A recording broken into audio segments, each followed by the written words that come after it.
This little guy is staring blankly as he sees the face of a strange man in front of him. Just moments ago, he was a mighty red dragon, and now he has been reborn as a tiny human. The man looks at the kid crying and joyfully boasts to his wife. Ani, look, I think our son really likes me. He can't let himself be insulted like this. If the man seeks death, he will gladly grant it. The little guy's body is tense, preparing to unleash a spell that would incinerate the man before him. To his surprise, what comes out is a thick, foul-smelling liquid that does absolutely no damage. The former red dragon inside him does not even know where his magic has gone before that woman approaches him. In his eye, she looks like a demon disguised as a human. Come here. Thunder. The ridiculously basic name the humans gave him makes the former dragon furious. Does she even know who he is? Behind this tiny body lies the last red dragon of his kind, but Thunder thinks back. If fate has given him this chance to be a great red dragon once more, then this is a golden opportunity for revenge. Just like how those people treated his kind, Thunder needs a human body to blend in, of course. It will be an eye for an eye. Thunder must retaliate against all humans to avenge his kin. Thinking of his flawless plan, Thunder smirks, while his father senses something ominous. No matter what, he is still our baby. While the two old folks are all mushy, Thunder can only think of squishing them. But just as he is pondering, Thunder suddenly feels sleepy. The human body really is so weak. A quick blink, Thunder grows at lightning speed. After spending some time in this human body, he gains a new perspective on humans. And the biggest win, he finally knows his parents' names. Calling them long-haired and short-haired is too vague. Their names are Scarlet and Jack, but not G97. Compared to others, Jack and Scarlet are quite attractive. Especially Scarlet, with her gentle and friendly face. Jack, on the other hand, is more muscular and robust than most. People in the village often visit them, and even hold them in high regard, because they are rare adventurers among humans. One time, two men came to thank Jack and Scarlet for saving their lives in the deep forest, even calling them a beautiful couple. At that moment, Thunder crawled over to listen in, and Scarlet thought he was hungry, so she got up to prepare food for him. One man praised Thunder's intelligence, but he was startled by the red hue in Thunder's hair. Jack did not suspect his wife at all. He himself did not know why Thunder's hair had started turning red just days ago. Only Thunder knows that this might be a sign that he still has a bit of the red dragon's power in this body. The two guests hurriedly left, barely 3 steps out the door. They began whispering. Do you think the Taylor family is cursed? It is possible. Not just anyone can be an adventurer. They are always facing unimaginable dangers. Thunder also notices that these humans seem wary of his red hair.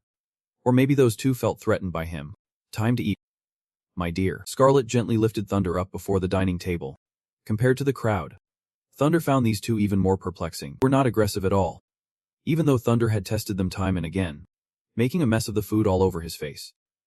He even spilled it in their mouths while they were sleeping. Yet, they proudly praised Thunder, calling him a genius for figuring out how to go pee all by himself. Thunder thought to himself that if there was a hell, it would just be living with these two. In this world, adventurers were already scarce, and Scarlet was a rare type of magic wizard. If Thunder could master the strongest magic in the future, his revenge timeline would be much easier. Every child, when they turn 2, has a chance to participate in the magical wizard assessment. And today was Thunder's day. Scarlet would take him to check his abilities, while the others stayed home. As the last reincarnated red dragon and the child of 2 adventurers, Thunder was sure he would pass this test with flying colors. Once he regained his magic, nothing would stop him from reaching the pinnacle of glory. That is what he thought. After a long day, Thunder and his mother finally entered the town. This was the hub of the transfer station, basically the town's marketplace. An old man was selling a pile of deep purple crystals, sweet-talking customers while shooing away beggars with a kick. Thunder stepped out of Jack and Scarlet's house, shocked to see that those people, who were also human, looked down on and mocked those weaker than themselves. Thunder used to believe it was his duty to protect those weaker than him, so he tried his best, but still failed in the end. At night, they arrived at Roland Academy, where a long line formed to get into the Milk Street. The crowd excitement got Thunder pumped up. The cries of children echoed, especially the one from a kid with a face similar to a parent named Alice. It is not fair. What gives them the right to pass? Thunder chuckled softly, thinking how silly that girl was. This world has always been this unfair. Finally, it was Thunder's turn, and both he and Scarlet were nervous. An old man in a hood invited Scarlet to place Thunder's hands on the crystal sphere. If he had magical talent, the sphere would light up, and the corresponding light would reveal what element Thunder had. Thunder was incredibly confident, thinking that those crowd members better open their eyes and witness the power of the great red dragon. In magic, there was nothing Thunder could not handle. Thunder heard Scarlet crying behind him. Was she amazed by his natural talent? Thunder was startled. Why was not the sphere lighting up? The old man delivered a condolence announcement. Sorry, but your child has no magical talent. Thunder felt it was utterly absurd. In his past life, he was the greatest dragon in the world. Scarlet also sensed something was off. She was a graduate wizard from this academy after all. Thunder kept banging on the sphere. It must be malfunctioning. The old man quickly pulled the sphere away before Thunder could break it. Sorry, young man. I can't help you any further. Thunder spat out the fake piece in his mouth. Ready to throw down with the old man, Thunder lunged forward, grabbing the old man's beard, trying to rip it from his face. Ah! Do you even know who you are dealing with? Why does not Thunder have any magic? This old guy is definitely lying. Thunder jumped on the old man's head like he was riding a horse, forcing him to call for the guards. It is just like the legends were born without magic.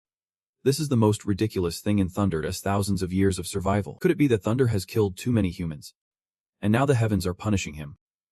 If that were the case, they would not have let Thunder be reborn. Suddenly, a thought flickered in Thunder's mind. This must be the challenge the heavens set for him. If he can't become a renowned mage, then Thunder needs to find another way to get his revenge. That day at home, Thunder asked Jack at the dinner table. Teach me. Let us fight. Jack's face lit up with pride, unable to believe his 2-year-old son wanted to learn swordsmanship. For Thunder, this was the only way to pursue his revenge dream. Even though Thunder was always burning with thoughts of revenge, things were not as easy as he imagined. 2 years had passed since he asked Jack to teach him swordplay, but he had not won a single time. However, today, things were about to change. As Jack swung his arm back, Thunder had grown too familiar with this routine by now. With the right calculations, Thunder just needed to time it perfectly. Pivot at just the right moment when the sword came down, and he could strike Jack's side. That moment had come, and Thunder felt victory was within reach. But then, a sword suddenly appeared before Thunder, a thud ringing in his head. Why could not his body sync with his mind? His clumsy hands always held him back. No idea how long had passed. Thunder lay in bed being cared for by Scarlet, while Jack stood by, laughing joyfully. How dare he laugh? Could he be a bit gentler? Thunder was only 4. Under Scarlet's reproach, Jack felt the pressure. It would be time for the night exam. And if this kept up, Thunder would not pass. But Scarlet did not need Thunder to follow in their footsteps. There were many noble paths in life beyond being an adventurer. Jack was extremely confident. He believed Thunder's problem was just learning to control his body. And a year was still enough for Thunder to improve. But Thunder worried for himself. In another year, he would have to compete with other talented kids at the Night Academy. Don't he worry. I will definitely make it. Thunder wanted to say he was the heir of the Red Dragon, and could not be weak like humans. But of course, he was not foolish enough to say that out loud. Thunder was confident that his physique surpassed that of his peers. But the issue was control. No matter how many times he practiced, Thunder's body remained clumsy, while his mind could act independently but could not coordinate with itself. After searching around, Jack guessed Thunder was in the backyard practicing with a sword. He handed Thunder a real sword. From now on, it would be his. And with his current strength, he could truly practice with a real sword. Thunder was completely taken aback. But Arthox whispered to him that there was still one more surprise in the grain storage. It was the latest magical wooden figure. The very thing the Night Academy used to train new recruits. Sure enough, Thunder did not believe this wooden figure had anything special. Rithrig gestured for him to try attacking it. As Thunder charged in, the wooden figure activated level 1. It used a shield to easily block Thunder's attack. In fact, the wooden figure even knocked Thunder's sword away in just 3 seconds. Once done, it returned to its original stance as if nothing had happened. Ruppercy laughed. Did I get that wrong? He guaranteed that if Thunder could defeat this level 1 magical wooden figure, then he would definitely be able to enter the Night Academy. Ruti had to get someone to bring this wooden figure back for Thunder. Thunder's eyes lit up. This wooden figure felt like a glimmer of hope during his foggy training days. Just give it some time, and Thunder would surely conquer it. Today, Thunder changed his training spot to shake things up and see if he could make some progress. After half a day of training, he collapsed on the ground, exhausted. Damn it. His moves were still behind, and his human body felt so weak. At this rate, forget about revenge. He did not even know when he would be able to defeat the wooden figure. Why must he defeat the wooden figure?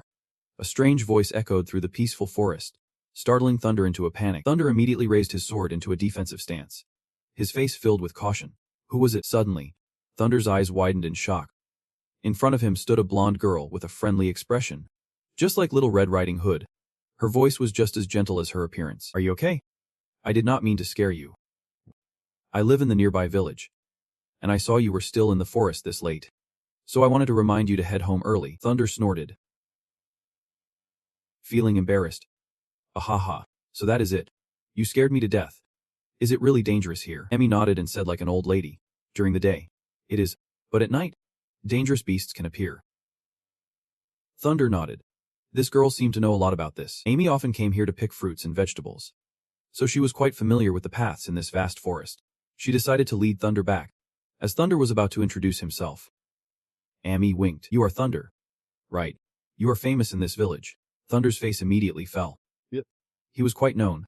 All because of his red hair. Every time Thunder went out with his parents, the villagers would flock to him, thanking Jack and Scarlet for saving their lives. Behind his back, they whispered that Thunder was cursed, hoping they would not be infected, because in this village, no one was ever born with red hair, making Thunder feel like he belonged to a different species.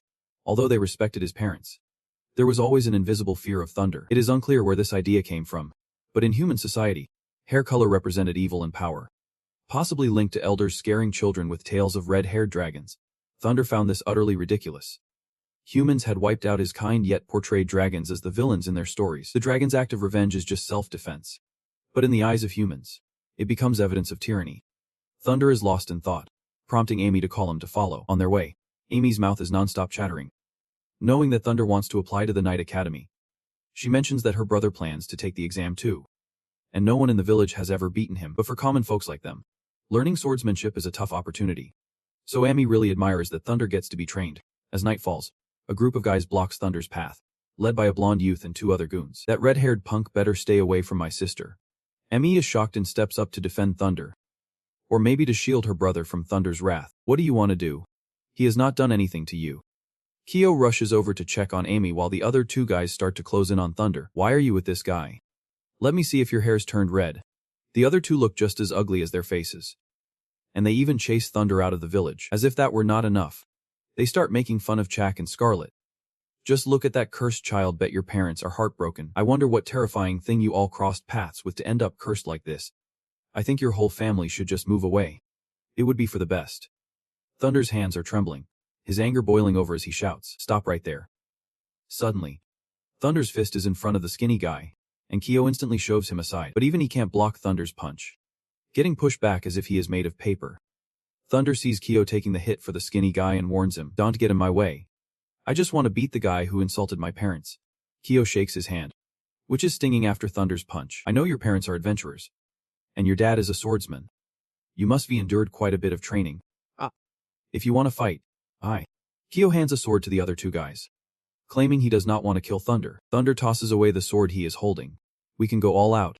I do not care." They both charge into a brawl while the other 2 cheer them on, and Amy is desperately begging them to stop. Thunder is getting beaten up, even losing his money to Kyo. Kyo feels disappointed by Thunder's skills because he has potential. A swordsman should know better. Kyo's dad is just an ordinary merchant. I think you should stop dreaming of being a swordsman and focus on something you are actually good at. Those words echo in Thunder's head until he drifts off on the grass. Back home, Amy angrily tells Kyo he has gone too far. Kyo thinks he is in the right and warns Amy to stay away from Thunder, because many people in the village are scared of Thunder's cursed hair.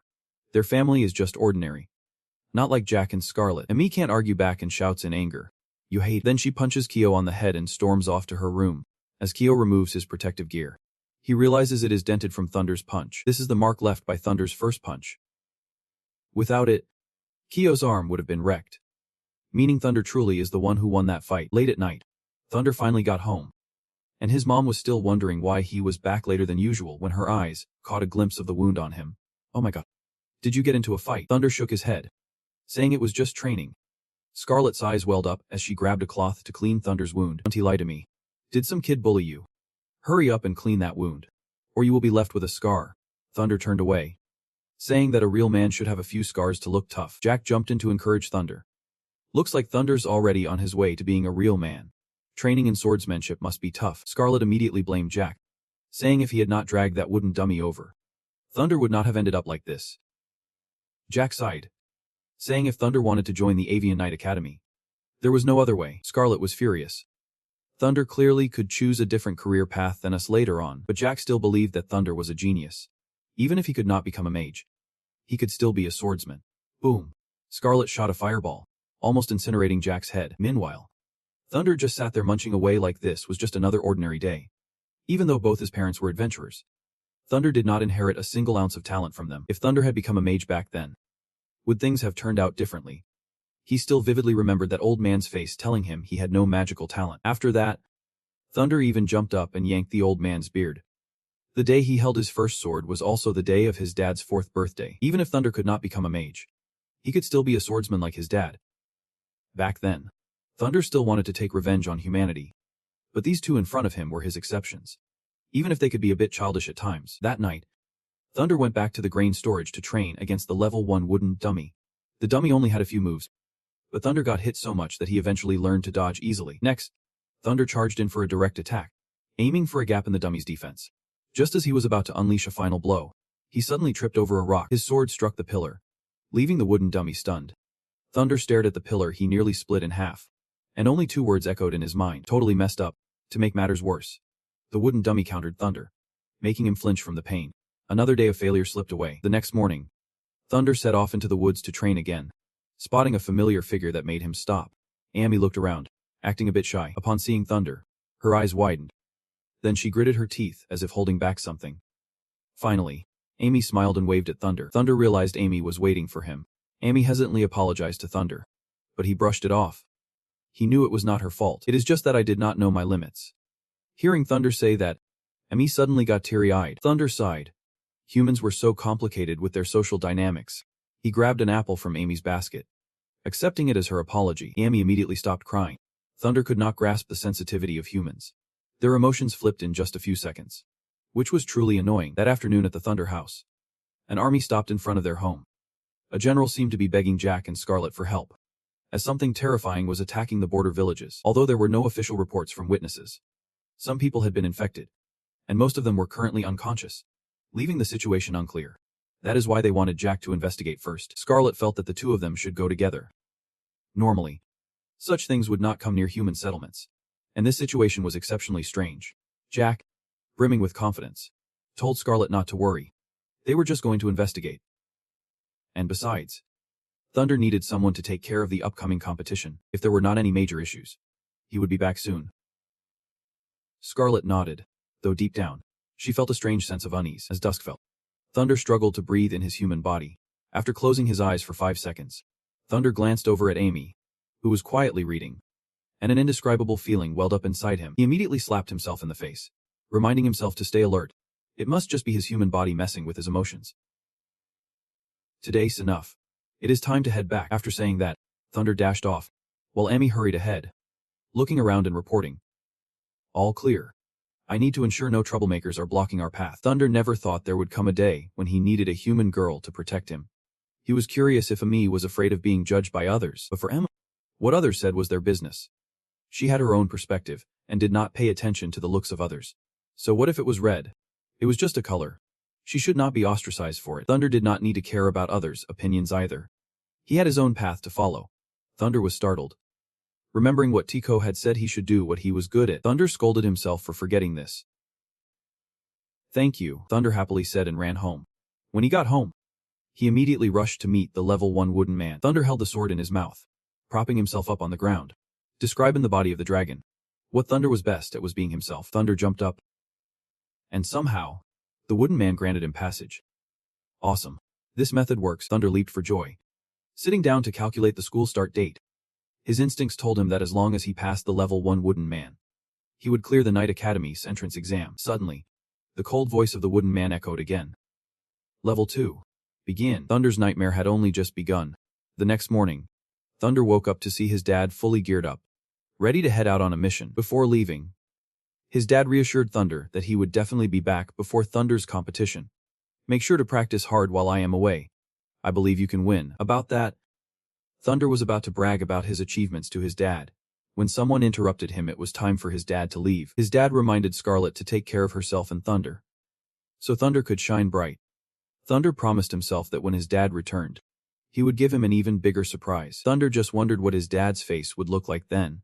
On the way, Thunder thought he should thank Ami for helping him clear his mind, but the more Thunder thought about it, the more he realized he was just like a human, knowing how to hope and express gratitude, even though humans can be awful. Those 3 were exceptions. Thunder clasped his hands behind his head, deciding that if he was going to get revenge later, those 3 could live. Half a day passed, and Thunder felt a void without seeing Amy around today. Then suddenly, Thunder jolted awake, wondering why he was waiting for Amy. Without her, no one would bother him during training. He must be falling for human emotions now. So Thunder trained tirelessly until he dozed off. Opening his eyes, he realized the sky was starting to glow gold. Thunder woke up with a start. If he did not head home soon, his mom would definitely scold him.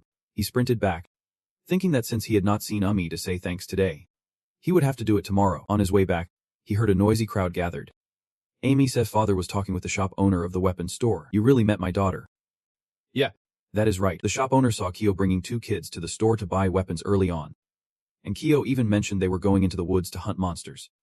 The faces of Kyo's parents went pale at the mention of monsters. Bob and Gary's mom was crying, questioning the shop owner why he let the kids go out to hunt monsters. The shop owner was just running a business. Who would have thought those kids would be so reckless? Thunder walked by, overhearing the whole story, shocked at how quickly karma hit. Those bullies really brought this on themselves. But the fact that Amy was with them. Thunder did not plan to take revenge on her. But she sure had a dumb older brother. Human lives are short. Everyone dies anyway.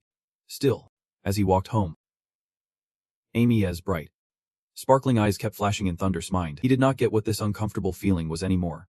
Ignoring the thoughts swirling in his head, Thunder turned around to find Amy. He had not even thanked Amy for helping him defeat the wooden puppet. Now he had to go save her right away. Deep in the forest, monster corpses lay strewn about. Crushed by the bully's weight on the ground, Amy was terrified, hiding behind the bully, who was clutching a sword, trembling all over but still standing guard over her. However, facing the 3-eyed wolf, the bully could only pray. Thunder used his keen sense of smell to catch the scent of blood in the forest.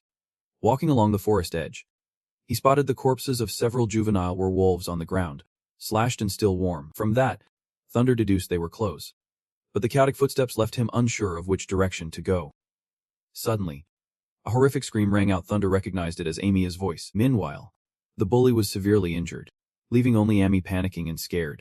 The werewolf lunged, baring its fangs, ready to snap up her tiny head. Amy clutched her head tightly, pleading for someone to come help her. A slash echoed, and blood sprayed onto Amy's face. Thunder dashed in, stabbing the werewolf in the mouth with his sword, bracing himself against its weight while still checking if Amy was okay. She was fine. But the others were in pretty bad shape. The werewolf thrashed, throwing Thunder far away and tearing a chunk from his left shoulder. Thunder clawed at the ground to steady himself before the werewolf could attack again. Don't worry. I am not going down that easily. Thunder is dodging while trying to lure this werewolf away from Amy. The werewolf's massive, strong jaws can easily snap a thick branch in half. Thunder swears to himself. This human body is way too weak to go toe-to-toe with a fully grown werewolf against such absolute power. Thunder's speed is laughable. If it were the old him, this werewolf would be nothing more than a barbecue sensation by now. After running for a while, Thunder circles back in front of Amy, roaring at the top of his lungs. This one is mine. Better not lay a finger on them. The werewolf pauses for about 2 seconds, then lunges to attack again because it does not understand human language. Thunder can't hold back any longer. Dodging is a waste of time. He has to go on the offensive. Thunder remembers the werewolf's weak spot and charges, stabbing one of its eyes. Then he falls to the ground. His strength too weak to do more than just poke one eye. If it were the old him, one hit would have taken its head clean off. Thunder has to play it smart, waiting for the werewolf to charge. Then he spots an opening and slices off one of its legs. The werewolf crashes to the ground, its massive body sending Amy and Kyo flying into the air. Thunder wants to rush in to catch Amy, but the werewolf retaliates with a punch to his gut. Thunder clenches the sword in his teeth. If he has to use all 4 limbs, that means it is game over for you. Thunder lunges forward, using his jaws to slice the werewolf in half with one blow. The werewolf lies flat on the ground, and Thunder collapses next to it. His breathing is labored, but seeing Amy safe gives him a sense of relief. Suddenly, some kind of light flickers above Thunder's head, making him alert. It opens its mouth wide, and a notification system tells Thunder that he is awarded a spirit crystal and a dragon eye blessing. Thunder does not understand anything right now. He does not care. Compared to this golden pig, the more important task is to get people out of here, or else they will attract even more beasts. The misty lake stirs to life. Recognizing Thunder, he warns it not to move. He does not want to explain any further. Emi is unconscious, so Thunder can only carry 2 people. The other 2 are beyond his help. Their fate is in the hands of fate. The adults with torches outside are making noise as they search through the forest, but no one dares to go inside. At this moment, they see Thunder dragging Amy and Kyo out from the depths of the woods. One person recognizes him as the red-haired kid who was bullied and shunned. Help me. They need medical attention. After Thunder finishes speaking, he collapses to the ground. The others just stand around, debating what the kids were doing in the deep woods. Bob and Gary's mother pushes through the crowd to find her children, but only sees the two blonde kids. She rushes across the riverbank. Halfway there, she feels a pair of red eyes watching her, so she turns back, moving faster than before. She rushes toward Thunder, grabbing him by the collar with a furious glare. Where are my kids? They are good children. How could they just wander into the woods? Are you trying to lure my kids in there? Saying that, she keeps slapping Thunder across the face, blaming him for their misfortune. The others chime in, starting to spin tales that it was Thunder who led the kids into the woods. Otherwise, how could he be the only one who brought them back? The adults rush toward Thunder, demanding the return of their children, while the old lady continues to beat him up. Why did you only save Amy and Kaio? Where are my boys? Gary. Thunder just laughed. Those two are in the woods. If they are so tough, let them go sharpen their swords. They are just kids. Are you really leaving them there to wait for death? Thunder could not help but chuckle at her words. Did they forget he was just a kid too? The woman kept muttering that Thunder was an unredeemable monster, while the other adults were too scared to enter the woods and save the kids. Thunder guessed right. They did not see him as human because of his red hair. They just called him a monster. Compared to these beasts, these humans are even more toxic. They are the real monsters here. Suddenly, she snatched a torch from someone's hand, her face twisted with hatred as she charged at Thunder. You red-haired monster. Thunder smiled, welcoming death. Even though he was unwilling, this death felt easier than before. Suddenly, Kale jumped in to take the hit for Thunder, and the mother claimed Kale was being controlled by Thunder. Yet those adults actually believed he was truly insane. Kale could not stand these cowardly, cold-blooded people any longer. You heartless fools. How can you casually decide someone's life or death? Don't you dare touch my savior. The mother blamed everything on Thunder, wanting him dead, and soon the armed crowd was after him. 2 lives. 2 nightmares.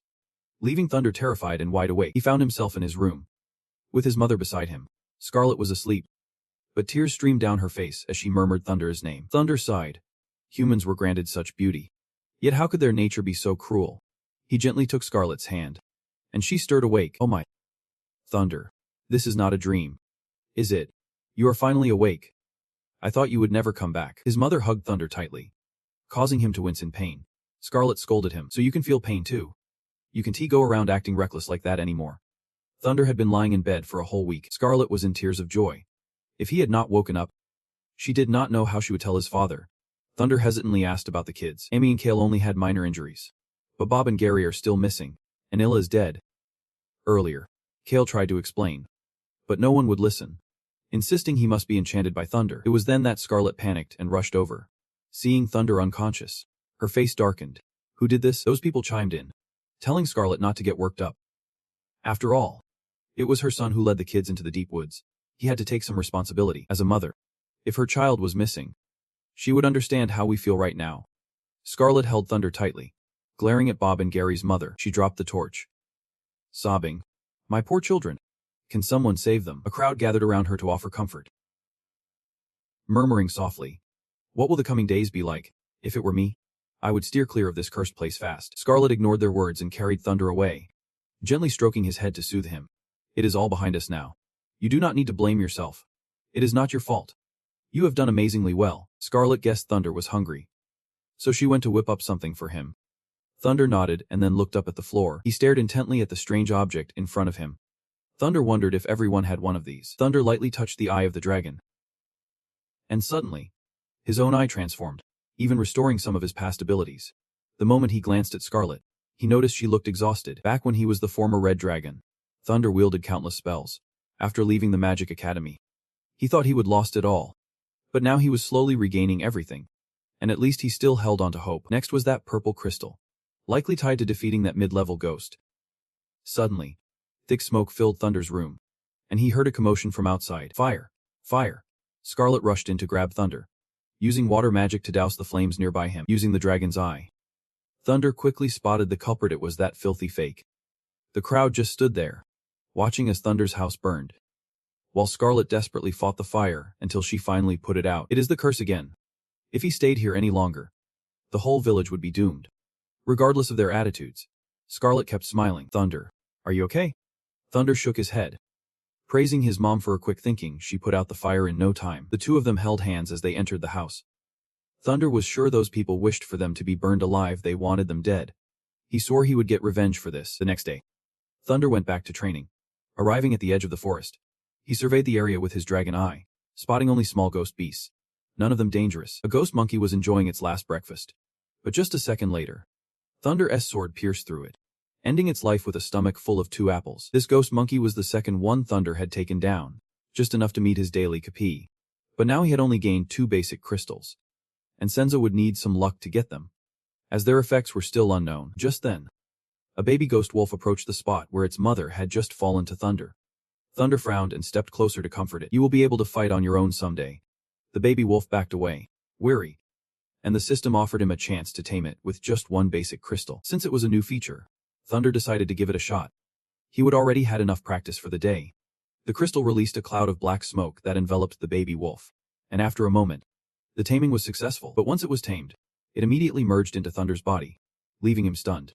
"Would there be any side effects? Can I summon it?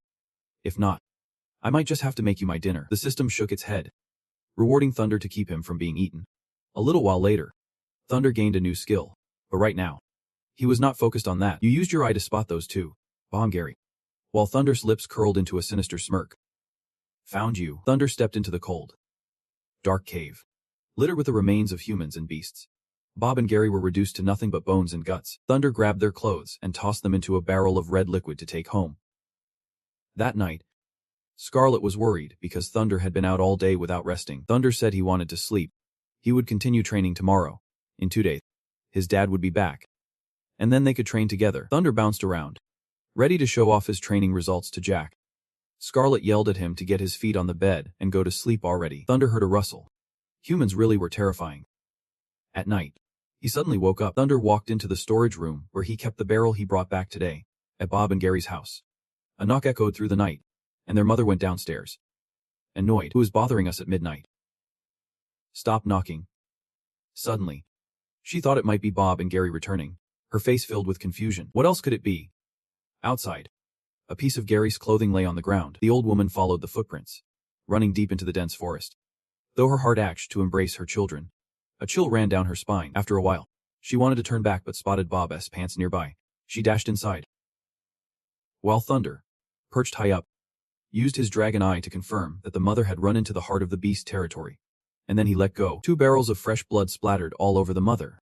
She screamed in horror. "Who did this? Who did this?" Thunder dropped from the tree, and the old woman's mouth ran wild. "You are a reincarnated star. Give me back my child." As she wiped her face, a flurry of glowing red eyes glared at her from the bushes, causing her to freeze. She was surrounded. A piercing scream rang out, while Thunder stood wide-eyed, witnessing his revenge unfold. The next day, the entire village knew the news. Outsiders were warned not to mess with Thunder's family. Just then, Thunder walked by, and the men, drenched in sweat, put on fake smiles. "Good morning. Off to train again." Thunder shrugged and walked away, leaving the 3 men breathing a sigh of relief. Senza had some fresh gossip, but this time Thunder found it entertaining. Returning home, he spotted horses in the yard. He ran in joy. "Dad is back." The room was thick with a gloomy atmosphere, and Scarlet was sobbing on the bed. Thunder rushed over to find Jack lying on the bed, looking pale, with bruises spreading across his body. The people following said he was infected. Scarlet kept telling herself that Jack would pull through. Thunder checked on Jack. He had never seen him like this, not even during the Red Dragon incident. Suddenly, Jack murmured, "The darkness will kill everyone." The darkness. The darkness. According to them, Jack had been attacked by dark beasts while protecting a villager, leading to his dark disease infection. Thunder had never encountered anything like this. When did it even show up? What had happened in this world after he died? After the soldiers left, Thunder was lost in thought. Maybe Thunder's advanced magic could bring Jack back. It can dispel all dark magic and curses. But he did not know how to get it back, relying solely on hunting beasts for rewards. Thunder would need to take down higher-level monsters. But he was just too weak right now. Thunder asked Scarlet if enrolling in the Night Academy would make him stronger. Right. Scarlet bitterly realized Thunder's intentions but still tried to smile at him. "Of course. That is where your father and I studied. You will become strong just like him." Thunder thumped his chest, determined to get into that academy to find a way to save Jack. Scarlet embraced Thunder tightly, feeling somewhat consoled by his presence. "You can do it. I believe in you." In a secret room, a group of people in black robes discussed the prophecy, with Thunder at its center. They did not know whether Thunder came to correct mistakes or to bring disaster, but either way, they had to find him quickly. "If it is a request to correct mistakes, we will lead him here. If it is a disaster, we will destroy him immediately." A few days later, the streets were adorned with fanfare, and the townsfolk lined the roads, eagerly awaiting someone. A caravan led by a group of knights approached, and wherever they went, fireworks erupted, their cheers echoing like a thunderclap. They have arrived. The golden-haired knight Dambert, with his handsome face and idol-like charisma, captured the attention of all the young girls. Truly a legendary figure. There is a yearly competition, so it is rare to see them in person. Once at the academy, the leader lowered his sword and introduced himself. I am Knight Windforge from Pharaoh's Academy. Alongside me are the familiar knights Dambert and Bernardo. Today, we will be testing all boys eligible for the academy at age 5. Among the 5-year-olds, Thunder kept his face hidden to avoid trouble. Stepping forward, he reminded himself he was just an ordinary wooden puppet. He could definitely beat it in the stands. The parents were extremely enthusiastic fans of their little superstar. Just a second later, the boy was sent flying into the air, of course. He failed, Thunder observed quietly. Just as Jack said, they were using wooden puppets for the test. The puppet did not move at all, but its defensive speed could easily defeat an adult. Whispers reached Thunder's ears. Despite the distance, he could hear them thanks to those crystals. Winford mentioned some mission, while Dambert insisted that knights come from noble bloodlines. Commoners only waste their time. So far, only one kid had passed the test. He wiped his sweat and gave Thunder a thumbs up. Winford immediately recognized him as the red-haired kid. Thunder took off his hat and stepped forward, ignoring the chatter from below, a monster with knight capabilities. Suddenly, Dambert advanced toward the puppet, doubting the prophecy. If the rumors were true, Thunder had to pass this test. Dambert activated the level 3 puppet, which shot toward Thunder like a missile. Both Winford and Bernardo warned him to be careful. As Thunder stood frozen, Winford anxiously reached for his sword. But in that moment, everyone was stunned. The entire audience seemed to hold their breath. The wooden puppet's head fell off, and Thunder was just wielding a wooden sword. Bernardo immediately announced that Thunder had passed the assessment. Thunder confidently stepped forward, basking in Kyo's admiration and his mother's pride. Before leaving, he went to say goodbye to Jack. He knew Jack might not hear him, but still reassured him to not worry. Thunder would definitely find a way to heal him. Scarlet handed Thunder a necklace, a family heirloom, hoping it would protect him and bring him luck. Thunder nodded and left, telling Scarlet to rest easy because he had grown up. Scarlet sniffled as she watched her little boy walk away, burdened with responsibility. In the forest's edge, Winford was waiting for Thunder. Buddy. The other guy saw already in the car. Thunder got into the car, his face awkward as he saw Kyo, so it really was him.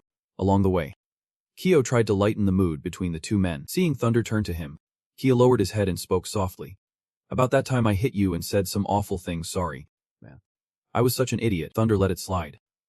After all, Kyo was just a 5-year-old kid back then, and he had saved him once. Kyo mumbled, "You are talking like you are not a 5-year-old yourself." Thunder changed the subject, asking about Amy. Turns out Amy had already gone to the Roland Academy today.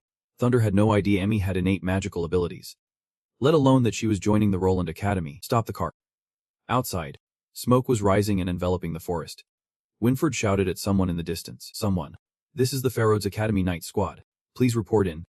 A girl emerged from the smoke, introducing herself as Anne Woodwood, an adventurer from the non-affiliated guild. After taking a few steps, she collapsed, gasping.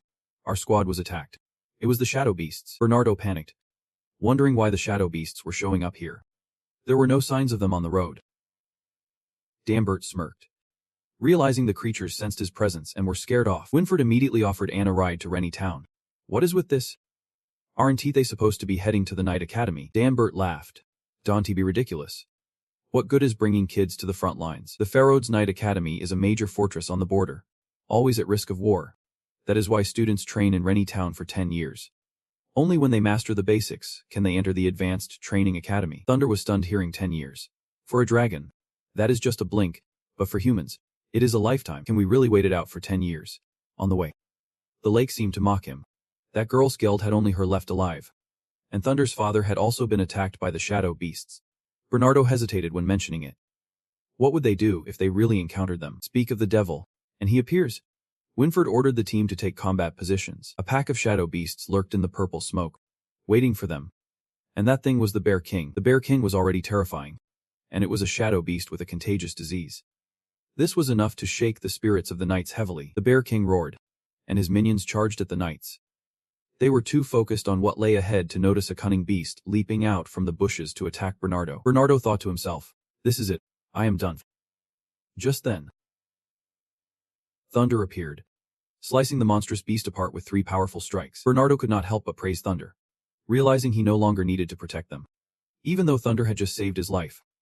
Dambert, having just defeated the beast, was puzzled as to why the Bear King was still standing there, as if waiting for something. At this moment, Kale was surrounded by 2 beasts, one clawing at his back. Thunder immediately charged in and took it down, reminding Kale to stay alert. These little bears were stronger than they thought. Suddenly, the Bear King roared, its roar sending several knights flying at once. The Bear King's eyes glowed bright red, as if they were blood, and it raised its hand as if pointing at something, yet it remained still.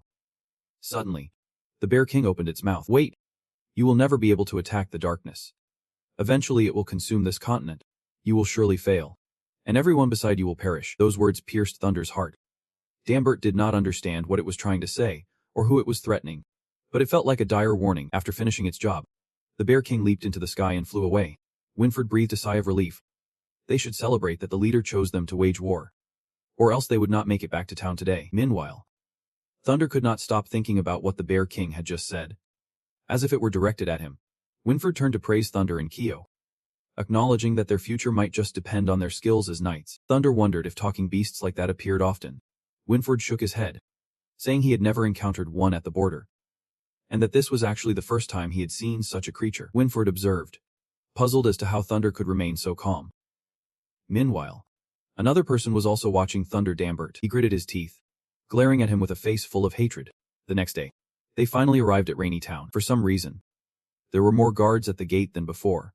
The kingdom had issued a Silver Tiger alert, and the town's walls were heavily guarded. Winfred did not expect things to be this serious. He looked over at Thunder, thinking, this continent is under threat, and could this boy be the one to rally humanity? Meanwhile, Thunder focused on the massive fortress before him. His journey was truly just beginning, and he hoped his father would be able to wait until he returned. 10 years later, Rainy Town had transformed into something completely different. Under the crystal-clear blue sky, a grand church stood proudly. It was class time, and a female instructor was passionately teaching at the board. While most of the knights did not know how to use magic, but they possessed another kind of power. Can anyone tell me what kind of power that is? A daring hand shot up, and the instructor called on Kyo. Hearing the instructor call his name, Kyo stood up, looked at his hand, and confidently replied, training with Ki can enhance bodily functions, sharpening the senses, and even breaking human limits for a brief period. The female instructor was very pleased with his answer. She praised him. Excellent. It seems you all have prepared well. And then moved on to the next question. Can anyone tell me why training Kwai can only begin after the age of 55? The teacher unexpectedly called out a name. Thunder. But Thunder had already slipped away long ago.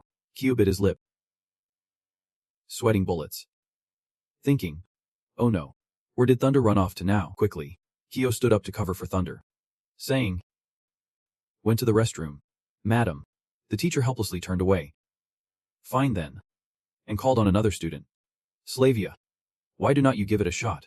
Relieved that he dodged a bullet, Kyo let out a sigh as Slavia stood up to respond, saying that training with Ki brings immense endurance to the body. The internal organs of a 15-year-old are just maturing, which is when starting to train one to harm the body. The instructor happily praised. Very good, Slavia. But her eyes were still fixed on Thunder's empty seat on the board. The instructor's voice continued to resonate. All right, class. As we just mentioned, you are about to embark on your training journey. I hope everything you learn here sticks in your minds, as it might be useful when you apply it in real life later on. Meanwhile, in a lush green forest, a tiny wolf pup faced off against a gigantic wild beast, and from behind came a shout. Nova! Go now. Instantly, Nova lunged at the wild boar. Looking small but sprinting with incredible speed, Nova leaped high, its 3 eyes wide open, launching a flurry of strikes at the massive creature, which staggered back from the onslaught. Nova's owner joyfully tapped the screen, as the system chimed repeatedly, receiving a primary evil beast crystal. Would you like to accept? The notification popped up with 2 options, accept or decline. The young boy let out a soft gasp. Oh wow. In his hand was a small object shimmering with light, a primary evil beast crystal, absorbing all the energy. After that, the red-haired boy affectionately scratched Nova's chin. Good job. Little buddy, you did great. Then, the boy stood up, a faint purple aura radiating around him. Mumbling, I better head back now. If I stay out much longer, someone might get mad.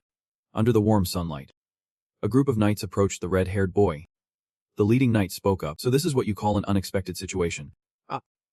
I was just thinking about who I would run into first when I got back. Winford looked at the boy in front of him. And though his words were scolding, his eyes held a hint of admiration. You have done well. Sneaking out like that while we were on such tight watch. Hearing his call, the boy turned around. Revealing his face completely, he was Thunder. It was a reunion with an old friend. And the two happily chatted. After 10 years apart, they had both grown up quite a bit. Winford tightened his grip on the reins, while Thunder strolled beside him, raising his hand to say, "And you still look the same. 10 years later and I do not see a single new wrinkle. Can't even tell how old you are anymore." Winford chuckled heartily. "That is a secret. I heard your private tutor mention you have been sneaking out to hunt evil beasts lately." Seeing Thunder playfully teasing him, Winford surmised, "Looks like today's haul was not too shabby." Thunder bravely stepped ahead, proudly proclaiming, "That is right. If it were not for the recent easing of the restrictions on the white tiger, I would not have been able to sneak out at all." Thunder clasped his hands behind his neck, closing his eyes, thinking that compared to sitting in class, he definitely preferred being outside. Winford kindly reminded Thunder he should feel lucky he had not run too far. If the outer guards caught him, they would not be nice about it. Suddenly, Winford's expression turned serious as he hesitated before speaking to Thunder. "By the way, Thunder, before coming here, I stopped by your house." Hearing Winford mention his family, Thunder abruptly halted in his tracks. Noticing this, Winford approached and placed a hand on his shoulder. "Hey, Thunder, your dad's condition has not worsened. Your mom is taking great care of him.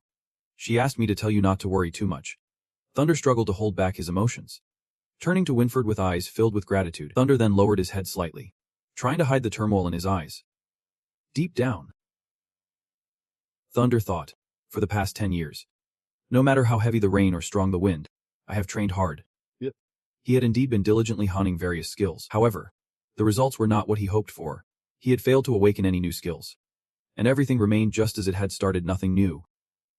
From behind, Winford casually draped an arm around Thunder's shoulders, looking ahead with enthusiasm. "Come on. Let us head back to town. Get pumped for me. Tomorrow we are setting off to Farroad Academy." The two of them walked side by side, with Winford cheerfully saying, "I have been waiting for this day forever. To pick up the other kids." Thunder softly agreed. The scene shifted to Rennie Town, where the lush green mountains gradually gave way to towering buildings. In a wide corridor, a person was loudly arguing with the guards. But it was unclear what was being said as the guards replied, "The White Tiger curfew has been relaxed. We have no reason to stop them. Where could a child go anyway?" Aaron, furious, grabbed the guard's armor, shouting each word. "How many times do I have to say it? That kid is not like the others. You have got to keep an eye on him," the guard replied. "Yeah." Thankfully, Winford and Thunder made it back just in time. "Aaron, knock it off." Recognizing Winford's voice, Aaron turned his head while still in position. "Winford, you made it?" Aaron's gaze quickly flicked to Thunder, and he immediately lunged at him, scolding while delivering a powerful smack to Thunder's head. "Where the heck do you think you are running off to? I told you not to leave my sight. How many times this month have you skipped class and snuck out?" Winford stood back, not intervening but nodding along. If a kid does not listen, they deserve a smack. Thunder winced at the hit, exclaiming, "Oh man." Faced with Aaron's anger, Thunder quickly ran behind Winford. The White Tiger alert had been lifted for over a month now. Going outside is totally normal. It is just that Aaron is being overly protective. Aaron, infuriated, was about to pounce. "You are still arguing with me." The two went back and forth. Thunder had his reasons, adding, "Besides, I am about to leave soon. Later, Aaron, you will be able to relax more." But Aaron, of course, did not want to hear it. "I do not care. As long as you are still my student, you can skip class. Even if it is just for a day." Poor Winford has to mediate this mess. "Oh man. Forget it. Just listen to me, everyone. Let us give each other a little space." Meanwhile, at the Rennie Town Square, the most prestigious and grand place in this beautiful town, from above the square, a sudden assembly signal blared, and the students hurriedly made their way to the meeting point. A chaotic crowd surged towards the square, preparing for an emergency meeting. In the midst of the throng, Kyo finally spotted Thunder, sporting 2 lumps on his head. He thought, "You are back already. Did they catch you?" Thunder let out a soft sigh. "Just bad luck." In front of them stood Slavia. Her cheeks flushed pink the moment she saw Thunder. Back to the main event. On the elevated platform, a knight held a scroll in his hand and proclaimed loudly, "I am Waiter Lindsay, and starting tomorrow, I will lead you all to the Farroad's Apartments Academy." With that, his face turned serious, and he declared with authority, "The journey will take about 7 days. If anyone wants to avoid any serious mishaps, You must strictly follow my orders throughout the entire journey. Is that clear? As soon as he finished, the students' voices echoed throughout the town square, loud and clear. On the stage, a knight asked Winfort, "Sir, has the travel route been decided yet?" Winfort, having already laid out the plan, quickly replied, "We will go along the Swampio route." The knight's face showed clear astonishment, and he panickedly asked, "Swampio, isn't that a bit too soon for these kids?" But Winfort remained calm, arms crossed, a glimmer of anticipation in his eyes. "It is early, sure. But if you want to be a knight, you have to face challenges. Right?" At this, Winfort's gaze swept over the faces of the students, starting with Yen, who was the talk of the town. "What class is that? So impressive." Next, Winfort looked at the lazy and joyous twin brothers, his tone steady. This challenge. His gaze then landed on the excited faces of Kel and Z. Winfort slowly added, "And it is not just them." At this point, Winfort fell silent, his focus now on Thunder and his friends. Time flew, and soon it was the early morning of the next day, in Rennie Town. At the city gates, carriages were lined up and ready. Inside one of the carriages, Thunder was dozing off, drooling slightly. Alongside him were a few other students. Kel was discussing with some others. "Hey, why do not we just use the transport machine? Isn't it possible to just use the transport machine to get directly to the other side?" Another student chimed in. "Exactly. That would save us a whole journey." At that moment, the one sitting in the middle scoffed. "You idiots. Of course. The Pharaoh's Apartments Academy does not have a transport machine." Cal shot back. "But did not we say we have to be on par with the Zonin Academy? They have one. Can't we just buy one?" Just then, a girl's ladder floated up from the back of the carriage, and she chimed in, "Looks like nobody's really paying attention here." Xavier proudly flicks her hair back, holding a small notebook in her hand as she imparts knowledge to them. The Pharaoh's Apartments Academy lies on the border, facing not only the threat of external enemies, but also the dark beasts lurking in the shadows. If transportation machines are set up in a place like this, once the academy falls, the enemy could invade our country at any moment. Shocked, Ko gasps, "Is there really a lecture like this?" He awkwardly rests his fingers on his chin. Saying something like this does ring a bell. Xavier discreetly glances at Thunder before shyly turning away. Ko, confused, wonders if she just looked this way or if he is imagining things. The bright daylight is slowly being replaced by the hues of dusk as the group moves closer to the desolate area near the castle. Wetter quickly identifies a clear patch of land. Then he decisively steps out of the vehicle and sets up the tent. After getting out, Thunder's team also spreads out to get to work, and Kyo whispers to him, "Thunder, why do I feel like Xavier is staring at you, looking at me?" Thunder immediately denies it, saying what would she want to look at? But Kyo, being sharp, insists Thunder should turn around and check, and so both of them curiously glance back. Xavier, caught in the act, quickly turns her face away. Her friend beside her asks in surprise, "What is it?" She feels a bit flustered, replying, "It is nothing." Seeing Xavier's reaction, Kyo smugly remarked, "Did you see that?" But Thunder grows even more curious. Could it be because of her red hair? Kaiho retorts, "Come on. This is not our first time here. Plus, you are not the only one with red hair." Kyo is right. Because although the twins both have red hair, they are playing. Joyous admires the new catch while asking in Che, "Are not you going to lend a hand?" Lazy simply replies, "I am too lazy." Over there, with his striking red hair, is busy hauling wood for everyone. A friend watching him excitedly says, "Thanks." Yen cheerfully replies, "No problem. I've got plenty of strength." The other friend silently admires, "Those muscles of yours are impressive." Meanwhile, some other students are chatting, talking a lot but mostly just rambling. At this moment, the guy with a buzz cut and red hair is raising his strong arm in front of his friends. He boasts, "Let us see who can set up their tent faster. Have you all given up yet?" After a moment, Thunder looks at himself and nods, saying that makes sense. But it does not matter. Hearing this, Kyo excitedly pretends to be mysterious. "Is it really no big deal? Slavia is a real beauty. Do not you want to?" Thunder interrupts, "No thanks." At that moment, Tan is already separated from the group, sneaking around to the back of the ruins near the castle. Tan urges the person behind him, "Munch. Hurry up." Munch protests, "Sneaking out like this is not a good idea at all." Suddenly, both of them cover their noses, and Munch groans, "Oh man, what is that smell? It is disgusting. Even a dead rat would not smell like this." The two focus on the murky water in front of them, and Tan feels a bit queasy looking at the muddy spot. It is hard to tell where the edge is. What even is this? Munch speculates. "Looks like a swamp." In response, a cold voice comes from behind. It is Wetter. looking grim as he approaches. That is right. It is a swamp, causing both of them to break into a sweat in fear. Wetter looks really mad now. He is putting on a fierce face and raising his voice to remind everyone. If you do not want to end up dozzing off on the road and getting your legs bitten off by sharp little critters, I suggest you all hurry up and get to sleep. As soon as he finished speaking, Munch and Tan did not dare to stay any longer. They replied in unison. Yep, sir. The sky had completely turned to late night, and most people were already dead asleep, leaving only a few soldiers taking turns guarding the high tower of Lude Home. Taking advantage of a guard's moment of distraction, a shadow darted past. It turned out to be Thunder playing tricks, hiding under the tower and thinking to himself, great. Luckily, I managed to scout around during dinner time from this spot. There is no need to waste too much effort dodging the gatekeepers anymore. Just as he was feeling satisfied with his plan, a hand suddenly shot out from the darkness and grabbed Thunder's arm. Slavia timidly looked at him. Thunder, where are you off to at this hour? Thunder replied shortly. Hunting beasts. Hearing this, Slavia gasped. Hunting beasts? Are you crazy? But Thunder refused to turn back, and Slavia continued to urge him. This is not the area near Rennie Town anymore. You know, what if you run into a high-level monster? The knights won't have time to save you. Seeing that Slavia still had a hold on his arm, Thunder coldly shrugged her off and quickly walked away, saying, Don't worry. Low-level monsters are no problem for me. Slavia gasped slightly. What the heck? Watching Thunder resolutely walk away, Slavia sadly rubbed her arms, thinking to herself, Thunder. That guy. A night passed swiftly, and as dawn broke, the knights began waking up the tents. Wake up. You slackers. It is time to rise and shine. Their voices grew louder, and the last one to wake up would face punishment. Awakened, Ko cracked one eye open, lazily hugging his pillow and glancing beside him.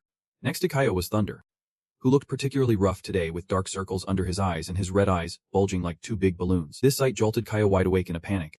What is wrong with you? Did you not sleep well? But Thunder, looking like someone who barely just lay down, casually replied, I slept great. Ko thought to himself, who are you trying to fool?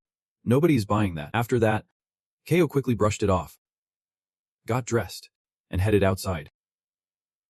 Before leaving, Ko reminded him, Get up. I do not want to be punished in front of everyone like this. Thunder still lay there, happily looking at the system screen. Awesome.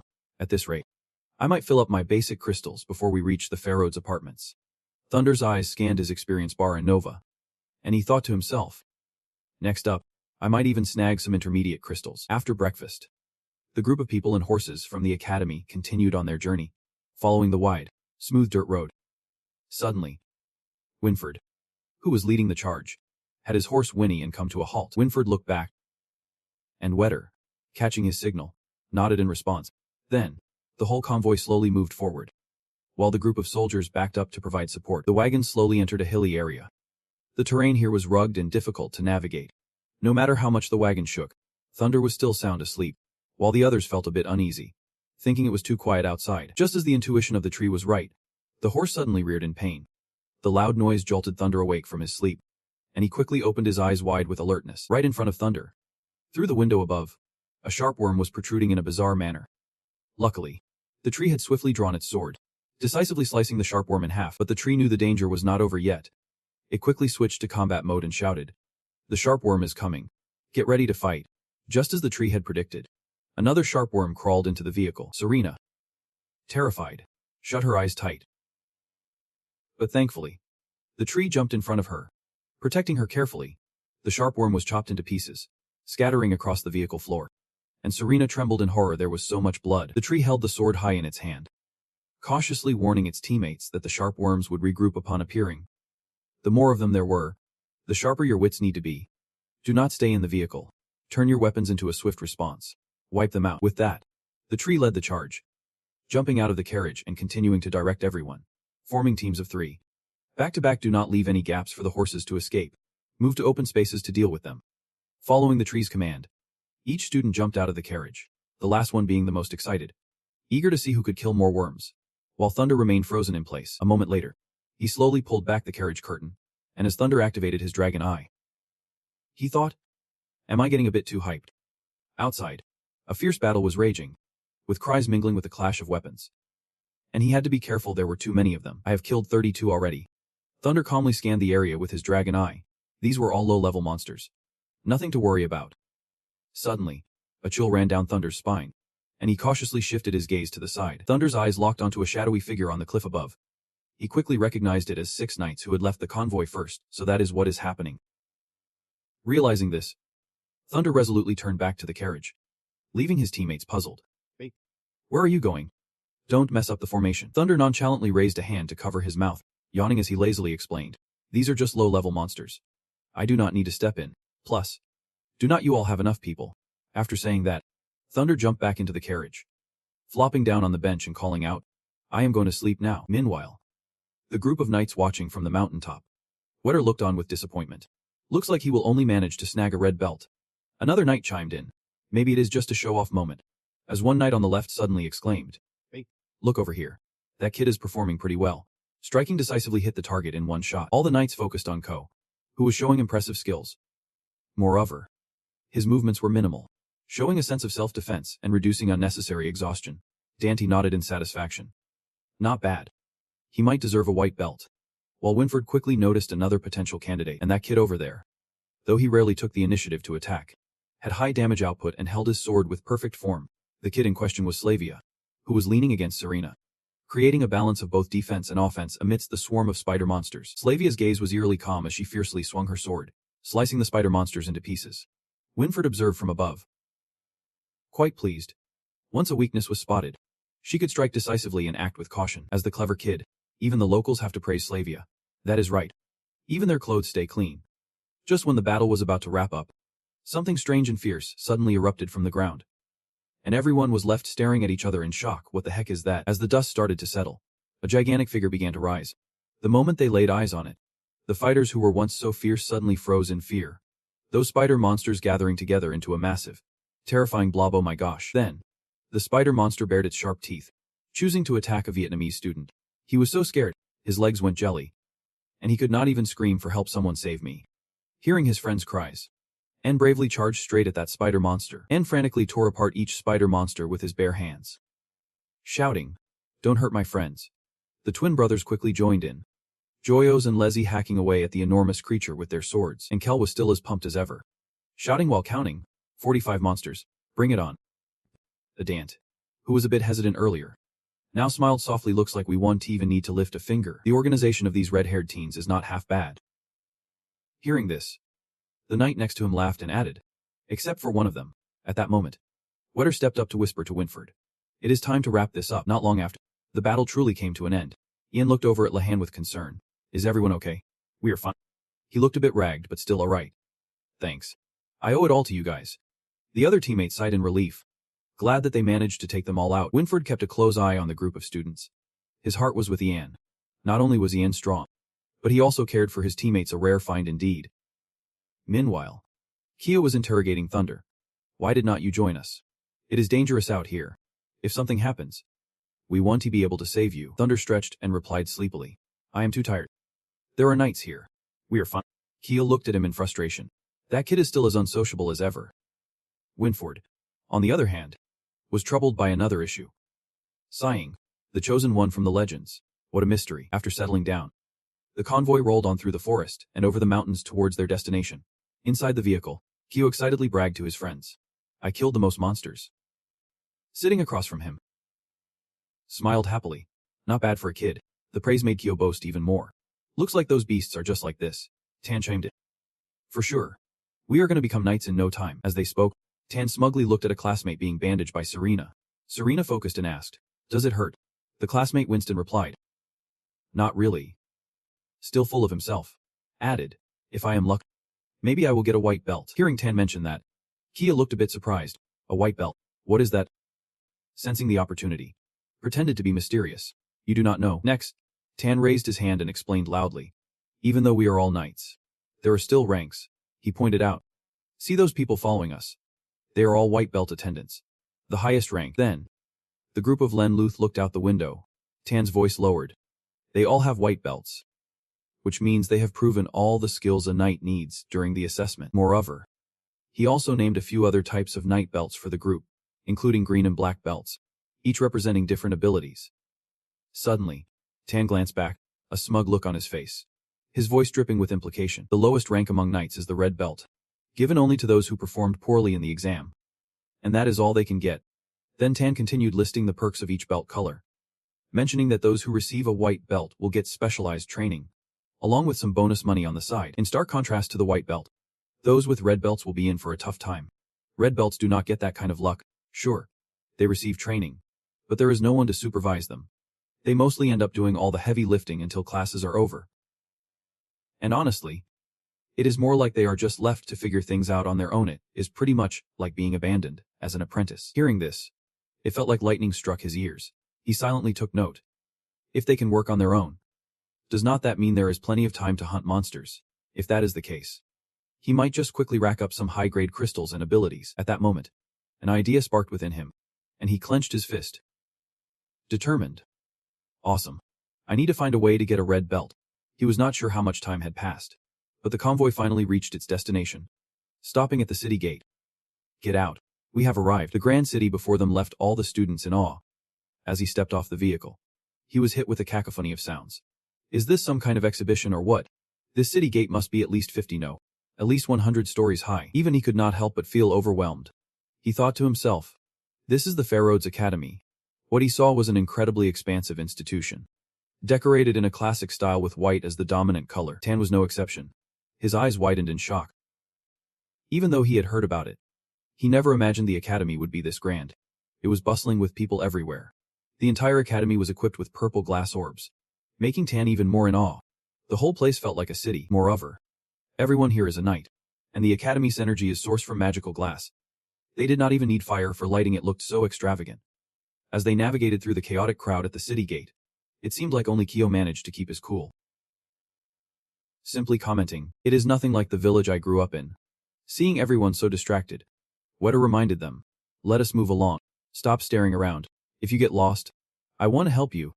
You will have plenty of time to explore later. Kyo chimed. Wetter expertly led the students through some important areas. This is the armory, and the guards greeted him politely. Wetter waved, saying hello. Then the group moved on to the library, where Wetter introduced it, stating that this is the library. So keep the chatter down, keep it quiet. A few girls whispered as they saw Wetter pass by. Look over there. It is Master Wetter. He is so handsome. They murmured. Tan was a bit confused and pointed to the person behind him.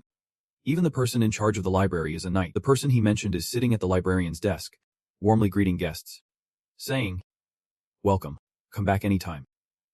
Seeing this, Wetter calmly responds, of course. Every student must volunteer for 2 years after graduation. Whether to stay or leave later is up to personal choice. Finally, the group is led by Wetter to a massive stone tablet, which gives off a mysterious vibe. Before heading back to the dorms, this is the last stop on the tour, and the surrounding scene makes the group feel a bit uneasy. En looks at the stone tablets lined up neatly on both sides and guesses, this is a cemetery. Hearing Yen say this, Thunder seems to feel a slight chill run down his spine. Not making them wait long, Wetter raises his voice to explain. This is the resting place for the knights who sacrificed themselves for King Aron. Wetter's tone suddenly turns severe, and he uses a stern expression to address all the students. I brought you here to remind you, the war has never truly ended. You must always remember your mission protecting the nation. Each word from Wetter seems to ignite the passion within the students, and the group immediately shouts back, for the country, we forget ourselves. For the people, we serve. Only Thunder stands apart, his face solemn as he observes everyone. These people are something else. Thunder's entire body suddenly starts shaking uncontrollably. He bows his head as if trying to suppress his emotions. Images of the stone statues surrounding the massive tablet flash through Thunder's mind, his eyes filled with bloodshot intensity, using Arkine's bodies to create armor and weapons. Just then, Slavey in front boldly raises her hand to ask, excuse me, who are these figures? To answer her, Wetter looks at the statues and replies, these are the founders of the Pharaoh's Apartments Academy, the legendary Knights of our kind. Thunder tries to play it cool and asks, Knights of our kind. What does that mean? But Wetter does not answer. Instead, he turns away impatiently, saying, you will learn about the Academy's history later. Now, follow me. Realizing he is being singled out, Thunder's dragon eyes light up. He feels annoyed. How dare they ignore him? Suddenly, Thunder notices something, frowning slightly as he stares intently at the ground. Just as the group is about to leave, Ko notices Thunder has strayed behind. He thinks to himself, what is up with Thunder? And urges, Thunder, we need to go. But Thunder does not seem to hear. His gaze remains fixed on something below. It turns out, when his dragon eyes activated, Thunder unexpectedly discovered a gap right beneath his feet. Curiosity pick. He wonders. What is hiding beneath this cemetery? Inside, a flickering golden light draws his attention, and in amazement, Thunder exclaims. It is a moment later. As the group is being assigned to their dorms, Ko smiles cheerfully, wondering who he will be rooming with, hoping for a good roommate amidst the chaotic chatter around. Thunder, however, remains distracted by the doubts swirling in his mind. How odd. How can there be something alive in a cemetery?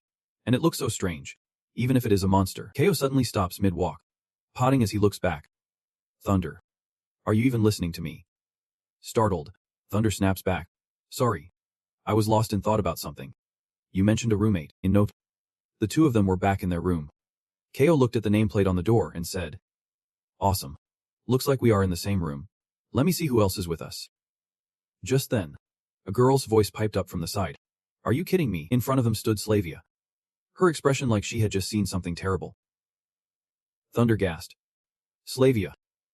Meanwhile, Ko flashed a bright smile and waved to Slavia. What is the big deal? I heard the Night Academy is all about equality, no gender discrimination. Just think a little more openly. At least we are pretty friendly. She huffed, which only made her angrier. Slavia threw her bag right at Kaio's face, shouting, Shut it. I am not sharing a room with a guy. Without a second thought, Slavia stormed off, grumbling, I am switching dorms. The loud commotion caught the attention of a few friends who peeked out. Munch asked, What is going on? Yen saw Ko getting hit and exclaimed, Looks like something big happened. While Thunder casually explained, It is nothing. The lady just got a bit upset. At that moment, the four of them officially introduced themselves. Hey everyone. We are here too. He said. And this is Thunder. Munch cheerfully added. Nice to meet you all. Yen politely chimed in. Thunder took a special interest in Yen, scrutinizing him closely. You also have red hair. Ko turned back to read the name on the board. Sighing. Looks like we have got another roommate. Thunder read aloud. Mumbling. Mary Udwood. Where have I heard that name before? A moment later, Slavia returned. And when she walked in, everyone's jaws dropped. She quickly picked up her bag and strode into the room, warning them with a cold glare. I need to change. Just a heads up. No one's allowed in here. The door slammed shut in front of the four of them. And Ko seemed to have figured it all out. I told you. The Night Academy is not going to change her dorm. Just then, Tan's voice called out. Wait. Why are you guys just standing here? Ko brightened up. We were waiting for you. Tan looked confused. Waiting for me. For what? Ko pointed at the door, his voice dripping with mystery. We just spotted a huge cockroach in there. We were debating who is going to catch it. Tan believed him without a doubt, grabbing a weapon and charging forward. This is ridiculous. How can a future knight be afraid of a cockroach? Let me show you how it is done. With all eyes on him, Tan boldly marched into the room.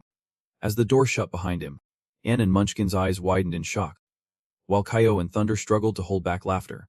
The scene shifted to a lavish dining room buzzing with activity. People coming and going. Tan's furious voice rang out. You guys dared to trick me about a cockroach. How do you all find this funny? Ko shrugged it off. Well, yeah. With a bright red handprint on his face, Tan sat next to Ko and Thunder, munching on chicken legs while grumbling. Well, this is just great. You really stepped on a powder keg here.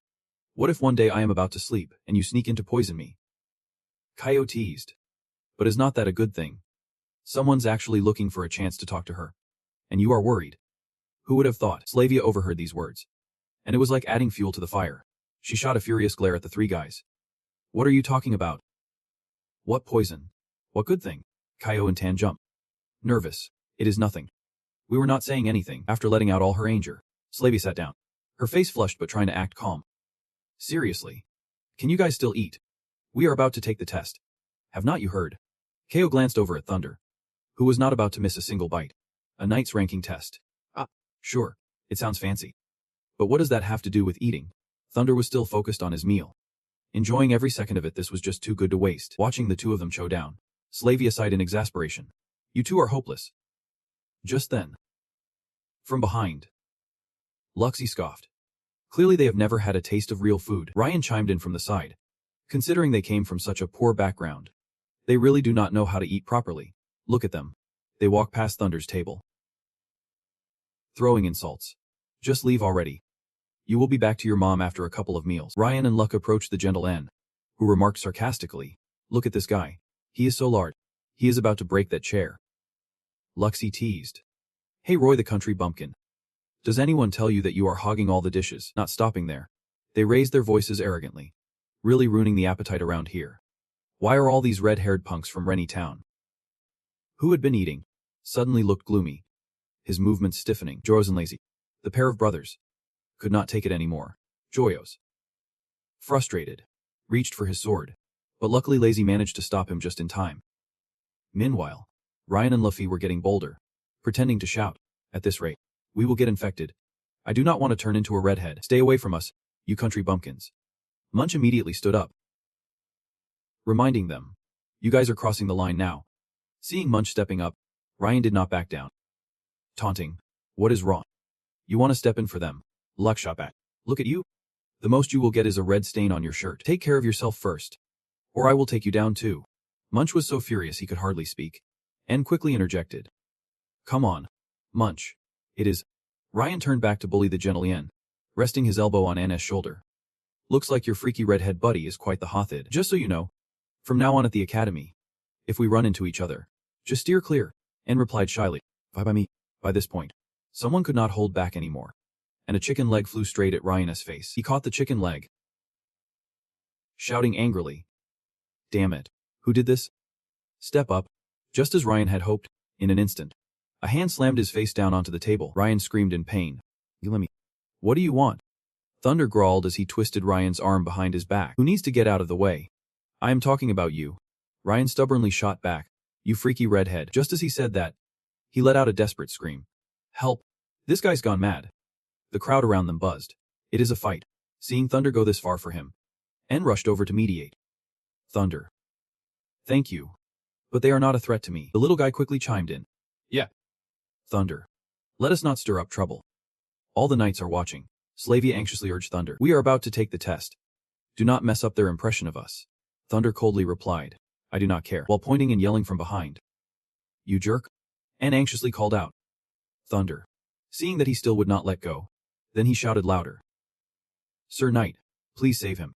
That red-haired guy is bullying the other students. At that moment, Wetter had arrived. His face darkened as he demanded Thunder to let him go, but Thunder only tightened his grip. Calling back. You know, I have understood one thing since I was little. Pain. Ryan cried out in panic. Sir Knight, please save me. While Thunder continued to echo. When there is someone trying to step all over me. At this point, Wetter could not hold back any longer. He roared an order to Thunder. Thunder, I am telling you. Stop it. But Thunder ignored him, tightening his grip even more, a cruel look flashing across his face. Give that kid a bit of dignity. Seeing Ryan writhing in pain in Thunder's grip, the other students fearfully stepped back. What is going on? It is too scary. After saying that, Thunder returned to his usual indifferent demeanor and turned to Yan. The only way to tame them is for them to remember this pain. Wetter was instantly furious at Fowler, veins bulging around his eyes. Thunder. Why are not you following my orders? At this moment, Thunder smugly pointed at his own hand, seizing the opportunity to mock. Sorry. Sir Knight. My hands and yours are alike. Both a bit problematic. Just want to hear what we want to hear. Then Thunder left Wetter standing there dumbfounded, casually pulling Ko's hand. Let us go eat first. Do not let this nonsense ruin our meal. The crowd watching this was quite satisfied. Whispering. Honestly, those two brought this upon themselves. Whispering. They usually love to bully others. But this time they finally met their match. Only Wetter was unhappy about it. He frowned, internally repeating that annoying name. Thunder. After the amusing scene earlier, the lavish feast continued. Everyone's eyes turned to the stage, where 3 knights were stepping up, whispering among themselves. There are 3 great knights. Another said quietly. Is that Winfort's? It is almost time for the competition. On the high podium, Winforts raised his hand to signal the crowd below, requesting everyone to be quiet. Following Winforts' introduction, 6 mysterious figures in black cloaks stepped in. And now I would like to invite the headmaster of the Fair Roads Apartments Academy, the 6 elders. The crowd buzzed. It is those 6 elders. So solemn. What do I do? I am starting to feel nervous. It seems this competition is quite intense. As the rumors say, no one has ever mentioned the 6 elders coming to watch the competition before. Thunder, down below, had activated his dragon eyes at some point, astonished as he examined those 6 individuals. Their status was overwhelming. This unsettling feeling suddenly reminded Thunder of his past life. Just like the one who killed him. Thunder curiously observed the cart being pushed in, stacked high with belts. Today under the watch of the 6 elders, conducting the evaluation for the new knights. Based on the evaluation results, we will award differently colored belts. At this moment, Winford seriously announced to the students below. Perhaps some had heard. The poor results would receive red belts, meaning failure. Seeing the fearful eyes of the trainees, Winford subtly encouraged them. But today I want to talk about something important. Even if you all earn that red belt, the future can still see you standing in my position. Instantly, everyone's eyes sparkled. You have to believe that since you were chosen at the age of 5, you have had talent that surpasses others. And the training ahead will help you unleash that talent. So do not lose heart. Thunder sighed softly at this, his eyes reflecting admiration mixed with a hint of anticipation. Encouraging others is one thing, but I wonder what his expression will be like when I get my red belt. At this point, Winford considered his job done. He turned to the waiter, saying, "All right, it is your turn now." And the waiter nodded, assuring him not to worry. Then, the waiter shot a glance at Thunder, locking eyes with him, emphasizing each word. "I will fulfill my duties." According to the Academy's requirements, all trainees must undergo a rigorous 15-round assessment, testing various knightly abilities in succession, starting with strength against precious stones, and moving on to shifting large boulders. Next up is the blazing hellfire, where trainees must endure the flames. Following that is the test of invisibility, assessing the trainees' stealth skills. Additionally, there are 2 more rounds, keen eyesight and the will of truth, to evaluate the trainees' determination and keen observation. Not long after, the first round, testing strength against precious stones, was held. This round took place in a spacious arena built in a circular structure, with exquisitely carved crystals adorning the top. In the center of the arena, Wetter was explaining the rules to the participating contestants. The rules were quite simple. Everyone just needed to use all their strength to lift this stone. And once the stone reached the designated position, they would pass the test. Then he held up a glove embedded with 2 strength crystals. Continuing, each person has 2 chances. If you fail the first time, you can use the magical glove on the second try. It will help boost your strength and support you in reaching your goal. It does have its limitations. Of course, using the magical glove will also affect your evaluation score, so consider carefully. Kyo whispered to Thunder, "It looks easy enough." And Thunder agreed. "That is a piece of cake." Then, Thunder looked up at Wetter, saying somewhat ambiguously, "But surely there are a few who do not want things to go smoothly for them." Wetter was still announcing the rules, adding, "Before the official assessments begin, I must declare one more thing." Kyo shot a sharp glance at Thunder.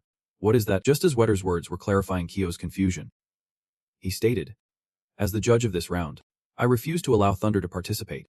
Thunder calmly crossed his arms over his chest, looking on, while Kyo was taken aback. "What?" Slavia immediately chimed in. "That is not fair. Why can't Thunder compete?" Wetter spread his arms, using a stern tone to address the contestants.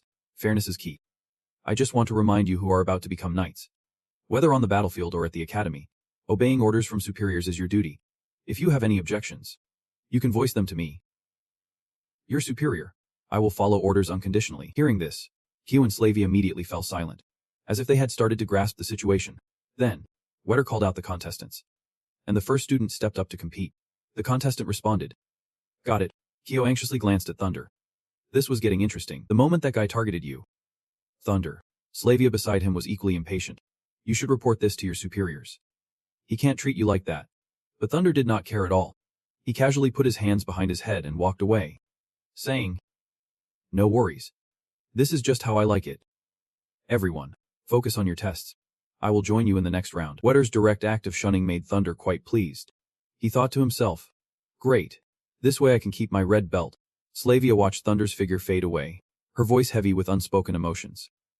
Thunder. Finally, it was Kyo's turn to compete. He quickly pushed the stone and passed the test with flying colors. Slavia struggled a bit more. She had to use gloves but managed to pass. Then there was Ian, with his insane strength, who effortlessly lifted the stone. The judges were left speechless. Test. Passed. After the test, Kyo wiped the sweat off his forehead and walked over to Thunder. Everything went smoothly. He smiled at Kyo, congratulating him. "You did great. But in the second round, you might have a rough time." Hearing Thunder's confident tone, Kyo's eyes widened in surprise. Thunder looked towards Call, the judge for the second round. He saw Call chatting with Wetter. "Long time no see." Wetter said, waving his hand. "Don't call me that." At this, Kyo was so shocked his eyes nearly popped out. He exclaimed, "Magic. We never learned magic. Why do we have to compete?" Thunder replied nonchalantly, "The enemy on the battlefield does not care whether you learned or not. I guess we will have to duel using magic." Then, a hexagonal chart appeared before Thunder, showing the factors to evaluate a knight. He speculated. Typically, those with good physical abilities fare better, while those with weaker physiques have to rely on a lot of energy, strength, intellect, energy, speed, and endurance. I think these 5 rounds aim to assess us from different angles, testing our strengths and weaknesses to help us find a new path at a higher level. Thunder's insights enlightened Kyo, who raised his finger. That makes a lot of sense. But I am not sure I am that versatile. Thunder quickly shot back. I think you are definitely not one of them. After the strength challenge, the second round was hellish, mainly testing the endurance of the students. Kyo finished his part, exhausted, and kneeling on one knee as he awaited the results. 57 seconds. Next contestant, seeing Kyo get down, Thunder praised. Not bad. You lasted quite a while. But he was not satisfied at all. Damn it. Not even a minute. He gently supported Kyo. You did great. Remember, in that magical illusion created by the wizard, you endured for an hour. Here, it was just 1 minute. The next contestant was Slavia. The judge created a glowing dot on her forehead and transferred her into the illusion. Within the illusion, Slavia was surrounded by flames. Despite the intense heat, she refused to give up. Thinking, I know this is just an illusion. Slavia was burned until her clothes were charred. Yet she remained steadfast. Her determination was clear in her eyes. But you can scare me. Below. Kyo cheered. It has been 5 minutes now. She has surpassed the second person. Even he had to nod in admiration. That is impressive, seeing Slavia's incredible endurance. She could not help but praise her. All right. The girl has proven her worth. The crowd below erupted. Cheering. She is amazing. Not your concern. She is my goddess. Shut it. Forget your pathetic thoughts. After Slavia's turn, it was Thunder's time next. I am worried about Thunder, she whispered as she walked past him. You got this? Thunder. Kun raised his hand, his voice booming. Are you ready? Thunder replied obediently. Yep. Let us start. I can hold on for about 20 seconds.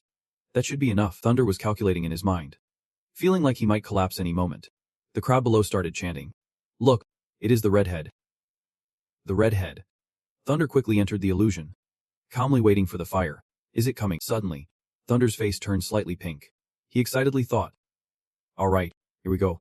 But before he could do anything, a massive fire dragon appeared right in front of him. Thunder raised his hands to shield his face as he stared in shock at the dragon, breathing fire in his direction. Wait, this is not me. Is it? In the real world? Both Kanen and Thunder felt an invisible force knock them backward. Winford and Bernardo were watching from above, utterly astonished by the unfolding situation. Up high, the other knights stood frozen in disbelief. The elders were clearly caught off guard by this turn of events. Speechless in their surprise, Winford and Bernardo rushed down, where Kan was pointing at Thunder, accusing him. It is a curse. He is cursed by the redhead. The contestants below were buzzing with chatter. What is going on? Why did the judge fall? Getting close to that guy is bad luck. Can't you hear? It is a curse. A curse. The voices rose in alarm. He is even more dangerous than the other redheads. Meanwhile, Thunder seemed unfazed, asking, what is wrong with him? Winford replied, it is nothing serious. He is probably just exhausted. He should take a break. But Winford was lying. He did not expect this either. This is strange. His magic should not be depleted like this. Winford quickly approached the other elders. One elder asked, what happened? Have you found the cause? He hesitated before answering. It is due to magic exhaustion. A short rest should help him recover. Another elder wondered if the contestant had just overexerted himself. But that was quickly dismissed. No way a mage from Jonan Academy could be exhausted from such a low-level assessment. Winford frowned, trying to brush it off. I have arranged for him to rest. We will investigate the cause later. He planned to appoint another mage as the judge. And one of the elders nodded. All right. Go ahead with that. As Winford was leaving, one of the 6 elders waved a guard over to him. Then, he whispered instructions to the guard, who nodded in response, clearly ready to get to work. The elder wearing the golden mouthpiece beside him was deep in his own thoughts. Tall and slender, the gaze of the elder with the golden mouthpiece remained fixed on Thunder. He softly called out, Thunder Taylor. The assessment was temporarily halted, and Thunder's group gathered to chat. He asked in surprise, magic exhaustion. What is that? Slavia leaned against a large pillar, her voice slow and deliberate, as the mage drained all of his magic but forced himself to cast a spell, causing a negative reaction in his body. This is the magic sickness. And the high mage sat helplessly on the ground. The white light continued, suggesting that it meant he had consumed too much before. This guy was really unlucky. Yet, Thunder still had the mood to joke around, feigning a sigh. saying he was just playing a game of jealousy with the elite, while Slavia remained suspicious. It is strange. How could a mage from Junon Academy make such a basic mistake? Moreover, what curse was he talking about? Just as the thought crossed their minds, the ground beneath the three of them began to shake violently. From the depths of the earth, thick, robust tree trunks were breaking through the ground. Everyone exchanged anxious glances. What was going on? An earthquake, a lush green forest with dark brown, sturdy trunks appeared before them, and the contestants began to question each other. Wondering what it was, it turned out that the mages were casting a spell, and they had joined forces to create this forest. The crowd was once again in awe. Did they just see magic? The whole competition ground was sprouting trees. The Thunder group was cornered, caught off guard. What the heck was that? Slavia was choking on the smoke. Someone had used magic. Suddenly, a haughty voice echoed above them. The third round is about to begin. Everyone looked up at the speaker, asking each other who he was, pointing his thumb at himself. He coldly announced, "I am the judge for the third round. What you need to do is follow me and try your best to replicate my actions." The third round hides within the city. As soon as he finished speaking, his figure vanished before their eyes, leaving only his voice echoing. Begin. The tree had not even grasped what was happening. Was it starting already? Even Thunder could not help but exclaim. So fast. Just as the group was still staring at each other, Munch quickly jumped up, and I called out to him in surprise. Munch. Tan looked on in panic. How annoying. How could that guy be so fast? Then, the tree and Thunder, without anyone saying a word, rushed into the fray.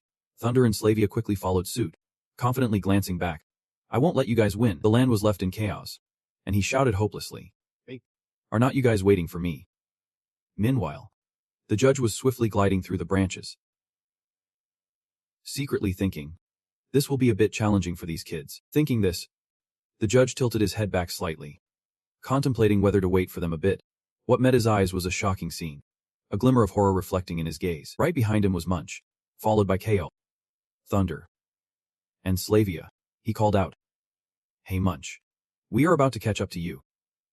Seeing this, the judge felt reassured and turned back with a hint of amusement. Looks like there is no need to hold back. After that, the judge accelerated, gliding so fast that he left only a trail of light in the air. Rely on your own talents to catch up. At the same time, in another concealed grove, someone was raising a bow and arrow, muttering, Do I have to do it now? Over here, Thunder had fallen behind, struggling to keep up. Thinking, Damn it. This is not my strong suit. Sweat dripped from Thunder as he fought to avoid being left behind. Secretly resenting, I still prefer a more leisurely pace. Just then, a flurry of arrows rained down on them. Thunder furrowed his brow, realizing the arrows were flying their way. He quickly warned the contestants behind him, watch out for sneak attacks. The arrows landed precisely at the feet of Samuch, Slavia, and Kyo. But thankfully the group managed to stop in time. Maya glanced at her surroundings and said, Come on, do not go easy on them. Quite a few people are keeping up. Next up, it is going to be tough for me. But this challenge is actually pretty cool. Just keep going, and you will see. Then, Mia shouted to Thunder and the others. Stop staring and get moving. If you do not hurry, you will miss out. Everyone, grab up. As soon as she finished speaking, a wooden panel dropped right in front of them, complete with arrows and bows. Mia declared seriously, The assessment begins. Thunder looked on, stunned, at the bow. The group quickly equipped themselves with bows and arrows. Thunder guessed that Senza was likely conducting the fourth round of the challenge right now. He was curious, wanting to see how precise their archery skills were, while Slavia darted off quickly. I think so. I am heading out first. Maya's voice rang out. In the forest ahead, there were quite a few targets set up. Hit them 3 times to pass the assessment. She knocked an arrow, her excitement bubbling over.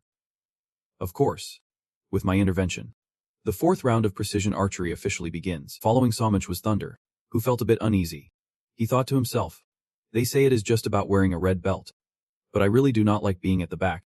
With that thought, Thunder activated his dragon eye, secretly resolving to make a mark. Just at that moment, an arrow infused with a hint of blue energy shot straight at Thunder. Seeing it, cold sweat broke out on him as he stood frozen. Shocked, Thunder quickly shoved Kyo aside, shouting, Get out of the way. Kyo turned to him, calling out, Thunder, do you think helplessly watching as the arrow sliced through the air, knowing it was too late to dodge? Just when Thunder thought it was all over, out of nowhere, another arrow flew at him. 2 sharp arrows embedded themselves deep into the trees beside them, cutting through the trunks like butter. Thunder stared in confusion at the gash on the tree. Is this level of damage really part of the assessment? He wondered. Kia let out a soft sigh. That was way too close. Just as Thunder was lost in thought, a voice rang out. Is everyone okay? Seeing Mary arrive, Kyo quickly replied. We are fine. Thanks. Your aim was spot on. Mary humbly responded.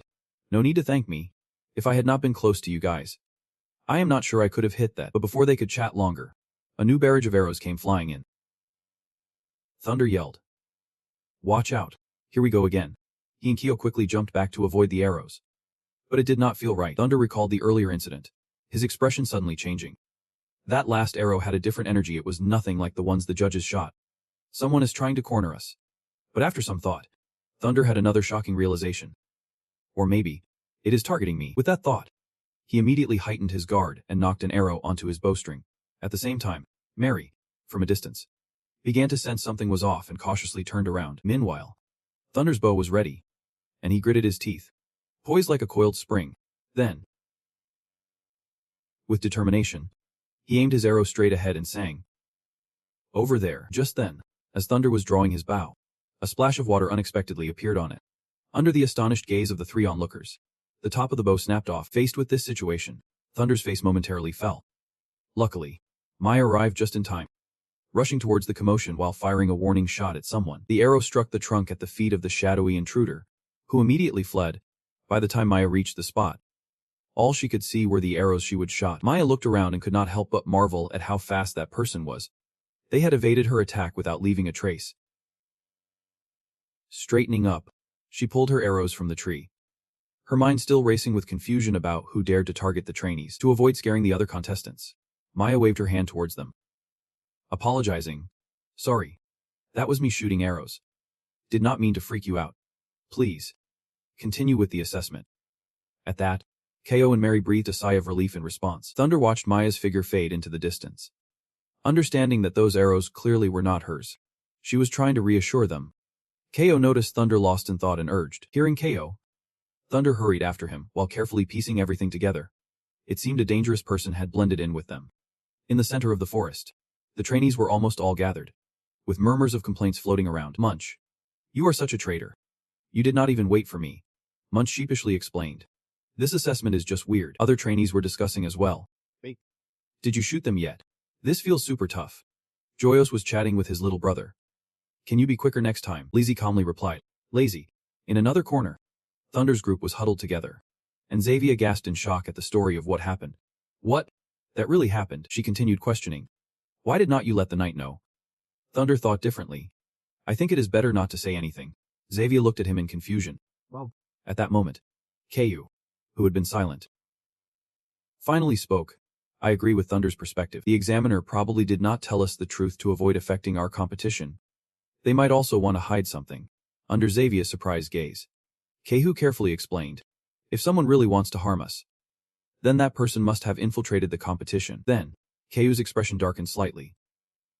This person is likely unfamiliar. Hearing this, Xavier began to understand. Speaking for him, it must be the examiner or some related knights. Then, Xavier turned to Thunder, questioning. So what are you guys planning to do next? Thunder coolly replied. We will take it as it comes. I'm really curious to see who is behind this. He furrowed his brow, his eyes glinting with danger. Who could it be? At that moment, outside the forest, a swift figure leaped down from a tree. To their surprise, Maya was already waiting, shouting loudly at him. Stop right there. Then, Maya quickly raised her weapon, confronting him about why he was attacking a student. The guy was not just any pushover. He slyly reached for his weapon at his side, but Maya caught him in the act. Don't move. At this distance, I could take you out in an instant. At that moment, he stopped hiding. Draven tilted his head and shot Maya a fierce glare. If that is how it is going to be. Without another word, Draven swiftly unsheathed his weapon and charged at Maya. No small talk needed. Night was falling, and in the pitch-black darkness, only the shimmering red light from the spirit stone illuminated everything. This time, the proctor for the test was Dambert, and this round would challenge everyone's willpower and control over their energy. Now, the fifth round, the trial of will, was officially underway. Next, Dambert lifted the sword high and introduced it. This sword was forged from the essence of a fiery beast. When you wield it, it will ignite with flames. You may not have learned how to use energy yet, but try to focus your spirit and use your will to control it. And just like that, the trial began. First up, right in front of him, En stepped forward. En nervously gripped the sword, carefully examining it. Moments later, A flame enveloped the sword in a brilliant halo, signaling the end of the assessment. And, with his singed hair, stepped back, and behind him, Danbert called out for the next contestant. Meanwhile, in another corner of the academy, two figures were deep in conversation. The assassin had failed, and their plan was exposed by the proctor. The one cloaked in shadows spoke, blaming it on a subordinate's incompetence. The figure standing slowly removed their mask, revealing Elder Jape. He sighed in disappointment. Forget it. I never expected to resolve this in one shot. He then put the mask back on, but this time, it was a golden mask that could alter his appearance. Instantly, transformed back into the Elder with a pristine white beard. He continued, we can send signals to our guardians. Our pureblood guild has never disappeared. Back to the trial. Ko's turn had just ended. Danbert was jotting down notes while calling out. All right. Next up, Ko smacked Thunder's hand. You are the last one. Buddy. It is your turn, go get him. He nodded in response. Don't he worry. Below, Slavia was waiting, curiously glancing at Ko. Wait. I have always wanted to ask how good is Thunder. Really? Hearing Slavia's question, Ko placed his finger on his chin. Casually responding. Thunder. At least in my experience. He is incredibly strong. Ton. Overhearing this, turned around in surprise. But his results in the last 4 rounds were terrible. Slavia was even more confused. Why do you think Thunder is strong? Ko was not joking at all. Sure. I won easily last time. Just like I did 10 years ago. Ko's voice trailed off as he began to reminisce about that moment. I was attacked by a mid-level beast. And Thunder defeated it and saved me. Tun not only did not believe him but burst into laughter. Come on. Stop talking nonsense. 10 years ago. You were only 5 years old. How could you beat a mid-level beast? At best, it was just a slightly bigger monster. Ko's words shook Slavia to her core, reminding her of that night when she caught Thunder sneaking out. If Thunder is really that strong, then why is he hiding his true power? Meanwhile, in the competition arena, Thunder was ready to grip the sword's hilt as Danbos signaled to start the match. Just then, a notification popped up in the air, informing Thunder that he had obtained a super beast crystal. Would he accept it? 2 options appeared, accept or decline. Thunder was so caught off guard by the system notification that he completely forgot about the sword in his hand. The other students watched in disbelief, gossiping amongst themselves, completely unfazed by the tension. Thunder then casually waved the sword around in the air, and everyone started murmuring again. I think it might be broken or something. Is it broken? The sword's light has gone out. That guy always messes things up. Meanwhile, Danbos was getting more and more agitated. He rushed over to grab the sword, shouting, Get out of the way. Give me that sword. In front of Danbos, the red crystal on the sword had lost its glow, hitting him like a bolt from the blue. This was a weapon created by a super beast, a treasure of King Arun. Frustrated, Danbos turned and grabbed Thunder by the collar, demanding, What have you done to it? Thunder showed no emotion, replying, What could I do? It is a weapon made by a super beast. Then Thunder calmly added, Besides, you were always watching me. Danbos was so furious he could not say another word. Just muttered. Just when things were escalating, a knight approached from behind, reporting, Lord Danbos, I have urgent news to share. Danbos, annoyed, asked, What is it? He momentarily let Thunder go and turned to listen to the knight's report. After hearing it, his face instantly changed, quickly regaining his composure. Danbos turned to the students and waved his hand, announcing, The round is over. You all can head back to your rooms to rest. The crowd immediately relaxed. Finally, there were murmurs of exhaustion and complaints about how tired they were. Another announcement followed, reminding them to gather for dinner, as this round would include a reward for everyone. Upon hearing this, some students chimed in, whispering among themselves, I performed better than that guy. At least I did not end up with a red belt. They continued their chatter, trying to downplay things. Spotting Thunder still standing there like a statue, Danbos called out, Thunder, you are free to go down now. Thunder obeyed and made his way down, the knight's words still echoing in his ears. Is it real? He recalled overhearing a conversation earlier. Lord Danbos was the judge of the 4th round, and had just been discovered in trouble. At the crime scene, Winford had arrived to investigate. In front of him lay Maya's bloody corpse. Lord Winford, when I found her, she was already. Winford sat beside the body, carefully surveying the surroundings. Her body was still warm, indicating she had just been killed. Who could have done this? After a moment, Winford stood up and ordered the knight behind him, Report this immediately to the elder. The knight complied. Heading to the elder's conference room, GP pretended not to know and asked, Does this mean she is dead? The knight bowed slightly, confirming, The cut was clean. A single fatal strike. Likely the work of a master. Moreover, the assailant did not alert the security system at all, which is concerning, noticing the knight hesitating. The elder, wearing a yellow mask, raised his hand and added to what the knight said. It seems highly likely that this was an inside job, as there have been some rumors circulating. The other elders joined in the discussion. One raised his voice. Is this a pureblood guild or a dark guild? Another elder snapped back in anger. The squad leader with the blue belt was harmed right in the exam. This is outrageous. We need to investigate this thoroughly. Then, one elder turned to the one standing by the window for advice. Elder, what do you think? The elder stroked his long beard and replied in a hoarse voice. This must remain within the upper echelons. It can leak outside. The elders must continue the investigation. We must catch the culprit. The knight immediately nodded in agreement. The scene shifted to the belt ceremony, where everyone was buzzing with excitement, anxious about what color belt they would receive. At that moment, Xavier met Mary, who exclaimed, So you are Maria. Awesome.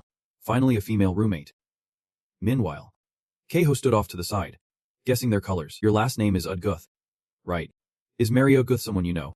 Upon hearing this, Mary gasped. You know my mom. Thunder, standing off in a corner, thought to himself. If even the judges are getting harmed, then the culprit definitely is not ordinary. The suspects must be high-ranking officials. With that thought, Thunder felt even more confident in his earlier conclusions. If this was an inside job at the academy, only the knights and elders would have the capability for this. Meanwhile, Keiho was completely oblivious. He excitedly called out to Thunder. Hey, remember that guy from Rennie Town? The one we met? That is Mary's mom. What a coincidence. But Keiho noticed Thunder was not listening, so he grabbed his shoulder. Come on, Zaya. You have been zoning out a lot lately. Thunder looked apologetically at Keiho. Sorry. I was just thinking about the competition. Slavia approached from behind, still pondering the identity of the archer. Thunder, of course, could not admit the truth. He quickly made up an excuse. I was just wondering why the celestial blade did not react at all in the 5th round. In reality, Thunder did not want to lie. His priority was the safety of Mary's mom. It was better not to let them know that a judge had been harmed after all. The more people who knew, the more dangerous it became. Thunder's reasoning immediately convinced Slavia. She looked at him with concern. That is really strange. I keep feeling like you are not very lucky lately. Except for the sword, the Hellfire tournament is the same. Just as everyone was deep in discussion, a commanding voice rang out. The knight leader had arrived. Upon seeing Winfort, the crowd fell silent. Beads of sweat trickled down foreheads. The moment had finally come. Winfort raised his hand, solemnly announcing, I declare the ceremony to begin. Now, those whose names are called, please step forward. The first name called was surprisingly Kyle Bluebird. He turned around in shock, and Thunder rubbed his pinched cheek. Finally letting go, Kyle walked up to the podium, and the crowd buzzed with excitement. That guy. He performed the best. Right. He is definitely getting the white belt. A loud voice chimed in. Who said that? The best performer is our goddess Slavia. Or maybe it is the neutral faction. Whoever it is, they are definitely getting the white belt. Winfort glanced at the evaluation board, then seriously announced to Kyle.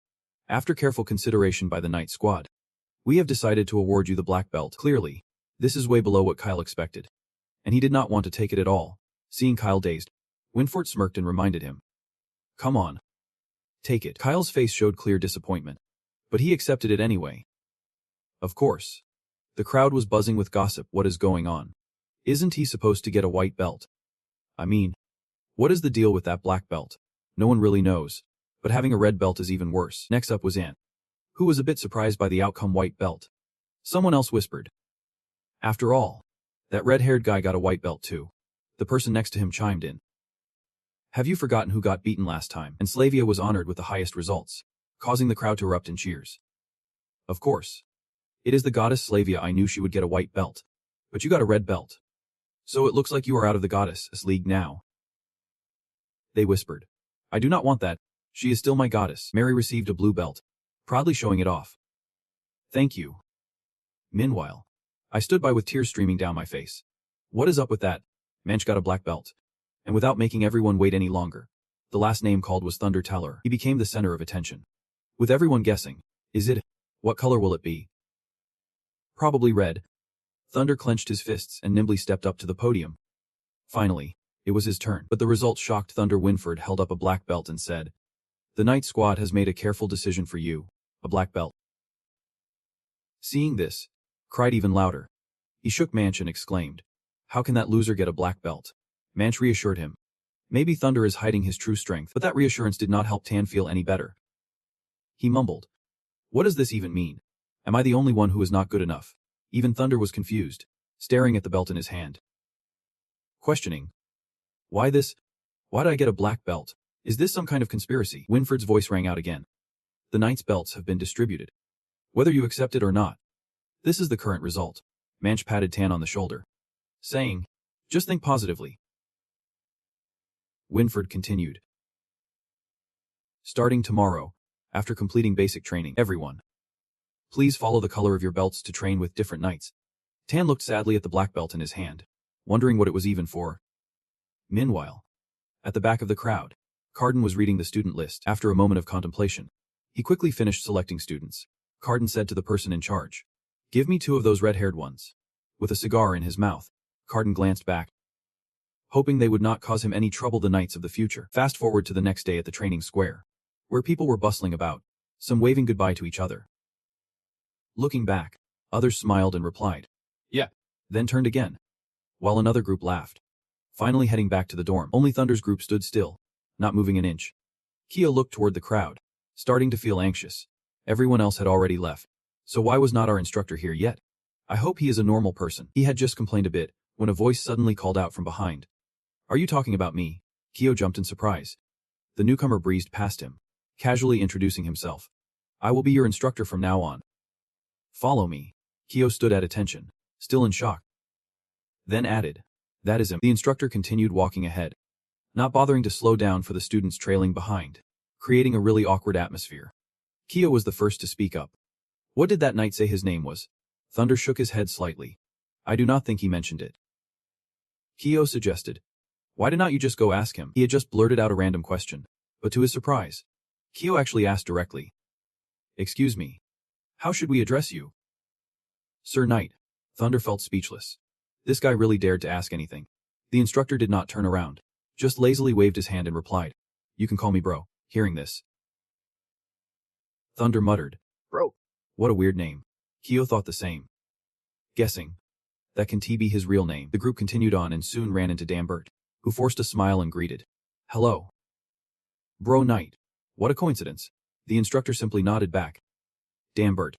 Dambert glanced at the students behind him, then made a mocking gesture. Looks like it is going to be tough for you. Bro. Dambert did not bother hiding his intentions, glancing at Thunder and saying, I am sure you are thrilled to have that black belt guy around. Right. Thunder shot back. Good thing it is not your call. Dambert's response made him furious. His eyes flared with anger as he warned. Be careful. I will be keeping an eye on you. Just then, a flash of sword light suddenly shot towards him, grazing his neck, accompanied by the instructor's calm voice. Dambert, I need to remind you. He showed no hesitation in putting the sword towards Dambert, sternly stating, Thunder is now part of my black belt knight team. The instructor paused for a moment, letting out a puff of smoke. I hope there is no bias here that could lead to any unfortunate events between us. Dambert, still cocky, raised an eyebrow and smirked. Whether there is bias or not, that will soon be proven. He was so convinced of himself, asserting that everyone would eventually realize his prediction was wrong. With that, Dambert turned and left, saying, good luck, everyone. As they watched him go, Kia was left confused, wondering, what prediction? What is he talking about? Man scratched his head, sitting there, having never heard of it. As for the instructor, his face darkened slightly, teeth gritted in silence until he finally said, follow me. Not long after, he led the group to a massive building. This is our special training area. The moment he opened the large door, a wave of gust hit them in the face, and Kyo blurted out, where did this wind come from? The teammate beside him muttered, struggling to open his eyes. Though in the same predicament, Kyo remained much calmer, trying to keep his eyes open to take in the training area. When the sight of spider webs covering the walls hit him, Kyo could not help but exclaim, this place is a total mess. At that moment, someone suddenly yelled, where's the bro knight? Kyo was just as puzzled. I did not notice. When did he disappear? Before the group could even catch their breath, the door behind them suddenly slammed shut. Kyo jumped in surprise, turning his head to check what was happening. Thunder said nothing, determinedly using his dragon eye to scan for any signs. But it vanished just like that. Thunder double-checked. Even with the dragon eye, he could not spot the guy anywhere. looking anxious, asked. Thunder. Do you see him? At this moment, Thunder felt just as confused and had to answer honestly. I do not see him at all. The next moment, Caden suddenly threw his arms around both of them from behind, his deep voice booming. You guys were looking for me. His unexpected appearance scared the daylights out of them, and they all screamed in shock. After a moment, everything settled down, and Caden explained that from now on, they would have to train in complete darkness like this. He clarified, this is to hone your skills and sharpen your senses, until one day, you can blend into the shadows and turn that darkness into your sharpest weapon. Kyo could not hold back any longer and probed directly. Sir Ka. I heard that the Black Knights mainly carry out assassination missions. Is that true? Thunder was taken aback, thinking to himself. Assassination. So that is why Kyo was worried. Caden's confirmation plunged Kyo into silence. That is right. The skills you have will make you more suitable for assassination missions than anyone else. He lowered his head, muttering, why can't we just fight fair and square like everyone else? Caden slowly walked closer, shrugged and replied with a smile. The reason you all became Black Knights is that you have something special that others do not. He gently patted Kyo's shoulder and said calmly, if you want to fight fair and square against others, trust me, you have that capability. Caden emphasized this, and hearing it made Kyo feel a flicker of hope as he looked up at him. Sir Ka. Then, Caden tossed each of them an item, saying, take this. Kyo looked puzzled. What is this? The corner of Caden's mouth lifted slightly as he grinned.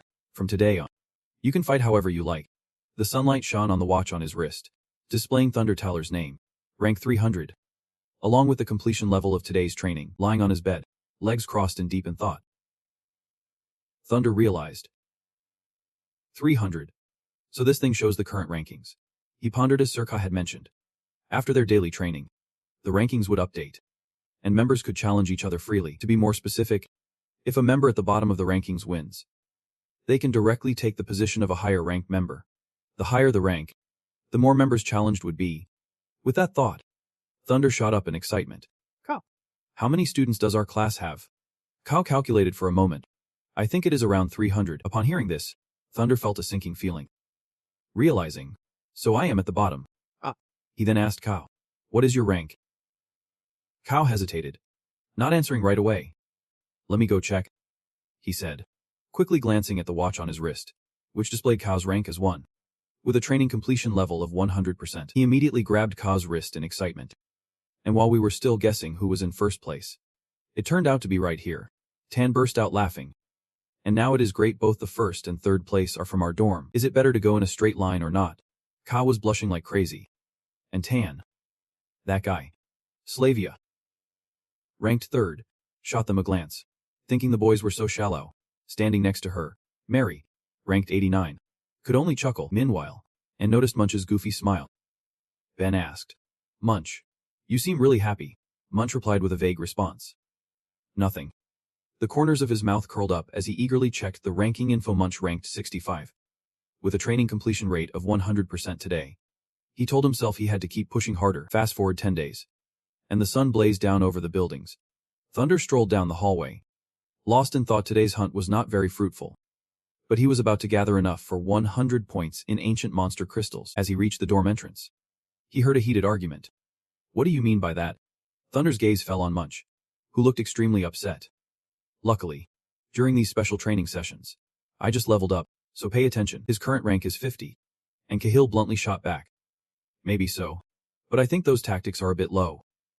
After all, it does not gain me anything. This remark once again provoked Munch. Just because it is not your fort does not mean it is useless. Cahill refused to back down, retorting, without those skills, I could still lead. Munch immediately felt embarrassed. Thunder turned to Tan and asked, what is going on? He sighed, reflecting. It is the first time I have seen Munch so worked up. Tan summarized the situation. They were debating whether the training from the incompetent night den actually helped them. Curious about what they were training on, Thunder stroked his chin thoughtfully. Special training. According to his analysis, stealth and shadow skills are traits of the Black Knight, things Cahill clearly does not excel at. But in this aspect, Munch showed his special talent. Thinking this over, Thunder could not deny it.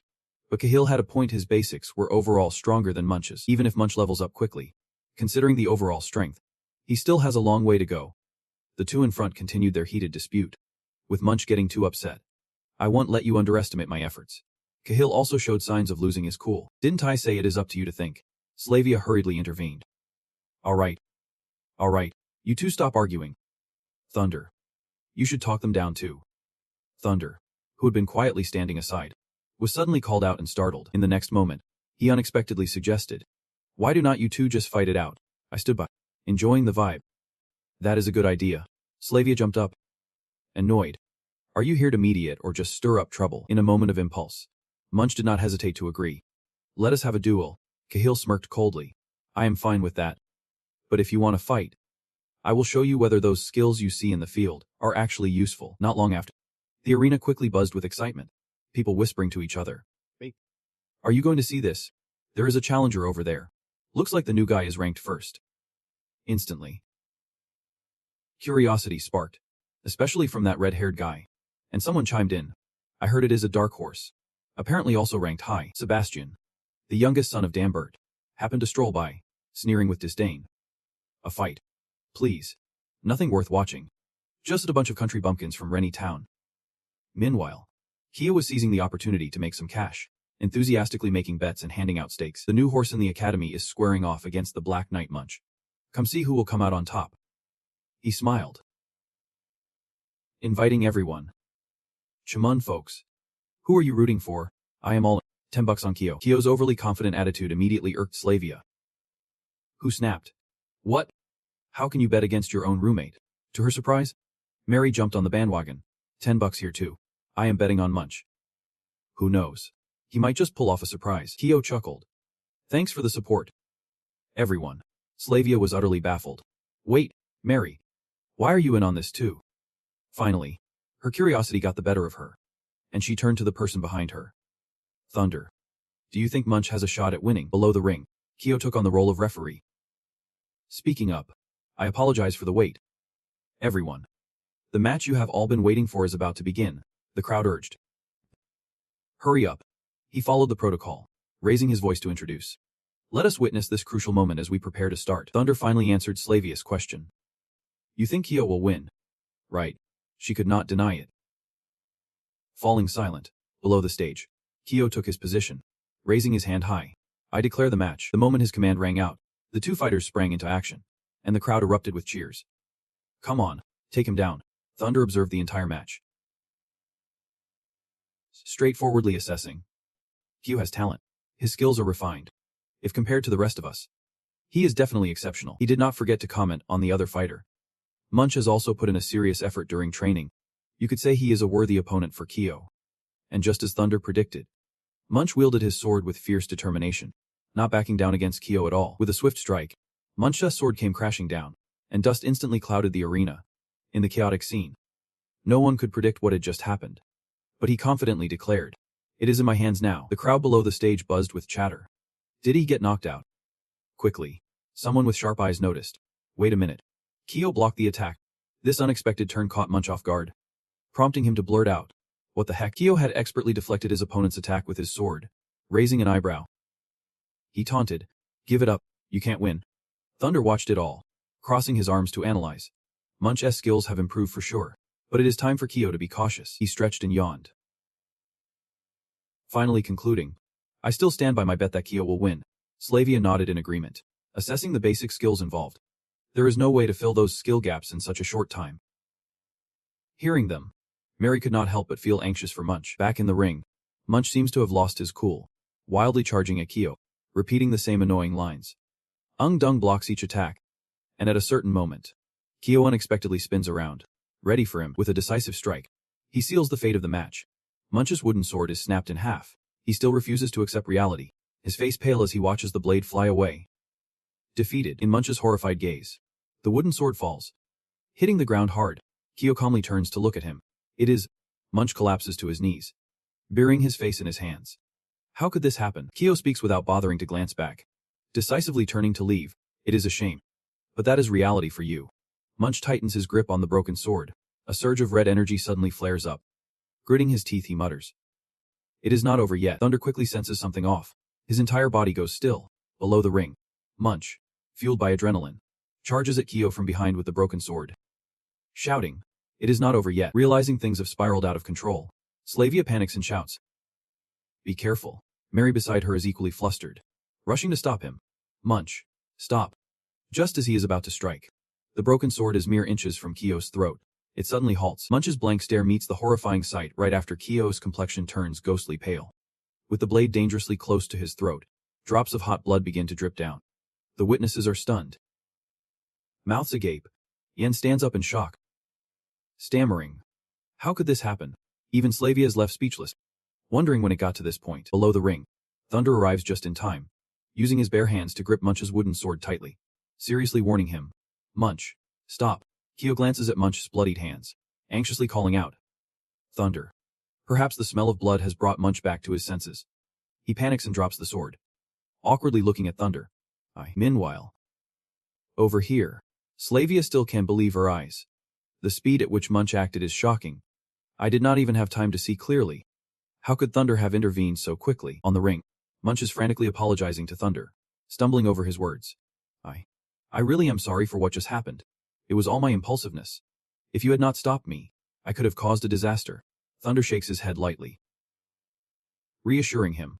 It is just a small scratch. Meanwhile, the crowd was buzzing with chatter, trying to decide who really won this match. Someone shouted, I guess it is Kaiho who won, while another insisted it was a fix. If Kaiho had not been stopped, he would have dodged that attack. The argument escalated. But before they could resolve it, the fight was already over. Quickly assessing the situation, the announcer waved his hands, trying to calm the crowd, saying, Everyone, quiet down. We need to consider that a third party got involved. The result of this match is voided. Everyone can get their bets back later. Of course, some people were not happy, shouting protests. This is not fair. There were even some rowdy folks who started throwing bottles into the ring. Damn it. Are you guys doing this on purpose? I clearly won my money. If you can't play, then do not. The announcer desperately tried to soothe the crowd, saying, Everyone stay calm. I said I would refund you. But their anger was palpable, and they were not backing down. The situation spiraled out of control as the fighters in the ring were bombarded with stones, enduring a torrent of harsh insults from the crowd. You guys messed this up. What good is a refund? We clearly won. Get out of the academy, you bunch of losers. As they were leaving, Thunder was suddenly hit in the head by a rock, and the crowd below erupted in furious curses. Damn red-haired loser. The scene was chaotic, with shouts ringing in his ears. Get out of the academy. Leave. Ko quickly supported Thunder, anxiously calling his name. Thunder. Manch tried to hold back the crowd, urging everyone to calm down, but all he received were venomous remarks. Shut up. Get lost. Ko noticed Thunder swaying, his face turning pale. Thunder. What is wrong? Thunder weakly replied. Slavia and Mary rushed down to shield him, doing their best to persuade the crowd. Please stop. The match is over. Don't get riled up. In the midst of the chaos, Eric casually picked up a large brick, grinning mischievously. Let me do something big. Before he could act, his wrist was suddenly hit by a stone, causing him to reflexively drop the brick, which clattered loudly. Ouch. Manch had anticipated Eric's intentions and stepped in to stop him. Don't do it. Eric, frustrated, pointed at Manch. This is all your fault for being useless. Manch retorted. But this has nothing to do with Thunder. Eric was so angry he could not find the words, just shouting in frustration. You remember this, kid? With his people under attack in this chaos, Sebastian's face darkened. Clearly displeased, the atmosphere around Thunder felt frozen, with only the crowd's venomous taunts echoing in his ears. Red-haired freak. Thunder felt as if countless hostile eyes were piercing through him, all hurling insults. Get out of the academy. You are a trashy freak. You should not have been born. With you around, nothing good can happen. Just go die already, you star loser. You are out there amidst their storm of insults. And honestly, I can't even wrap my head around why it is like this. Humanity is just pathetic like that. Yet, there are still voices of concern coming through, saying don't throw anymore. We are all classmates here. Thunder, are you okay? But still, you are practically drowning in the most brutal insults imaginable. I do not want to be in class with a freak like you. Yeah, exactly. And then, Thunder is bombarded with toxic words, like poison gradually eating away at him. Every part of Thunder is trembling. All he can hear are the harshest insults piling up. Red-haired loser. Freak.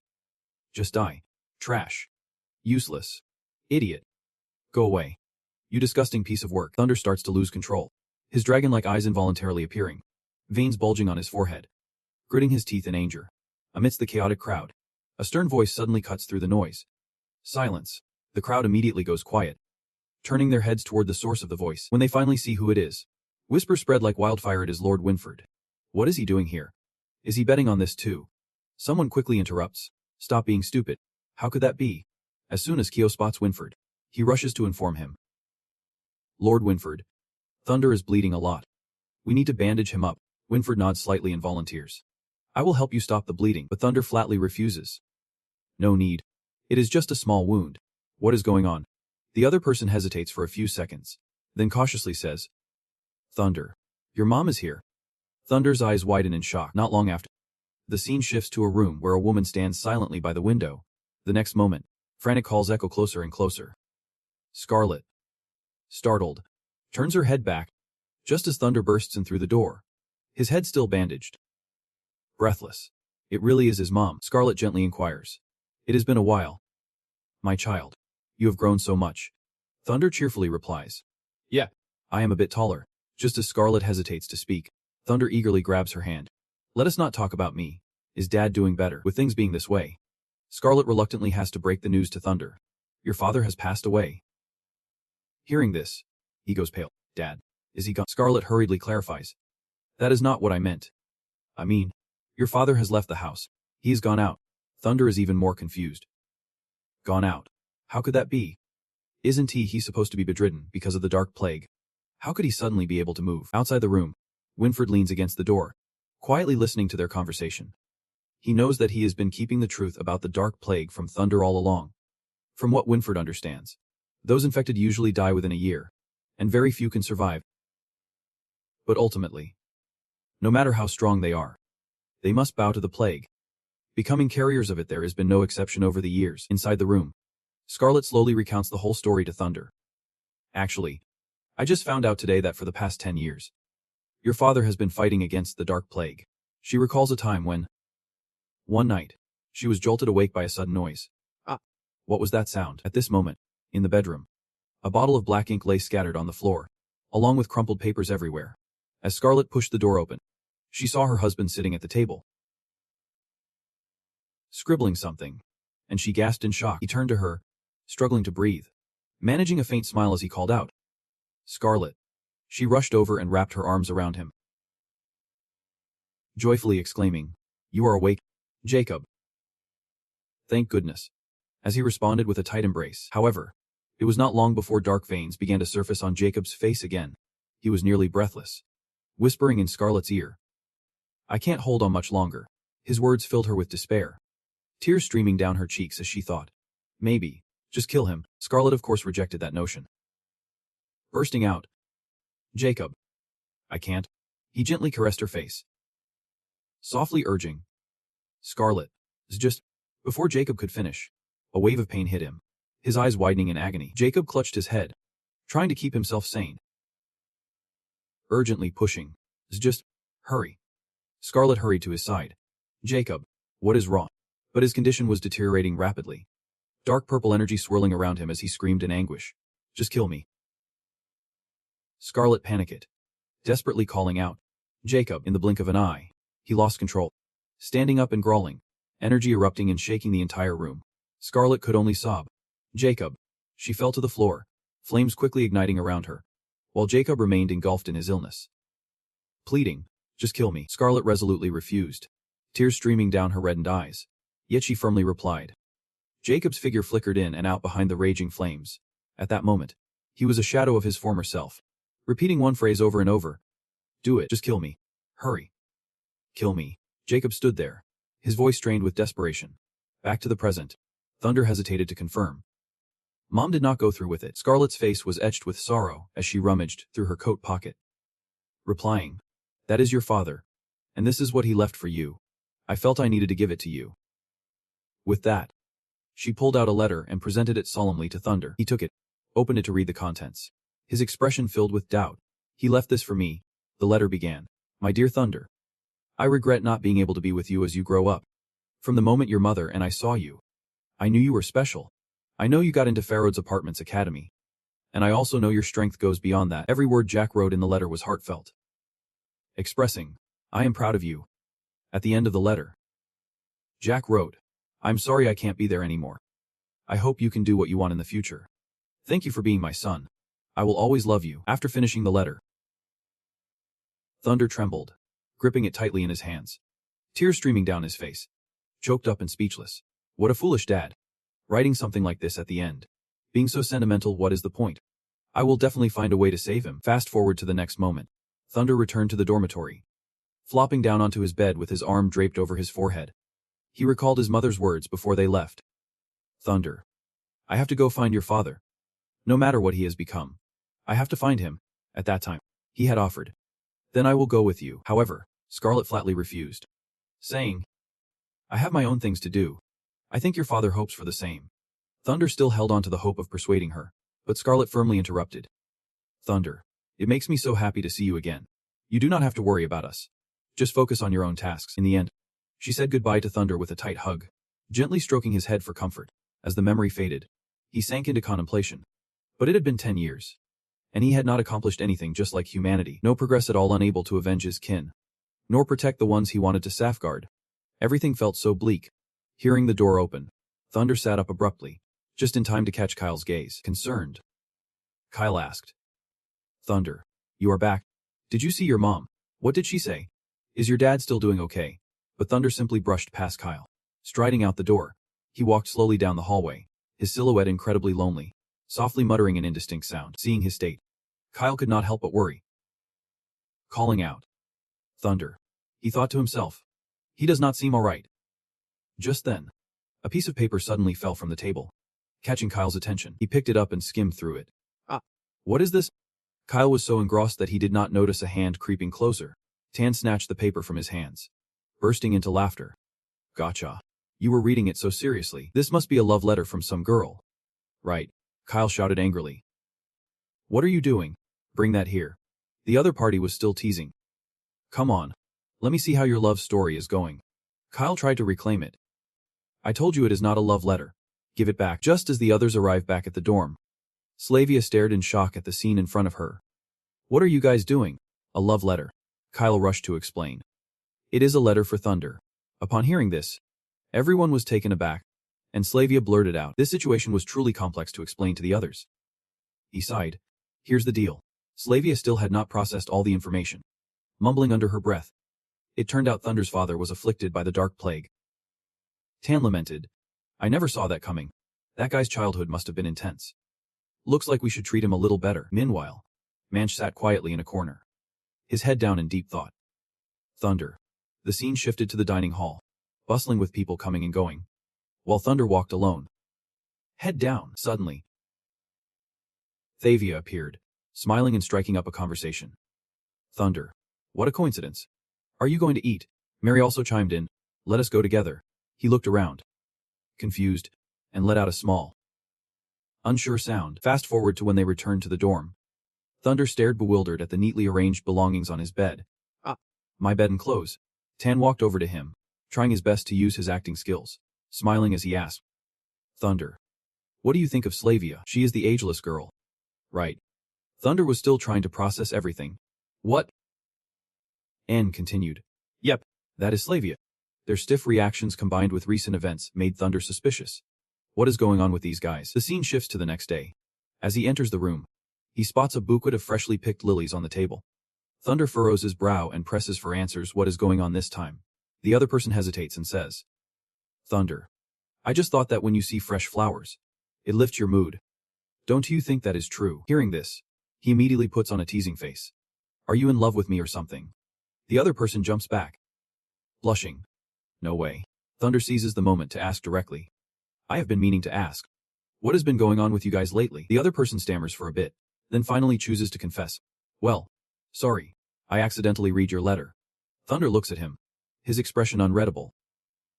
Calling out. Wait. I hope you are not mad. Sensing Thunder might be upset, he hurriedly explains. Thunder. It is my fault. That letter is your private matter. I should not have opened it without asking. And I did not tell anyone else to read it.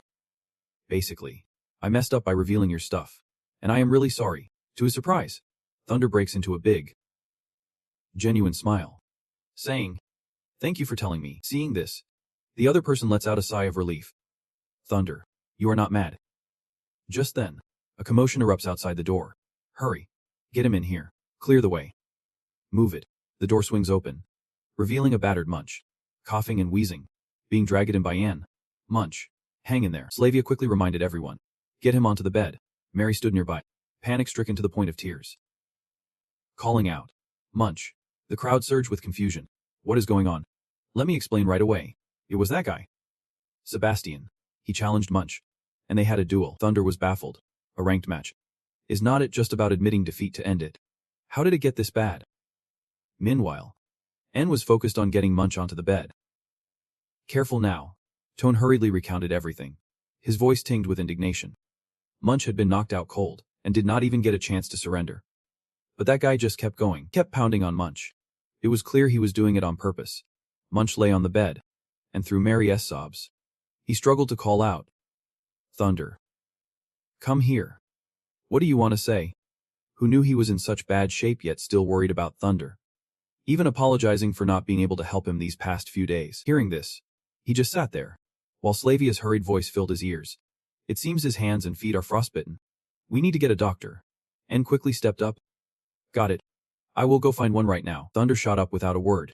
Turning to leave, Kyle noticed and anxiously asked. Thunder. Where are you going? He turned back, his eyes blazing with fury. Of course. I am going to get justice for Munch. Kyle gently grabbed Thunder's arm, stopping him from going too far. Wait. Thunder. Do not get too worked up.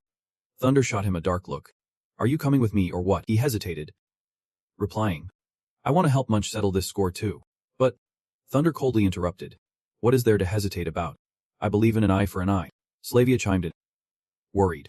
Because Sebastian is a member of the Delta family. Kyle agreed. Right. He is the son of Sir Dambert. We can't afford to mess with them. Thunder turned his back, not looking back as he walked away. So what if he wants to cause trouble? He will just have to face the consequences. Thunder. Kyle shouted. Do not you get it? This is not the first time he has acted like this. No one at the academy wants to provoke him. Or they might just get expelled. He raised his hand in a mock farewell. Do not worry. I am not that naive. As long as it is through an official match, I can seek revenge the right way. Kyle called out his name, his voice laced with helplessness. Thunder. Meanwhile, the scene shifts to a beautiful landscape of intertwined flowers and grass. Sebastian praised. Not bad. Eric, keep it up. Amidst the clashing of swords, Sebastian walked through the group training, and Eric replied. Wait. Thunder is being blocked by two guys over there. What? You are not one of us. Are you? Come on. We are training here. If you have got something to say, step aside. Who are you looking for, by the way? The first student curiously asked. You are looking for Sebastian. I do not remember him having a red-haired friend. The second one laughed and said, if it is not you, then step aside. Eric, overhearing the commotion, shouted. What is all this noise about? What is going on? The first student pointed at Thunder and said, this guy right here barged in, claiming he is looking for Sebastian. Hearing this, Eric mocked. What? There is no way Sebastian knows any freak with red hair. Didn't your parents teach you how to use your brain? Eric angrily pointed at him. Can't you see we are practicing? Thunder calmly asked. Are you Sebastian? If not, I have no reason to look for you. He grinned, and just then, a voice rang out. Eric, from behind. Sebastian chuckled lightly and introduced himself. I am the Sebastian you are looking for. He pointed to his black belt and added. I guess you came here because of your classmate. Right. Thunder got straight to the point. Since you know that I won't beat around the bush anymore, let us have a duel. Shall we? Sebastian leaned back. You are asking for a duel just like that. The system chimed in. Thunder. Rank 300. Do you accept? He smiled and pressed his watch. Sorry. I think I will pass. Thunder's face turned cold. What?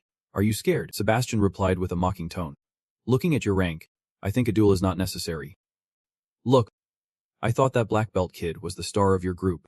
But the results are just pathetic. He waved his hand dismissively, showing mock pity. Sorry. I did not mean to hurt your feelings. I guess people born into ordinary families are just different from us.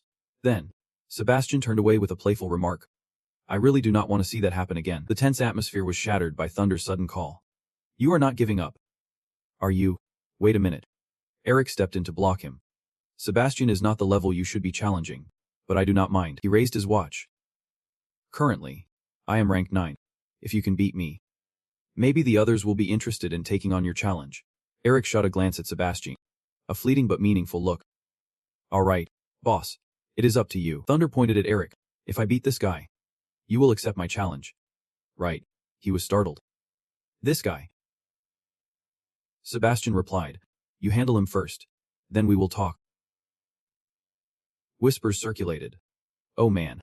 We get to see a match again. Following a talented team was definitely the right call. For sure. We will get to see who I will challenge. I hope this one lasts a bit longer. Thunder said, tightening his grip. Alright. I won't say much more. Eric readied his sword. This is getting intense. Don't he come crying later when you have to find someone else to get revenge. Someone wondered. Why has not that red-haired guy picked up his sword yet? He immediately charged at him, thinking this was a golden opportunity to use the move Sebastian just taught him. Sebastian crossed his arms. His face lit up with excitement. This Eric guy is really something. Picking on a kid like that. The steel glinted as Eric swung his sword. Each blade aimed straight at Thunder. With a quick lean, Thunder dodged the attack by a hair's breadth. He could not believe his eyes. His expression one of shock. What? How did he dodge that? Eric roared, refusing to back down. Swinging his sword again. This is not over. Despite throwing punch after punch, Eric just could not land a hit on Thunder. Every strike dodged with effortless ease. It is infuriating to watch. Panic started to set in. This was his fastest move yet. How could he still avoid it? Thunder charged forward, and before Eric could even react, his fist slammed straight into Eric's face. His body was sent flying back several meters before crashing to the ground. Eric was stunned, his face bruised. Eyes wide with disbelief. How could this happen? Thunder pointed at Eric lying there and said, Sebastian, am I finally worthy enough to challenge you? Crowd around them erupted in shock. Eric. It looks like he is out cold. Get him to the medical room. Sebastian crossed his arms, looking unfazed. What is in it for me if I beat him? You offer 2 shimmering stones. If you win, those 2 monster crystals are yours. Eric was flabbergasted. Where did you even get those monster crystals? I do not want to touch anything that might lead to trouble. You replied calmly. My parents were adventurers, and this is what they left for me. Thunder shoved his hands into his pockets. So what? Until I turn this into a weapon, you still have a chance to get them. Sebastian pointed at him. Fine. I accept your challenge. But there is a catch. He burst into laughter, a glint of excitement flashing in his eyes. It has to be a public match. I do not want anyone thinking I snatched those monster crystals from you later on. Without showing any emotion, Thunder replied coldly. That suits me just fine. The crowd buzzed with chatter. Here he comes. Sebastian. The best of the best. About to take down the red-haired freak. It is almost time. Kelly next to him kept urging him. Do you really want to go up against that guy? I heard he is ranked 2nd. If that is true, I do not think that is a smart move. He continued to warn. Even if you want to go big, that guy won't hold back. Thunder reassured him. Don't worry. Just open the door for yourself. Follow my lead. He was helpless. Well, I can stop you anyway. They fist bumped. He chuckled and said, just promise me you will at least make that guy bleed. Thunder responded with determination. Count on it. Scene change. He held a wooden box. Once bought. He let it go. The black belt knight Thunder versus the white belt knight Sebastian. Let us see who will come out on top. We are all on the edge of our seats. I wonder how long Thunder can hold out. Anne hesitated, his voice laced with concern. I hope Thunder does not get hurt. Slavia disagreed. On this, I do not think like you guys, Tun said loudly. Love truly makes people blind. She got flustered, shouting. What are you talking about? How could I possibly like that Thunder guy? That is not the point. Slavia continued to shout. If you can see Thunder's strengths, you must be blind. Tun kept teasing. Love. He felt restless, lost in thought.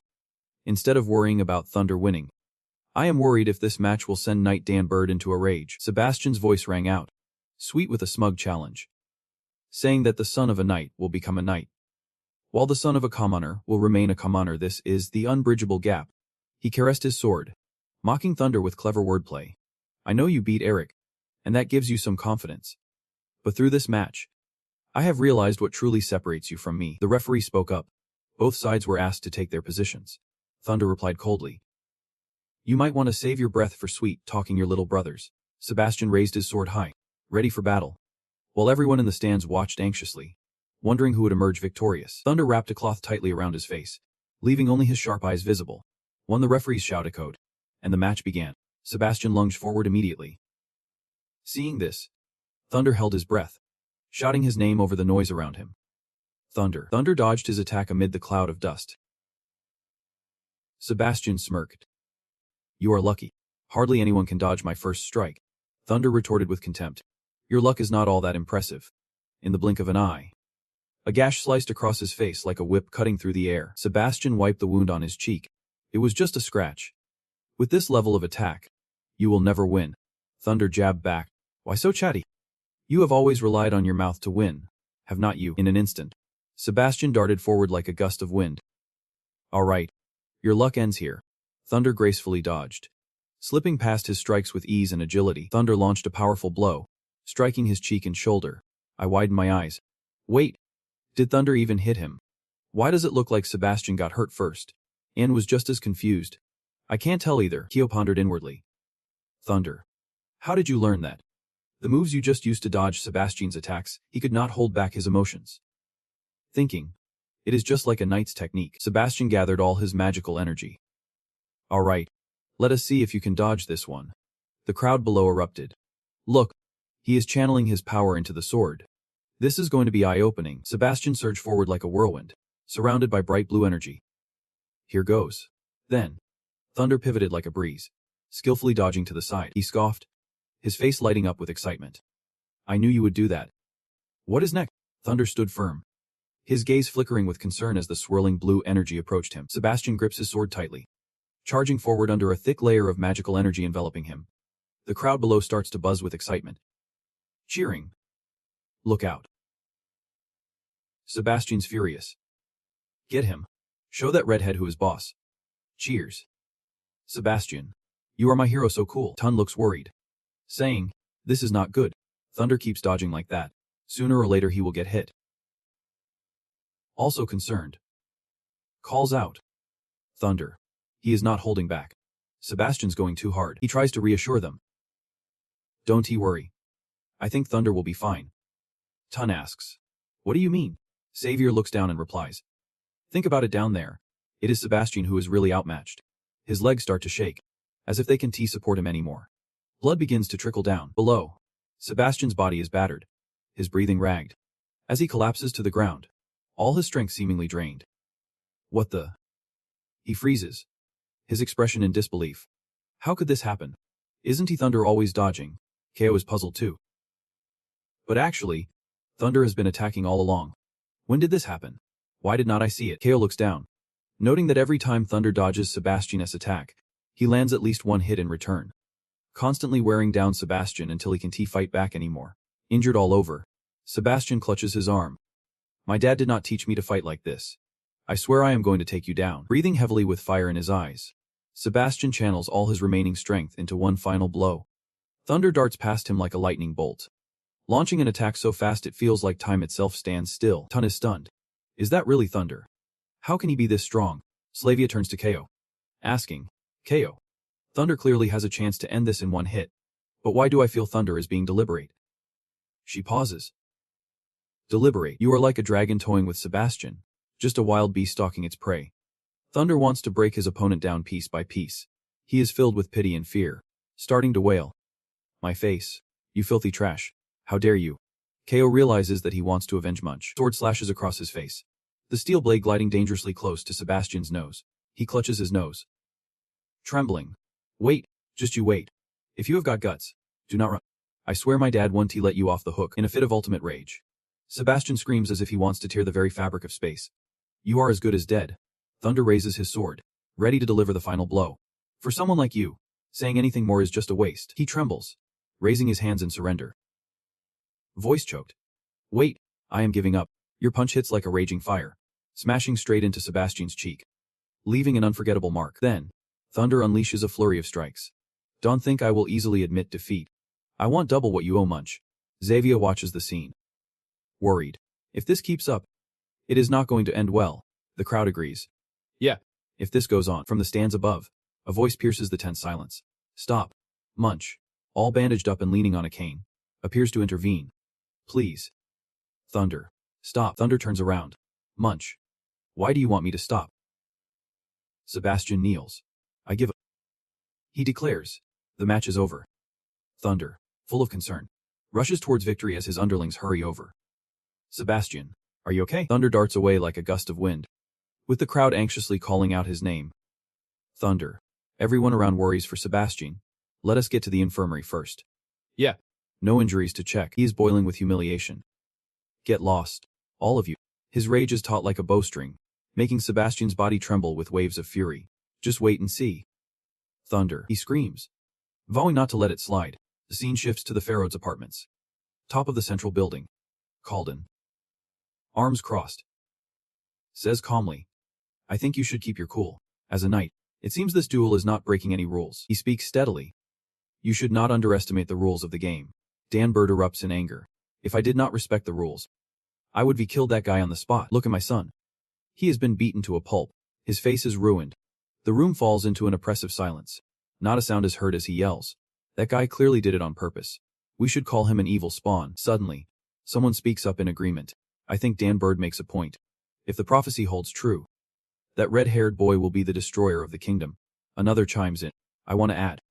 The prophecy also states that the red-haired boy could become the savior of this world. That person turns to the elder and says, Elder, can't you see this child has already revealed the hidden nature of a disaster bringer? He agrees. That is why I think we need to be more cautious. If we wipe him out, what consequences might we face? It could turn into a disaster for us all. One person finally spoke up. All right, if we keep discussing, it is pointless since everyone has their own opinions. Let us just vote. The elder is the grand elder, so if you support Thunder Taylor, raise your hand immediately. Dambert scoffed. Clearly unhappy, but still raised his hand. It was not just Dambert. Elder P and Master Knight Ross also raised their hands seriously. Grand Elder continued. Voting is closed. Now. Those against, raise your hands. The elders and the Grand Elder immediately lifted their hands. Elder Humphrey scanned the room and decisively raised his hand in opposition, causing the atmosphere to drop for a moment without exchanging a word. Bernardo, Carden, and Winford all raised their hands simultaneously. The results were announced. 3 votes in favor, 6 votes against, and 2 abstentions. The proposal was not passed. On the rooftop of the dormitory, Thunder stretched lazily in the warm golden sunlight, closing his eyes as if the world around him had faded away. A voice broke the silence, making him open his eyes. He was not in the dorm, so I guessed he might be here. Thunder sat up abruptly. I just want to be alone, Xavier gently asked. You are thinking about Munch. Right. Thunder slowly turned to him, eyes wide with surprise. How did you know? Suddenly, she sighed heavily. Thunder. I do not know how to say this. Maybe your way of thinking is different from others. You do not talk much and you do not understand how others feel. Thunder simply turned away. Indifferent. Whatever, I do not care. Hearing this, Xavier grew flustered. That is not what I meant. I just want to say. Even so, I know you are not a bad person. She placed her hand on her chest seriously, as if to affirm that every word she was about to say came from the bottom of her heart. Whenever I see you struggling or angry, I always wish I could do something for you. I hope you can trust us more. Trust your friends. Without saying a word, Thunder silently lowered his head, letting Xavier's words wash over him like a stream. Friend. The scene before him sparkled under the vibrant rainbow, each ray reflecting off the ground. He suddenly leaned in, pinning Slavia against the wall behind her, both hands locking her in place. No escape. Thunder. Thunder called her name. Slavia. And she stopped, her gaze fixed intently on his eyes. Thunder suddenly asked a question that caught her off guard. Are you afraid of me? Under the radiant rainbow sunlight stretching across the sky, Slavia gently replied. Sometimes. She continued, but like I said, I do not think you are a bad person. Slavia's radiant smile lit up her face like an angel, her eyes sparkling. And honestly, his eyes were stunning too. They suited him perfectly. Don't you dare think of him as a monster. Upon hearing this, he felt an unexpected heaviness in his heart. Wait. A monster. Without saying another word, Thunder turned and quietly walked away. Every time I think I have figured people out, everything changes. There is still a long way to go on this road of understanding humanity. Scene change. Dambert was pouring all his rage into every step. That damn prophecy. One day, I swear I am going to kill that guy. Suddenly, a voice called out from behind, freezing the atmosphere around him. Sir Dambert. He turned around. Lord Ja P. Is there something you need? The man smiled. Nothing special. Really. Gently placed a hand on Dambert's shoulder. I know you are thinking a knight should come from noble blood. That is a pretty good perspective. I will stick with that. He bowed deeply, showing profound respect. Then Harry walked in, politely asking, Excuse me, is Thunder in here? Slavia replied. If you are looking for Thunder, he is upstairs, he softly responded. Thank you. Beautiful lady, making her blush. No need to be so polite. As she watched Harry's back, Slavia wondered. This guy looks so familiar. Was he in our class? Thunder lounged, his face radiating lazy confidence. Slavia, why are you back? Harry flashed a friendly smile. I think I might not be the person you are talking about. He extended his hand for a handshake. I am. You sprang to your feet. Let me introduce myself. Harry. He continued. Harry. Dambert, second-year student. His face darkened, eyes filled with gloom. Dambert, so you are related to that kid. He replied with a smile. That is right. The one you defeated today is my little brother. Thunder cut straight to the point. So you are here for revenge. Harry immediately waved his hands. Not because of that little thing. Actually, I really want to thank you. You questioned. Thank you. He laughed and continued. I know my brother can be a bit full of himself. Honestly, he has not really trained hard. He kept smiling. So it was only a matter of time before he got beaten. Consider it a lesson for him. Thunder turned to leave, if that is the case. Then goodbye. He drew his sword. Wait a second. Even if we are not in the same class, we can just skip a duel. At least let me teach you a lesson. You paused for a moment before accepting the sword, while Harry rambled on. After all, my little brother got defeated, so as his big brother, I should do something. Thunder coldly responded. What a roundabout way to say you just want to fight. Harry chuckled and turned away. Oh come on. Do not say it like that. I just want to see the strength of the guy who beat my brother. An intrigued smile spread across his face. Come on. Let us see what you have got. Your gaze sharpened, lost in thought. Usually, I do not like to initiate attacks. But this guy seems a bit different from the others. Suddenly, Thunder lunged at Harry.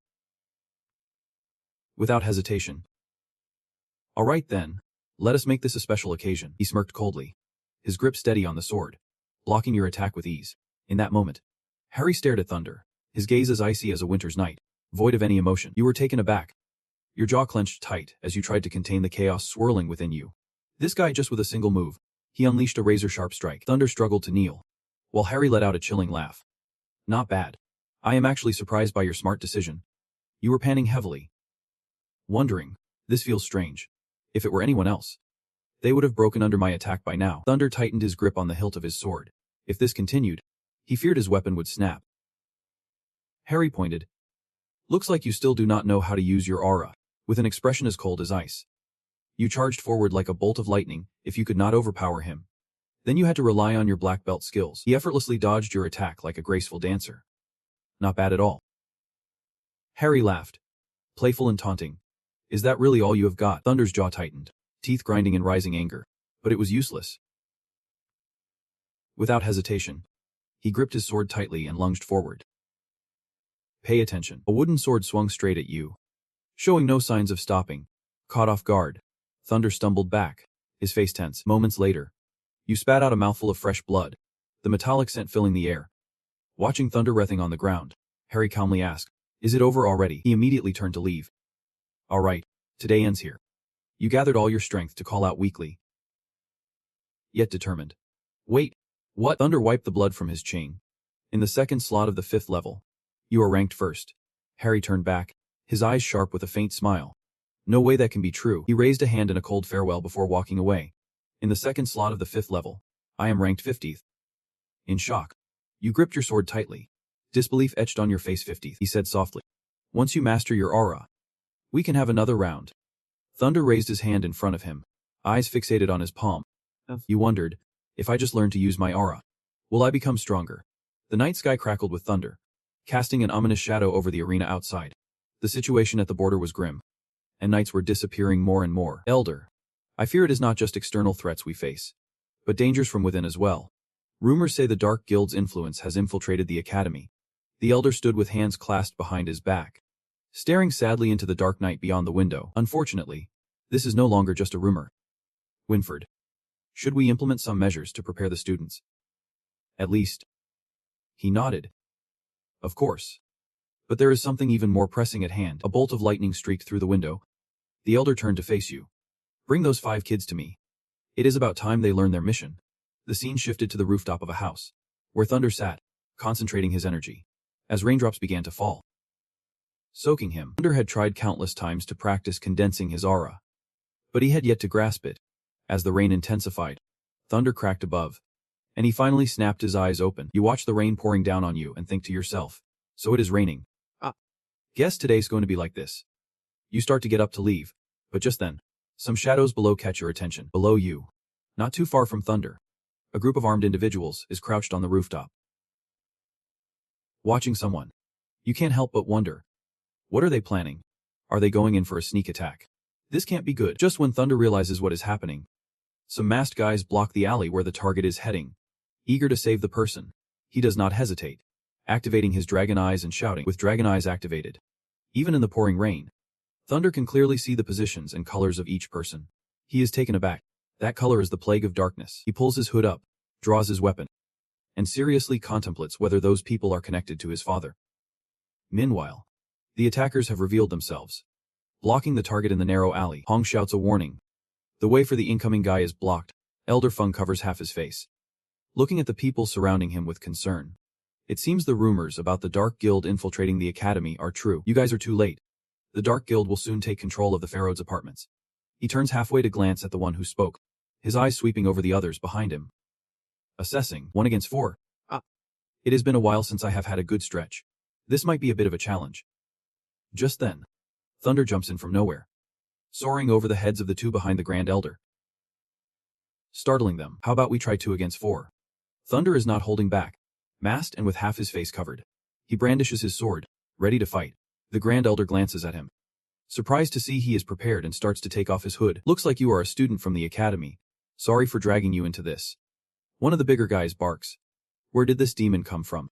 But the guy in front seems even more arrogant, sword drawn and ready, eyeing the two of them. No worries. We all have to die sometime. Elder Feng turns to face the two remaining enemies. He unleashes a powerful aura to intimidate them, but still addresses Thunder humbly. Since it has come to this, help me hold them off for a bit.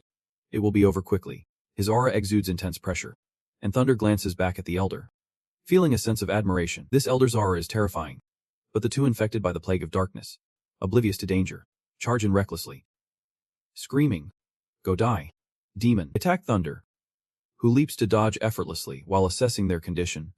These guys are not like his father. They still have some awareness.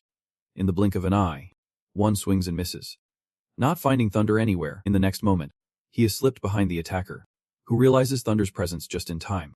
The other one rushes in, ready to block Thunder's strike, catching him off guard and forcing him to lean back slightly. He jumps back, heightening his vigilance, and one of the masked guys notices something's off. He calls to his teammate. This demon does not know how to use aura, so that is it. It turns out to be an outsider. Thunder outside was calm, his sword clenched tight in his mouth, but his eyes sparkled with a fury that whispered, "Damn it. I have been discovered." The two shadowy figures were clueless about his actions, questioning him as they charged forward, seeing him crouch down like he was about to sprint away. What the heck is he doing with the sword in his mouth? Just kill him first and figure it out later.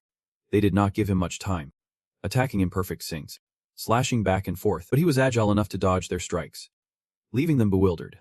This little brat had some strange moves, damn it. They could not pin him down. They watched him leap back onto a wooden crate, trying to get the high ground. Don't he let him escape. Just as they reminded each other, a heavy thud echoed behind them. Their teammate had been taken down. Both turned in shock at the noise. Behind them, Elder Feng had thrown one guy over his shoulder and stomped on another, standing tall with a mocking glance at the remaining two. Let us see what these kids are really made of. Thunder and the two attackers were stunned, staring at the Elder in disbelief. The ambushers anxiously whispered to each other, "What should we do now?" One panicked, but the other was focused on Thunder, reminding his partner, "We need to use that thing. Don't he worry. We have to take this little demon out first." Thunder smirked internally at the scene unfolding, but he quickly devised a plan of his own. It turns out he had been overthinking it. If this was real combat, then he would not hold back. With determination in his eyes, he shifted the sword in his mouth and leaped into action. The two attackers swung their swords at Thunder, their blades charged with dark purple energy, but he managed to evade them.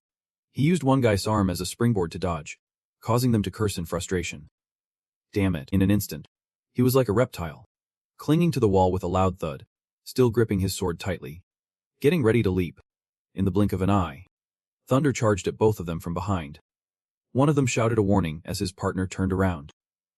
"Watch out." One of them quickly deflected his attack, causing Thunder's sword to slip from his grasp amidst the curses.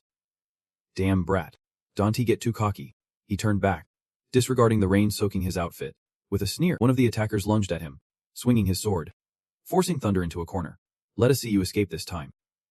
Just then, Elder Feng, who had been silent, suddenly chimed in with instructions. Good. Grab his arm and pull him towards you. Thunder was taken aback, his face showing confusion as he processed the words. But he followed the Elder's guidance, grabbing the guy's wrist and pulling him close. As soon as he did, the Elder spun around, using his back strength to throw him. Thunder diligently executed every step of Elder Feng's instructions, smoothly tossing the guy over his shoulder. Waiting for him was Elder Feng, already ready with a powerful punch. The guy, flipped upside down, caught a glimpse of the terrifying man behind him, but he had no way to counter or dodge. So he simply took the full brunt of the Elder's fierce punch. Elder Feng sent him flying, crashing hard against the wall with a massive explosion. Thunder and the masked guy were totally mesmerized by the whole scene. He could not help but think to himself, this is insane. They had just taken down another enemy when a hurried voice echoed from somewhere. Over here. Quick. Seeing this, Captain Feng turned to look in the direction of the voice, completely oblivious to the fact that the last guy had started to make a run for it. Oh great. Looks like the other knights are arriving. What bad luck. Do not run. Thunder was about to chase after that guy, but he held him back. Do not bother chasing anymore. At that moment, several knights also arrived at the spot where Captain Feng was ambushed. They kept urging each other on, and Thunder stopped too. Suddenly he was stunned to receive a system notification, claiming he had earned a reward. He glanced in amazement at the system screen displaying the reward info. Resolution ability 3 out of 1000. A new ability. Thunder focused on the system notification, ignoring the others who were asking about the chief's safety and losses. After all these years, he finally unlocked a new ability. Is everyone okay? No worries. I will leave these guys to you. One managed to escape, so you can chase after him. With that, the 4 knights received the intel and split up to take action, leaving 2 behind together, forming 2 groups to search. They could not let it escape the academy. Got it. The chief donned his cloak, pulled up his hood, and thanked Thunder for his help. You are a talented student. He sheathed his sword and shifted the topic. By the way, I am really curious about why those guys attacked. He smiled gently, dodging the question without answering directly. It is nothing. If you live long enough, you will eventually meet some strange folks. His words were spot on, but it felt like he was avoiding my question. Saying that, he placed a hand on Thunder's shoulder. Thunder looked up at his gesture. Good. I see you still do not know how to use your energy. Right. Wait until your second year when you join the Martial Arts Association. The Elder dropped that line and walked away. Thunder turned to watch him, feeling a bit confused. Right. I guarantee you will have some gains. Just wait. But before Thunder could finish his thought, the Elder vanished from sight, leaving only a golden glow as proof he had been there. Once he was gone, Thunder pulled down his face scarf, clearly not happy. Is that how he just walks away? Seriously. That guy is so hard to read. The scene shifted to the inside of a lavish, luxurious house. Dimly lit, Gwynford was waiting, and as soon as he saw Thunder return, he rushed to speak. You are back. I have been looking for you. The Grand Elder wants to see you. Thunder felt anxious, glancing to the side and asking, the Grand Elder, did I get found out that quickly? The scene shifted outside, where the sky was pitch black and the rain showed no signs of stopping. The Grand Elder stood in his room by the floor-to-ceiling window, hands clasped behind his back, gazing at the night rain. Just then, a knock interrupted his moment of relaxation. The Grand Elder turned at the sound. You have arrived. Come in. Gwynford stepped aside to let the kids enter the room. The visitors for the Grand Elder were not just Thunder. There were also the twin brothers, Yankin, which piqued his curiosity. Everyone's here. But why are these guys with us too? Once all 5 of them settled down, the Grand Elder began to address them. Thank you for taking the time to come here today. Tonshy scratched his head and replied. Thank you. It is an honor for us. Kel and Thunder chimed in. Grand Elder, you must have an important task for us. Right. What do you need us for? The old man chuckled and raised his hand, joking with them. The young ones are so impatient. They must think what I am saying is a hassle. So let us cut to the chase. I called you all here for a prophecy. Thunder stood there with his arms crossed, staring skeptically at the Elder and asked. A prophecy? The Elder began recounting, taking them back to the war-torn days of a decade ago, when the prophecy of the Divine was revealed. The prophecy said that when our land is ravaged by disaster, it will be saved by a red-haired youth. Kia was thrilled to hear this, his scarred face breaking into a grin as he, along with the other 4, focused intently on the Elder. Could it mean one of us? The elder continued telling them everything. And images of the red-haired children they had searched for across the land flashed in his mind. We sent knights to search this entire area. And in the end, they found 10 children who fit the criteria perfectly. Thunder was taken aback, voicing his confusion to the others. That is a lot. Equally skeptical about the number 10, stepped forward to question the elder. But are not we only 5? So what about the other 5? There are 5 more young ones who have awakened their magical abilities and are currently studying at Junon Academy. Hearing the academy's name, Thunder could not help but think of Amy's beautiful, gentle smile. Junon Academy, the same one Amy attends. Does that mean Amy might know those kids? I wonder how she is doing now. Ian's eyes widened with excitement and admiration as he hesitantly said, magic is so cool. The twin brothers were polar opposites. Joyo sighed while his younger brother grinned mischievously. Saving the world. Kyo laughed heartily, clearly enjoying the idea. So one of us will have to go save the world.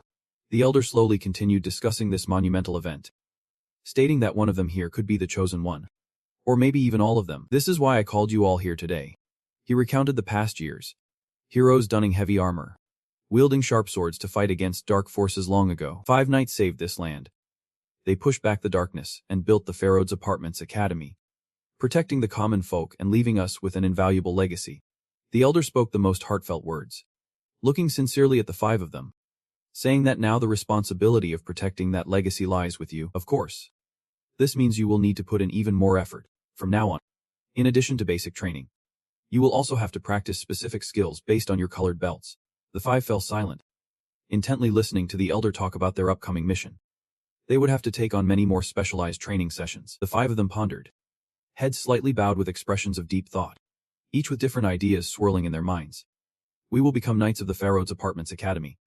The rain continued to pour down on the brightly lit castle of the academy. The 5 from Thunder's group left the elder's room, chatting excitedly in the hallway about being the heroes who would save the world. We are going to be the ones who save the world. Saving the world. Chill out. What does it even matter? Are you not happy at all? What is it? Thunder. Kyo's grumbling to himself because he got an answer from Lazy. What a weirdo. Meanwhile, Thunder and Ian stepped back to chat with each other. I want to ask you something. Have you had red hair since you were a kid? Yeah. Everyone has it like that. Because of this red hair, I have had my fair share of trouble since I was little. Thunder then recalled his hair when he was born.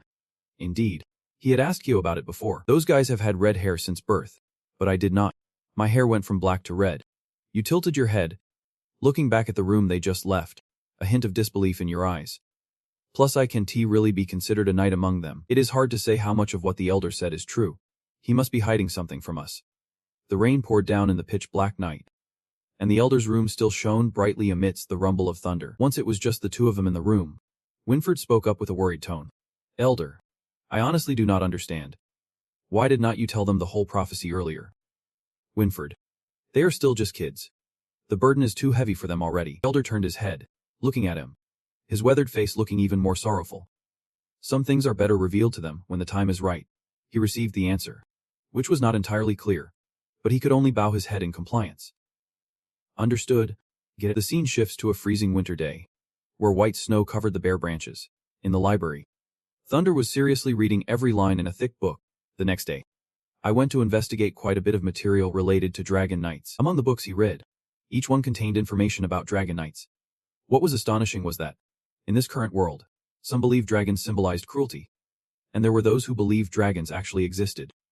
However, a few perspectives suggested that, long ago, this world did not have the plague of darkness, and dragons were the protectors of the land. After a while of researching, Thunder left the library, carrying the books under his arm as he walked through the white snow. In the remaining literature, there were thousands of entries about the tales of Dragon Knights. Among them, one book I discovered had a genuine account containing information about Dragon Knights, their weaponry, combat skills, and even their personalities. His cheeks were flushed pink from the cold, and the thin breath came out rhythmically into the air. Thunder walked on, lost in thought about what he had read, noticing something different. This book mentioned guidance from the divine. He took the book to the church, carefully presenting it to discuss with the pastor. Books containing accounts related to the divine are taboo for humans. Thus, I could not find much more useful information. I just heard that the gods exist, resting in the capital of the Aran kingdom, near the Junon Academy. Every day, you and the other 4 would train in the hangar, leaping across snow-covered rooftops under the guidance of Master Caden.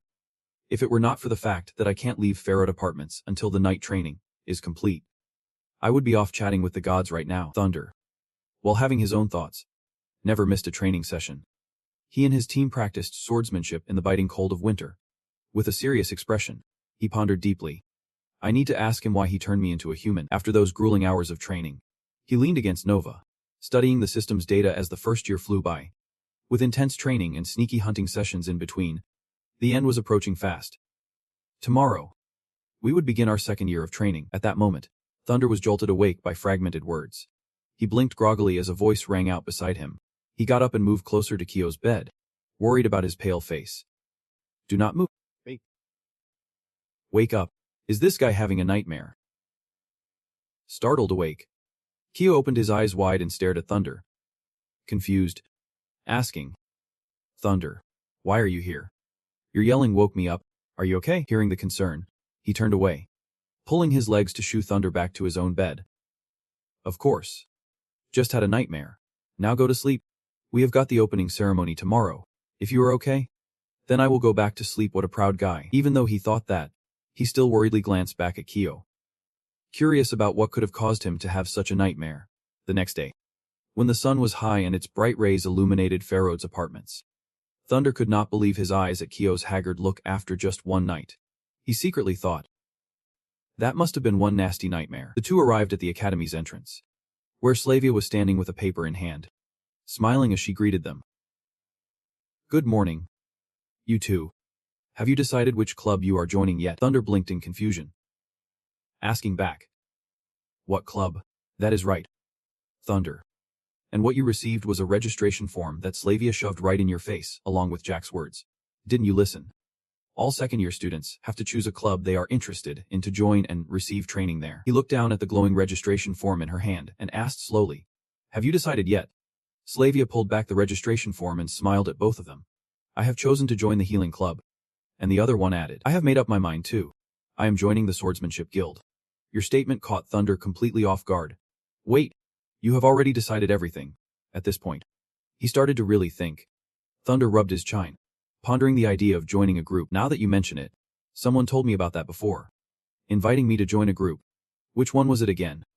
The one that popped into his head seemed to be a guild everyone had forgotten, to the point that even its banner was starting to gather cobwebs. Thunder wandered against the flow of people, heading towards the quieter alleyways, his mind a jumbled mess of questions. That old guy once said he would join me. But what was it again? Dance. Combat. Martial arts guild. What was it really, anyway? There is no particular guild I am dying to join. Might as well go check it out. If it is boring, I can sneak out and hunt instead. He walked while checking his new power status on the system. Congratulations on acquiring a new skill, Nubu, and unlocking the magic power value progress. After getting the new ability, he realized he basically had no magic power at all. No wonder there was no reaction when I awakened my magic. Maybe once I get my hands on a mid-tier monster crystal, things will turn around. He recalled the battle where he defeated his opponent earlier, then sighed deeply as he glanced at the stats on his smartwatch. His fight with Sebastian drew quite a bit of attention. Now I can't freely move anymore. Thunder found himself ranked 10th. That is way too high. I will have to forfeit some matches if I want to move up. The weather was beautiful today. The sky a brilliant blue. The wind gently swaying the tree canopies. Thunder wandered alone into the forest, finally spotting a building located quite far from the center.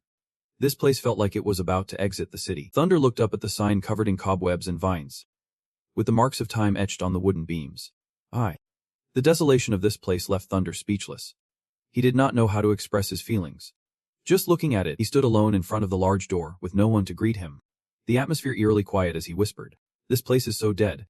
Gathering his courage, he pushed the door open, peered inside, and called out, "Is anyone there?" "Well, I am coming in then." No door guard in sight. Alone, Thunder stepped inside a vast courtyard, devoid of any soul, in this rundown place.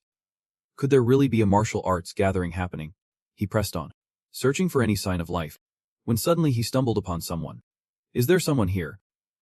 "I am here to join the martial arts event." The figure was sitting on the floor, back turned to the door, completely unresponsive to Thunder's words. No reaction. No vibe at all. Could it be dead? To find out, he stepped further into the room, moving closer to touch the old man. "Hello there. I am coming in." Just as his hand reached near the man's shoulder, The old man, who had been motionless, suddenly grabbed it, startling Thunder to the core. Elder Feng yanked him over his shoulder, sending Thunder crashing to the floor without even needing to see who had entered. He bellowed, "Who dares to intrude on my territory? I came to join the martial arts event." Only then did he take a closer look at Thunder and exclaimed, "Red hair." Upon seeing Thunder's red hair, his expression did a complete 180. He lifted Thunder up, vigorously patting his shoulders, causing Thunder to yell in frustration. "Oh, come on. You are that kid from the other day who wanted to join. Right. Such a good kid. But did you really think it was okay to attack a stranger like that? I thought I was done for." Elder Feng sat down cross-legged, smiling and gesturing for Thunder to join him, making Thunder even more bewildered. "Sorry. Lately I have felt someone unfamiliar approaching. I could not help being a bit on edge. I am really glad you decided to heed my advice. You have become my very first student in years. Now, do not be shy. Come sit with this old man. By the way, has no one ever come to participate before?" At that moment, Thunder's face fell as he realized the not-so-great truth. He was trapped in here with this old man, and no way to sneak out. As he settled down, Elder Feng started rambling about using Kai, saying, "Last time we met, you did not know how to use it, so let us start with the basics. You might have heard this. The sword strikes the fist. The sword cuts the fist. When the fist gathers Kai, the sword is drawn. If both are aided by Kai, the sword prevails." Thunder sat across from Elder Feng, arms crossed, seriously discussing with him. "So that is why everyone's joining different groups. It seems that fighting barehanded is not totally advantageous. They just have not grasped the true essence of martial arts. Really, I do not buy it." He raised a finger toward Thunder, his face brightening. "Once you learn my skills, you will understand that the best weapon is your own hands." Thunder grew serious, looking him in the eye, and asked the question he had kept to himself. "I have one more question. Who were those people chasing you the other day?" "Those guys. They are from the Dark Association." The Dark Association. Elder Feng explained to Thunder about the organization that had attacked him that night, mentioning that in his second year, he would learn about it. The Dark Association is a faction expelled from the Arun Consort Kingdom due to some issues with high-ranking officials at the Pharaoh Department's academy, which led to the formation of this group. At this moment, Thunder suddenly realized something: the colors on those night creatures were eerily similar to the aura radiating from his father's body. The power wielded by this dark guild must be closely tied to the Plague of Shadows. Who knows? Maybe they hold the key to finding his missing father. They seem dangerous. But why are they hunting him down? Elder Feng paused before answering Thunder's question, slowly rising to his feet under Thunder's curious gaze. "There are many things that are not the right time to reveal just yet. But ultimately, I owe you a favor. So I will share this little secret with you. They wanted to corner me to my death because..." He pulled open his jacket, revealing his impressive, muscular physique to Thunder's astonished gaze. "I am one of the 6 elders of the Pharaoh's Academy," he boasted. While introducing himself, he flexed his muscles for Thunder to see. Despite his age, this old man still had some confidence in his body. "Come on, Night Dung.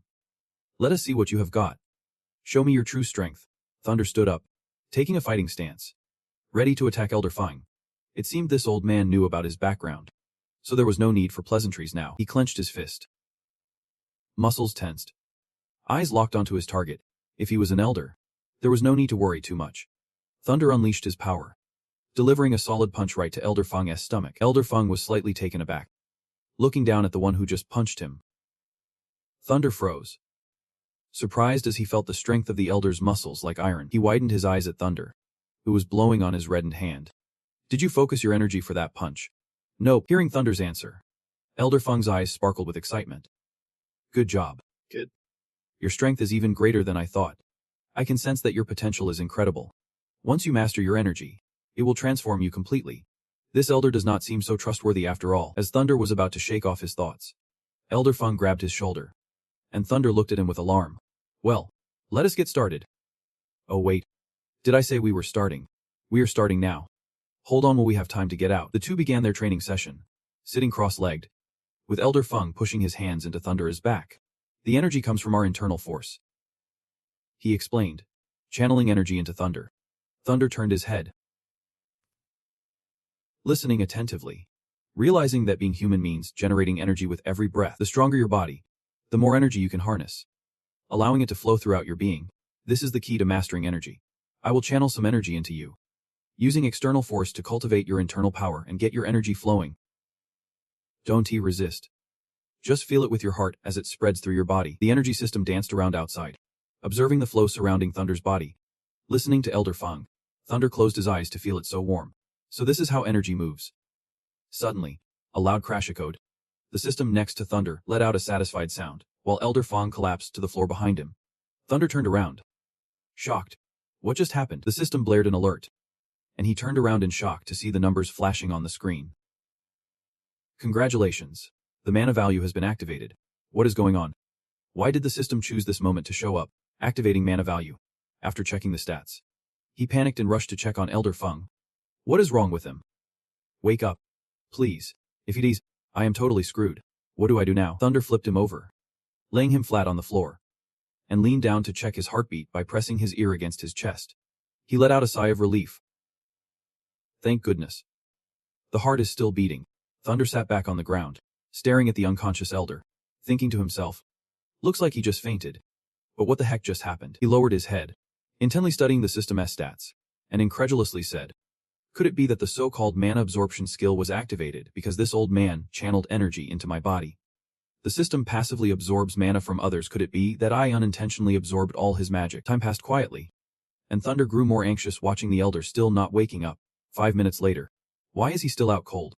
This guy does not seem to be a master at fainting. After a bit longer, he lost his patience and decided to stand up and leave. 10 minutes later. Forget it. Besides, this old man can die on me while I waste time sitting here. I might as well go practice myself. He activated his dragon eye, and one of his eyes transformed, changing the colors of the entire room. Dragon eye. Nice. He smiled, looking down at his hands.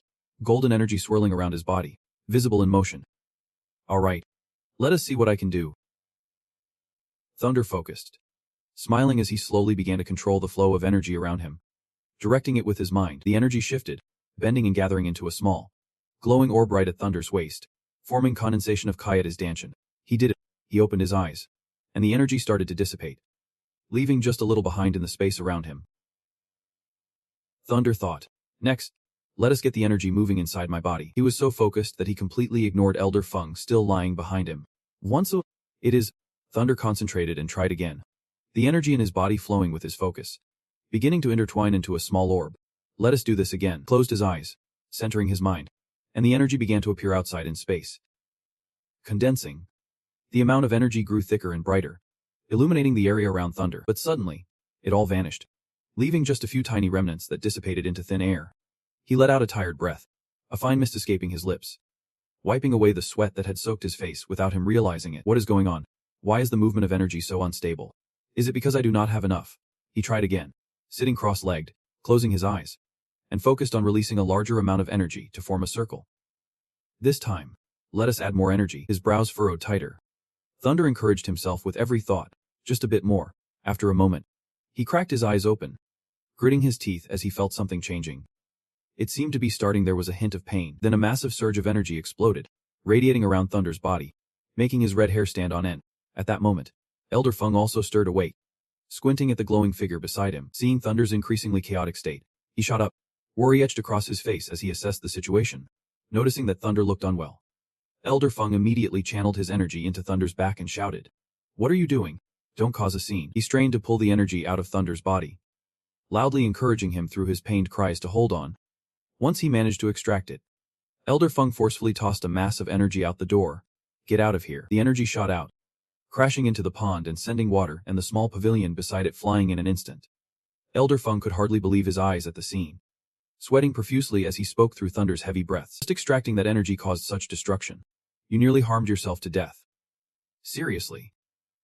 With that, Thunder collapsed, his head hitting the floor hard as he lay motionless. After a while, who had been sinking into darkness, started to hear the commotion around him. Trying to make sense of it, it felt like a magical illness. But that was impossible. He was not a mage. Thunder struggled to open his heavy eyelids, whispering to himself, "I am." At the same time, Slavia, who had been chatting, suddenly noticed that he was waking up. Observing his condition, he was basically recovering. He would probably wake up soon. "You are awake," Kyo exclaimed cheerfully from the side. "That is great." Thunder furrowed his brow, blinking as he asked, "Where?" Still excited, added, "Where else could it be?" "Of course. You are in the hospital," Thunder asked in surprise. "The hospital," Slavia calmly replied. "Yep. An old man rushed you here just now. Scaring us half to death. Kia laughed loudly. He even went to find the director to personally check on you. You have got some connections. Good. When did you get to know such big names? Slavia reminded him quietly. Keep it down. We need to stay quiet in the hospital. Kyo stroked his chain, lowering his voice. Sorry. But seriously, who is that old man? He got the director here. Thunder chuckled a bit. He thought helplessly. Your loud voice is something else. Slavia did not bother to remind him. That old man was really worried about him. After the director checked him and found no issues, and seeing how quickly he was recovering, only then did he relax. Hearing this, Thunder felt a pang of anxiety, wondering if Elder Feng really needed to overdo it like that. Did he not know how to keep a low profile? After thinking for a moment, he quickly interjected. He is from the Martial Arts Association. Kyo was about to say something but was interrupted. Martial arts. Thunder quickly cut him off and asked. Why are you here too? He answered cheerfully. Because I joined the Treatment Association. I have always been interested in the medical field, and with an opportunity like this, of course, I had to seize it. Thunder sighed. Honestly, you are everywhere. Meanwhile, Kyo at the adjacent bed suddenly pulled back the curtain. Wait. Finally awake. I thought you were a goner. Thunder leaned in. Confused. Wait. We moved the dorm here. Why are you here too? He sat back on the bed with a sigh. Well, I have just been having trouble sleeping lately, and since my health is not great, I thought I would come here to rest a bit. Did not expect you to be buzzing in my ear like a pesky fly. You are driving me nuts. I just want to figure out what is wrong with you.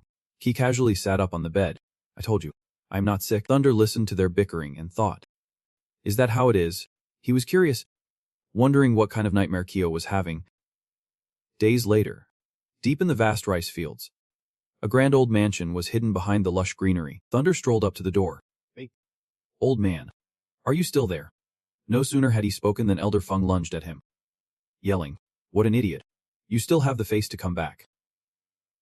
Thunder jumped, exclaiming, oh man. A while later, deserted forest. Tan was desperately running from a bug, screaming. At the same time, on the other side, a sharp arrow suddenly flew in, slicing through part of the bug's body. Faced with the emergency, Slavia shouted, everyone, prepare. The bug may be weak, but it usually appears in swarms of 7. As soon as her words ended, a swarm of bugs rushed into attack. While Mary was shooting arrows and shouting warnings to be careful from behind, En was swinging his axe wildly around him. Meanwhile, nearby, Kyo was freaking out, flailing around. Oh no. Oh no. These things are terrifying. Tan was angrily jabbing his spear at each bug. Why are these things so fast? Slavia saw a bug flying quickly towards Thunder and shouted in panic. Thunder. Watch out. Unlike the frantic people outside, Thunder was calm, wrapping his fist in magical fire. With a swift and powerful blow, he easily tore the bug apart in an instant. Kyo watched Thunder going crazy with the metal and chuckled. Thunder. You have learned to control the energy now. He laughed heartily, thrilled to find a chance to test out his new skills. Feeling anxious, reminded him. Are you seriously thinking about showing off right now? Use your weapon for me. Just as he finished speaking, the group suddenly heard someone scream. Manch exclaimed in surprise from the side. What? Thunder, confused, recognized Kyo. It turned out the sight before them was Kyo being bitten by a bug on his bleeding arm. Witnessing the dangerous situation, En rushed in, slashing at the bug, while helping Kyo to his feet. He asked, are you okay? At that moment, Xavier also hurried over. Kyo sat there watching the two examine his wounds, sighing in embarrassment. Really sorry for worrying everyone. Xavier focused on assessing the damage. Thankfully, it is not too deep. Help me get the armor off. I will take care of the wound. En quickly replied. Okay. He slightly bowed his head in gratitude. Thanks. Meanwhile, Thunder stood in a corner, observing the injured. What is wrong with Kyo? How did he get hurt by such a basic bug? And he has been in bad shape lately. Hold on a sec. He kept telling himself. Once I get back, I have to ask what the heck is going on. Right after Xavier healed his wound, he was left completely stunned. The injury really healed up a lot. So this is what you guys learned after joining the treatment club? He replied proudly. That is right. Using the energy not only makes you and your weapon stronger, it can also boost cell regeneration. So it is great for treating minor wounds. Thunder quietly turned his head away, thinking, turns out it is not just you. Everyone gained new skills. I've got to work even harder. A few minutes later, Xavier finished the final bandage. There we go. This should be fine now. Kyo quickly responded. Thanks everyone. A while later, the bug swatting continued, and Tan was busy picking up a blue stone. Working hard for half the day. Just got a low-grade monster crystal. Today feels like I can even hit the tax threshold. Thunder turned around in surprise. Tax threshold? What tax threshold? Tan held the stone tightly, looking at him with disbelief. Did not you hear the explanation? As he stuffed the stone into his pocket, he explained that the monster crystals obtained from the hunting grounds are taxed at 1/10. If you get less than 10, you are tax exempt. Thunder gaped. There is even a rule like that. Tan hoisted the spear onto his shoulder and replied. So what do you think the academy relies on to keep running? There is going to be a lot more taxes later on. Thunder. Hearing this, sneakily glanced at Water behind him. We have to think of a way. Water is not easy to trick. Under 10 is tax-free. Just as he thought this, he suddenly looked over at the system floating in the air. The brilliant sunset enveloped everything, turning the sky and fields golden, creating a majestic, mystical, and romantic landscape at that moment. Right at the entrance of the training ground, Cahill was counting the crystal stones he had collected for Water with the team. Water suddenly exclaimed in confusion. Thunder, I am worried. You are the last one out. How come you only got 5 monster crystals? Thunder shrugged, looking helpless. Sir Knight, maybe I just had bad luck. Hearing this, he scoffed. I see you are trying to play dumb. Take off your gear.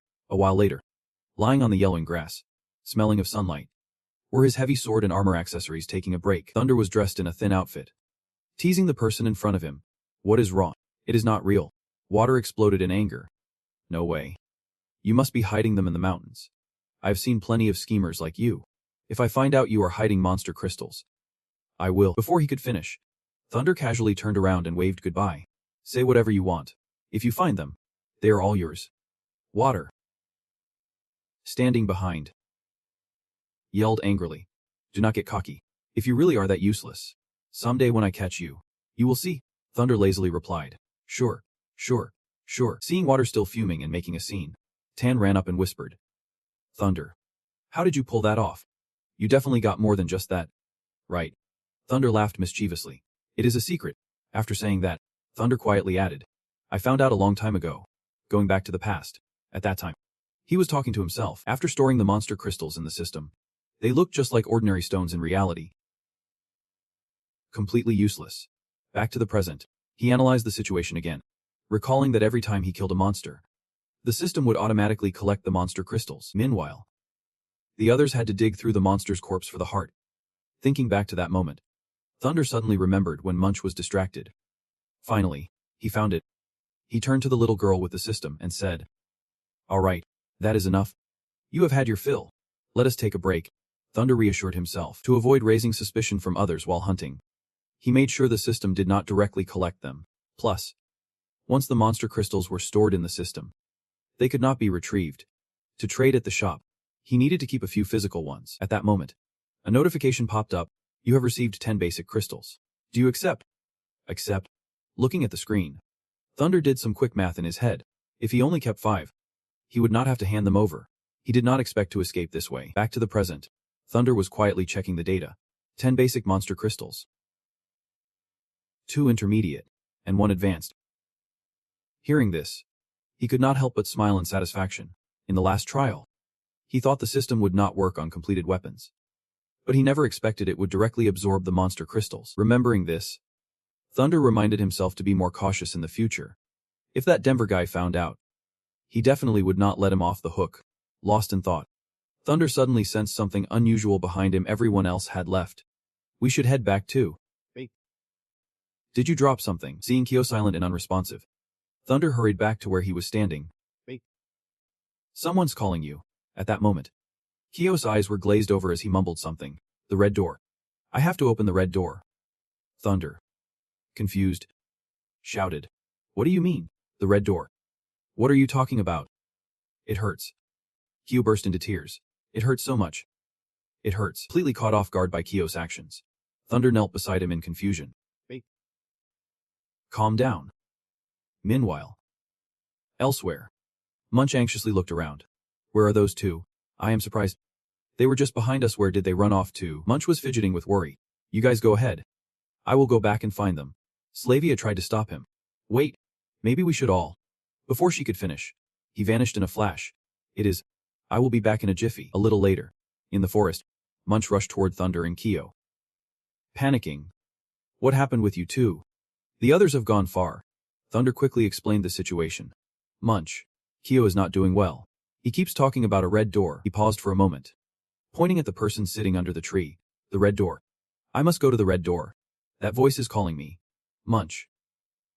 Hearing this, speculated. The red door. Is that what Kyo was talking about? Pausing for a moment, an image of a massive red door suddenly flashed in his mind. He continued. The Pharaoh's apartment's prison. In the deep black space, a large glowing orb reflected light from above. Its voice slowly echoed. Finally, you have arrived. Thunder stood facing the orb. Who is speaking? The large orb calmly replied. I have always been waiting for you. Come to me, and I will reveal a memory that has been hidden from you. Gazing at the bright golden light of the orb gradually radiating out, Thunder eagerly asked back, Who are you? It answered, Also, the secret between you and this world. Standing under the glowing orb, he continued to slowly move toward the dazzling golden light. What secret? Like a gate separating the mystical world from reality.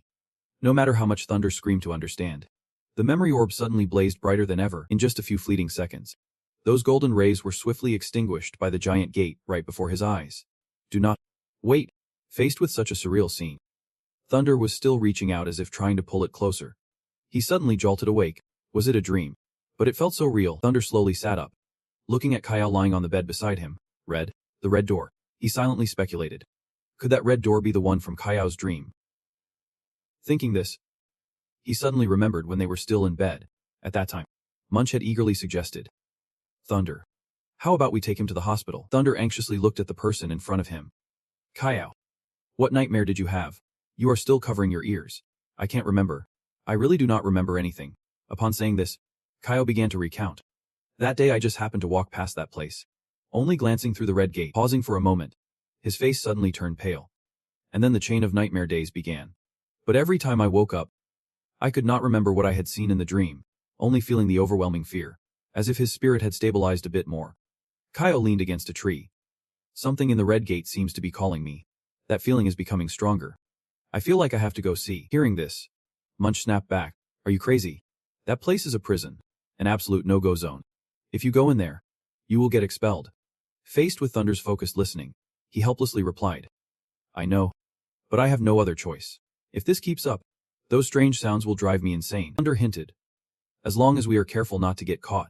Unlike Kaio's surprised reaction. What? Munch at this point shouted a warning. Thunder.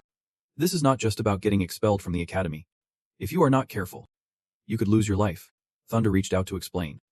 So what? As long as we use our skills, there is definitely a chance to sneak in during midnight. Do you want to come with us? Munch replied confusedly. Are you kidding? Kaio awkwardly spoke up. Thunder. Just forget it. Do not make it hard for Munch anymore. If you are willing to come with me, I would be grateful. Despite his efforts not to put pressure on Munch, Thunder still casually remarked. But Munch's stealth skills are better than both of ours. If he withdraws his support, Kaio feels a wave of guilt as he says it. It is like pulling him along, and the tension between the two in front of them is unbearable. Manch snaps. All right, get it? I will go with you guys. Okay, hold up for a sec, he says calmly. Back when we had our showdown, I owed you guys a favor, so let us just say I am clearing that debt now. Thunder grins, feeling relieved. Awesome. Then let us do it that way. We will plan it out together later. Right now, Thunder is lying in a pitch-black room, thinking to himself, that red door of the Pharaoh's apartment's prison might just be the start of this nightmare. Even today, I dreamt of that red door. Could it really be hiding the secrets of this world? At midnight the next day, 2 armored knights are standing guard at the gate of the Pharaoh's apartment's prison. Suddenly, 3 shadowy figures glide effortlessly across the guards' line of sight in the dark night, peeking out from behind the bushes. Thunder whispers, Is this the place? Q quickly replies, Yep, that is the spot. Manch starts to feel anxious. Are you sure they want to spot us? The guy at the door looks pretty tough. Kyo recalls the shift change and explains. If it were the black armored knights on duty, we would not stand a chance. But after watching for a while, I noticed that every Tuesday from 10 p.m. to 11 p.m., they switch with the white armored knights. Pausing for a moment, Dung locks his determined gaze on the gate. This is our chance. Manch, puzzled, asks. So you have wanted to sneak in for a while now? But why do they switch shifts at this time every week? Kyo shakes his head in response. Not sure. They might be gathering for a meeting or something. Thunder reminds them. Even if it is just to get together for food, that is fine. With his keen eyes, he can see the intricate architectural details and the night guard's silhouettes. A massive, hazy staircase materializes, spiraling upward, surrounded by interwoven architectural structures.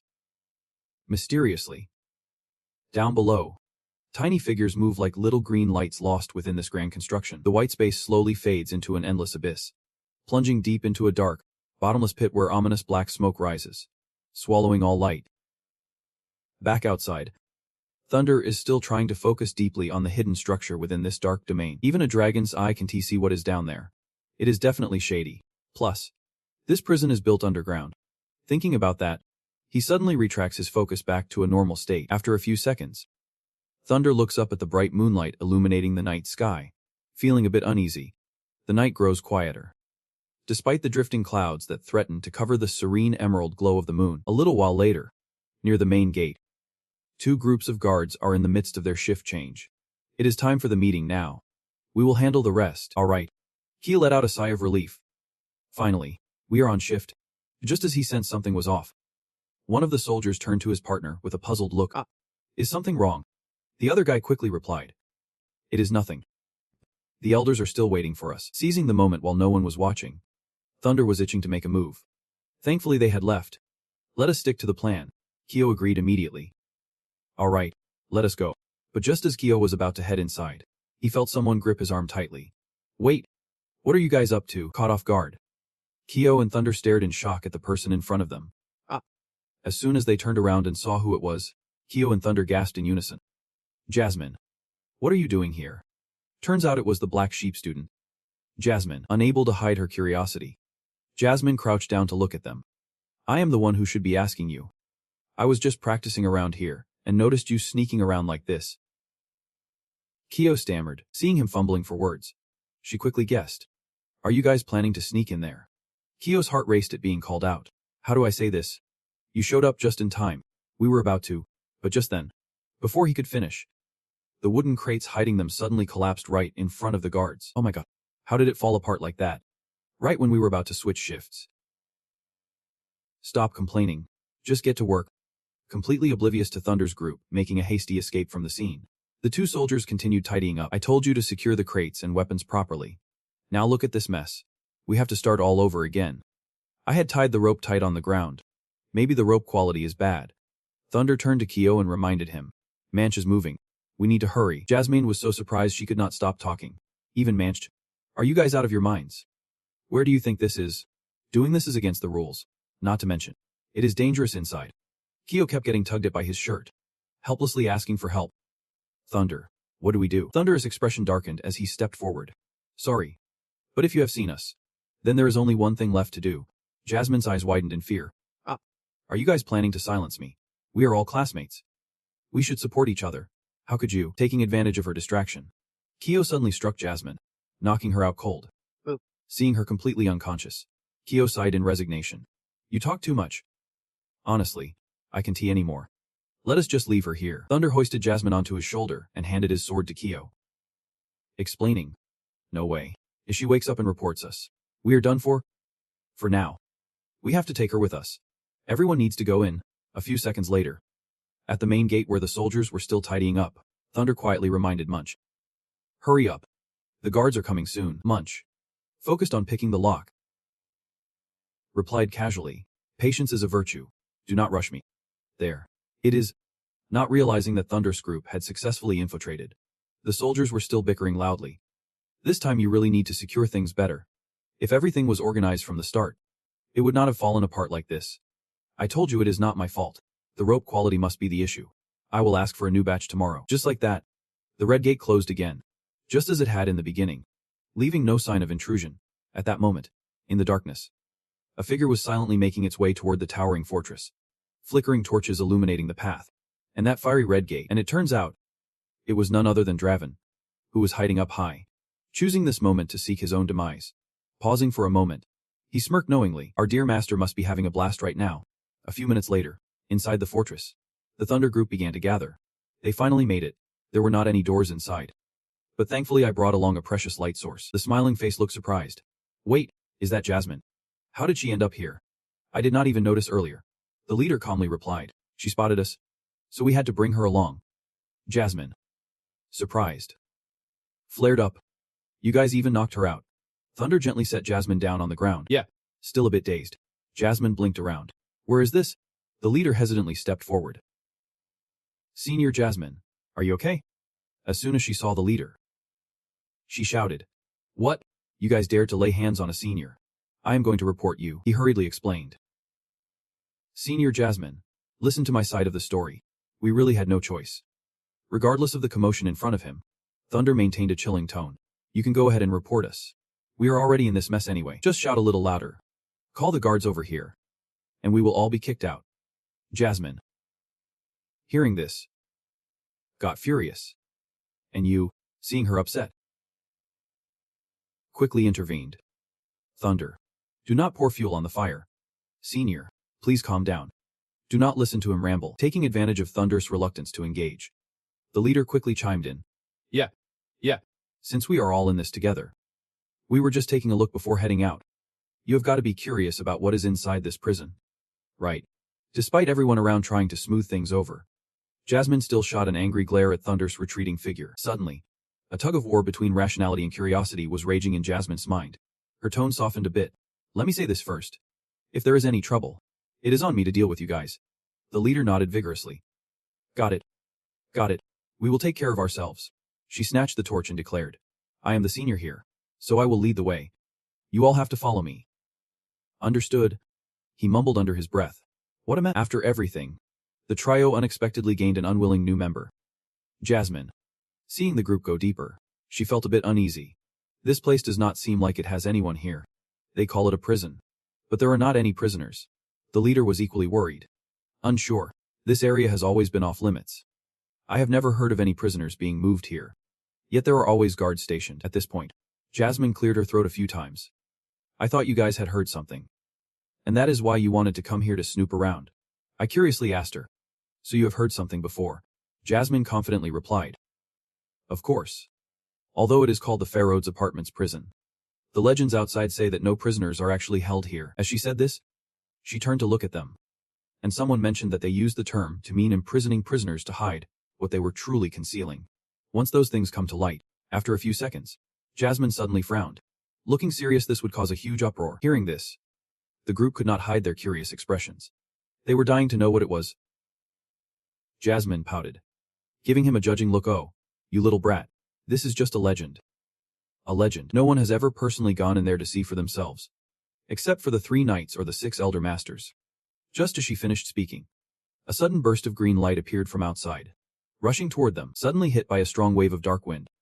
Jasmine and the group panicked and covered their noses. How could there be such a strong wind down here? It stinks. Amid the chaotic expressions of those around, Jasmine suddenly sensed something. It seemed there was a sound. At the same time, Munch began to sweat nervously. Maybe we should just stop here. We have made it this far. Right. Jasmine forced a smile. This is not a bad idea. Kyo leaned against a pillar, panting, insisting. I have to keep going. I at least want to see what was in the dream. The others agreed and decided to push on. Whatever. Let us just go. At that moment, from the quiet space, hurried footsteps echoed loudly. Everyone in the group started to speak up. Finally, we have made it. This place. As soon as they arrived, Thunder and the others stared intently at the massive gate. Before them it was just another door, standing before the towering entrance. Munch felt overwhelmed. It was too huge. Jasmine marveled as she touched the surface. What material is this door made of? It even feels like it is from another time. Ko suddenly concentrated, channeling magical energy into his palms. Whatever. We have to open it first. Without hesitation, he used all his strength to push against the gigantic gate. Munch, standing behind him, anxiously thought this does not seem like a good idea. Ko yelled with all his might, stop just standing there and help. While the other 3 struggled together to move the gate, Thunder quietly focused, thinking, Eye of the Dragon. Meanwhile, Jasmine teased, laughing at how pumped he had been earlier. I thought you could handle this alone. Big guy. Kyo pretended not to hear her. One push. Noticing the 2 still struggling, Jasmine chimed in, if you can do it, just stop trying. At the same time, on another front, Thunder was silently listening for the eye of the dragon, still unable to see anything inside. This place must have some kind of powerful enchantment, or something specially set up to be so thick with mystery. After a while, the gate showed no signs of budging. Jasmine hung her head. Panning, can we open this? Is this door locked or something? Wiping the sweat pouring down her face, she suggested, should we go back? There is definitely something extraordinary behind this gate. Akio turned to Thunder in desperation. Stop talking so much. I am not going back. Thunder, come help us out, he replied in surprise. Oh. Coming. The moment Thunder placed his hand on the door, a system screen popped up with a choice. Do you want to open the gate? Yep. He was secretly amazed there is even a feature like this. Without a second thought, Thunder quickly pressed the yes button. And in the blink of an eye, the internal gears whirred to life one by one, standing before the giant door slowly swinging open. Confusion spread like wildfire. Thunder, what have you done? He shrugged. Feigning ignorance. I do not know. It just opened when I touched it. While the wheels continued to churn inward, the magical orb only illuminated a small area ahead, leaving the inside shrouded in darkness. The magic tree eagerly suggested. No sooner had the tree finished speaking than a wave of fear washed over everyone. Completely oblivious to the ominous atmosphere lurking within, Thunder's group cautiously ventured deeper, until they were jolted by a series of terrifying sounds, even with Jasmine clinging to him, both panicking and shouting. What is that noise? Thunder coldly brushed her off. Wait. Let go. The tree awkwardly replied. I think I just stepped on something. Following the direction of the flickering light, the group pointed in fear. Look, is that a bone? The tree calmly answered. Yeah, that is a bone. It could be some kind of monster. The group grew increasingly anxious, wondering how someone could die so easily here amidst their heated debate. Thunder turned his gaze away, thinking, it looks pretty tough. Why would it die here? Meanwhile, Jasmine joined in the speculation. Maybe it got taken out by a knight. After a long moment of silence, the group pressed on, their spirits high as they ventured further into the dark dungeon. Thunder frowned in disappointment. Looks like there is no way forward. Jasmine, unable to hide her excitement, replied. Finally, we might be getting out. Just then, the tree suddenly shouted. Everyone, look, there is a huge space down below. Jasmine peered into the iron bars beneath the abyss. It looked like an empty prison. Munch quickly chimed in. But there are so many. It is like a hornet's nest. Thunder could not help but feel confused. There was nothing inside. Seconds later, Munch approached to inspect each iron cage. What worries me is, they must have escaped. We have seen enough. Pausing for a few seconds, he added. Honestly, we should head back. Jasmine immediately agreed. If that is the case, then they definitely are not ordinary. As she said this, her expression turned worried. If they have broken free, then it is even more dangerous. Thunder leaned against the wall. Kahil, we have really come quite far. We need to get out before the night changes shifts. Despite everyone's urging, Kahil stubbornly kept moving forward. Thunder, you do not understand. With that said, he poured all his hope into plunging down the deep, dark path. We just need to go a little further to uncover the truth. Seeing Kahil struggling to let go, Thunder hurried after him, shouting, Kahil, do not go any further. But Kahil, lost in his own thoughts, continued forward, oblivious to Thunder. Please. I can hear the call. It is down below. As Thunder watched Kahil's figure slowly fade into the darkness, he anxiously yelled, Kahil, stop. Just when he was about to dive into the iron cage, out of nowhere, a greenish light suddenly reappeared. Faced with the overwhelming force of the magical current, Thunder shouted in shock. Oh no. He looked around in confusion, wondering what was happening. Just as he reached out to shield himself from the wind, something was blasted out from the source of the light. In an instant, Kahil was slammed hard against the jagged rock wall above. Thunder cried out in despair. Kahil, in a life or death situation. Thunder bravely stepped forward with his sword, shielding the three behind him. He carefully assessed the situation. Things were looking grim, but just as he thought this, he was struck by the looming shadow of a massive monster slowly approaching. It was, in that very moment of its appearance, a wave of destructive power crashed down. The giant, dark foot stomped the ground, shattering everything in its path. At the same time, Jasmine's voice rang out from behind. Trembling. It can be. That is, the Beast King. With that, she paused for a few seconds, staring at the complete form of the beast before her. A Mizu bull. The Mizu bull roared thunderously across the sky, its bright red eyes glowing fiercely, energy swirling around its body with a menacing presence. Just moments after making its entrance, it caused Thunder and his team to collapse to the ground in unison. From a different angle, Mizu spotted Jasmine writhing in pain on the ground and charged at her, filled with fury. As it drew closer to her, Munch shouted in panic. Jasmine, Move, she helplessly replied. Shivering. My leg. My leg.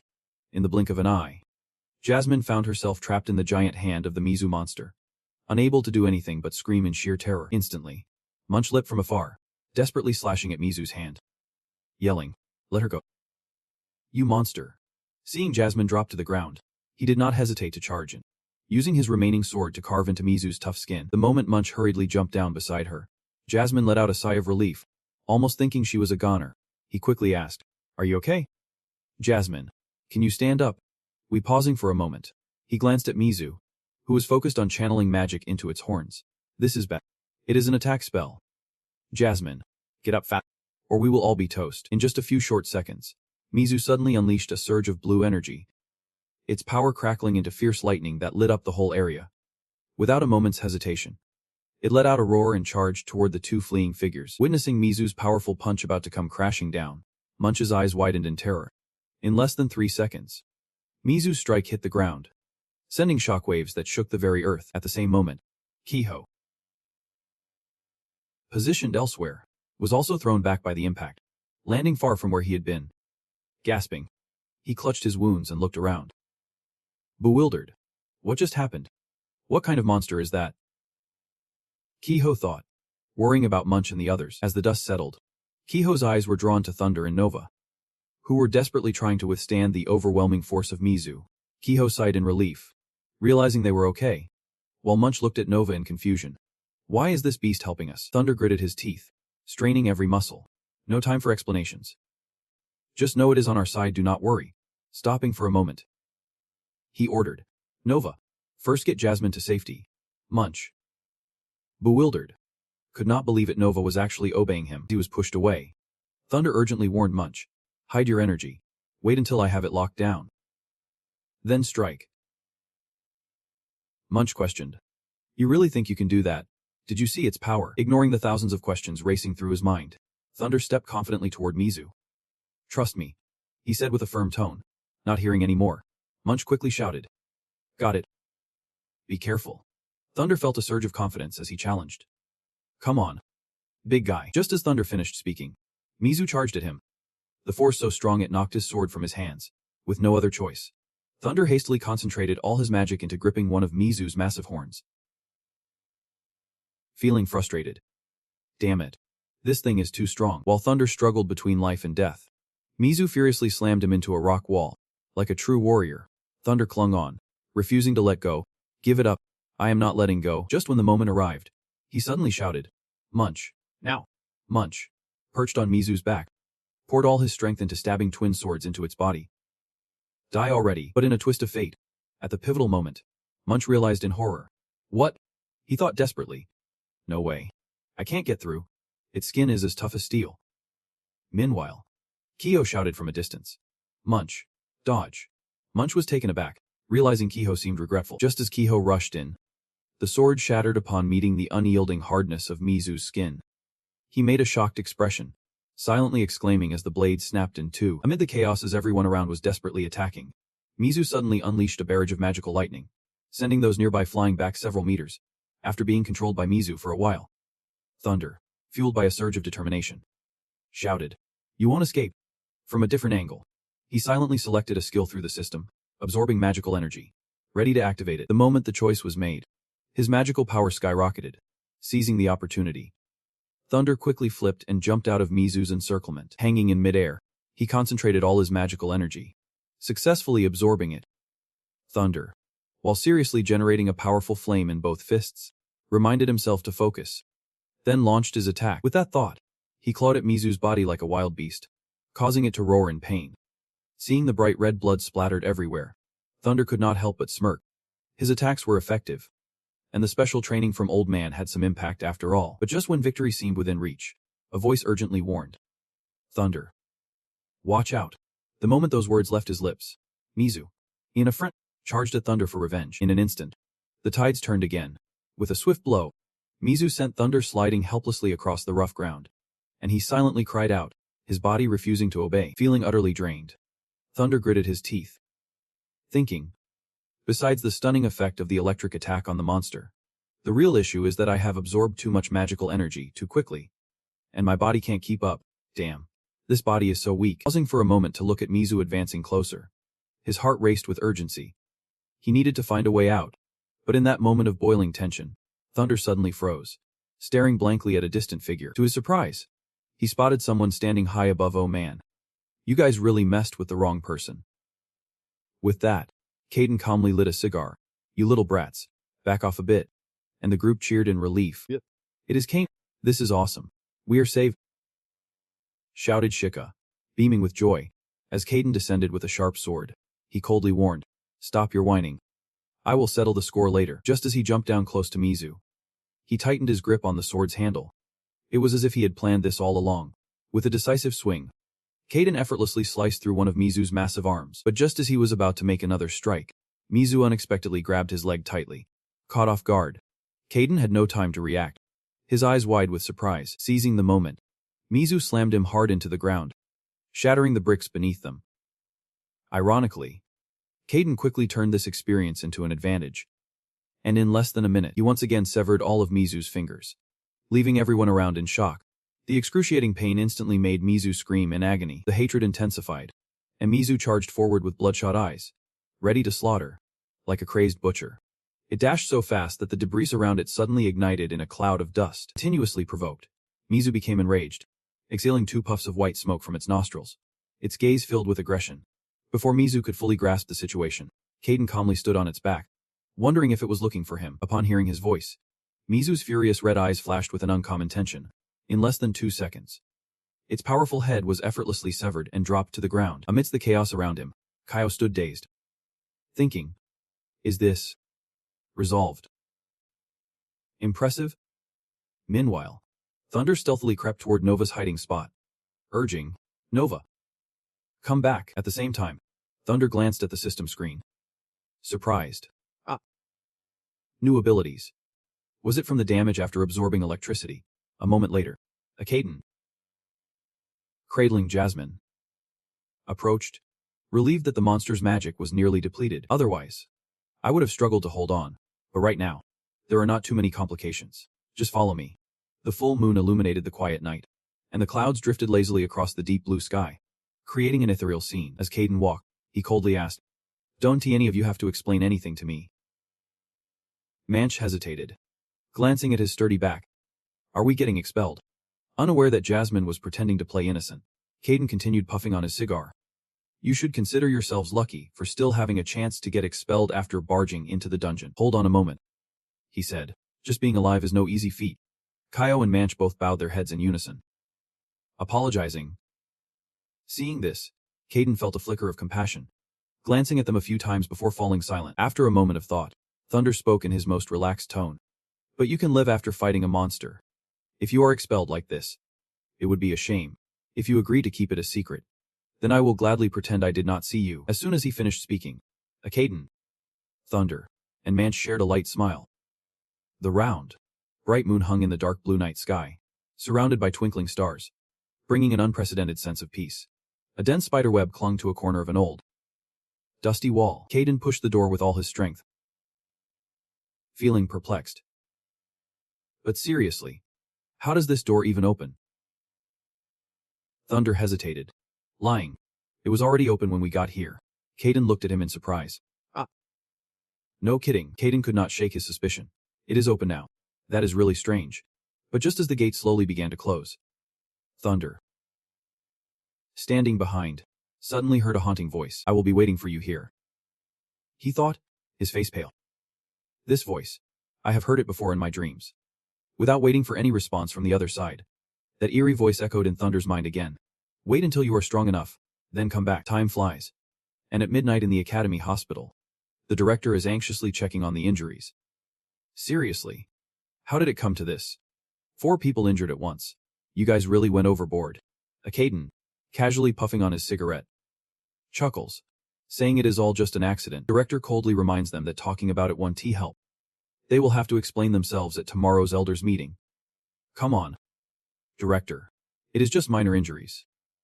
Meanwhile, Kia lies on the hospital bed, whispering, you should help us cover this up. The stiff guy in the next bed chimes in, wishing for a moment of silence. then thinks to himself that Ka's pouty face is truly terrifying. After that thought, he suddenly sits up and looks at Kyo, saying, "But seriously, why did not you listen to us back then? Why did you have to push on into the depths of the cave?" Kyo awkwardly replies, "I can't really explain it." Pausing for a moment, he furrows his brow in frustration. "I just wanted to keep going. I could not control my thoughts or my body." Hearing this, Manch excitedly flips through a thick book. "I think I know why." After a brief pause, he continues, "I just read about it in this book. It is about a king-level monstrous creature. Aside from manipulating electric magic, there is a power called mind control." Both Thunder and Kyo across from him gasp in surprise. Mind control, standing between the windows basking in warm sunlight. The legend of this man-bull monster is that it is the offspring of a white bull sacrificed to a goddess in some kingdom. And when the calf cried out at birth, the king could not accept the reality of the situation, remembering far-off, isolated places. The king ordered the construction of a labyrinth on the island of the ends of the world, a massive maze. He sent people to guard it, ensuring that the bull-headed monster born would be bound by its own body, and upon death, its soul would never find peace. Time slipped away, and Miju gradually grew up in the labyrinth. But this was just a bull-headed monster with divine powers, and as it matured, its body became a web escaping the maze, slowly developing an ability to charm those around it with the divine powers within. Meju could easily make others lose control of their thoughts, dominated by the strongest of emotions, forcing their bodies to act. While Thendu felt disgusted, questioning the legend of how a human and a cow could have a child, Kiho showed sympathy, saying that the creature was quite pitiful. "So what happened to it later?" Manch answered, "The book did not say. Maybe it ran away. Otherwise, we would not be able to find it in the underground prison." Hearing this, Kiho stroked his chin thoughtfully. "Makes sense. It must have spawned many generations after that. With that in mind, I had a nightmare, which could be due to this reason." Manch quickly replied, "Very likely." Thendu silently observed him, pondering could it really be so. If Kiho's nightmare is about the bull-headed monster, then what about the sounds he heard? At that moment, Caden walked in, saying, "All right. The director said your issues are not serious. If you take care of yourselves these days, you will be discharged next week." Thendu and Kiho exchanged glances, clearly still being scolded moments ago. Thendu suddenly remembered something, calling out, "Caden." "About that?" Caden nonchalantly asked, "Worried about my injury." Pausing for a moment, he smiled with charm. "It is nothing serious, just 2 broken ribs. For folks like us, it is a minor issue." Thendu looked at him with an emotionless face. "I just wanted to ask if anyone got the crystal of the king-level monster yet. Is there a part of ours in there?" As soon as he finished speaking, Caden erupted in anger. "Don't he be ridiculous? That is my reward. Don't he forget why I got hurt in the first place?" Thendu bowed his head in defeat. Vong vong vong. Vong vong vong. In the blink of an eye, Caden returned to his original emotional state, waving his hand as he left. "All right, you guys get some rest. Tomorrow, we will do a full checkup again." But just then, Thendu hurriedly called out, "Right. I have one more question." Pausing for a moment, he spoke seriously. "I did not get to ask before, how did you know we broke into the prison? That big lake is hard to miss." Caden, casually puffing on a cigar, calmly replied, "You guys are always so eager to uncover secrets. There is a spy who informed me." The little god felt a chill, realizing that they had always been watched. Suddenly, a memory struck him. He had heard rumors that within the academy, there were still some people lurking in the shadows, hiding among the crowd, protecting students from danger. Keiho quickly caught on. He bluntly added that his role was to handle secrets. Caden, not wanting to elaborate, basically said, "Don't expect to get any more answers from me. Focus on what you really need to care about." With a sigh, the little god thought to himself. The more he understood, the messier it got. The secrets of this academy were far more complex than they appeared. That night, the golden glow of the system screen flickered, revealing an image of a 5-colored orb resting in his hands. Lying on his bed, the little god stared at the system. Pondering, he recalled the ability he had just acquired, to absorb all elements. Pausing to read the details, he continued to think. The ability to absorb an opponent's magic and enhance his own spells was not much use to him right now. Maybe he should seize the chance to learn some magic. Thinking this, the little god glanced at the guy next to him, who was blissfully passed out. He worried about Nova's situation, hoping those guys could keep things under wraps. Luckily, it seemed they had not been discovered yet. As he noticed the guy stirring a bit, the little god speculated that maybe this dude was not having nightmares anymore. Perhaps the monster really did have an effect. The next morning, The sky was a clear blue with fluffy white clouds floating lazily. Deep within the shady grove, elegant bamboo swayed, surrounding a spacious villa. At that moment, the courtyard was filled with the sounds of magical forces colliding, courtesy of the little god himself. Elder Feng stood opposite him, wiping sweat from his brow, a satisfied smile on his face as he said, "Good. You are doing great. This attack stance suits you perfectly." The little god straightened up, eyeing the sword uncertainly. "Really? But I feel like my sword is mainly for defense, and my punches just do not have enough power." Elder Feng replied, "What you said does make sense." Suddenly, his eyes lit up as if he remembered something, and he excitedly clapped his hands. "That is right. I have something for you." The little god was confused. Something? After a moment, Elder Feng rummaged through drawers, muttering, "Where is it? I thought I left it right here." The little god quickly declined. "Elder, if you can find it, then never mind," he thought to himself. What could possibly be stored in a place like this? But to his surprise, Elder Feng shouted excitedly. "Found it." After a brief pause, he proudly pulled out a pair of oversized gloves in front of the little god, the turtle fist. The little god grimaced at the name. "I have no choice but to try these on," he thought. "But can this really be useful?" Elder Feng calmly explained. "Hold on. They will adjust to fit your hand shape." Just as he said that, the gloves began to shrink, molding perfectly to the little god's hands. Amazed, he unconsciously moved his hands up and down a few times to test them.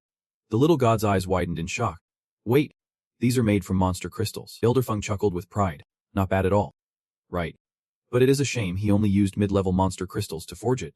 If he had used high-level monster crystals, it would have been way more powerful." Hold on a second.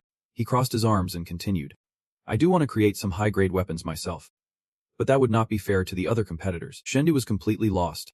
A participant in the competition, Elder Feng replied in circles. "Have you never heard of this? Didn't you attend classes every day and learn about it?" Shendi quickly tried to hide the truth that he was a master of skipping social studies. "Just spill it already." Elder Feng began to seriously explain that all second-year students would participate in the academy-level competition once a year. The academy will use a one-on-one combat format to select the top 5 students at one of the largest arenas in the world. These 5 will represent the academy to compete against the strongest from around the globe in a multinational martial arts tournament. Speaking of which, Elder Feng pointed at Thunder and said, "These 5 punches are for you to borrow. My student, I hope you at least make it to the top 10. You are still clinging to hope." He was ready to negotiate. "If you know how to make the most of it and rank high, I might even give it to you later," Thunder replied excitedly. "Then I will thank you in advance." "Old man, hold on a second." Elder Feng suddenly mused aloud. "I already have my weapon, but I still need to craft some defensive gear, armor or a shield. Something like that. I might need it for missions later." Thunder scratched his chin. Defense. After a while, in the bustling city of Sami, people passing by suddenly jumped at the sound of someone yelling from the weapon shop. "What the heck? That is expensive." Sam was carrying boxes, responding, "That is the price. If you think it is too high, go find another place to buy." Thunder decided to push back. "Last time you did not mention prices like this." At this point, he suddenly put on a shifty-eyed expression and muttered, "It is a fee for me to stay quiet. Honestly, I am not really interested in where your monster crystals come from." Thunder gritted his teeth. "Fine," he thought to himself. Annoying. Although they did not have evidence of him hoarding monster crystals. But if they drag him out and put him under special care, it would make solo hunting a lot tougher later on. Thinking this, he resolutely tossed the crystal bag onto the table. "Just do your job." All eyes immediately turned to the crystal bag. Sam gave an industrial smile and said, "Got it. Got it. You can trust our craftsmanship. We guarantee you will be satisfied." Thunder leaned against the wall, watching him excitedly shout, "Work! Work!" He could not help but smile. The crafty nature of humans knows no bounds. Just as he finished that thought, Thunder suddenly heard someone calling out. "Thunder. What a coincidence." He was surprised and asked, "Slavia, are you here to get weapons too?" She smiled gently. "I do not have class today, so I'm free." Not noticing the embarrassed expression on her face, Thunder moved closer and whispered, "I suggest you switch to another shop. The owner of this one is not exactly a reputable businessman." Just now, Slavia seemed unfazed. "Is that?" He stormed up to the table. "Is the boss here?" Sam quickly replied, "Coming right up. Just wait a moment." He awkwardly smiled at her. "Oh dear. Is not this the esteemed lady from the theater? What an honor. Please come inside." Slavia, annoyed, pointed at Thunder. "No need for that. I am here for a favor, and I want to ask about the price of armor made from mid-tier beast crystals." Thunder stood there with his arms crossed, surprised. "I am not sure if I can negotiate here. I really do not have a favor to ask. I just want to know the price of armor made from mid-tier beast crystals. Thunder stood there, arms crossed, thinking to himself, so that was the Lady Slavia. She comes from a prestigious family. After a moment of leaving the lace shop, Slavia unexpectedly handed him something. Thunder. I got back the mid-tier beast crystal that he borrowed. Thunder nervously replied. Thanks. But why does it feel like life treats people so differently? Deep in thought, he mused. Though that guy makes me sick. Maybe what he said reflects the darker side of this world. Back to reality. Thunder quickly searched for something. Slavia, to show my gratitude, here's a gift for you. Standing under the bright sunlight, he gently pulled out a violet gem, the mid-tier beast crystal from the gully bear, as Thunder placed the gem in her hand. Slavia blushed. Isn't this the mid-tier beast crystal from the gully bear? I can accept this. It is worth more than 10 low-tier beast crystals. Taking it back. Thunder insisted. Just take it. I already have armor and weapons. Keeping this one do me any good. You might need it. After saying that, he quickly turned and waved goodbye. I am off to check out other gear. See you next time. Despite the fact that the one in her heart had already left, Slavia stood alone under the warm sunlight, inadvertently revealing her feelings. Holding the gem tenderly, she blushed and smiled happily. Thunder. A few days later, at the weapon shop, Thunder's voice suddenly rang out. Not bad. Sam cheerfully replied. I am glad you are satisfied. After a brief pause, he smiled gently. I did not know you were friends with the lady from the theater. If I have offended you in any way, please forgive me. While checking the armor, Thunder happily thought, my training and skills is paying off. Plus I got this armor and the fist from the old man. Thinking this, he could not help but chuckle, eager to hunt some higher tier beasts. Time slipped by, and in a luxurious old room, Zippy was admiring the sunset. Surprised that this kid managed to survive and return from jail, Draven remained kneeling.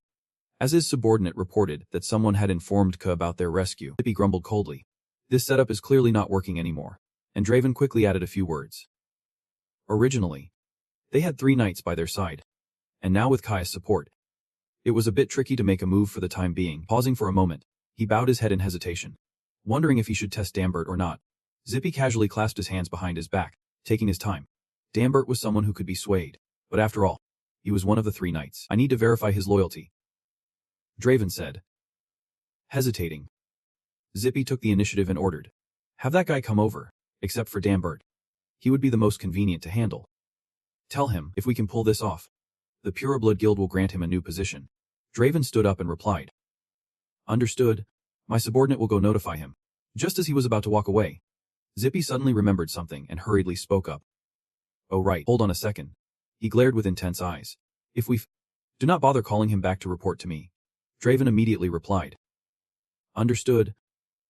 That night, lying awkwardly under the shimmering moonlight, there was a towering mountain in the distance, right in the area of the Ban Mountain Lachia Arena. Just like the others in the group, they were turning to look at the person next to them. The Ban Mountain Lachia Arena needed to make a big score today, and the tree immediately agreed. We need to gather enough money for proper weapons. Behind them, Munch was expressing gratitude. Thunder. Honestly, I do not know how to say this. Thank you. Anne quickly chimed in. Once I have the strength, I will repay you even more. Thunder awkwardly wiped the sweat from his forehead. Are you guys really talking to me? Tan ran up to Thunder, grinning playfully. Old buddy, I know you are embarrassed, but we truly appreciate you. Suddenly recalling something, Thunder dashed over to Slavia. I guess this is related to you. Mary waved her hand mischievously at that. I won't be a hindrance anymore. I will step back. Slavia blushed and panicked upon hearing this. Mary. She nervously looked at Thunder and explained. Girl, the glass bear gala you gave me. I exchanged it for cash, using your name. I distributed it to everyone. Look, I have got a solid backup now. Keeping it would not do much good. Seeing that you have been quiet the whole time, Slavia nervously added. I did not discuss this with you beforehand. Will you be mad? As soon as her words left her mouth, Thunder suddenly lunged forward, placing both hands on her shoulders. Not all. Pausing for a second, he smiled gently. Slavia, I think you have the qualities to be a great leader. Hearing this, Slavia felt a rush of heat to her face and was momentarily flustered. Faced with the teasing expressions of everyone, she awkwardly pushed him away. You jerk, why are you suddenly being so serious? Thunder helplessly exclaimed. Oh come on. Seeing Thunder completely confused, Kyo sighed and approached. Hey, just be honest with me. Has anything really happened between you and Slavia? Thunder tilted his head, showing a huge question mark expression. What do you mean? Kyo closed his eyes in exasperation. Never mind.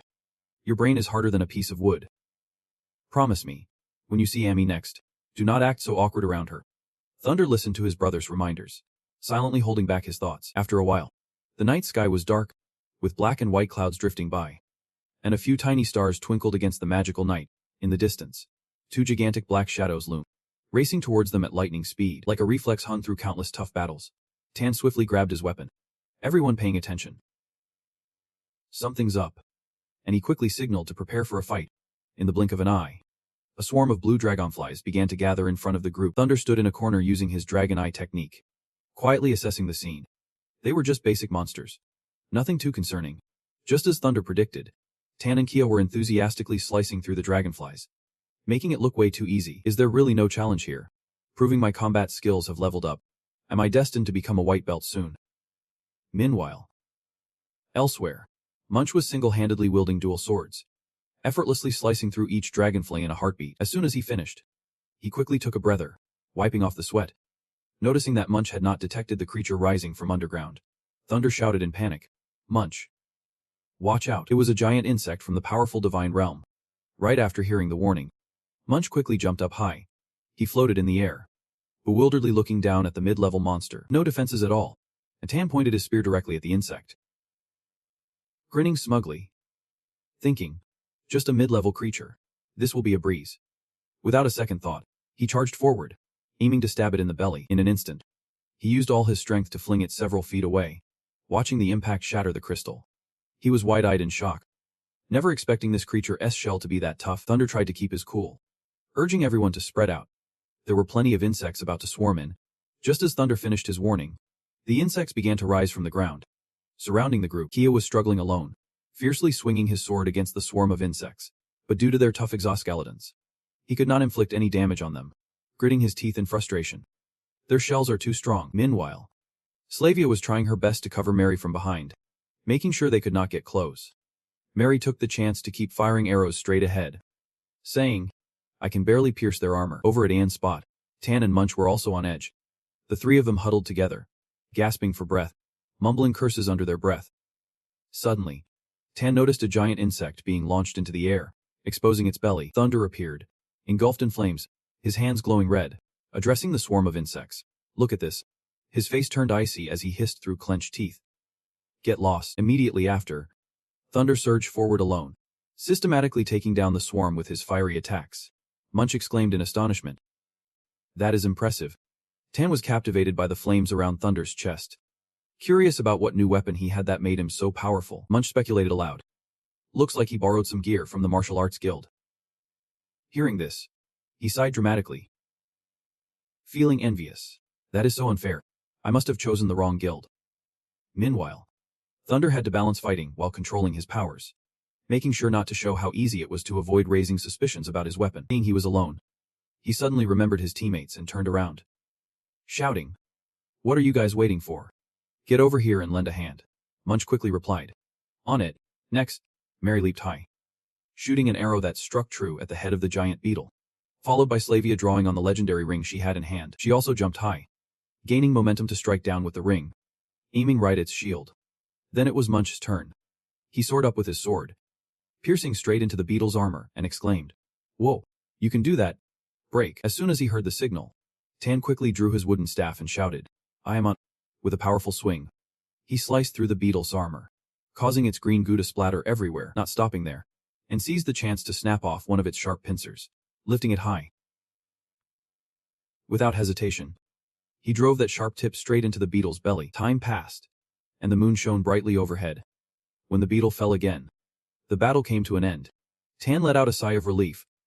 Finally, it is. He then bent down to admire the spoils, excitement radiating from his face. This time they are huge. These are all mid-tier monsters. They must have mid-tier monster crystals. Munch cheered as he held the glowing object in his hand. "Yep. It is a mid-tier monster crystal." Thunder opened the system screen to check it out, thinking back on tonight's events.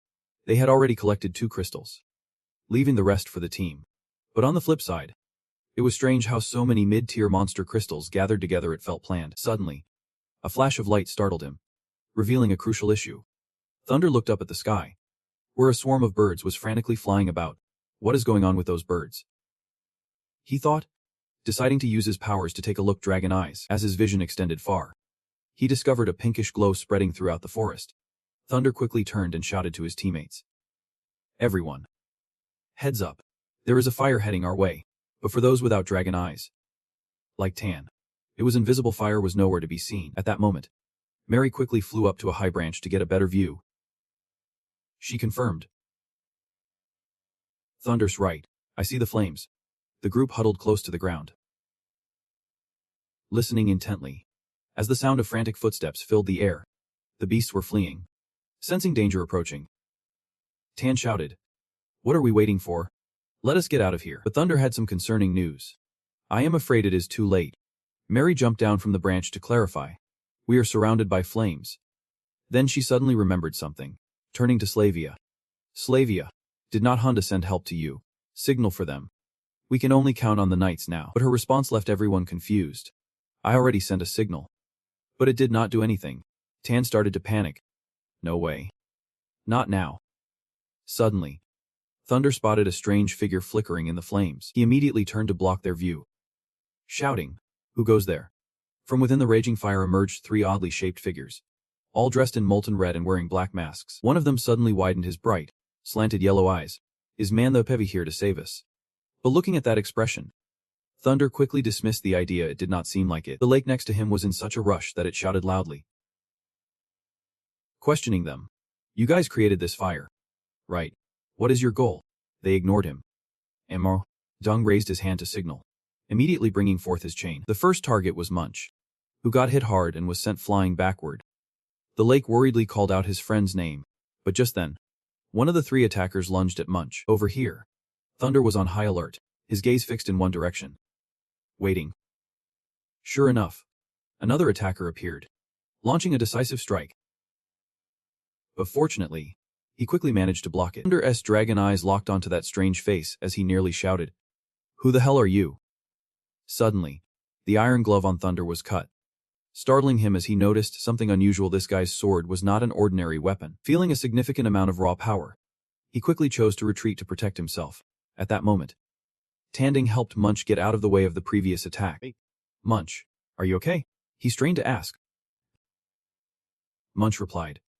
But Thunder noticed the situation was not looking good for him, and quickly chimed in. "I am going to help out." As he moved forward a bit, suddenly the flames flared up, causing Ian to halt in his tracks. Careful, the fire cut everyone into 2 sides.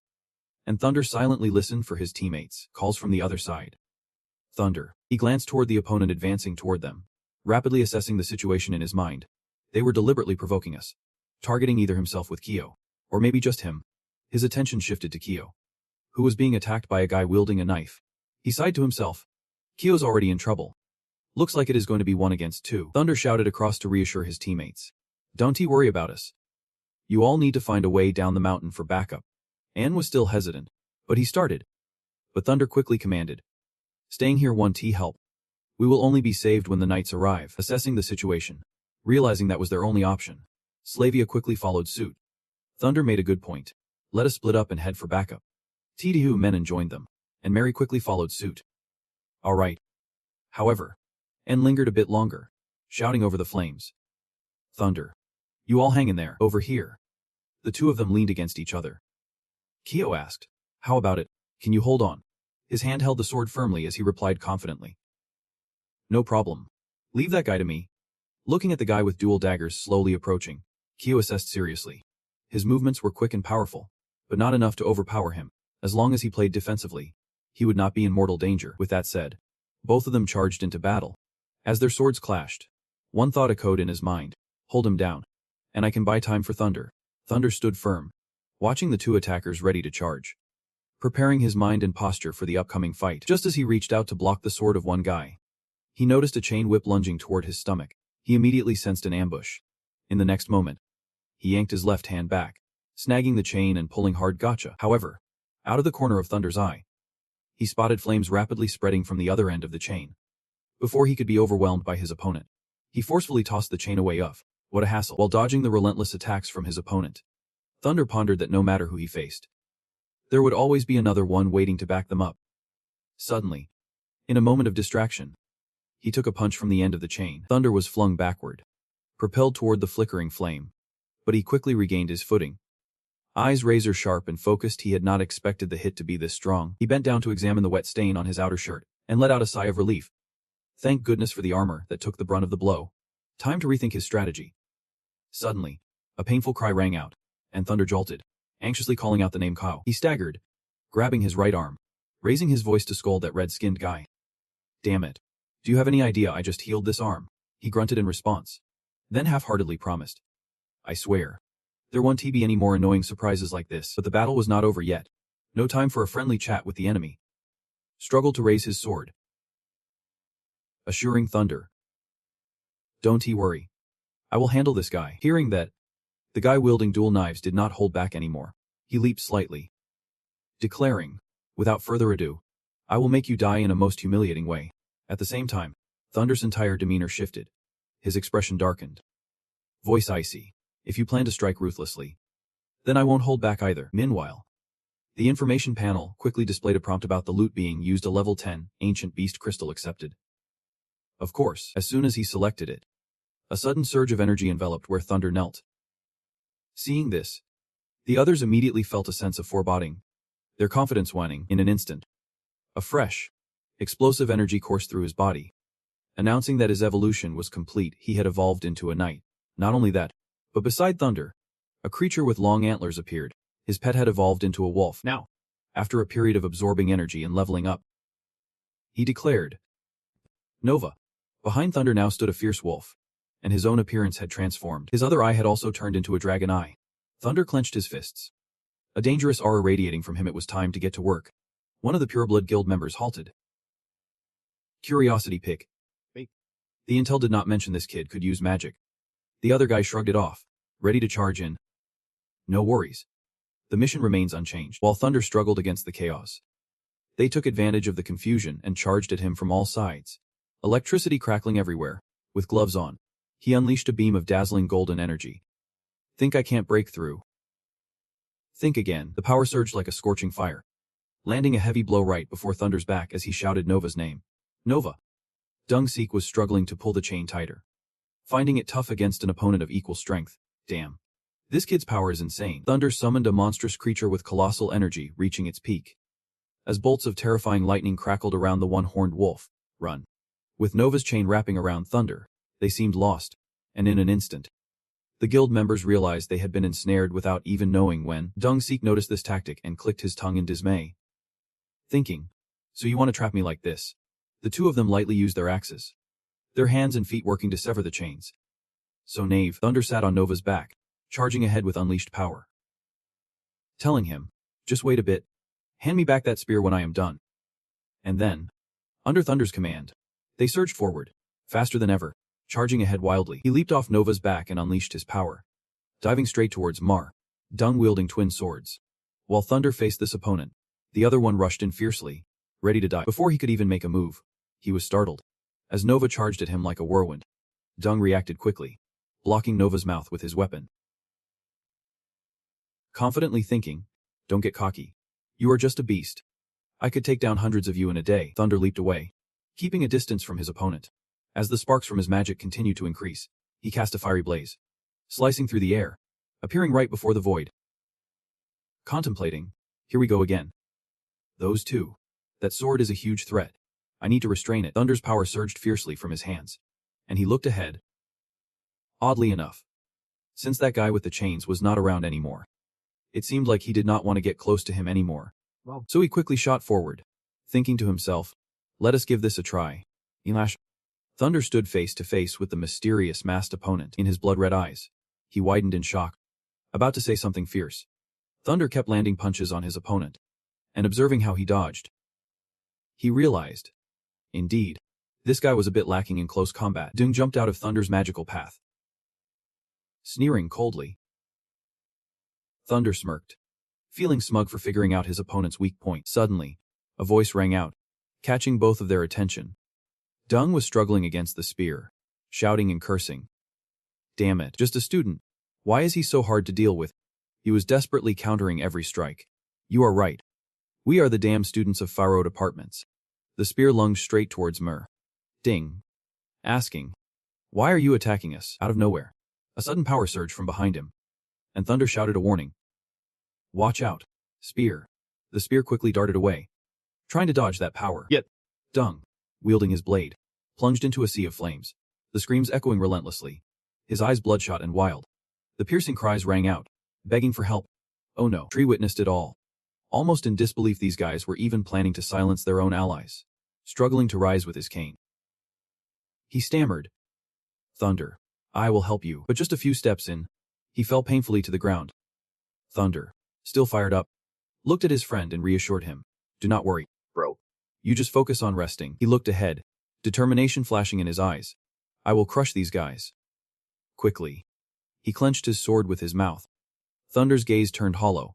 Scum like you do not deserve to exist in this world. With that, he charged forward without hesitation, smoke and fire swirling around him, countless in number. No mercy. Suddenly, a brilliant flash of light shot past like a meteor. That was Thunder, delivering his most powerful punches, relentlessly hammering into Dung the swordsman, even disregarding the lives of his comrades. He spun his weapon and struck hard against his opponent's back, catching him off guard. Die already. Dung was slammed hard, screaming in agony, his eyes wide in disbelief. He crashed to the ground, groaned a few times, then struggled to get back up amidst the chaos around him, with the hilt of the blade still clenched in Thunder's mouth. He had to admit to himself, this armor is too strong. Observing the shiny armor the enemy wore, Thunder could not help but be amazed. It is not just the blade of Niam. They are all decked out in specialized gear, clearly well prepared for this. His right hand seemed to have taken some damage, so Thunder had to come up with a different plan. If it continued like this, his armor would not hold out much longer. He needed to find an opportunity. Immediately after, streaks of light continuously appeared, slicing through the air. Dung the swordsman was now facing off against Nova, desperately trying to keep pace with it. I thought you were skilled, but turns out, you are just a low-tier beast. Do not worry. I will make sure you die before your master. Nova let out fierce growls. Sensing something, its body starting to move differently, it circled around him while Dung swung his sword. Still boosting. What is wrong? You think this trick will fool me? He quickly grabbed a nearby chain from the ground, muttering some incantation. Then, with a swift throw, he hurled the chain at Nova, knocking it off balance and causing it to fall. You have underestimated me. His eyes gleamed sharply with rage. Dung raised his hand and began. Damn it. I have to do something. Where do you think you are running? He prepared for his final blow. Die already. When suddenly, a figure appeared and blocked his attack, shouting loudly, his voice filled with unbelievable anger. Stop. Let me through. Dung chuckled mockingly, nonchalantly questioning. You little devil. Still got some fight left in you. With just one effortless move, he sent Kyo Vang's men flying. For that beast seeking death, I will make sure you get what you deserve. Vang's sword is just out of reach, echoing right in front of Nova. But that is not all. A brilliant sword strike suddenly sliced through the air at lightning speed. Kyo gathered all his strength to cling to the old man's leg, using his sword to block, picking it up, and telling himself to fight like his master. He was fuming, cursing like a sailor. You damn monster. Meanwhile, Nova slowly lifted that sharp blade to his lips. The old man with the sword would not let him go, raising his weapon high and shouting. You demon. Even in the final moments of life and death, he remained resolute, determined not to let go. But just as he was about to strike again, his axe was suddenly knocked away by someone. He could not believe his eyes, shaking in disbelief as he witnessed Nova's fierce expression. How could this be happening? The scene was absolute chaos, with objects crashing down, lights flickering, and flames erupting everywhere, while the old man with the sword was stunned. Thunder over there caught on to the situation, calling him useless. Seizing the moment, he wasted no time and dashed forward to take down his opponent, throwing his own sword with all his might. This was the moment. The old man reacted swiftly, sidestepping just in time as the blade came flying toward him. Thunder's glove suddenly radiated an overwhelming force, easily catching another sword. Then he unleashed all his strength and landed a powerful punch right to his opponent's face, making him wish he had somewhere to hide. When the mask shattered, Thunder was left in shock at the identity of his foe, and not to mention, even Kyo, witnessing this, was left speechless, unable to believe his eyes. The guy was none other than Waiter, and Kyo had realized it. Waiter, the one who trained us. Waiter slowly turned away, trying to hide his face, but was confronted by Kyo's blunt question. Well, Kyo still could not grasp it, his voice trembling. You were the knight who taught us. He was ranting and raging. Why is this happening? You bastard. He did not care anymore. Now that his identity was out, he was not afraid. Charging forward, attacking Kyo with his fiery sword, it did not matter. You all have to die anyway. Thunder saw the situation escalating and shouted a warning. Be careful, as the attack came. Just then, Nova surged, pushing Kyo aside his timely shout of Nova, echoing in the chaos as the flames blazed. The moon still shone bright, and Wetter turned his back to Thunder, who kept calling out, Nova! Turn around. That is enough. Stop it. Kyo struggled to sit up, gasping for breath. Far away was a massive surge of chaotic energy. He turned around, refusing to spare Thunder, channeling his energy and lunging forward. A futile struggle. After all, I will send each of you on your way. You still stay calm, not making any rash moves. Yet there are always scum among humans, no matter what your purpose is. Do you really need to drag others into it? Wetter's eyes widened, ready to attack. Your time is up. Thunder gritted his teeth, using only one hand to block his strike. You enjoy causing pain, do not you? You just love targeting me. You keep pushing yourself, shouting with all your might. But someone has to pay the price. The two systems keep notifying of elemental fusion. Wetter laughs maniacally, thinking victory is already in his grasp. So just hold on tight. Just grabbing that sword has already drained all your strength. Take your time to feel the thrill of being burned by fire. But Thunder merely lets out a feint. A dry laugh. It is you who is going to die. He gritted his teeth, frustrated, shouting and pushing even harder, wondering how long you could keep your mouth shut. But Wetter's expression turns pale as he realizes something soft with the fire in front of him. It is weakening. Why do not you just go die? You shout back defiantly, dreaming that I will let go, even as Wetter keeps shouting curses and threats. Go die. Die already. Thunder uses every ounce of strength to fight back, but his voice is hoarse and strained. Frustrated, he resorts to desperation, kicking you away with all his might. Damn it. You are just like a stubborn weed. Thunder gets kicked away, struggling to sit up. Feeling several ribs crack, he has got to make a move now, but you push through once more, unleashing all the power you have. The fire elements you have absorbed are now ready for you to wield magic. If you can channel the fire energy into the elemental fire, it will become a unique weapon that only you possess. Thunder spreads his arms wide, the atmosphere growing more terrifying as power surges. Accompanied by a chilling scream, Wetter steps back in fear, grinding his teeth, struggling to cope. You are truly a demon, but he regains his composure, brandishing his sword along with his magic, thinking they should have killed you sooner. A flicker of sympathy mixed with anger flashes in your eyes. Humans are so pathetic. As the two of you brush past each other, Wetter's hands get severed clean off. Everything happens so fast he can't believe it. What? The fire sword. Why is there no reaction? Now. Wetter dares to clutch at his severed arm. Gushing blood, panic setting in. But it does not end there. Thunder literally grabs his head with a firm grip. Wetter looks up, confronted by your imposing figure wreathed in flames. It is your time now. And he finally understands what fear is. No.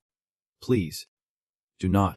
Despite his desperate pleas, Thunder shows no mercy, simply squeezing his face, igniting a massive explosion. Immediately, Wetter's piercing screams fill the air, and you hear it all.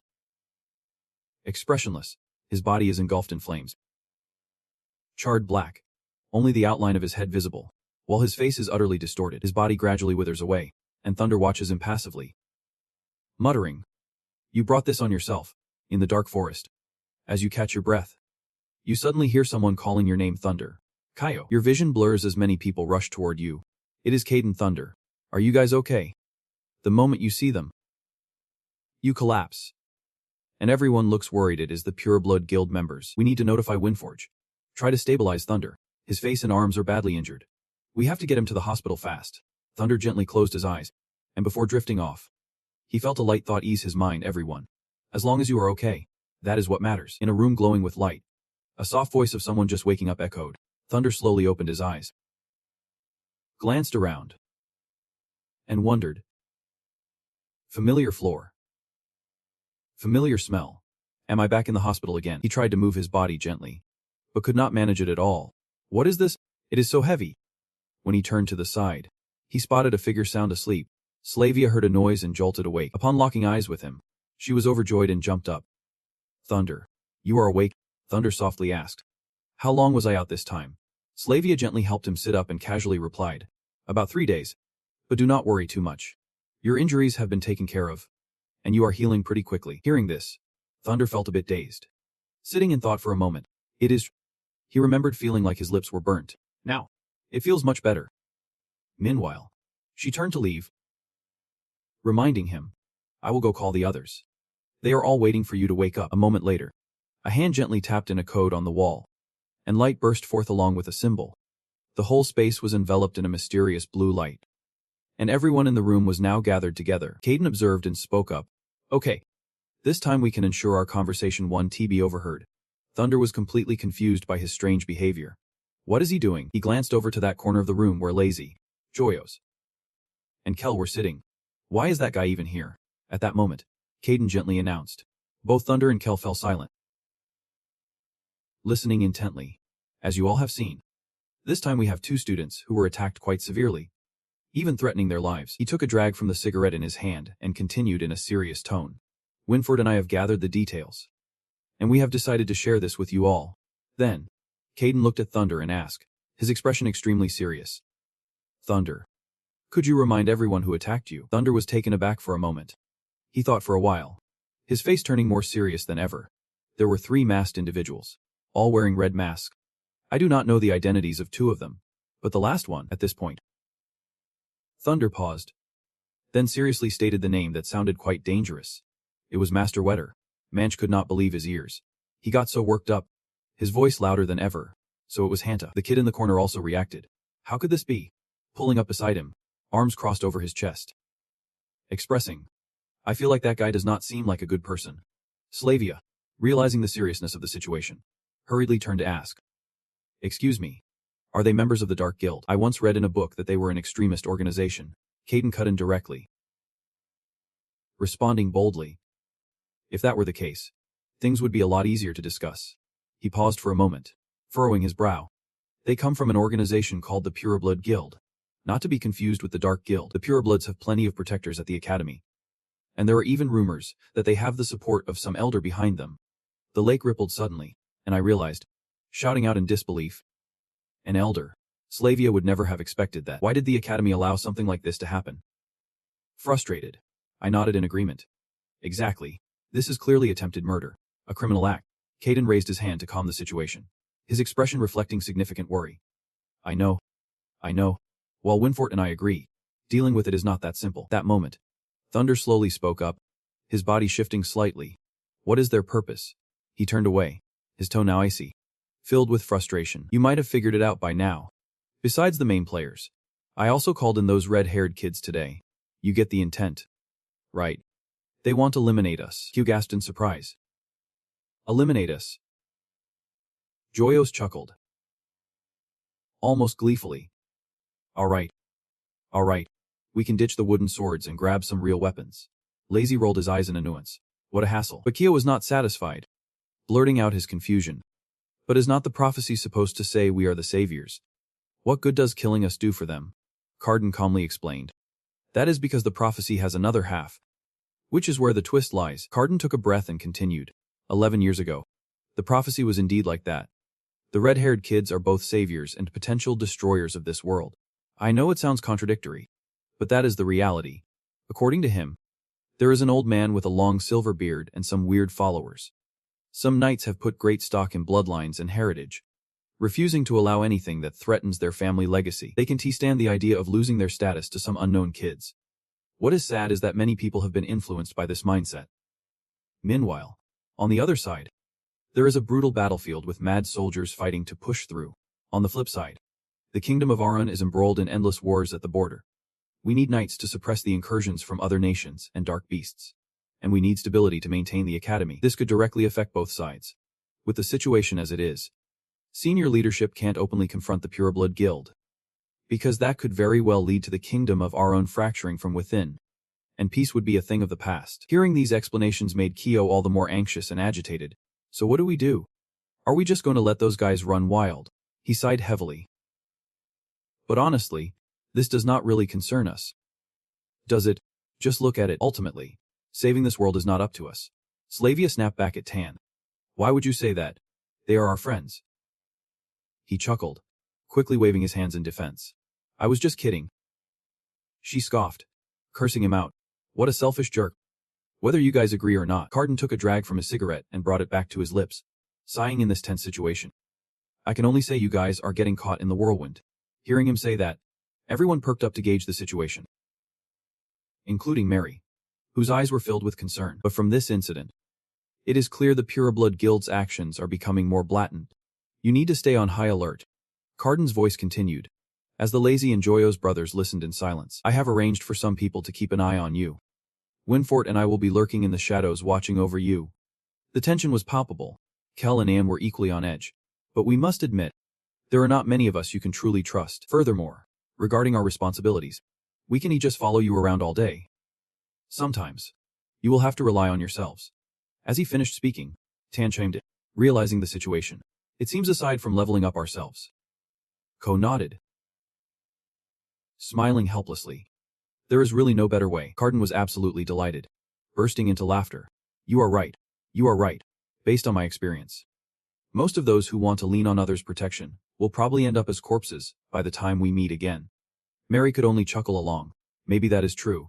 Slavia saw through it and wondered, is he trying to comfort us? Once the talk was over, he stopped laughing, returning to his serious demeanor and said, all right. We have talked enough. You guys head out first. I have something to discuss with Thunder. Thunder looked a bit surprised. His eyes widened and sparkled as he glanced at the other party, saying to me, time flew by quickly.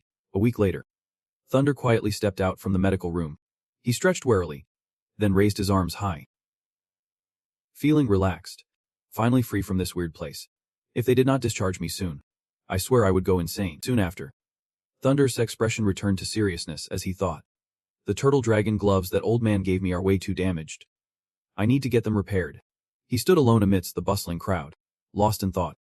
While Nova over here was not life-threatening, but still needed recovery. Plus, to quickly regain the many mid-level beast spirits that were depleted, I had to find a chance to hunt again. With that thought, he let out a sigh of frustration and helplessness.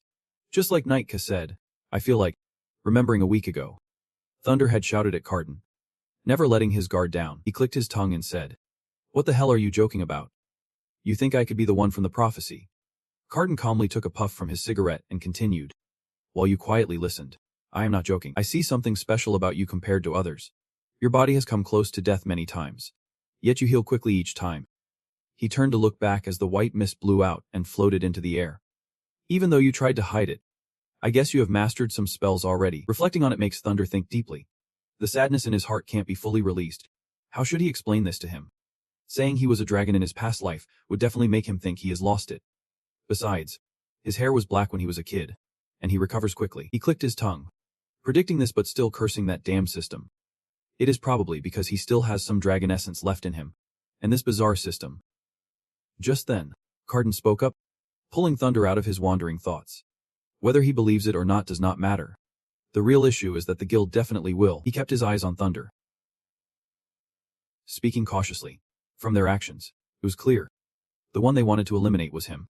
Cardin did not forget to remind him, making Thunder reflect intensely. From now on, he needs to be more careful than anyone else. Walking down the street, he kept pondering, his steps steady.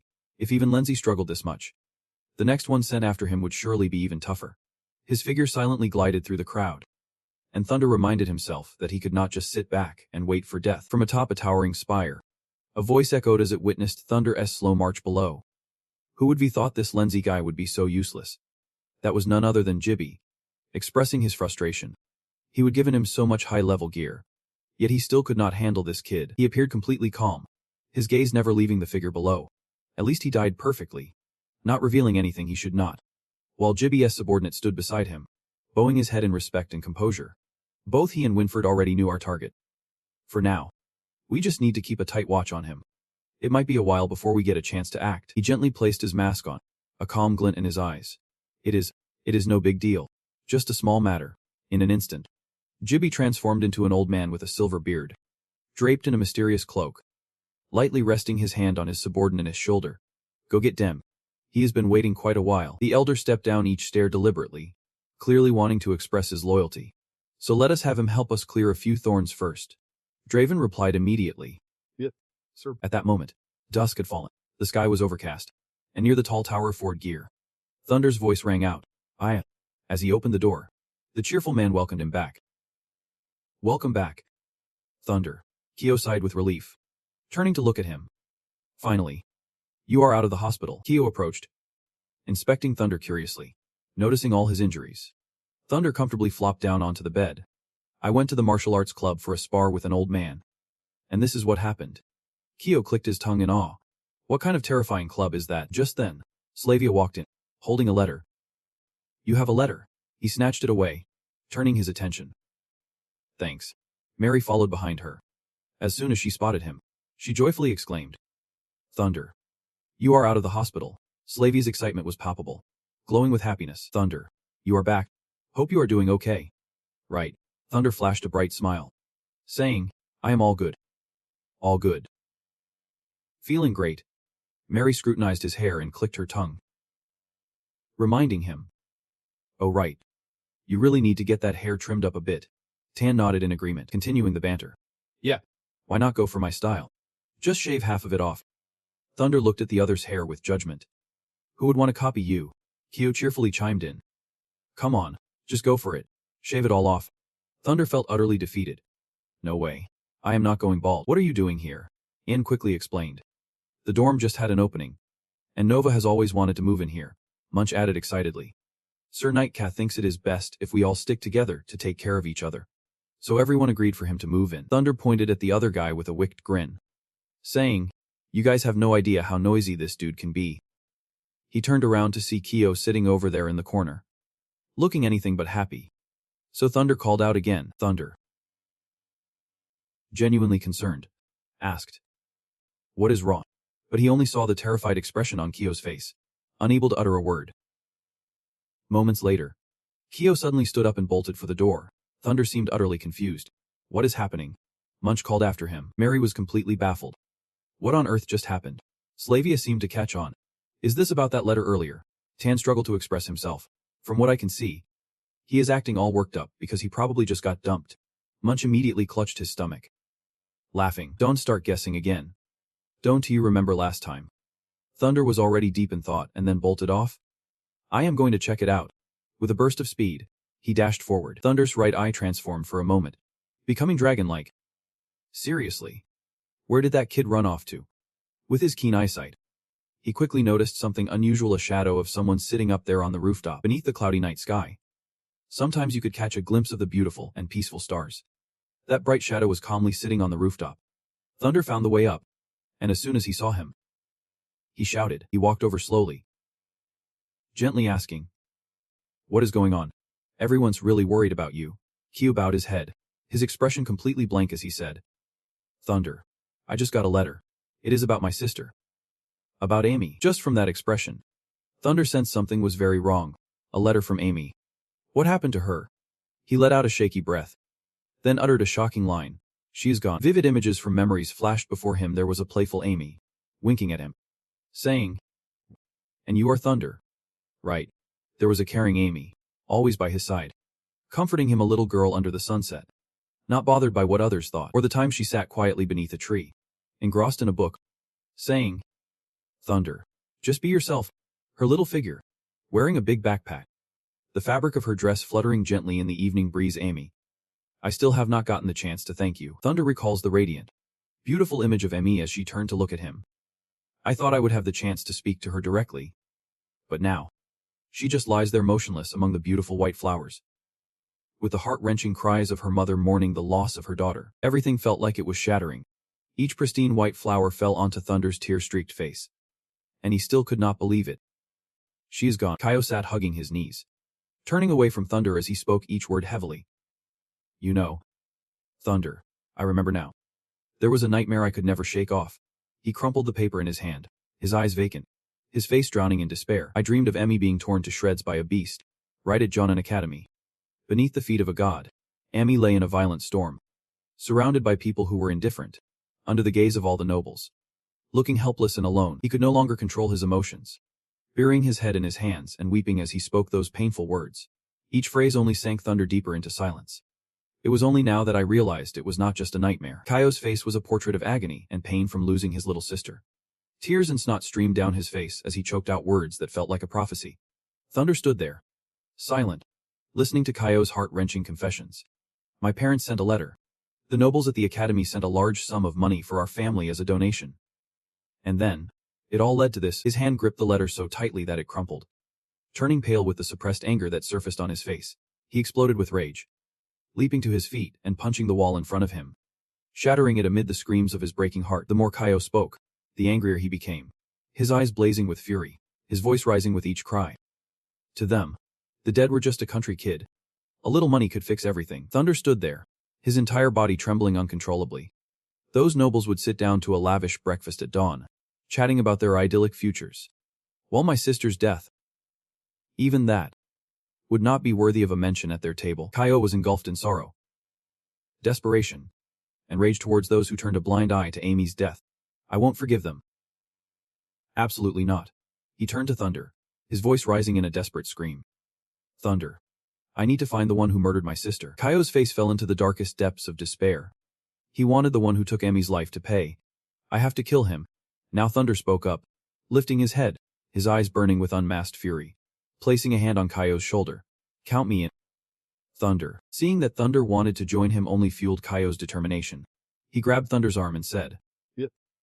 Thunder, you have awakened your magical abilities. You can summon beasts and wield fire magic. I have seen it, as long as... just show those skills to the elders. They will transfer you to the academy immediately." His face was dark, eyes pleading as he stammered. Then it will happen. Kaio. Just then, Thunder grasped his wrist, maintaining his composure while reminding Kaio, "You know, my powers are not ordinary. If I tell the elders, it will only tighten their grip on me, and even if I go to the academy." "What then?" You gently touch his shoulder, looking into his eyes with concern, and ask a question that leaves Kai stunned. "What are you going to do?" As the moonlight falls, Kay lowers his head, his gaze filled with sorrow as he hesitates and asks you back. "We need to find a chance to leave Avril Academy together." "But how?" Kay gets angry again, turning to Thunder, who is walking away, and asks you loudly, struggling to make it through to graduation. "And then there is still 2 more years of volunteering here. By then, I am afraid the culprit will." Thunder walks to the wall, looking up at the starry night sky, leaving a lonely silhouette to speak to the one behind him. "The Academy's exams are coming up soon. If we can secure the top spots, we can represent the Academy in the international competition." Both of them lower their heads, hiding their sorrowful gazes in the shadows. "By then, we will finally meet the people from Jonan Academy at the competition." Kay regains his composure, looking at your sad back, and replies, "I understand now. Thank you." Thunder. The scene shifts to another place. Dorm 5-3. In the long hallway lit by bright lights, Harry opens the door and steps into the room. He looks surprised at the person inside and asks, "It is just you here. Where is everyone else?" "They have gone to prepare for the Academy's competition." Harry picks up a glass of water, smiling at his roommate, continuing to ask, "It is that time again. Do you think there is any hope this year?" "No hope at all. I know those guys too well." He lifts the glass to drink, but pauses when he hears the other person speak. "I was hoping Kira would fight me, but it seems that guy got assigned a mission instead." Figures, his roommate, sitting on the bed, plants his sword on the floor with his muscular legs and grins at Harry, hoping a new contender will emerge from the second-year students. The scene shifts to the Academy's training room, where Thunder and Munch stand aside, focused on watching Kyo practice his swordsmanship. Kyo furrows his brow, puzzled as he asks his 2 friends, "Why is Kyo working so hard lately?" Munch, sipping water, glances at Thunder and asks, "Thunder, something's up with Kyo, is not?" Thunder looks at him, his face filled with sadness as he reminds his friends, "Let him be alone for a while." Over here, Kyo is pushing himself to the limit, sweating profusely as his strikes become increasingly frantic, but his face remains tense, constantly replaying the thought, "Damn it. Not enough. Still not enough." Exhausted from training, he leans on his sword, one foot planted firmly on the ground. Gasping for breath, Kyo grits his teeth, his eyes filled with self-loathing as he blames himself. "Why am I so weak?" At that moment, Master Carden, with a cigarette hanging from his mouth and a bag slung over his shoulder, walks by and says, "Training can be tough. Knight, come with me. I have something cool to show you guys." He leads the entire team to a storage room filled with gear, from iron armor to clubs and crates overflowing with various weapons scattered across the floor. Someone gasps in shock. Is this the weapon of that guy?" Carden casually rolled a cigarette while the group gathered around a table piled with various weapons. "We have had everything that could be used repaired. So each of you should pick something for yourselves. This is your gear." Waiters looked around for a moment before grabbing a pair of swords, while Man tried to lift a piece of armor, saying, "I will take this. This armor is way too light." He grabbed a chain and turned to Carden with a playful squint. "Can I pick? Though, last time everyone got attacked, I could not grab anything." "Of course." The academy competition is a great opportunity. Except for the first-year students. Everyone has to participate. I hope you all do your best. He did not hesitate to share this with Thunderous Group. His mind drifting to the wealthy and powerful lurking behind the scenes. Traditionally, during the annual academy competition, all the prestigious families come to participate. If you manage to impress during the contest, there is a high chance you will receive an invitation to their esteemed homes. Once you leave the academy, you could become their bodyguards. Now that is a pretty sweet gig. O glanced at the sword in hand. His expression still a bit grim as he muttered, if I perform well, could I really become a bodyguard for those noble families? With that thought, a strange smile crept onto his lips, and Madao seemed to mumble something ominous under his breath. Just then, Thunder picked up a long sword from the table and asked, is this the sword of the waiter? The sword was almost intact, just missing some magical attributes. To anyone else, it looked like a regular, basic weapon. He pointed the sword skyward, not paying much attention to Caden's side vice beside him, staring at the blade as he got lost in his thoughts. You should really consider choosing a different weapon, Caden advised. You have already absorbed the fire element from it, and it seems like the elemental pick is still usable in many ways. Time passed. The sun gave way to a peaceful night, and the moon cast its glow down on the scene below. In a distant forest, a blinding light flickered, drawing attention. Thunder, using his dragon sight through the canopy, searched for something in the dead of night, probably somewhere close. He hid behind a tree, parting the leaves to peek at a cave ahead that exuded a chill. He had found it, in the dim space. A few small glowing orbs floated around the cave like fireflies. As he ventured deeper into the cave, the glowing orbs multiplied, their light brightening the surroundings somewhat. Thunder carefully perched high above, peering down into the icy cave below, where a massive creature resided. The creatures were huge, capable of standing upright on their hind legs, their faces twisted in a way that suggested they were patrolling. Suddenly, one of them was ambushed. A loud explosion erupted, smoke and flames engulfing the entire space of the icy cave. Thunder and Nova watched from above as the monsters emitted strange sounds. In his hand, he still held the blazing fire magic. He stood firm, growling protectively over Nova's master, using his dragon sight to observe them. With so many ice element monsters around, it was definitely worth the trek to find this place. And Nova on his left was entrusted to him. As you withdraw your words, the entire cavern of the ice spirits erupts with loud noises, and fire spirits shoot out from the cave entrance. Suddenly, we shift back to the academy on a beautiful day, where the vast courtyard is packed with people. 3 weeks later, it is the day of the academy competition for the students, and everyone from across the nation is gathering here in the competition hall. Students chat happily while waiting, weapons in hand. Jasmine eagerly asks Harry, standing right in front of her, if he plans to hold back his strength this time. Not all. Seeing her enthusiasm, Harry just smiles gently and replies, I hope you will go easy on me then. Over here, Eric leans over to Sebastian and whispers, Sebast, everything's all set. Next, we just need, I got it already. Meanwhile, in another corner, Lisa, wearing a name tag, approaches the pair of red-haired twins and asks, I have been wanting to know, which one of you is the older brother, and which one is the younger? Meanwhile, the Thunder group is gathered together when Slavia spots Mary rushing in from outside. Without waiting for her to get closer, she asks, Mary, where have you been? Guys, I just heard that the rules for this year's competition seem to have changed. Wait, is not it supposed to be one-on-one? She pauses, worry etched on her face as she looks at everyone and slowly begins to explain. What I heard might be true, but I heard that for the first round. Before Mary could finish sharing what she learned with her friends, the hall falls silent once more. The students part to let the group of knights led by Ross enter. Whispers rippling through the crowd. The knights are here. It is about to start. I can't wait any longer. It is about to begin. Ross stops, surveying the students in the hall. She raises her voice to remind everyone, please keep quiet. The top 5 students from the 2nd and 3rd years, please step out of the line.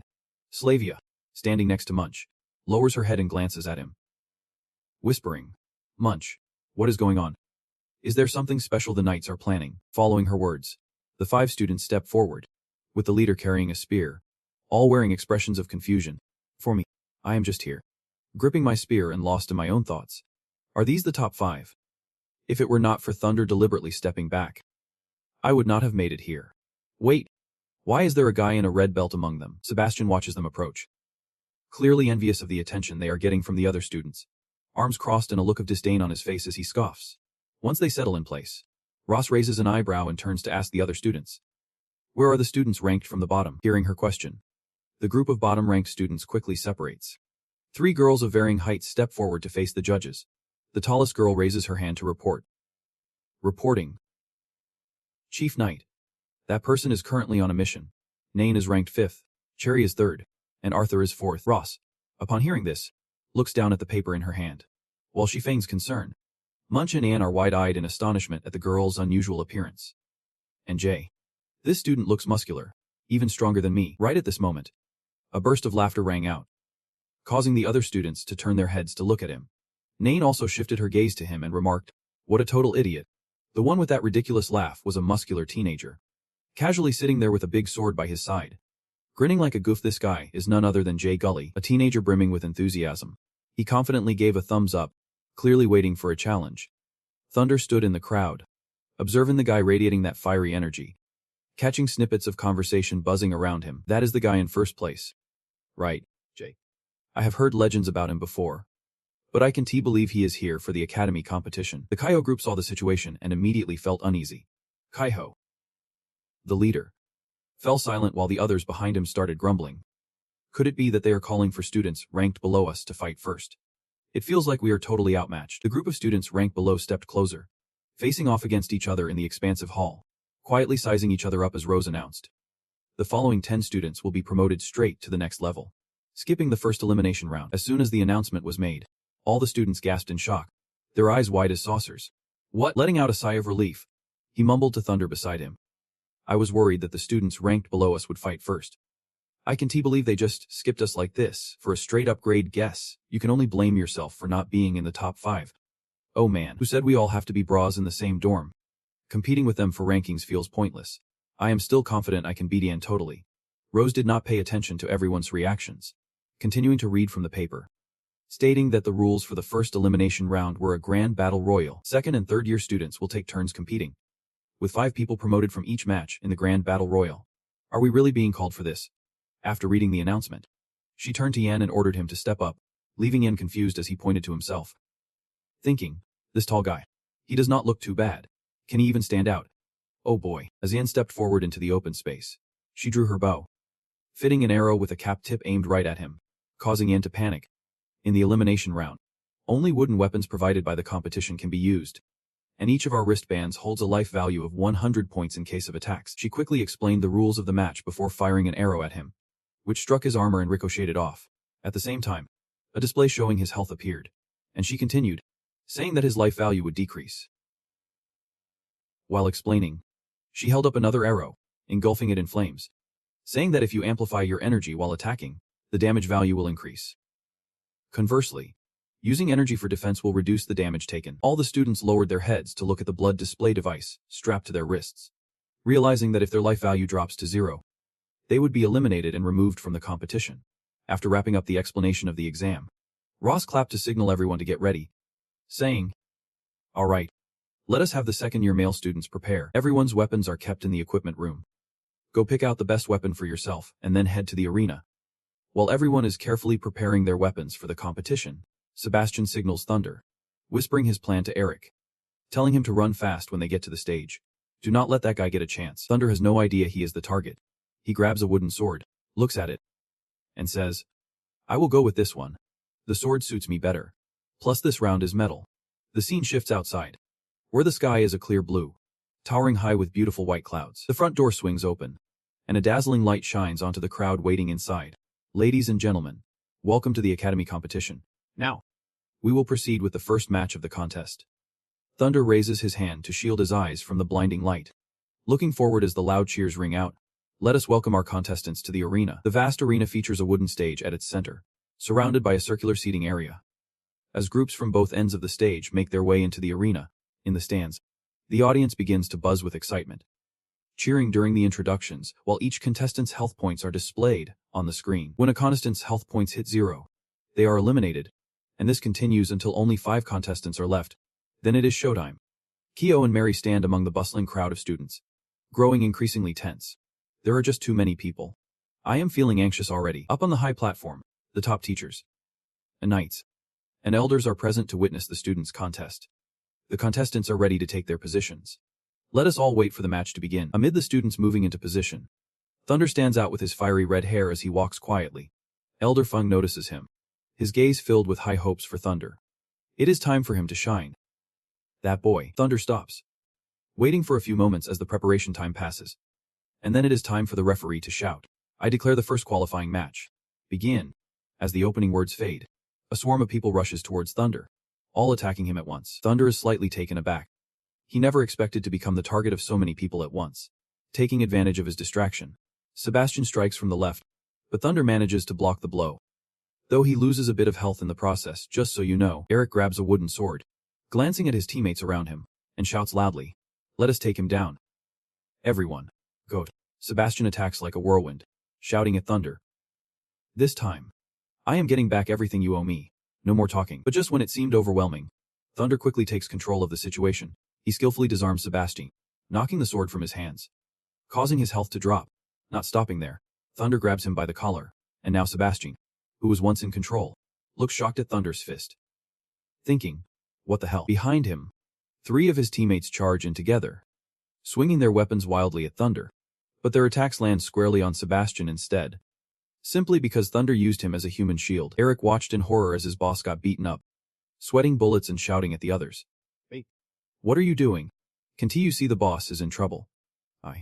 But that guy is just too fast." Sebastian, still being grabbed by the collar, was fuming and muttered, cursing under his breath, "You little brat. Why do you look like a monster?" Thunder did not even flinch, casually tossing Sebastian aside with a quick goodbye. "You should count your lucky stars you are out of this competition." Sebastian was sent flying, and everyone around could not believe their eyes as they watched him soar through the air. After a wild flight through the air, he landed with a crash, sliding for quite a distance before finally stopping. Sebastian struggled to sit up, fighting back the pain as he checked his health bar. Then yelled, "No way. This can't be happening." The system was healing his wounds, so things were looking up pretty quickly, but his face was still in shock. He stepped off the battlefield as the announcer declared him out of the competition. Seeing this, a furious fist slammed down on the table right then and there, sat quietly behind, observing the earlier actions of the person in front of him. But the real annoyance was that he could not see Dambert's furious expression at that moment. Back on the battlefield, Thunder coldly warned the remaining competitors, "You think this is a game? What are you waiting for?" Flames surrounded his body, his gaze like a soul from hell as he challenged them. "Come on, let us do this." Eric was sweating bullets, terrified, and stammered, "Whoa, wait, do not get too cocky. They have lost their leader." But since they all shared a common goal, rallying together was not too hard. They formed a circle around Thunder, shouting, "Brothers, let us charge together and face him."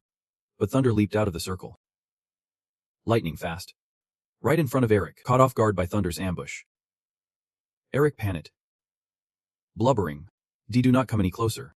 As he swung his weapon wildly, Thunder grabbed his shoulder, spinning him around and getting behind him. With a simple move, Thunder twisted Eric's arm behind his back while kicking his right leg, amplifying Eric's cries of pain to a ridiculous level. Zay watched Thunder's fighting style with wide eyes, thrilled by the display, while Nayan appeared more arrogant but was clearly captivated by his skills. "Thunder, that red-haired guy is ridiculously powerful, but the way he fights is just brutal. Even ruthless." They both intently watched as Thunder twisted another student's arm, muttering, the point of this match was to evaluate the student's skills. But who knew he would get a chance to show such cruelty? Nayan commented coldly on every one of Thunder's moves. "Every single blow he throws is worth at least 20 points off their health. At this rate, someone might actually die." Slavia and Kia watched from a distance, anxiously surveying the battlefield below. "Thunder. It looks like they are injured already. That is what they deserve." With his arms crossed, Thunder's face was a canvas of dissatisfaction as he glanced down, wondering if they seriously needed 10 people to take him down. Ridiculous. Down in the arena, Thunder stood as the center of attention in the chaos, while Sebastian's crew was still sizable, just completely unaware of their own limits. One by one, Thunder twisted their arms until they screamed in agony. Tan and Slavia were sweating bullets as they watched him effortlessly handle a whole gang of opponents. Were those guys not using any skills? No way. What they were up against was just Thunder's insane strength. Meanwhile, the audience in the stands whispered among themselves, clearly not thrilled with how rough that kid was playing. This kind of behavior was downright uncivilized, not at all the demeanor of a knight. They really should not have allowed someone like him to compete right from the start. Below, Thunder continued to mercilessly twist the arms of his adversaries, glaring up at the stands, ignoring the cries of the students he was battling, their health bars plummeting with each of his movements. Those who had just made some comments fell silent under his piercing gaze, their mouths shut tight. Did he actually hear them? No way, he was too far away. Unless that red-haired kid was some kind of monster. Elder Kim tilted his head slightly, seeking input from the Grand Elder. But Elder Feng, sitting to his right, interrupted him. Should we step in and stop that kid? Not yet, he replied. When 10 others were fighting him, no one thought it necessary to intervene. The elder was intently observing, his eyes glued to the arena below. This time is different. What if that kid wants to take out those students? But Elder Feng crossed his arms, calmly analyzing the battle unfolding beneath them. From what I see, he is just defending himself after being surrounded. He is my student, and I will take responsibility for anything that happens. Hearing him claim that responsibility, the other 2 elders could only exchange glances, silently acknowledging Elder Feng. Thunder was oblivious to everything outside the arena. His focus was solely on taking down anyone who got in his way. Elder Feng watched him, a hint of concern in his eyes, pondering something about this kid. In the stands, at Section 5-3, Cherry was beaming with praise for Thunder, while Harry next to her seemed more subdued, clearly aware that the top 5 had already been locked in. After her comment, she glanced over at Harry and teasingly said, "What a shame. Harry, I did not expect your little brother to be the first one out." He could only chuckle in response. How should I put this? I think it is a good thing. Their dad spoiled him too much. On the other hand, was visibly excited and roaring with laughter. I can't wait to see a real match. Down below, in another corner of the arena, Kel and Mary were also busy, working together to take down their opponents one by one. The twin brothers Joyous and Lazy were not about to fall too far behind their friends, smoothly gliding in and swiftly taking out another student. Yet their attention remained fixed on Thunder, who stood silently among the defeated students, their health bars dwindling down to nearly nothing. It hurt so much. Just wait. I swear I will kill you. You pathetic piece of trash. Don't he let me find an opening. Or not just you, but even your parents want to be spared. As Erika's furious scream echoed, a vivid image of the adorable girl Amy flashed in his mind, alongside his own battered body from the past. Thunder's eyes blazed with fury, veins bulging on his face as the atmosphere around him turned heavy and drenched in blood. He gripped his wooden sword and slowly advanced towards the coward who had just mocked him, making him backpedal in fear. What do you want? Thunder did not respond, coldly reaching out to seize the terrified guy's head. Elder Kim jumped up in panic, shouting loudly, "That kid will kill him." But Thunder had no intention of killing. He grabbed the guy's head and used his power to drain Eric's magical energy completely. His eyes darkened as he glared at him. Don't even dream of being a knight anymore. What are you doing? The magical energy from the guy's body was being sucked out, pouring into Thunder as the system excitedly chimed in with notifications about his growing magical power. What is Eric, drained of his magic, looked pale and gaunt, but he was not in any immediate danger. He stammered out. Well, but Thunder did not give him a chance to finish.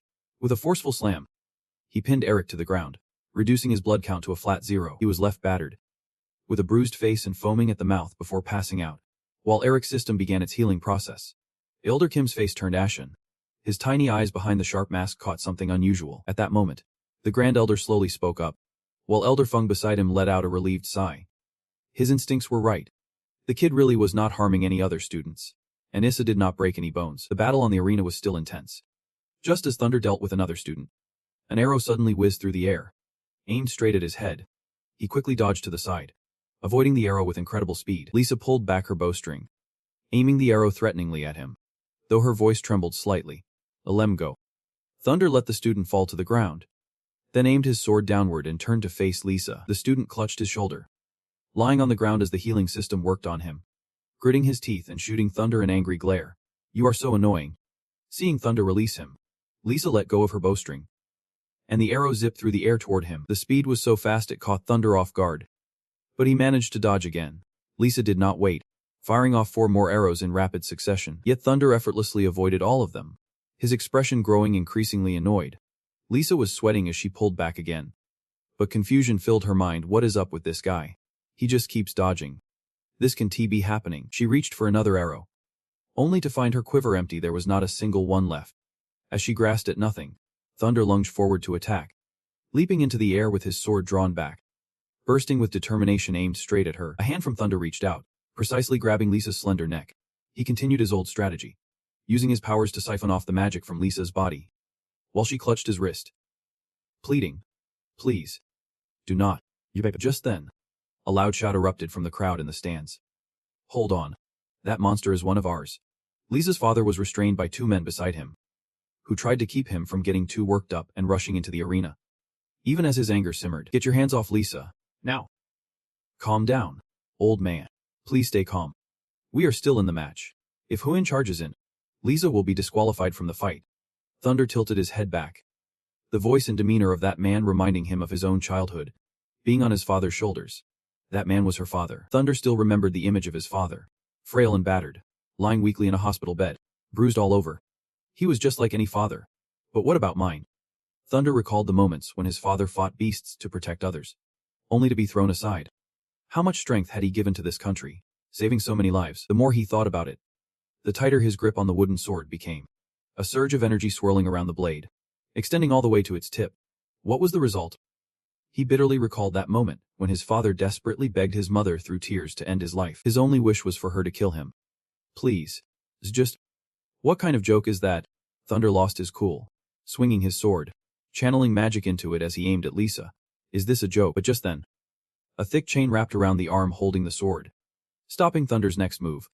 Standing at the other end of the chain, Mary knelt with one knee, ready to draw her bow, shouting at him. Stop it.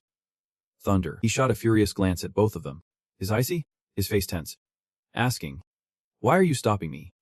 Both of their health bars had taken a hit from the fight, but Kyo and Mary still wanted to confront Thunder. That girl is innocent. Do not go too hard on her. Thunder. Look closely. She has never harmed anyone. The twin brothers Joyos and Lazy stepped in front of Lisa, trying to reason with him together. Come on. Brother, you are really crossing the line here. Those who've faced punishment before have been cut down. Be a little gentle with the ladies. Thunder seemed to ignore their words, slowly advancing toward the twins and Lisa. Mumbling. Wow. Familiar images flashed through his mind, Slavey and Mary on either side, pushing against him. Thunder. What a coincidence. Let us grab a bite after this. All right, Ko. The one celebrating a victory in a narrow alley with him, so promise me. At least make that guy bleed. Thunder clutches his face, his body shaking uncontrollably, his voice muffled by his hands. Why does it always have to be like this? He glares at everyone trying to stop him. What do you even understand? Thunder, losing his grip on reason, throws down his wooden sword, yelling so loudly that it disrupts the surrounding space. What do you know about me? His intense energy makes Joyce's two brothers step back, both drawing their weapons, ready to defend themselves. At that moment, Thunder's power surged, and he could not hold it back any longer. If you are going to stop me, then why not just come at me? Thunder quickly grabs the chain binding him, yanking it hard instantly. Kyo is pulled toward Thunder, and Mary cries out. Awaiting him is a full-force punch from Thunder. Kyo barely has time to react and can only brace himself, his power dropping by 20% at this point. Kyo is like a punching bag, continuously taking Thunder's devastating blows. When Kyo can no longer move, Thunder finally relents, standing tall and declaring, if you want to beat me, then train harder and focus your energy. But Mary ignores Thunder's words, swiftly firing 3 arrows at him. To deal with those arrows, he barely breaks a sweat avoiding them. Just then, Thunder reached out and grabbed the 2 arrows flying toward him. Mary was so stunned by the sight that her eyes went wide. She thought to herself, no way. How did he catch those arrows flying so fast? However, the surprises were far from over this time. Thunder used Mary's own arrows to launch an attack against her. Mary quickly jumped to the side to dodge the arrows, completely unaware of the shadow rushing toward her, only able to gasp. So fast, with his insane speed. Thunder delivered a powerful punch to Mary's stomach, causing her stats to drop by 20%. If you want to beat me, do not hesitate. Mary was hit and immediately fell backward, the ground scraping up beneath her. Thunder casually watched as Mary lay sprawled on the ground, arrogantly declaring, learn to predict my moves, instead of just keeping an eye on my location. The battle was not over yet. The twin brothers Joyous and Lazy charged in. Joyous gleeful, while Lazy leaped almost in sync with his brother, ending the moment. Facing the attack from these two, Thunder remained calm, a powerful aura radiating around his legs. In that moment, Thunder raised his hand, unleashing a terrifying force like a flame engulfing his entire body, sending Joyous and Lazy flying. Utterly reckless, the two were blasted away by Thunder's strength, but luckily they managed to brace themselves and avoid falling off the arena. Just then, Thunder appeared behind them out of nowhere, arms raised wide, as if they were just delivering themselves to their doom. Joyous and Lazy's fate was no better. They were hurled backward by Thunder's attack, letting out pain cries, their stats also dropping by 20%. Seeing Joyous and Lazy motionless, Thunder slowly turned around toward Lisa, who was standing there. At that moment, Lisa was so terrified that her face went pale. silently screaming. So strong. Too strong. In the stands, the audience was stunned, sharing the same thought. So powerful, this was on another level. Truly a monster. On the other side, the male students from Class 3 were also watching intently, a bit intrigued. If that red-haired guy did not make it to the top 5, the ones in the top 5 must be even more formidable. Meanwhile, the Ko group in the stands was confused, unsure of what to do, and looked at Ko for advice, saying, "Should we?" But Tan interrupted. "Shut up. I know what you want to say. Playing it safe feels pretty uncomfortable when you are being targeted." Down in the arena, Thunder slowly approached the only person left standing, Lisa. But Lisa did not dare to attack. She clutched her bow tightly, her body trembling uncontrollably. "There is no way. I can't be a match for him." Facing Lisa, Thunder showed no emotion at all, coldly raising the power orb in his hand. At this point, Aiden could not take it anymore. He shouted, despite the protests around him, "Where's the security? Someone stop him. He wants to kill my daughter." But as Thunder stepped forward, the power orb in his hand suddenly faded, leaving only a thin strand of light swirling around his fingers. Under everyone's gaze, Thunder gently placed 2 fingers on Lisa's forehead, her stats dropping by 2 successive 20% hits. Thunder whispered, "The match has come to an end." And just before leaving after being eliminated, Lisa's puzzled gaze was glued to Thunder. Eden was just as confused as the girls, wondering if this was really it, while Tan looked on in bewilderment. "Is it over?" Leon quickly reassured him. "Yep, it is." At the same time, the big screen displayed images of the 5 Thunder, Joyos, Lazy, Go, and Mary, while an announcement echoed through the arena. "Ladies and gentlemen, the results of the match are in. Congratulations to our top 5 as they advance to the next round." Mary and Kel stole glances at Thunder as he walked away, while the announcement continued. "Please take a moment to clean up. We will be renovating the arena. And this afternoon, the next round of the grand tournament for students of Class 5-3 will continue. Be sure to return to the arena on time. You won't want to miss it." Up high, the 6 elders were singing thunderous praises. "That red-haired kid really impressed me," one elder said. And Jeep chimed in. "Absolutely. If he sets his mind to it one day, I doubt anyone will be able to stop him." Elder Feng added, "Well, I believe he can save many people." Just then, Winford approached the Grand Elder and quietly reported, "The doctor has checked on those students. They have suffered from a mana deficiency. Moreover, it seems they won't be able to use their energy for a while, and it is uncertain if they can recover from it." The Grand Elder pondered for a moment, then ordered, "This matter ends here. It must not be leaked outside." His gaze remained fixed on Thunder. Knowing that kid already had enough to worry about, Winford immediately complied. Understood. The scene shifted to the training room, where students were chatting amongst themselves. One said, "Isn't he training hard for someone who is already on the path?" Another chimed in, "Probably a sophomore." In front of them stood Kyo, practicing combat with a wooden dummy. The dummy's job was to hone the student's reflexes and strength, so it kept attacking Kyo. After dodging a few strikes, it seemed he found its weak spot and swiftly kicked one of its arms. With that, he delivered a powerful strike to the wooden dummy. His brows furrowed as he hit the mark. At that moment, it appeared to be defeated, and the mechanical voice of the dummy announced, "Level 12. Cleared." Kyo stood still, wiping the sweat from his brow with his hand, but his eyes revealed no joy. Images of Thunder from the previous competition flashed in his mind, and he murmured, "Not enough. Still not enough." Then, Karn's voice echoed in Kyo's head, reminding him of the target he was aiming for. Historically, many families would come to watch the annual student competitions. If someone performed exceptionally well, there was a high chance they would receive invitations from those families and leave the academy to become their champions. A pretty sweet gig. Thinking of this, Kyo tightened his grip on the sword in his hand, his body instinctively tensing. Not enough. Still not enough. In the crowd, Cherry kept her eyes on Kyo, asking the person next to her, "That is the kid who placed 5th in sophomore year. What do you think of him?" Harry understood Cherry's implication. Instead of answering directly, he calmly replied, "I think the others are more suited for me." Hearing that, a smirk flickered across Cherry's face.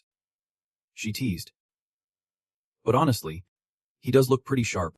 His style totally reminds me of you." Then, she turned to Harry, her tone shifting to a more serious note. "You can do better. Right?" Harry did not respond. He calmly approached Kyo, who looked quite surprised to see him. Then, as if to answer Kyo's unasked question, Harry picked up the sword in his hand. Level 12. And activated it. The programmed wooden figure received its command and immediately lunged at Harry. As for its attack, Harry was completely unfazed. He merely leaned back slightly to dodge the blow, then decisively slashed at its chest. Next, Harry swiftly kicked the side of the wooden figure, which momentarily hesitated. Then, he quickly jumped up high, launching a finishing blow toward the wooden figure. The sound of the wooden figure's mechanics echoed. Level 12. Passed. Kyo frowned at this, silently thinking, this guy is mimicking my moves. And more than that, Harry grinned as he walked over to Kyo. It did not seem too hard. In response to his cheerful face was Kyo's annoyed glare. If you want to spar, just say it straight. Cherry humorously leaned in. Oh boy. This is going to be a show. The crowd could not help but be intrigued. It seemed to be the top contender of the second year. Just then, Slavia spotted Kyo and quickly walked over to him. So you are here. Come on. Slavia insisted, urgency in her voice. The afternoon match is about to start. We need to find a good spot first. He helplessly shouted. Wait. Hold on. Don't drag me. Slavia. After a moment. Once they had left the training ground, Kyo shrugged Slavia's hand off. All right. Let go. Why are you stopping me? Slavia, clearly annoyed, reprimanded him. Do not do something stupid. This is an important competition. What if you get disqualified over something trivial? At that moment, Kyo finally understood. He looked down, his voice softening. I did not think of that. Seeing Kyo like this, Slavia stopped scolding him. She turned away. I know you want to win. I believe in your strength. But you need to stay calm. Kyo nodded in response. Get it? Thank you, Slavia. And then the announcement rang out quickly. The afternoon match is about to start. All students, please enter the arena. Slavia curiously asked Kyo. It is starting soon, by the way. Where is Thunder? But like her, Kyo did not know either. That guy just finished his match and then disappeared. Just as the two were still searching, a voice suddenly rang out. Thunder. What are you talking about? The two followed the sound and found Winford talking to Thunder. Turns out he was with Knight Winford. Seeing Thunder and Winford standing apart, Kyo felt a bit curious. What are they doing? As if to answer his question, Thunder looked down and told Winford. I said I do not want to continue the competition. Kyo and Slavia could not hide their shock. Winford seemed to react like they did, looking serious as he asked. Thunder. Are you serious? Thunder seemed to want to avoid Winford's gaze and simply replied. Yeah. Winford continued to press. Can you share the reason? Images of his last match flashed in Thunder's mind, but he did not want to explain further. Hearing Thunder say that, Winford felt a bit awkward, while the announcement sounded like a push, urging the participants of the match this afternoon to take their positions. Everyone, please take your seats. And the supervising senator should quickly take their position. After a moment, Winford sighed lightly, placing a hand on Thunder's shoulder as he walked away, saying, I am off to be a judge now. We can talk more later. As he spoke, Winford's voice slowed, his eyes filled with contemplation. Thunder. You can handle things on your own from now on. Thunder remained silent, his head bowed, while Winford continued. What I am saying is, no matter what decision you make, I respect. At this, Thunder's heart seemed to waver. Standing alone in the shadows, Thunder strode outside, just in time to run into Slavia and Callio standing there. Slavia stammered, raising her hand. Wait. Thunder, let us explain. Callio cut in bluntly. It is not that we were eavesdropping. But Thunder did not get angry. He asked. So you heard everything? Slavia replied delicately. A little bit. While Callio was more straightforward. We heard it all. Slavia's face flushed slightly, and she replied awkwardly. Well, since you already know everything. Hearing this, Thunder had nothing left to explain. He trudged past the two of them, saying, Don't worry. It is really not a big deal. Just then, Callio suddenly raised his voice to stop Thunder. Wait.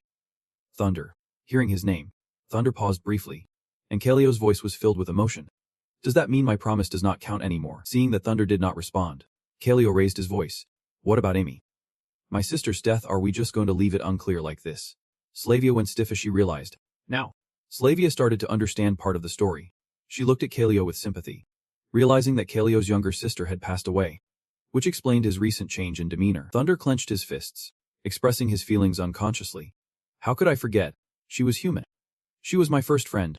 Then, Thunder looked at his fists, hesitating as if struggling to say something. It is not that I do not want to avenge Amy. It is just that, seeing him hesitate, Slavia spoke for him. It is just that you feel conflicted. Right. Her words seemed to touch Thunder's heart. He turned his head in surprise as Slavia continued. Thunder. I know you are in so much pain. She looked at her own hands, her eyes filled with deep sympathy. Inside, Thunder felt immense anger towards those who abused their power to bully others. The thought of hurting the innocent made him uneasy. Slavia gently reassured him. None of this is your fault. Thunder stood frozen, stunned by her words. Slavia, then. Slavia smiled softly. We want you to know that no one blames you. In her mind, she recalled the end of the match earlier. Kale was excitedly talking to everyone. You did great up there. Thunder. Mary sighed. Seriously. Thunder is impressive. We could not even catch his moves, with a tone full of admiration. She continued. That Thunder kid could see through all of your weaknesses at a glance. So be sure to practice more. Slavia carried on, saying that whether it was Kale, Mary, or anyone else, they all looked up to him as a role model. In his memory, Kale's frustrated voice echoed again. Next time I am definitely going to beat that guy.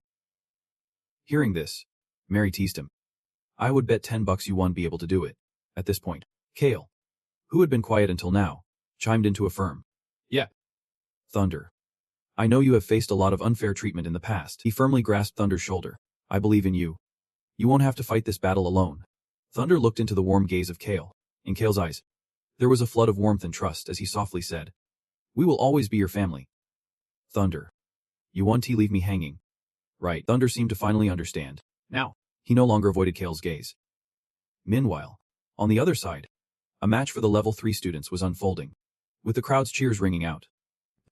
Charge. Mary was watching anxiously, wondering why everyone was so late. The match was almost over. She glanced at Slavia and Thunder, and playfully teased. You do not get it. This competition is not as smooth sailing as your love story. As he turned his head toward them, he asked with a knowing expression. Right. Thunder. Noticing Kale stepping in between them, she reminded him. Kale is here too. You really have a talent for getting in the way. He felt flustered. I am sorry to break the awkwardness. Slavia stepped over to Mary. Mary, is there anyone worth keeping an eye on? As she watched the match, she replied. The level 3 male students are indeed impressive. Each has their own unique traits. Mary's gaze was fixed on Harry, a fighter with incredible combat skills. That is Harry, with a fighting style that is super elegant. And he is the only one who has not been injured in this competition. The guy wielding a sword in his hand was Gale, who was yelling. Come on. Mary thought to herself. He is a beast with a physique that can rival the top contender. Next up were the duo Green and Corey Dallas, who leaned more towards skillful fan control. Their attack and defense coordination was impressively smooth. Even real siblings might not work together this well. As she said this, Mary paused for a moment. Wait, there is one more person. Where are they? Thunder quickly spotted that person. Over there. It was someone with quick reflexes and agility. Mary continued to introduce. That is Jasmine. She sensed someone was looking at her, and Jasmine raised 2 fingers in a casual greeting. Simple. Mary exclaimed. She ranked 5th.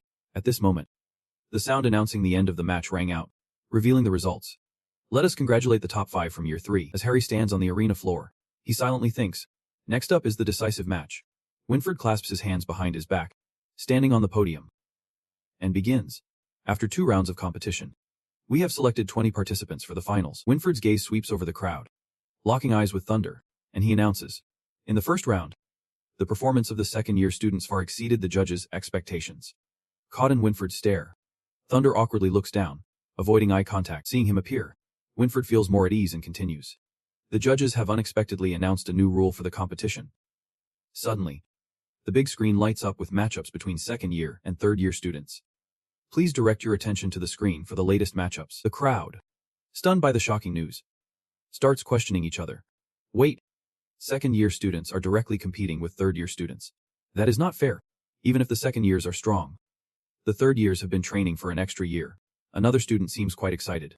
The second years are really looking forward to this. When Kyo reads out his opponent's name, he is quite surprised. He glances over at Harry. It is him again. Kyo recalls their practice match against the wooden dummy. A sly smile spreads across his face. This is exactly what he wanted. Slavia, on the other hand,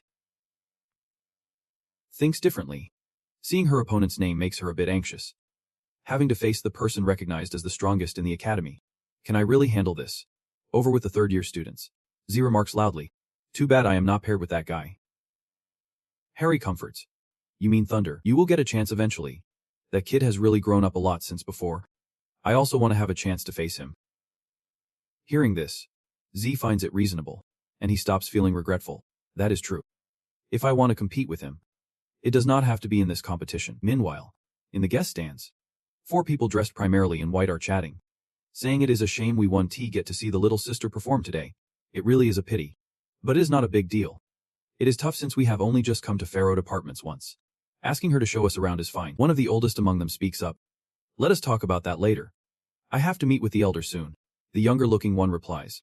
Big Bro is still as busy as ever. In front of the big screen, Winford is explaining the match rules to the students below.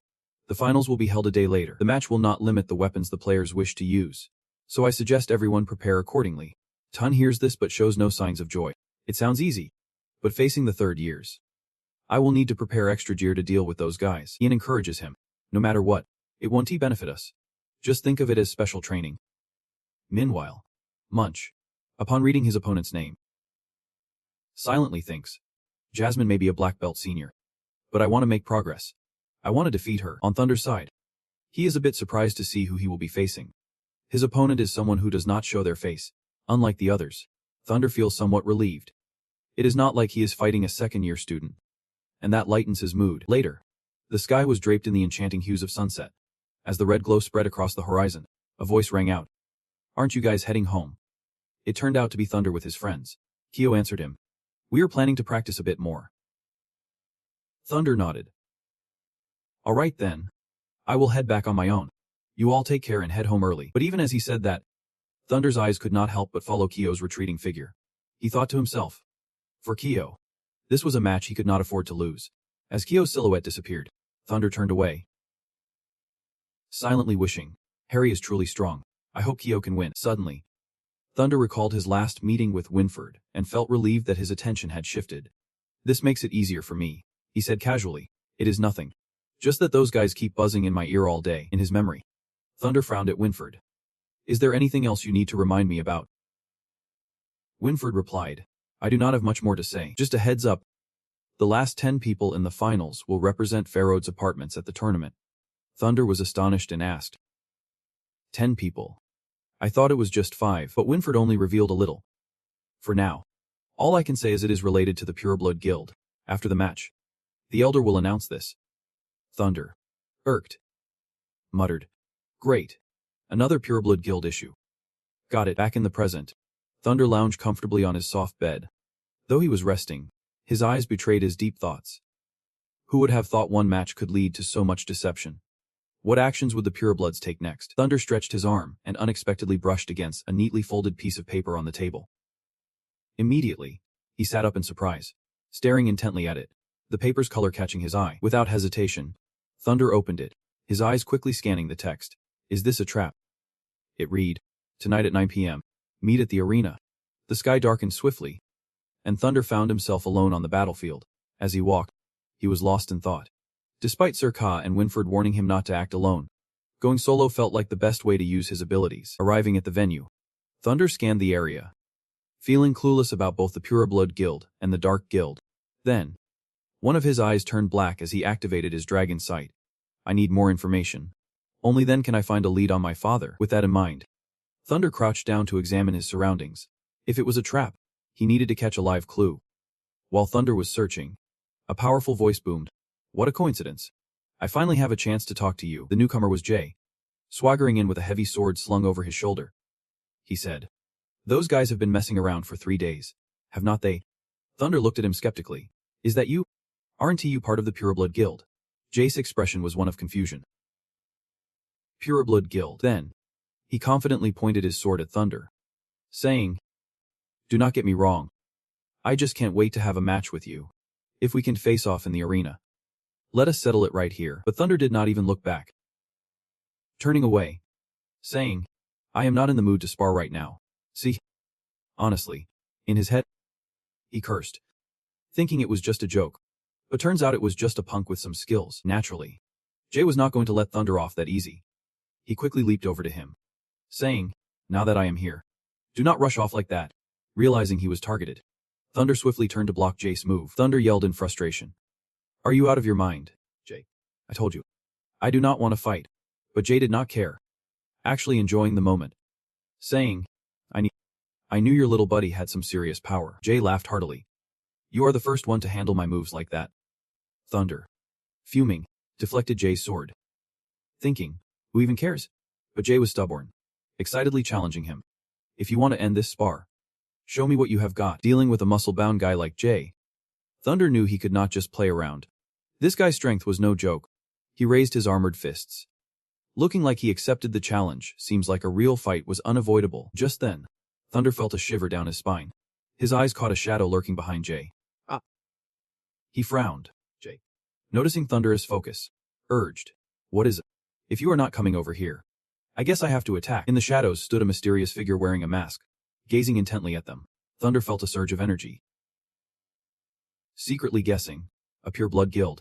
Then, to Jay's shock, Thunder quickly darted behind him, shouting, "Get down." Seeing Jay too slow to react, Thunder decisively shoved him aside and raced forward.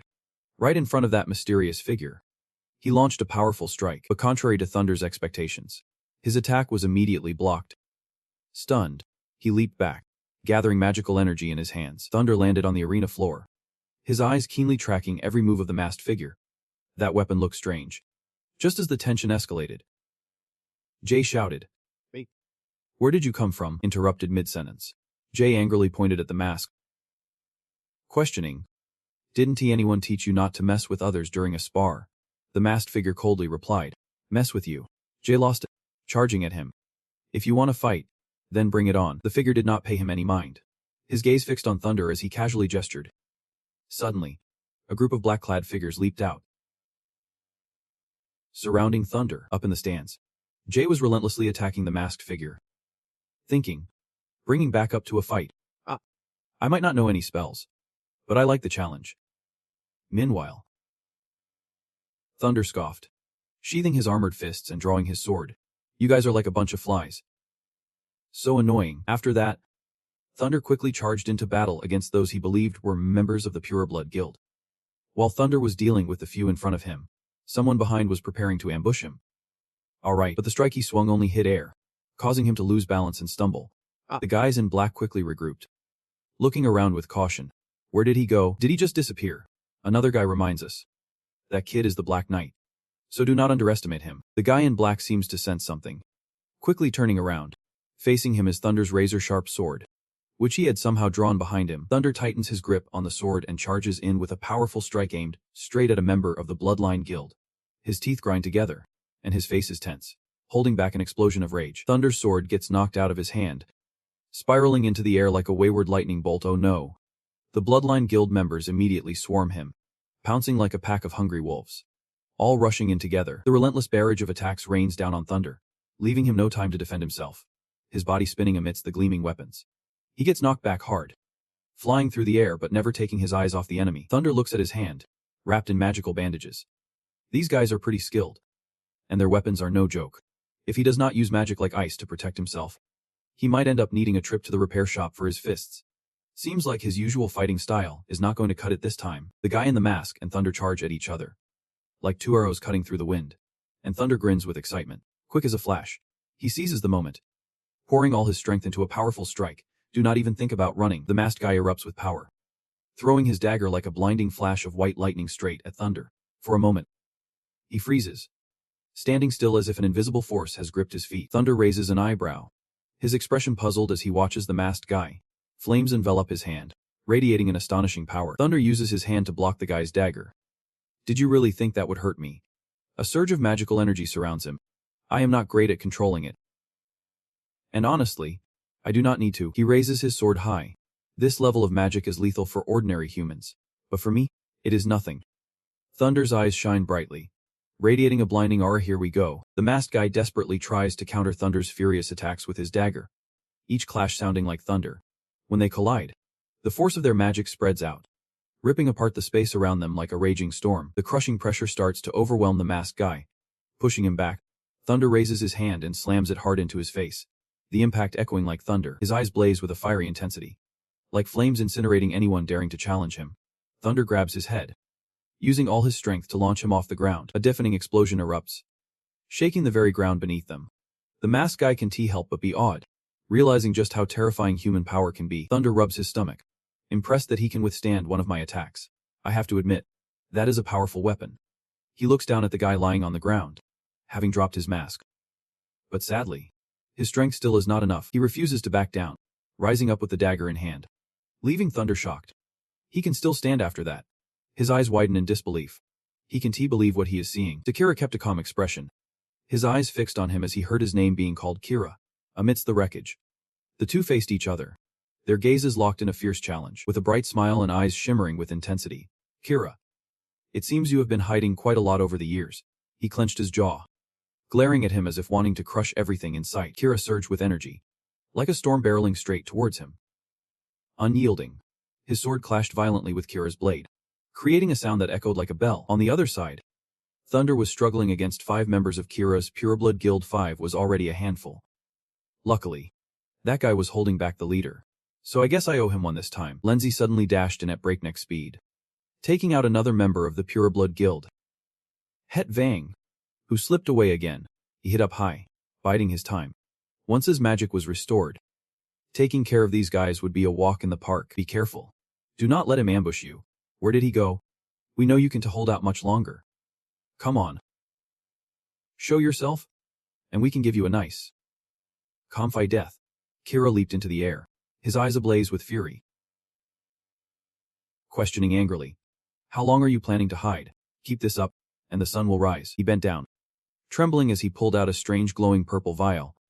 Kira deftly flicked the cap off the vial in one smooth motion. In an instant, a wave of white tendrils began to coil around him, enveloping him completely. Thunder suddenly realized something. His eyes widening in panic, Kira had gulped down the purple potion, and his body ignited with a fierce new power. You could see the shock on his face. Eyes wide in disbelief, shadowed by dread, a burst of purple energy surged forth, wrapping around Kira in an unstoppable whirlwind of power. There was something seriously wrong with this. The strength within him erupted like a raging fire, shaking the very air around him.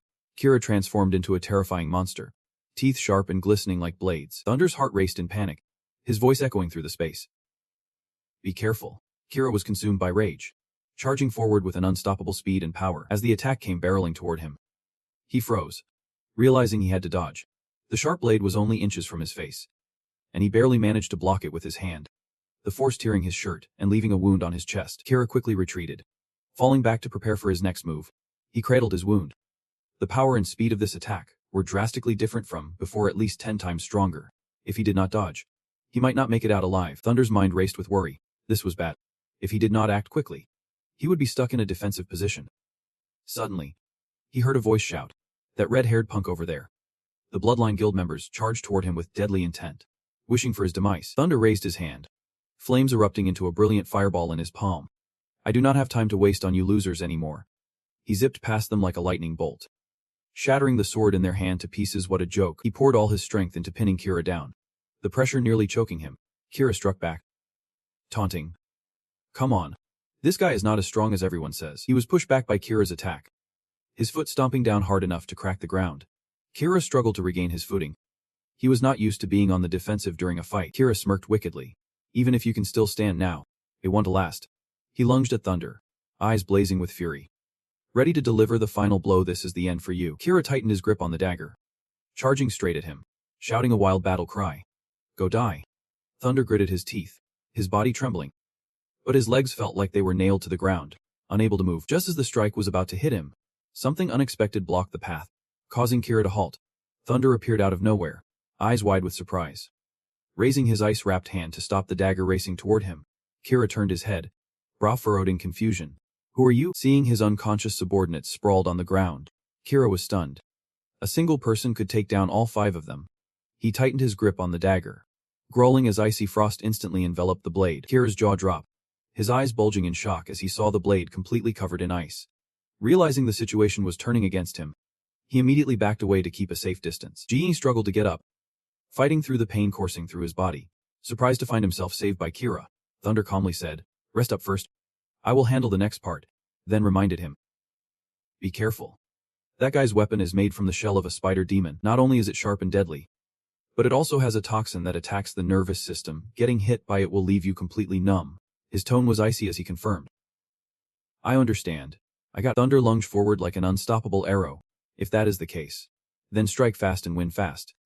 Kira unleashed a flurry of attacks while Thunder deftly dodged with quick, lightning-fast swipes. Just then, Thunder raised his fist high, preparing to launch a decisive counterattack from behind him. Kira turned around, a sly and sinister grin forming on his lips. He whipped out a long, sharp spear and swung it, sending Thunder flying backward. Thunder cursed. Damn it. That annoying weapon can even change shape. Worry was evident on his face. The armor was shattered and the gloves could no longer hold up. If they took another hit, they would be done for. I need to get my sword back fast. Suddenly, he heard a voice from behind him. Me. Redhead. He swung his sword toward Thunder. Need a weapon. My baby here can lend you a temporary one. He quickly reached out, catching the sword decisively, holding the sword in his hands. Thunder's face paled as he felt the unusual weight of the blade. Overexerting himself, he dropped the sword, which slammed down onto the ground with a loud clang. Thunder had to admit, this is indeed a heavy treasure. The other guy chuckled and replied, it is a bit heavy, but I think you can still lift it. Thunder lifted the sword high, feeling the power erupt around him. That is just how it is. If I can't lift it, we both might end up dead. The sword clashed against Kira's long spear, creating a powerful shockwave that reverberated through the air. Kira gripped his spear tightly. This one to matter. My spear is the bane of heavy weapons like this. A teasing smile crept onto Thunder's lips, his eyes sparkling with challenge. Really? Watch this. He encased the entire sword in ice, then flashed a confident grin. How about this? Kira's expression changed dramatically, his eyes wide in sheer horror. What? Thunder launched a fierce attack, the icy sword slicing Kira's long spear in half. His face showed satisfaction, as if he had just achieved what he desired. Sharp ice shards spiraled through the air, while Kira could only stand there, mouth agape in shock. Completely overwhelmed by the sight before him, Thunder channeled all his strength, his eyes blazing with fire, and charged at hand like an unstoppable arrow. The energy from his attack exploded like thunder, shattering the air and striking Kila, leaving Han screaming in pain. As Thunder took down his opponent with a decisive blow, Jai burst into laughter. You did great. Good. The long, sharp ice sword struck the ground with a force that shattered it into pieces with every movement. Thunder gritted his teeth, struggling to stand despite the pain coursing through his body. He had poured almost all his strength into this attack, knowing failure was not an option. After a moment, he quickly commanded the system to draw on his magical energy. Looking at the screen in front of him, Thunder speculated in his mind about the dark plague creeping in. Suddenly, his gaze shifted to the vial lying on the ground. After he drank that, his body turned black and purple. Just like some members of the Dark Guild, his eyes landed on Kila's mask, which lay amidst the rubble. Logically, the Pureblood Guild and the Dark Guild were supposed to be two separate entities, but how could the Pureblood members have gotten their hands on such suspicious drugs? Was there a more complex connection behind the scenes? Suddenly, the system announced that Thunder had unlocked a new skill, yet another new skill. He pondered, thinking. Every time he escaped from the gates of the underworld, he seemed to unlock a new skill. Could this be the way he gained new powers? He bent down near Kila's lifeless body. His urgent task now was to handle these corpses. Thunder picked up his vial, observing it coldly. There it was. This stuff did not just happen by chance. Someone was producing it. Then, he tightened his grip on the vial with one hand while igniting flames with the other. Danger was lurking all around the academy, even with Winford and the trustworthy knight by their side. The people around them could not be fully trusted. Who knows? This drug could have been produced right in the Madza Academy. Thunder's icy gaze showed no hesitation as he hurled the vial into the raging flames. Darkness had seeped deep into the academy, but the students remained blissfully unaware, which meant the higher-ups were intentionally hiding something, likely the head knight, or one of the 6 elders.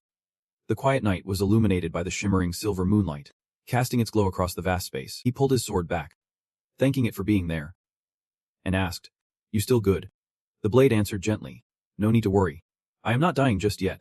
He grabbed the sword and said, My little treasure suits you perfectly. Are you actually a spellcaster? Thunder smirked in reply. Let us just say I know a thing or two. He chuckled. But seriously, you are too cool. I have never seen a mage fight like you. Suddenly, he crossed his arms. If we get the chance later, I will explain everything to you. But for now, I hope you can keep this a secret. Di confidently replied. Of course. You just taught me some tricks a moment ago. He gently placed a hand on his chest, his face radiating sincerity and determination from the bottom of his heart. From now on, my life is yours. Whatever I do in the future, I will put my life on the line for you. Thunder replied. That won't be necessary. Immediately, Thunder pointed to the magical beast behind them. Let Nova take you to the hospital before the official match begins. It is better to handle this first. I can't believe it. You can still summon a beast. His face immediately turned pale. I still want to defeat you. What a ridiculous thought, sitting on Nova's back. He wondered. Do not you need treatment? No need. Thunder waved his hand dismissively. My body is quite unique. I will be fine by tomorrow. Before leaving, he instructed. When you take him over there, take the back roads. Do not let anyone see you. The morning sky was clear. Sunlight spreading everywhere like a warm blanket. The shopkeeper's voice rang out. Take your time today. Just come pick it up in the evening. I guarantee the armor will be restored to its original condition. Thunder said as he slipped his hands into his pockets and walked out. Got it. I know. There were whispers around him. Is not that the little red-haired brat from yesterday's match? Just keep it down. Did not you see how ruthless he was yesterday? Don't stir up trouble. He turned his face, his gaze sweeping over everything around him. Truly a dull species. Thunder's footsteps were strong and steady, creating a rhythmic sound in the space. He gently pulled the cloth covering the mirror away, his eyes intently following the reflection inside. Just like this. Thunder pressed on the screen, activating the transformation effect, testing out new magic. His body was enveloped in a dazzling light, radiating a brilliant and powerful aura. A completely different Thunder emerged, with a sharp gaze and a physique exuding fresh strength. Scene change. 3 figures walked together in the courtyard, chatting. Natalie asked, "The hunting mission is not complete yet. Are we still going to watch the match tomorrow?" Emma replied, "Of course we are. Missions can be done anytime. But the academy matches only happen once a year." Ella agreed. "Even if we do not qualify for the match this year, there is still a chance next year. Right. We should familiarize ourselves with the process beforehand." Emma immediately got excited, saying, "The first match of the second-year academy looks pretty strong. The finals will definitely be intense." Ella responded, "Exactly. The most important thing is which families will be interested in which knights. This will also become our target for future efforts." Seeing Natalie silent, Ella turned back. "Hey, are you listening to us?" Emma also wondered. Where are you looking?" She blushed. That person. Thunder walked coldly amidst the cheers of the girls. How cool. He thought to himself. Each transformation costs 5 magic points. With my current magic value, Thunder stood still, his gaze distant. As long as I do not fight, I can at least maintain it for 8 hours, he pondered, feeling like darkness was closing in around him. Well then. This way it will be much more convenient for me to act on my own later. However, there was still something that made Thunder uneasy. Saying it was one thing, suddenly, many offers appeared around him. This risk. Just one look shows that they must have done dangerous missions repeatedly. I have some excellent healing potions. 1 jar for 998 gold coins. Take one for your journey, and you will be safe. Boss, I have got a batch of top-quality dried meat, sun-dried and air-dried for 3 months now. It could last half a year without spoiling. Perfect for some trail snacks. Someone even recommended a hotel. Hey there. You do not quite look like one of us. Are you here to catch the match? Our hotel has rooms with a view of the match. And the prices are reasonable. You should come by and book a room with us. Hey gay. Where do you want to go? We can take you around. Thunder feels powerless. Things seem more complicated than they look. The crowd keeps chattering away. Oh come on. Let us not step on each other's toes here. We are all just trying to make a living. Right, you showed up with a serious face. And the way humans act and speak has changed so much. It is like this fake world just brings you down. Thunder's gaze drifts through the crowd before landing on Slavia in complete surprise. He subtly raises his hand, signaling her to come closer. Slavia, can you stop being so mean? Thunder is stuck in the crowd. Can you give me a little space? Slavia looks surprised. Were you just calling me? She asks. Have we met somewhere before? He suddenly realizes. Oh no. He forgot about that in his rush. Thunder stammers. I know you are one of the upgraded contestants. From the Hat clan. Right. It is great to meet you here. I am really looking forward to your match tomorrow. She politely replies. Thank you. I hope to perform well too. Slavia laughs and asks. You know my clan. If I may ask, what is your name? Thunder Kungyeli. Is that right? In that moment, he feels like his whole body has turned to stone, frozen in place. Speechless. Name. Thunder recalls flying in the sky. Was him. That dragon. It is. Run. Back then, I was called Zen. Slavia gently waves her hand, pulling him back from his spiraling thoughts. Sir. Thunder chuckles. Sorry, my name is Nest. Nest, she smiles back. Nest, nice to meet you. They both start walking, and he asks, where are you headed next? Slavia replies, I am looking to go to the weapon shop. I want to adjust the weight of this sword a bit. Thunder thinks to himself, I want to go to the weapon shop too. It should not be too awkward going with Slavia. Right. Then he speaks up, is it okay if I tag along? I am also looking to pick out some new armor. She immediately agrees.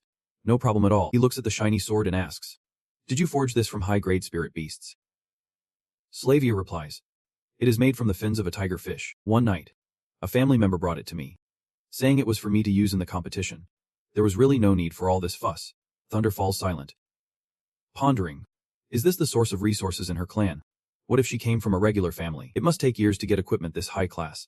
She smiles and asks, Nest, you are an adventurer. Right. You often go to dangerous places. Do not you? Hearing this, he rolls his eyes. Yeah. I guess you could say that. Sometimes I have to go to some border areas for missions. Slavia smiles in admiration. That is so cool. I wonder if I will ever get a chance to visit places like that. My family never let me do anything dangerous growing up. Her eyes glimmered with sadness. Once I leave the academy, I will have to return to my family. With no chance to roam free, I really admire those free-spirited adventurers. Hearing this, Thunder's expression turned cold. Free-spirited adventurers. That'll probably just disappoint you. In this land, no one is truly free. Suddenly, a deafening explosion rocked the surroundings. Slavia asked in confusion, what is happening? As people frantically ran away. Shouting, fire, fire. Without hesitation, the two charged toward the blazing fire. Ready to see what was going on, the innkeeper groaned in despair. My room, my precious room. As someone yelled, the inn is on fire. Slavia anxiously asked, what is going on? The man in front replied. There was a carriage near the inn. It seems a merchant was transporting magical beasts. And suddenly it caught fire. Thunder followed up. The merchant. Where is he? The man answered. I do not know. He might have been taken to the hospital. Someone shouted. Madam, do not go near there. A woman looked at the fire in anguish. My children. They are still inside. Slavia immediately rushed in. Damn it. If you do not save them quickly. Thunder quickly held her back. What are you doing? You can go in there. Slavia turned her face back. Determination etched on her features. I can just stand by and watch them die. She stepped forward. You let me. Concerned. She asked. But you are burned too? Thunder replied. Don't worry. I know a bit of ice magic. With just a flick of his wrist, he summoned a layer of frost that enveloped the space. Slavia realized. He is a mage. The fire raged fiercely. The heat suffocating. Scorching everything around. Thunder dashed like the wind. Thinking. Damn it. I need to hurry. If my magic runs out, I will be exposed. A bead of sweat trickled down his forehead as he clenched his jaw. Unable to hide his discomfort from the searing heat, Thunder spotted two kids trembling over there. On the roof. Hey. You two. Do not run around. A sharp explosion rang out. The fire flared up violently, sending debris and ashes flying like fiery rain. A large rock suddenly hurtled through the air, heading straight for a panicked civilian below. A figure reached out. And instantly, a clear wave of water began to gather. Swirling around, the person shouted loudly, their voice booming amid the smoke and flames. Rescuing the civilian from the rock's path, Zravia immediately turned around, her face lighting up with joy. A warm smile spread across her face as she gently replied, long time no see. Little sister, amidst the raging fire. Thunder spread his arms to shield the two small children as he stepped out, defying the burning heat. Seeing this scene, a woman rushed over, her eyes filled with worry. My child. My child. Zravia checked on Thunder. Are you okay? He handed the kids over to her. By the way, there is no one else inside. A voice rang out. Old Hyven. Clean it up. Zravia glanced around. You all better hurry and get out of here. She questioned. What are you doing? John responded. Coming. Coming. Mike chuckled. Anne, you are really slow. How are we supposed to keep up with you? Jix saw her and quickly greeted. Long time no see. Little sister. Come on. Everyone. Instantly. All three shouted together. Water swirl. Summon the torrent. All done. The homeowner quickly expressed gratitude to those who came to help, managing to extinguish the flames before things got out of hand. No casualties. Right, just a minor issue. If anyone deserves thanks, it is definitely that mage. But as he turned around to look, Zravia, where did he go? She replied. No idea. I just saw him right here. Over there. Thunder struggled to catch his breath, each heavy gasp revealing his exhaustion. The system chimed in. Magic power at 12%. Running dangerously low. He sighed. That was way too close. Thunder glanced at the system. But hey, it is all good now. Finally, get it. Spoke excitedly as he looked at the screen. A new way to gain energy. Thunder raised his hand to create endless space, conjuring secondary spatial magic, allowing him to summon items freely. When I can split my identity to take action, the gear of that split can be stored away. He adjusted his collar. And about that spell, it resonates with my magic power. Thunder recalled using it to save countless people in distress, back when his magic power was almost limitless. Then, He reached behind his back to sheath his sword in his bag. It may not seem like a big achievement now, but it will be essential in the future. Thunder quietly stepped out of the purple space. No matter what predictions say about the future, I must build my own army to change the world. This magic will be my launch pad to expand my team, as long as I have enough magic value. Everyone who follows me will grow strong. He walked silently. And speaking of which, it was not until I rescued those 2 kids from the fire that I realized you do not need to defeat a strong opponent to earn magic rewards from the system. Suddenly, Thunder's gaze became resolute and unwavering. The key is saving lives. He was puzzled. It is strange to say this, but did I earn 2 spells this time because I saved those kids? However, when I fought that bull, there were several people in danger, and I only got 1 spell in the end. What determines the number of magic decryption rewards at the academy? Thunder rubbed his chin in thought. Unless it involves saving people on the brink of death. Next time I get the chance, I need to test this theory. He looked at the crowd in front of him and sighed. Why are there so many people here? En chuckled. Everyone as family came. Kyo lightly nudged him. Do not worry, big guy. We are family too. Kyo stood alone in the corner of the room, arms crossed, silently enduring the laughter and chatter from the 2. Slavia playfully scolded. Seriously? You guys did not give a heads up. Now look at how tall the kids have gotten. And all you can do is stand there and laugh. They wanted to surprise you. Mike ruffled her hair. That is right. It has been almost 2 years since we last met. If we just met up normally, it would be kinda boring. Suddenly, her cheeks flushed red. Well, what is it? Did you see a friend? Just then, Slavia gently called out his name. Thunder. He raised his hand to greet her, and Mike joked. That is the kid who knocked out his opponents in the first round. That is Thunder. Slavia kept bringing him up. And honestly, I was still wondering who that lucky kid was. She blurted out. Is that? He slung his arm around Thunder and said, Thanks for looking after my sister, man. Let us take a moment to get to know each other. As he looked at Mike with confusion. She yelled. Mike. Slavia blushed and explained. Sorry about that. Thunder. Mike can be a bit much. They are my brothers. Mathert stepped forward and extended his hand, saying, Even though I am not a fan of this kid's vibe, since he is the one my sister cares about, I guess I should be polite. I am Mathert, Slavia's older brother. Please take care of my sister. She shyly shouted. Bro. I can take care of myself. The moment his hand brushed against Thunder, Mathert felt that this guy was huge, and the magic radiating off him was like a tidal wave. He suddenly said, Slavia was born to lead. I have seen it countless times. It is usually us who are lucky to be taken care of by her. And everyone burst into louder. Oh my god, she continued introducing. This is my older brother John. And my other brother Jack. They both serve in the military. Jack waved and greeted him, while John smiled warmly and said, Nice to meet you. Next, Slavia introduced Mike. This is Mike. He is currently studying at Zonin Academy. He smiled and said, Hey there, old man Hein. Hope you win your match, so we can meet up at the grand tournament. Thunder's jaw dropped. Zonin Academy. Do you know a girl named Amy? Mike asked. Puzzled.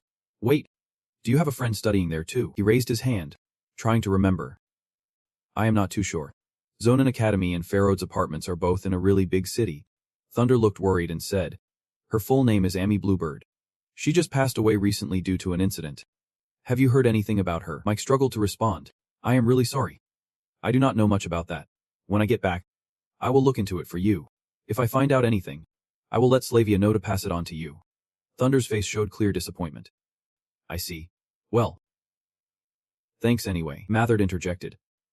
All right. Time's running out. I need to find the chief engineer. Slavia, you all should head home and rest. Zone turned to remind them. Give it your all in tomorrow's match. We will be at the arena on time. Slavia waved goodbye. Okay. Thunder and I will head back. After the match, I will take everyone out for a tour. Just before disappearing from sight, Mathert suddenly turned back, his gaze sweeping over him. Out of nowhere, he scowled and coldly asked, Mike, were you not being honest just now? He stammered. Well, yeah. About that girl, I am not too sure. What do you think? Mathert's eyes turned icy. I feel the same way. This kid is both strong and dangerous. He does not even fear us. He looked at Thunder and Slavia's backs and thought. The most important part is, I can guess what he is thinking. Mike nervously asked. Should we keep our distance from him? Mathert gently advised.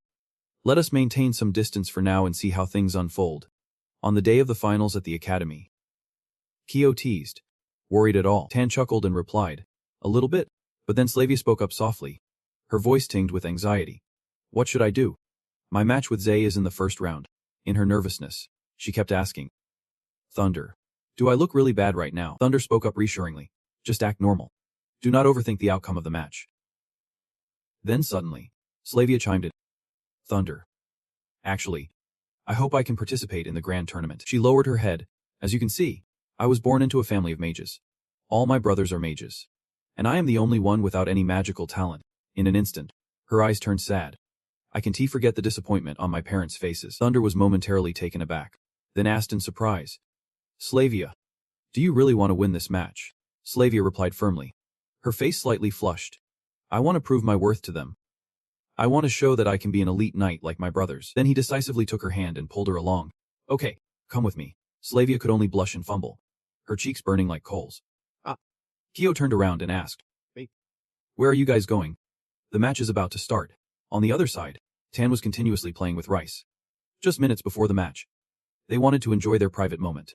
The dim light fell softly over the space, creating a scene that was both tranquil and dreamlike. Thunder said slowly, Slavia, I can lend you my strength for now. But I hope from this point on, when I need you, you can be my strength. Her cheeks flushed. She called out his name, her voice trembling with emotion. Thunder. Then she smiled happily, her eyes sparkling like stars just waking up. I agree to be your strength. I have always hoped for this. Hearing her answer, he placed his hand on Slavia's shoulder. I got... And her body suddenly glowed. This is... Thunder reminded her. When you need to, you can use my energy. But no more than 10 minutes. If you exceed that, it could hurt your body. Slavia nodded in understanding. I got... Then she thought. Thunder is someone who can take and lend strength. I have never seen anyone use energy like this. I have never even heard of magic like this. Her cheeks were bright red, the pink hue spreading lightly across her fair skin. Just how many secrets does he have? The scene shifted, the atmosphere buzzing throughout the arena, gathering all participants to the stage. The match was about to begin. The finals are about to start. The first match is Zay. Pretty interesting. The opponent is a sophomore girl. I wonder if Zay will go easy. On the screen appeared images of Slavia and Zay. The first match is Slavia against Zay. In the match, any equipped weapon can be used. 2 master knights will serve as referees for the match. Slavia tightened her grip on the shield, stepping forward with determination. If either side suffers a fatal blow, the master knight will do their best to halt the match and judge the outcome. Just then, Zay appeared, and the referee immediately shouted.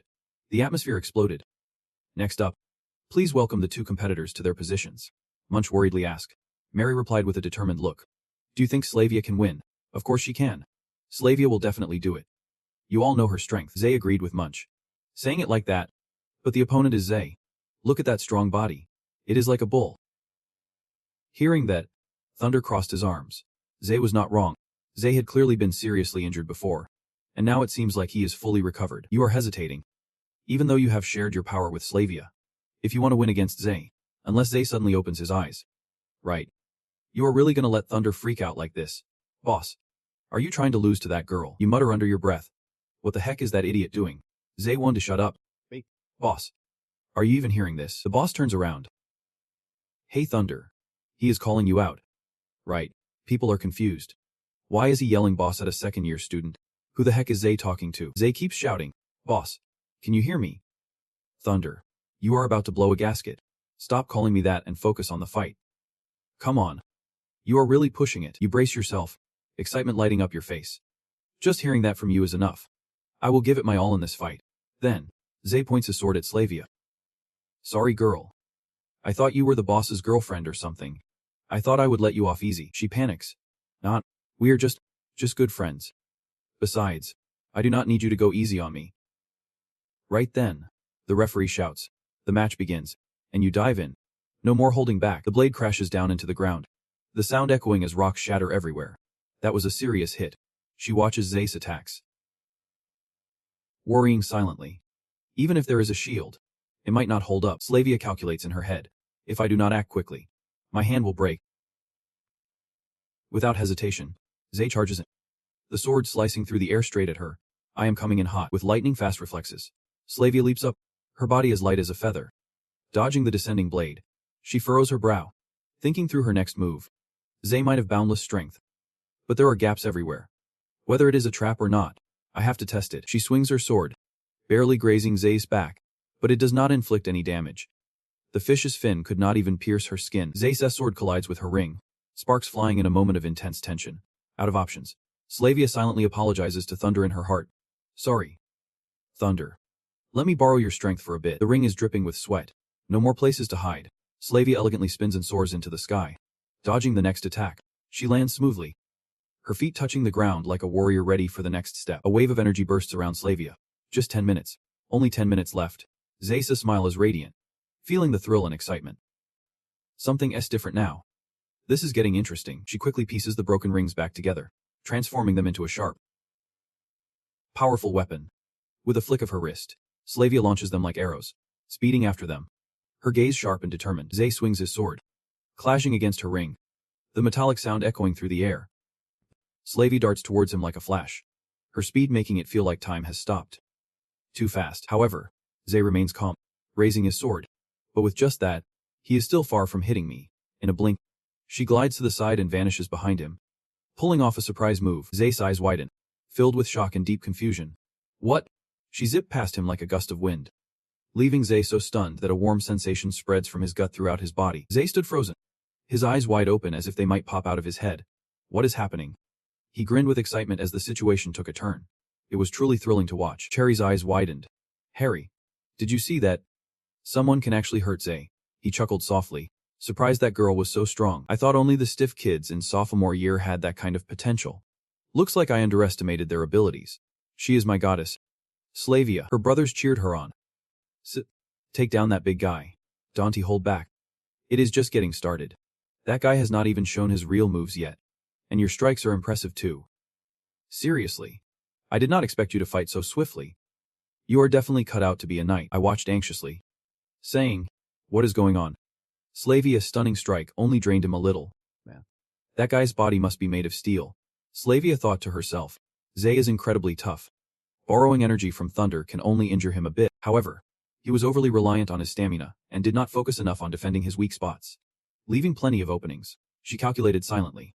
If she could just stab the wound a few more times, there'd be a chance. Right after that, Slavia struck again with fierce determination. The crowd erupted. She hit Zay again. Zay gritted his teeth, turning to look at Slavia, his eyes filled with resolve and no mercy. His sword came crashing down with immense force, but she nimbly dodged, causing the ground to shudder from the impact. Slavia vowed in her heart. This time, she had to tear that wound wide open. Suddenly, she felt dizzy. Her vision blurred for a moment, signaling that time was running out. Thunder stood silent, arms crossed, his eyes filled with regret. What a shame. Time's up. Still, Slavia pushed herself to get up. Just a little more. Just a little longer. Zay forcefully knocked the sword out of her hand, sending it flying far away. With a swift move, he directed the sword toward her with incredible might. It is, Mary anxiously called her name, her voice trembling with barely contained worry. Slavia. In that tense moment, Winfred quickly steps in to stop it. That is enough. We can stop here. Zay immediately halts, apologizing. I got too excited. I forgot. It has been ages since I met a girl as skilled as you. Right after that, Winfred announces to the entire arena. The winner is Zay Gully, with a face full of regret. Slavia thinks she was that formidable, able to go toe-to-toe with Zay, the one recognized as the best. It is truly a shame. Mary says, It is, even though she lost this time. I believe that when she reaches the 3rd level, she will definitely surpass Zay. Suddenly, an announcement rings out. The next match, Thunder versus Kira. Fighters, please take your positions. Oh no. Next up is Thunder. I thought we would be in a chat app, cheering on Thunder. Goat. He replies. Aha. While secretly thinking, Kira might not show up. Just like I have to go up there for appearances. Zay sees Thunder and acknowledges. Man, your friend is pretty strong. He replies. True. I think so too. The crowd buzzes. Is Kira here yet? If Kira has arrived, then hurry up and get in the ring. What is going on? Did he fall asleep or something? Is he scared? This is too embarrassing for the 3rd level. Cherry suddenly asks Harry. Wait, have you seen Kira lately? It seems like he has been Maya since before the academy tournament. He agrees. Yeah. It has been a long time since I have seen him. People start to lose patience. Wait, are we fighting or what?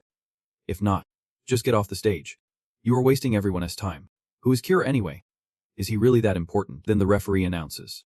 Kira cannot be here for personal reasons, and has withdrawn from the match. Thunder, you better win. The crowd immediately gets upset. Was this planned? Cheating? They might as well let that kid just take the championship outright. What a disappointment. Senza, can't he see that kid perform? Mike sighs. This blows. I wanted to scout out my potential rival in the future. So next, let us see the match against the Grim Reaper. Joyos whines. What do we do? What do we do? I have never fought separately from Lazy since we were kids. I have no idea how to handle this. We have done everything together since we were little. We even shared a toothbrush, for crying out loud. Tan hears this and yells. Shut up. That is so gross. Thunder suggests. Let me go check on Slavia. Mary laughs. Still teasing. Don't he forget to ask her how she is doing. Kale chimes in. Dude, you are the real winner in life. I want to fall in love too. Kale is at a loss for words. How did these guys end up in the top 10 of level 2? Walking into the room, Thunder anxiously asks. Slavia, are you okay? Slavia turns away. I am sorry, Thunder. Even with your help, I still lost the match. He softly reassures her. Slavia, you gave it your all. Tears stream down her face. I am just so useless. Thunder tries to comfort her. That guy is just a monster. That is all. Suddenly, Slavia looked away from him, avoiding his gaze. Thunder, I know you want to comfort me, but this is not an excuse for my loss in the match. What if we face a powerful beast out in the woods? If I can protect everyone, then what is the point? Thunder fell silent. The atmosphere froze for a moment. After a thoughtful pause, he said, you can protect everyone forever. Slavia, no matter how strong you become. Tears welled up in Slavia's eyes as she turned back to him, her gaze heavy with emotion. I just hope I can protect our team. Especially you. Thunder pondered. Her strength is probably less than half of mine, yet she still wants to protect everyone. He placed a hand on her shoulder. I have always kept my distance from you all, because I hoped you would not need my protection. I want to reclaim the strength I lent you. Slavia nodded. Okay. In an instant, Thunder withdrew the power he had given her. He had failed once before and did not want to go through that again. Then he turned to leave. All right. You get some rest first. Do not overthink it. They are genuinely worried about you. You know. Slavia replied. Okay. Thank you. Everyone. Thunder's voice dropped, as if carrying a burden left unsaid. And by the way, you do not have to protect everyone. Slavia. Before he walked away, he waved goodbye. It is my job. Slavia blushed. Her lips pressed tightly together, clearly trying to hide her embarrassment. The arena buzzed with excitement. Amazing. Who would have thought Class 2 could win? This is a real victory. Thunder turned back and asked. We won. Who was it? Winford raised his hand to announce. I declare the winner of this battle is... Go. He grinned and added, do not forget you owe me a date. All right. Serena blushed. Can we just call it off? Thunder looked on in disbelief. It is not surprising Kel won, but a date? What is going on? The referee's voice rang out. The next match is Kehoe versus Harry. 12 contestants in the arena. And everyone started buzzing. Kehoe is our top contender. Right. That red-haired guy even managed to win. This match should be a piece of cake. Not so? That Harry is usually pretty humble. The chatter continued around them. But I heard he is the son of the Knight Master Dambert. Really? I thought Dambert only had that son. Sebastian, who is a bit of a brat. Mary saw Thunder return and said with a smile. Hey. You are back. How is Slavia doing? He replied. Nothing serious. Just a little down. How's the battle situation? Munch answered. The two siblings are doing well. Lizzie lost just as expected. And they struggled to even move after splitting up. Suddenly, he exclaimed in shock. But who would have thought Kel would win? And he told his opponent that if he won, they had to go on a date. This is what love can do. Munch stood close to Thunder. You showed up just in time. The next match is a knockout. Everyone is really tuned in for this one. He suddenly questioned. Thunder, do you think Ko can win? Thunder hesitated. Honestly, I'm not sure. Thunder remembered back in Class 1 when he was utterly defeated by Harry, and since then, he had not had a chance to face him again. Back then, he claimed to be ranked 50. But he definitely hid his true strength. After that, Thunder silently watched Ko's back. For my sake, you have to win. On the other side, Ko contemplated quietly, his eyes radiating an unwavering determination. I will. Referee's voice rang out, and the match began. Harry and Ko charged at each other. In the center of the arena, they officially clashed, swords sparking as they met. Harry was cold and resolute while Ko burned with excitement, creating a tense standoff where neither would back down. In the midst of the tension, Harry smiled as if to provoke Ko, loudly asking, have you even tried using your strength? Why do not you feel anything? In this breathless duel, Ko dared not underestimate his opponent, frowning as he thought. This guy. Then, just as Harry wanted, Ko swung his twin swords with all his might, forcing Harry back a few steps. He roared. Then I won't hold back anymore. With incredible speed, Ko yelled and swiftly slashed his sword towards Harry. I was standing next to Manch, who could not help but praise. That dude is getting chased down hard by Ko. No wonder he is ranked first among us. But Manch replied coolly, is that? Thunder was also watching the battle between Harry and Ko, reminding everyone, don't celebrate too soon. Harry has not even started yet. Sure enough, as Thunder said, Ko quickly lost his advantage and was knocked off one of his swords. At that moment, the dust began to settle, and Harry stood there nonchalantly, taunting Ko. This is pretty pathetic. Is this all you have got? Ko did not argue back. He was starting to feel exhausted, filled with doubts. Well, why did my attacks feel like hitting a cotton ball? Then Ko tightened his grip on his remaining sword, charging at Harry while thinking. My last strike clearly landed on his face. Clearly, Harry dodged easily, looking down on Ko. Is this really the strongest first year? Because from what I see, that girl with white hair is way stronger. Seeing his attack do no damage to Harry, Ko gasped in shock. What the heck? Taking advantage of Ko being off balance from his missed strike, Harry gathered his strength to land a kick on him. Luckily, Ko reacted quickly, ducking and sliding forward. This seemed to be what Harry had anticipated. He smirked and channeled power into his sword. The sword in Harry's hand was instantly enveloped in a dazzling glow as a black belt.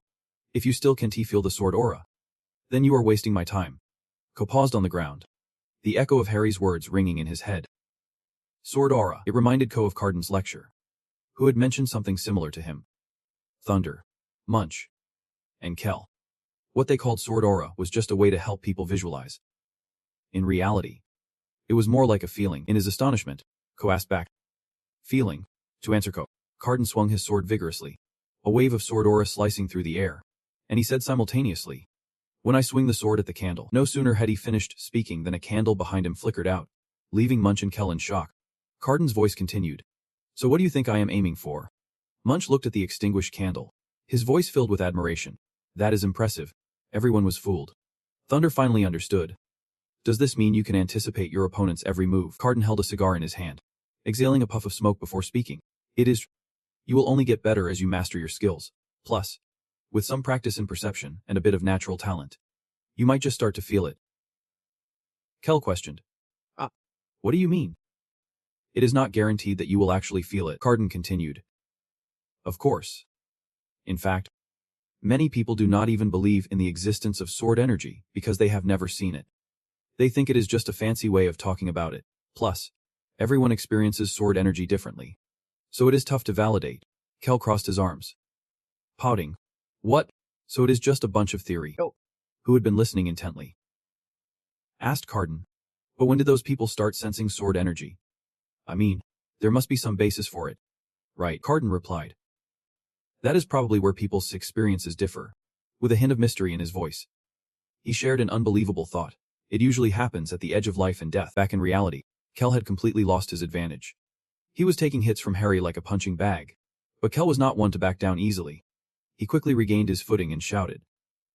Not enough. Hearing Kel say that, Harry delivered a few more knee strikes. Despite the pain, Kel thought to himself, still not enough. In the stands, Humphrey watched anxiously, thinking if this kept up, it would not end well. After all, this is a knight's duel, not some primal brawl. Gibby, next to the elder Humphrey, said, this is just the beginning. Do not worry. With the head knight here, we won't cause any more trouble for your hospital. Meanwhile, Tan from the Thunder team was just as worried, muttering, damn it, if this keeps up, that guy wants Kel to give up. Mary softly called out. In contrast to everyone else, Thunder showed no emotion, calmly saying, and then Kel stood up again with a determined look, as if Thunder was voicing his resolve. I will not give up. Amid the dust swirling from their movements, Harry slowly approached Kel, saying, at least I will admit you are really good at taking hits. Pausing for a moment, he scanned Kel with an unreadable expression. You still do not plan to give up, who stood there covered in wounds. His eyes burned with determination. Of course. At that moment, Harry widened his eyes, raised his sword high, and a powerful aura of sword energy radiated from him as he declared, then I won't waste any more time. With that, Harry decisively slashed towards Kel with a fierce stroke, calling at the end.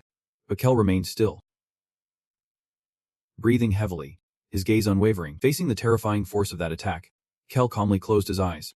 Darkness immediately enveloped him, drowning out the chaos around. Only the shouts of friends could be heard. Go. Watch out. Be careful.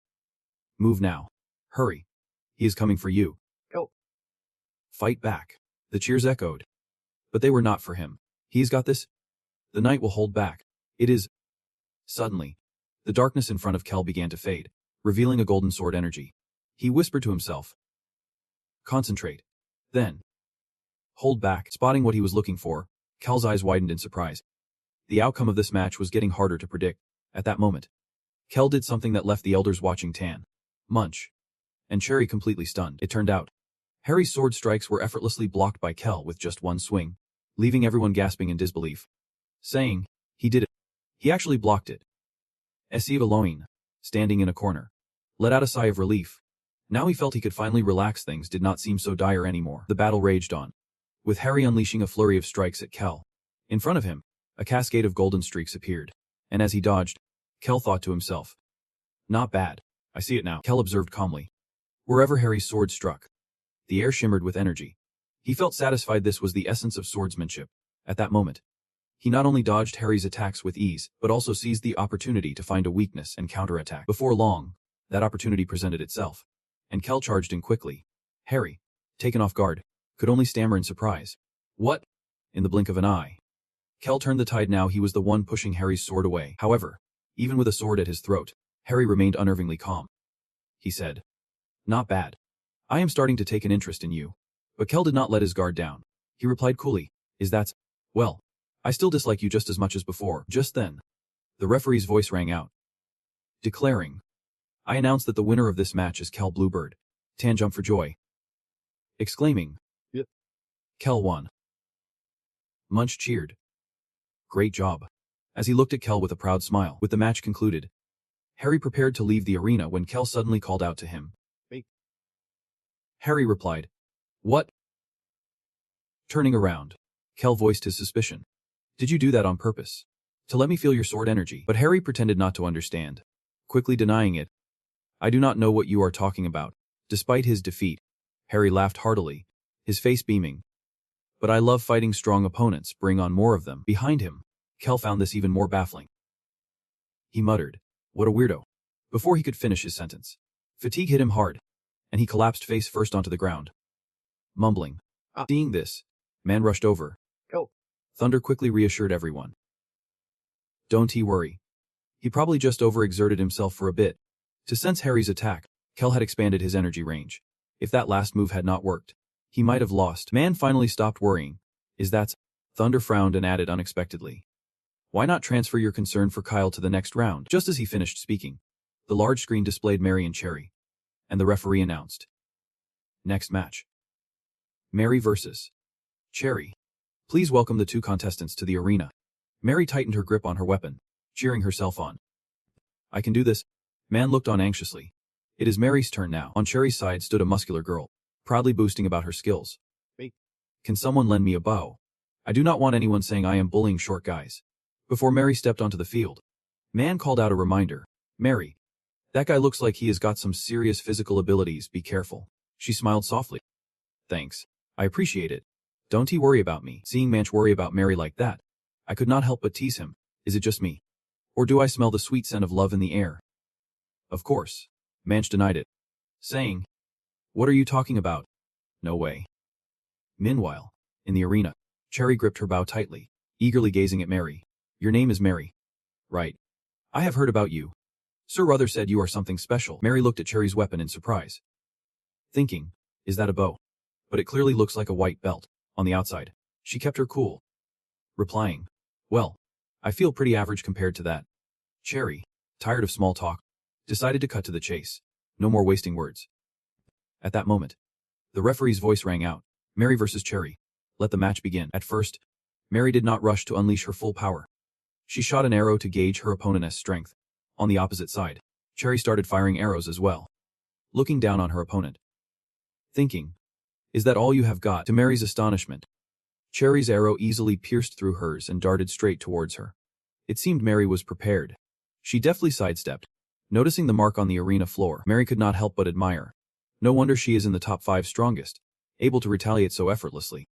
The audience was buzzing with excitement, witnessing the arrow shatter mid-air. Did you see that? It broke while still in flight. How can she hit such small targets? This is basic skill for this level. But Cherry, ranked 3, did not seem like an average archer. Perhaps luck was on her side. Watching this unfold, Mary decided to crank up her power. She jumped high and shot 2 arrows this time. But those 2 arrows were nothing to Cherry. She effortlessly crushed them and declared loudly, "I think you are right. You really are the most average of all." Thanks to Ruthern's words, I had unrealistic expectations. Faced with Cherry's mockery, Mary finally got mad and gathered all her strength. "You big woman. Let us see if you can still dodge this." But Cherry was not scared at all. She raised her bow high, saying, "You really underestimate me." With that, she shot an arrow brimming with terrifying power, which quickly clashed with Mary's arrow in mid-air, and in an instant, Cherry's arrow pierced through Mary's and shot towards her with full force. The sight left Mary stunned, standing frozen in the air. What the? Even as Cherry's arrow was inches from her face, Mary was still in disbelief. "My arrow. It got taken down." Realizing she was standing still, a loud shout erupted from the audience. "Mary, move!" Hearing the shout snapped Mary back to reality. She quickly dodged to the side, just as the arrow slammed into the wall, the explosive force shaking the entire arena. Mary observed the dent in the wall, feeling a cold sweat trickle down her back. That was close, she thought, watching from the sidelines. Even I could not help but feel a twinge of fear. That level of power. This was no longer just an arrow. It was clearly a cannonball. If it hit, it would be game over. Meanwhile, Munch was thinking, and the speed. I almost lost track of the arrow's trajectory. A moment later, he turned to Thunder and asked, "Do you think Mary can block that arrow?" Thunder hesitated before answering, "Unsure. Honestly, I think Mary should just give up this match because getting hurt is inevitable." Hearing this, Munch mumbled to himself, "Give up?" Knowing deep down that Mary definitely would not back down until the very last moment. On the battlefield, Mary quickly regained her composure, continuing to aim and shoot. Telling herself not to overthink it, she had to stay focused. Facing a tough opponent like Cherry, Mary could not afford to let her guard down. She was tense, attacking and dodging, shooting and moving, in the blink of an eye. As Cherry let her guard down, Mary quickly sidestepped, shooting and moving. Cherry quickly caught on, blocking Mary's arrow while complimenting her. "You are quite a cool little kid." Mary ignored Cherry. Right now, all she cared about was her hands pulling the string back to her arrow, focusing on her blind spots. This seemed to excite Cherry even more. She tilted her head and said something unbelievable. "Well, I have been waiting for this moment." Then, Cherry concentrated all her strength into her arm, a dazzling aura radiating around her. Coldly, Cherry declared, "The fun ends here." As the arrow was released from the taut bowstring, Cherry smugly emphasized, "It is." Faced with this situation, Thunder gasped, quickly trying to intervene, his face betraying panic as he swiftly drew his weapon and rushed toward the arena. Toward Mary, Winford sprinted toward the arena, worry itched all over his face. "This is bad." Carden could not just stand by anymore. He rushed over, thinking, "We are done for." Meanwhile, on Mary's side, all she could see were the sharp arrows glowing with blinding power. Mary stood frozen, her eyes wide, her legs instinctively stiffening. She could not dodge in time. It was too fast. Was she going to die? Just then, Munch arrived just in time, bravely using his sword to block the arrow. Mary screamed in panic, "Munch!" The audience was even more alarmed, with one guy wide-eyed, shouting, "Munch! When did he get there?" By then, the arena was filled with swirling smoke, obscuring any visibility. At that moment, Winford and Carden finally reached the scene. Winford anxiously asked, "What happened? Is anyone hurt?" Carden directly called out, "Doctor! Quick, we need emergency assistance here."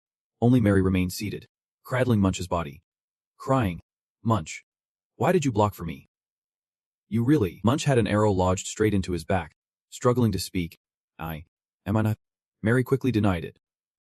"You are not going to die." To reassure Mary, Carden sat down beside her, patting her shoulder. "Don't he worry. He avoided the vital spots. He can't die. Just leave the rest to the doctor." Afterwards, Winford announced the results of the match, and everyone fell silent. "I declare Cherry the winner of this match." Hearing this, she turned away in disappointment. "Boring," people whispered among themselves. "She is really scary. I absolutely do not want to fight her." Another voice chimed in, "Aren't you afraid she will hear you?" Right now, Mary did not care about anything else.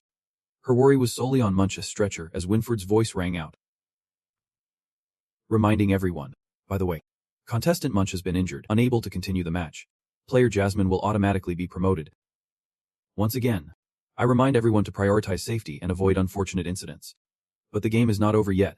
Let us keep going. Now we turn our attention to Yan. Be careful, safety comes first. Cheer him on. Everyone. The tall guy can do this. Yan responds. Yeah, I will do my best. At this moment, Gyo suddenly notices something interesting. Battling Yan is another tall guy, with a scary weapon. Now it makes sense why these two are so similar in their fighting styles. If you look back at their previous matches, it is all sword against sword. The same against the same. Thunder, however, seems unfazed. He calmly replies, yeah, it is probably intentional. The Universal Championship is a showcase of top-tier talent. Only team members can really support each other to tackle different situations. Gyo nods. Realizing how it is, the announcement echoes throughout the arena as both contestants take their positions. Tan excitedly asks, Thunder, do you think Yan has a chance this time? Thunder reassures him. Just sit back and enjoy the show. I think Yan's going to surprise us this time, not keeping the audience waiting any longer. The official announcement rings out. The match begins. Gyo eagerly watches as Yan charges at him, wearing a strange smile. Is he already in range? Next, Gyo swiftly launches a sneaky attack towards Yan, who barely dodges in time. As he sees the debris flying from Gyo's assault, Yan feels a panic rise within him. This is dangerous. He almost fell into a trap. Now, Yan is wary of making reckless moves. He quietly calculates in his head, waiting for Gyo's attack speed to slow down. At that moment, Yan seizes the opportunity and strikes back with his dual blades. Now's the time for a critical hit, but Gyo remains unfazed. He quickly spins around and retreats. On the opposite side of Yan, Gyo straightens up, appearing quite intrigued by him. This is not bad at all. More agile than I thought. He muses. But let us see if you can make a mark on my armor after a few more tries. Just as he finishes speaking, he notices a disturbance on his armor. A large water stain has appeared on the front of his chest plate. The crowd in the stands erupts in chatter. Gasping in disbelief, he broke it. Someone shouts. That tall redhead just shattered the armor with one blow. Another exclaims. Oh my. What kind of power is this? A third voice, filled with skepticism, responds. No way. I can't believe anyone could do that. Then, Gyo pulls out a mysterious purple potion. Grinning wickedly. Alright. Looks like it is time to get serious now. Let us finish this quickly. Gyo tilts his head back and downs the entire potion. Muttering, no mistakes allowed in this match. That order from the Lord is absolute. I am left with no other choice. Crowd in the stands recognizes the potion, and gasps in horror. He is drinking that stuff. No way. As the vial drops, a strange dark aura radiates from Gyo's body, and he bellows, come at me. Before everyone's eyes, Gyo's massive body is now enveloped in a thick layer of purple magic. He is pumped up and ready. Shouting, let us keep fighting. Gyo grits his teeth as Harry, confused, asks, what is it? Gyo, aren't we allowed to use props during the match? They say it might not look great, but it does not break any rules. However, Gyo quickly denies that no, that is not the issue at all. After observing for a moment, Gyo looks over at the Thunder group, internally hoping for a complete answer. But his instincts are spot on. Boss, what are you planning to do? Meanwhile, Thunder is fixated on the arena. Feeling anxious, Thunder silently calculates. What should I do now? If I act in front of so many people, it will definitely reveal my abilities. Should I wait until Winford notices? The thought is quickly dismissed by himself. Because down on the field, Gyo is throwing punches fiercely at Yan, but so far, they have not intervened. Which proves they do not understand the danger of what is happening. Faced with his madness, Yan can only keep defending for now. As Gyo's current state is only making him more excited, seeing things go south, Thunder rushes down, unable to wait any longer, while Tan calls out in surprise. Thunder, what are you going to do? Don't be reckless. Gyo, who stands nearby, advises against it. Yan will be eliminated that way. Even Carden rushes to stand in front of him. Thunder, you can't interfere with the fight. But Thunder is not stopping. His hand reaches for the weapon on his shoulder. I do not have time to explain. Just then, Thunder charges past Carden, shouting, get out of the way. Carden tries to grab Thunder's fist, but ends up getting hit in the mouth. His eyes show clear astonishment. This kid has that much strength. At this point, Winford finally arrives. He looks at the scene before him and asks, what is going on? Guys. Thunder, get back to the stands. This seems to be part of Thunder's plan. He shouts towards the rope. Hurry up. Gyo is taken aback by Thunder's plan, as he simply exclaims, kill him. Gyo does not hesitate any longer, drawing his sword and jumping into the ring. Alright, boss. Then, The rope delivers a deadly strike to the back of Gio's massive body. Everyone is so shocked they freeze. What is happening? Why is the rope going crazy with that pink-haired guy? Winfred is stunned, eyes wide open. You guys actually. But he quickly realizes the issue. Because right in front of him, Guy's body shows no signs of injury. The rope exclaims. What the heck then? Gio slowly turns his head around, his eyes filled with menace. Gio grits his teeth. The rope is stubborn. He does not hold back as he strikes at the rope. Gio shouts, "You pathetic loser." By this point, Winfred rushes to announce. Contestant Gio, stop attacking, or I will declare your match null and void. Though he appears calm on the outside, his mind starts racing with suspicion. No way could this be? As if to answer Winfred's speculation, Gio's face begins to contort. He roars. Who cares about the rules? His grotesque form only solidifies Winfred's suspicions, and he exclaims, the plague of the dark. But it does not end there. Arthur in the stands starts showing strange signs too. The onlookers quickly back away. Screams erupting. Over here. Over here. Someone is mutating too.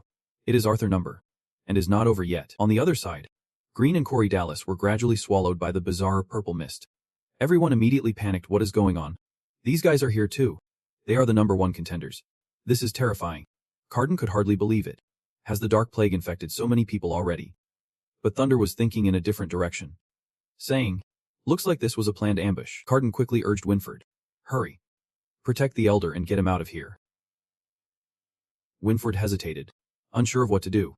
But sensing Winfred's anxiety, Carden was joined by Joyos, Lazy, Go, and Tan, who leaped in from behind. Carden reassured Winfred. The elder's safety is the priority. These students will help me. I am worried this could turn into a riot. Seeing this, Winfred finally felt at ease and turned to leave, his voice echoing. All right, you guys be careful. Meanwhile, Yen seemed to be unable to resist any longer. Caught off guard by Gale's terrifying spinning attack, and he was immediately flung far away. That big guy. Thunder anxiously exclaimed. What is happening? Night Ka. How's your injury? Carden subtly moved his shoulder and replied. This little wound won't hold me back. Thunder. Saving lives is what matters. Just then, Arthur, Rin, and Coriodalis landed right in front of Thunder, and she sneered. Dream on. With a situation like this, you can make a move. Those 3 are infected. They are all formidable fighters. This is going to be tough. Luckily, your 3 friends arrived just in time, armed and ready. Confidently saying, Thunder, you go take care of that big guy. We have got this. Joyos and Lazy chimed in. Leave it to us. Tan locked eyes with their opponent. Determined. Our match has already been ruined. Let us decide the outcome right here. Hearing this, Thunder hurriedly left, politely saying to the 4, sorry, I am counting on you guys. As Thunder tried to leave, Arthur casually hurled his sword towards him. Where do you think you are going? But Tan stepped in to block it, jumping in front of her. Not so. You are facing me now. In the eyes of Green and Corey Dallas, everything had turned black. Green laughed arrogantly. 2 losers. In front of them, the twin brothers Joyos and Lazy stepped up to challenge. Joyos replied, that was when we were separated. Now it is a different story. Lazy simply added, things have changed. Ian's situation was getting worse. He lay helplessly on the ground, with Gale slowly closing in. You lowly red-haired fool. Today is your downfall. Hannah confidently raised his sword, yelling at Gale, but Thunder arrived just in time, standing protectively in front of Ian and shouting, stop. Instantly, a streak of golden light sliced through the air. Gale instinctively halted, while Hannah stared in surprise at what was happening below. It turned out that the golden light came from Thunder's sword, which he had plunged straight into Gale's chest.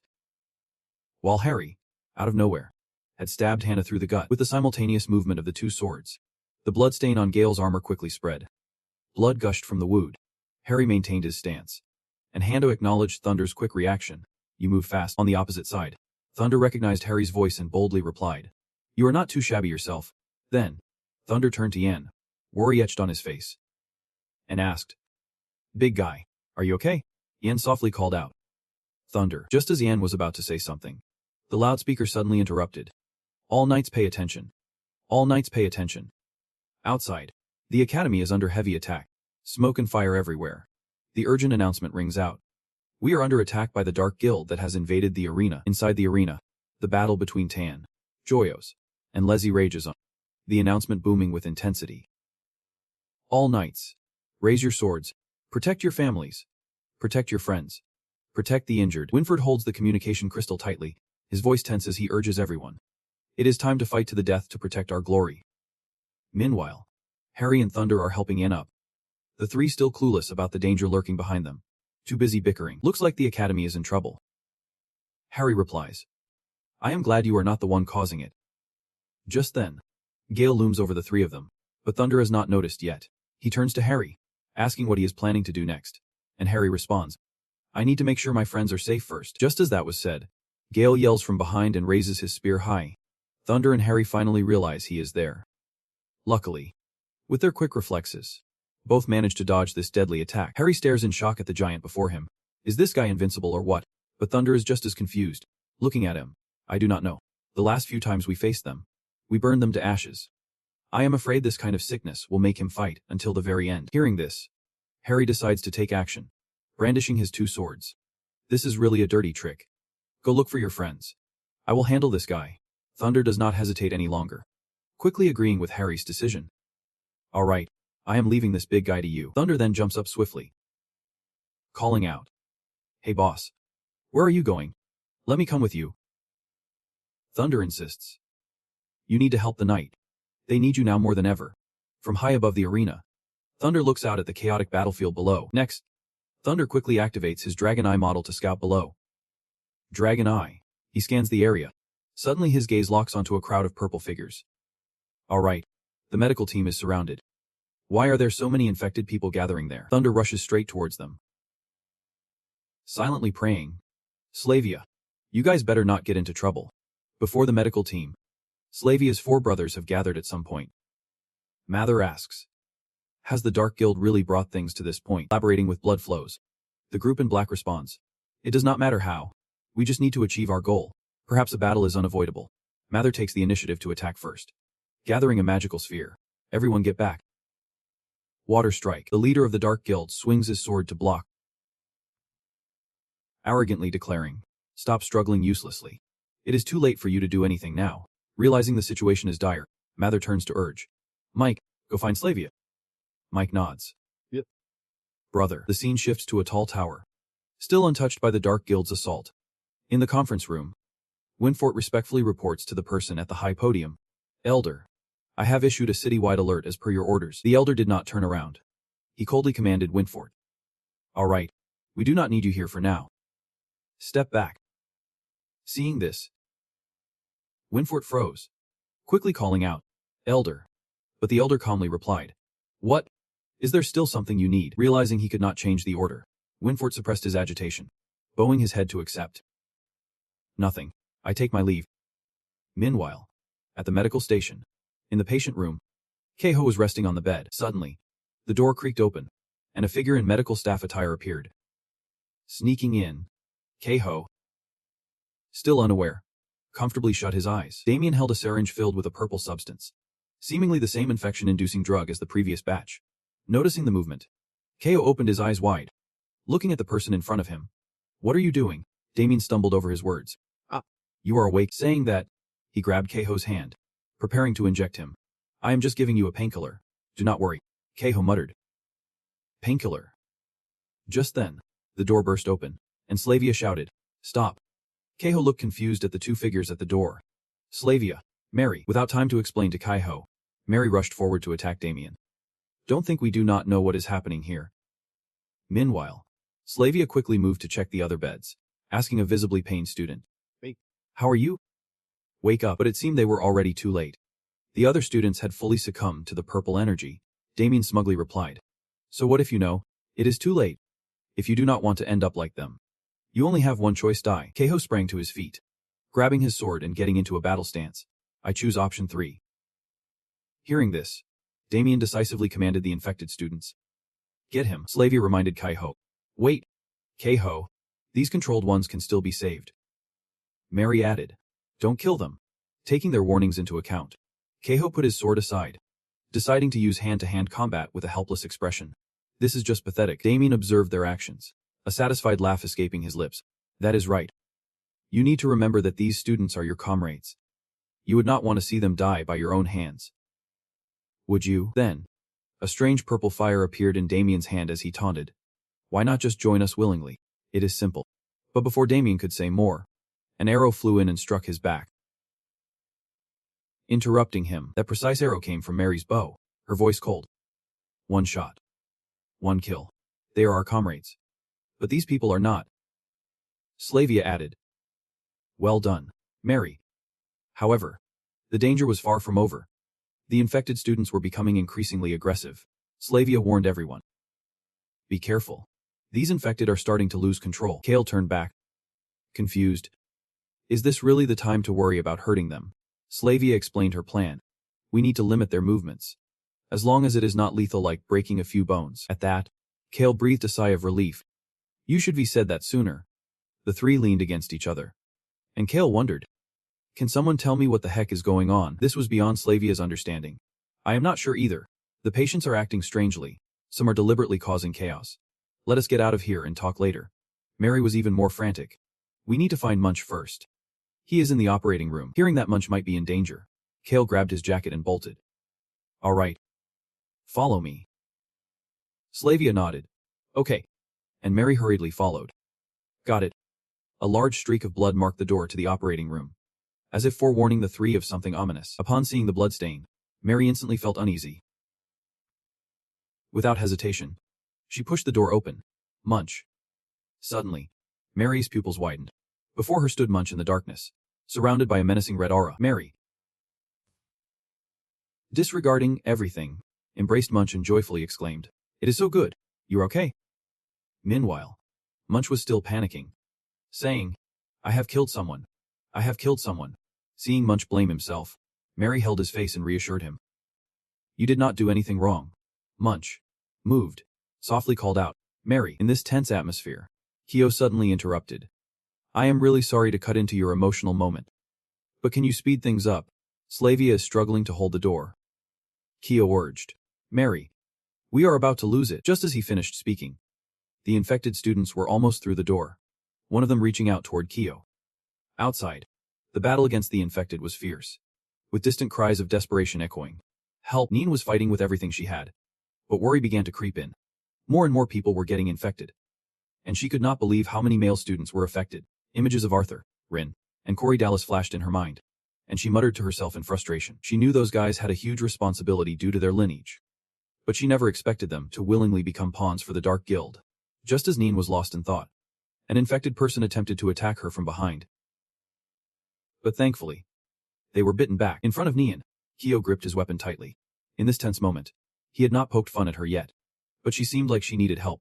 As soon as he finished his sentence, Neen whipped her rope around Kyo's hand, the rope accurately catching the face of the guy trying to sneak up on her. Then, Neen pulled the rope back and coldly stated, If you want to help others, you first need to protect yourself. Kyo looked at the guy who had just fallen and complimented. Nice moves. A strange flame ignited within Kyo, and he tightened his grip on the chain in his hand. The more you say that, the more I want to protect you. Following that, the two officially stood side by side to fight. Kyo wondered. You guys do not seem to be doing too well. Lucky for you I am not infected. But Neen shook her head, denying his statement. It is hard to tell if those infected are doing it willingly or not. This is clearly a premeditated riot. Just as they were surrounded, a powerful surge of magic swept away the aggressive crowd. The spellcaster was incredibly strong. Kyo looked happily at Mike and said, Thanks, buddy. Neen was shocked. Is that a mage from outside? Mike humbly replied. No problem. Do you guys know where the infirmary is? I need to find my sister. Hearing this, Kyo lightly turned around and gestured to Mike. Follow me. I want to find my friend too.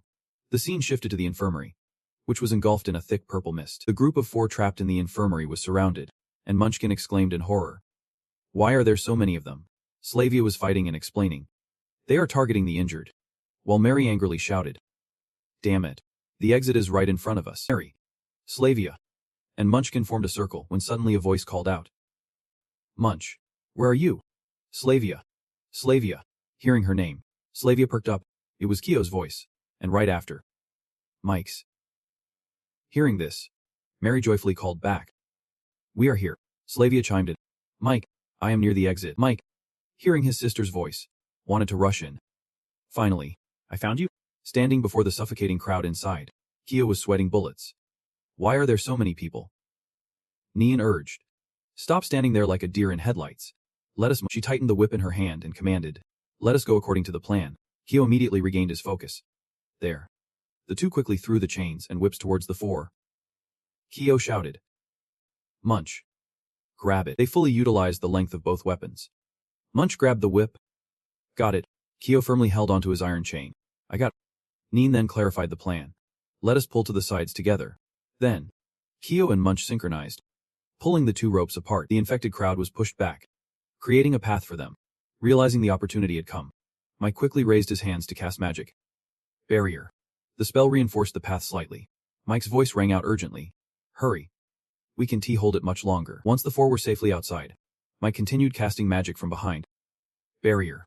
The magic barrier began to weaken, and the infected students surged out in droves. Slavia ran alongside Mike, asking what was going on here, and where were Thea and the others. He replied with a serious look. It is the Dark Guild. They are in the arena. And there is a bunch of those Dark Guild members there. We need to go back and help them. Without hesitation, Slavia agreed. Okay. I am coming with you. Mary was running beside Kyo and Munch, looking at Kyo with concern. What happened to the others? He replied. When I got there, everyone was fine. But that big guy was pretty seriously injured. Munch skeptically repeated. The big guy. Kyo was calling out to Lun while running behind. What about Thunder? But Kyo was not sure about this either. Thunder should be looking for you guys too. I thought he would be here before us. Hearing this, worry flashed in Kyo's eyes as he frowned. Thinking. Thunder. Could something have happened? The scene shifted back to the tall tower, where the sky was still a bright blue, completely contrasting with the rest of the academy. In the Elder's conference room, Winford's voice echoed with urgency. Elder. The lives of the students are in danger. How much longer do we have to wait? The Elder still seemed unfazed. Winford. Calm down. The attack in the arena could just be a distraction. If we send people out recklessly, who will protect this place? Winford still did not get it. Then at least let me go. As long as Danbert and Bernardo are here. Before he could finish his sentence, the Elder lowered his voice, reminding him. Winford. Do you understand how important what I am talking about is? This startled Winford, and he tried to express. But that would sacrifice a lot of people. However, the Elder just replied indifferently. You have been a knight for so long, and you still do not understand this. Then the Elder turned his head slightly, his eyes and pupils changing colors. He coldly stated. Sometimes, we must sacrifice a few to save many. Hearing this left Winford momentarily speechless. He lowered his head, unsure of what more to say. Every word they said at that moment reached Thunder, who was hiding outside. He realized something horrifying. Were they really planning to let those students fend for themselves? Inside the room, the Elder continued. I do not think I need to remind you of your mission. Right. Winford seemed to accept reality and stopped arguing. My subordinates are clear at this point. Thunder did not want to hear any more. He gritted his teeth and resolutely turned away. Thunder stood high above, peering down, his eyes filled with overwhelming disappointment. It seemed that compared to this academy's secrets, the lives of the students did not even matter. Thunder then frowned, feeling so angry he wanted to scream inside. Foolish mentality. Humans are foolish. Immediately, powerful magical spirals emerged from Thunder's body, and he shouted. Illusion technique. Instantly, Thunder's arms were enveloped in a layer of metal, and at the same time, he said. Endless void. It turns out Thunder had secretly been planning this. Now, I have to fight my way. The situation in the arena was tense. Harry was exhausted. And still, there was no sign of a healer. While G was getting more and more reckless. No need to make it hard. This is a chance for me to fight freely like this. Come on. I can take on 10 of them. Meanwhile, Caden and Mather on the other side were also fighting in perfect sync. Caden suddenly spoke up, looking at the armored figure. Is that Nge? The commander of the Alua Kingdom army. Right, Mather replied. No doubt about it. We need to act fast. If this disease reaches stage 2, it will be a nightmare. Caden's sword swept through each enemy in a flash. He exclaimed. Now you are speaking my language. Next up was the showdown between Arthur and Tan. And Arthur seemed to have the upper hand. She arrogantly taunted. You are just too weak. While Tan struggled to hold his ground. Damn it. Suddenly, Tan's eyes revealed a fierce determination as he uttered something cryptic, using power that was not his own to become stronger. Your path ends here. At that moment, Arthur noticed something off. Her gaze darted behind her. But before she could grasp what was happening, a dagger pierced her neck. Each dagger was shot by Cherry herself. She regretfully said her final words to Arthur. It did not take long for Tan to shake off that emotional weight. He looked at Cherry with gratitude. Thanks. Your aim was on point. Cherry happily responded. It is thanks to you for distracting her. Meanwhile, in the twin brother showdown between Joyos and Lazy, the battle was reaching its climax, with Rin dumbfounded on the ground. How could this happen? You guys. Beside her, Corey Dallas lay exhausted. Clearly, he was weak during the fight. Joyos, in a victorious stance, shot back at them. So what? We just had to separate during the battle. There is no other way, Lazy chimed in. But as long as we fight together, victory is within reach. Just then, Slavia's group arrived. Munch hurriedly asked, "Hey, is everyone okay?" Slavia called out loudly. "Bro." Seeing her safe brought some relief, and Slavia happily surveyed the group. Munch. It is great to see everyone, but before he could finish, the atmosphere shifted. It was not just Slavia's group advancing toward Tan, but a massive infected army was also charging in. Tan had not even caught his breath before he had to fight again. He grimaced. Damn it. It is not easy to take them down. Why are they back again? But Tan remained calm. Directing. Those injured. Fall back on this side. Cardin quickly commanded the uninfected. Everyone line up. Do not let them get through. Just then, Slavia reminded everyone. Do not kill them. They are all infected students. They can still be saved. Hearing this, Cardin stood there in shock. Is this part of the Dark Guild's plan? With so many, it is hard not to hurt anyone. But the mage quickly dashed forward. Let me handle it. He then told John and Alex. Create a wave of water. And I will take control. The two shouted together. Got it. As for the mage, he concentrated all his magic into his hands. Creating a sphere of power, he softly chanted a spell. Gather. The waves of water created by John and Alex, under the mage's control, surged into the infected students, causing them to involuntarily halt. Seeing that the temporary method was working, the mage continued to channel magic into the sphere of power. To everyone's astonishment, purple mist began to escape from the bodies of the infected students. Excitement filled the air. This is it. The cure for their afflictions is being separated. They have stopped. It is working. Despite the cheers around him, the mage kept his focus, just a bit more, with his efforts. The powerful waves of water pierced through more and more people, but the spirit's strength had reached its limits. Alex and Slavia rushed over. Are you okay? Bro. Caden stood aside, observing the scene, feeling a deep respect. To control a spirit with such precision while managing multiple people is not easy. This guy is terrifyingly strong. Meanwhile, Slavia helped the spirit up, and reassured her. It is just exhausted too much man at once. A few days of rest will do. Slavia looked at her brother, touched, and said, Thank you. The battle was essentially over now, so Caden quickly assigned tasks. Go. Munch. You guys take a few others and check on the injured, and take them to a safe place. Cade. You and a few others check on the recovery of those infected. The three responded in unison. Got it. Once the cleanup tasks were assigned, Caden quietly assessed the situation. The casualty count was still within acceptable limits, thanks to these mages. Once things settled, the academy should definitely thank them. Just then, the sky, which seemed to have calmed down, suddenly darkened, and strange energy blasts shot out. Caden. Go. And Cade were the first to notice something was off, their expressions reflecting pure shock. As everyone looked on in disbelief, the strange energy blasts rained down, hitting the ground and shattering it instantly. Zravia, helping the spirit inside, looked up in confusion. What is that? Amidst the dust and debris, a tall figure slowly approached them, causing everyone to gasp. Is that a person? As Moflin came into view, Caden broke out in a cold sweat, and Kel asked, Sir Nika, do you know him? As if answering the question. Moflin walked straight up to Caden and called out to him, Long time no see. Caden. Hearing his name called, Caden's anger flared up. You do not have the right to say my name. The spirit seemed to recognize the figure as well, saying, I can't believe it is him. Moflin. Zravia gasped in horror at the name. What? He is At this point, Moflin's identity becomes clearer. The former elder of the Pharaoh Department's academy. The leader of the Dark Guild. Moflin. Immediately, the sorcerer signals to John, Alex, and Mike with a glance. Next, all three unleash powerful spells aimed directly at Moflin's massive frame, slicing through the air. Even as the overwhelming magical force crashes down, Moflin calmly declares, That won't work. In an instant, his body appears completely unscathed, standing tall before John and Zravia's brother, Alex. The sorcerer watches Moflin's every move, disbelief washing over him. There it is. Moflin gathers lightning magic in the palm of his hand, a sinister smile creeping across his face. He hurls that gathered magic at John and Alex, both of them jolting with shock. With both of them down at his feet, and unable to recover his own magic. The sorcerer freezes, unsure of what to do next. Carden's face pales as he grinds his teeth, crushing the cigar in his mouth. I have never seen anyone wield elemental lightning magic. Such a powerful element is only found in legendary magical beasts. And Moflin. I have never heard of him having that kind of power. Just how did he pull this off? Seeing them all standing dumbfounded, Moflin coldly remarks, I am sorry I could not come sooner.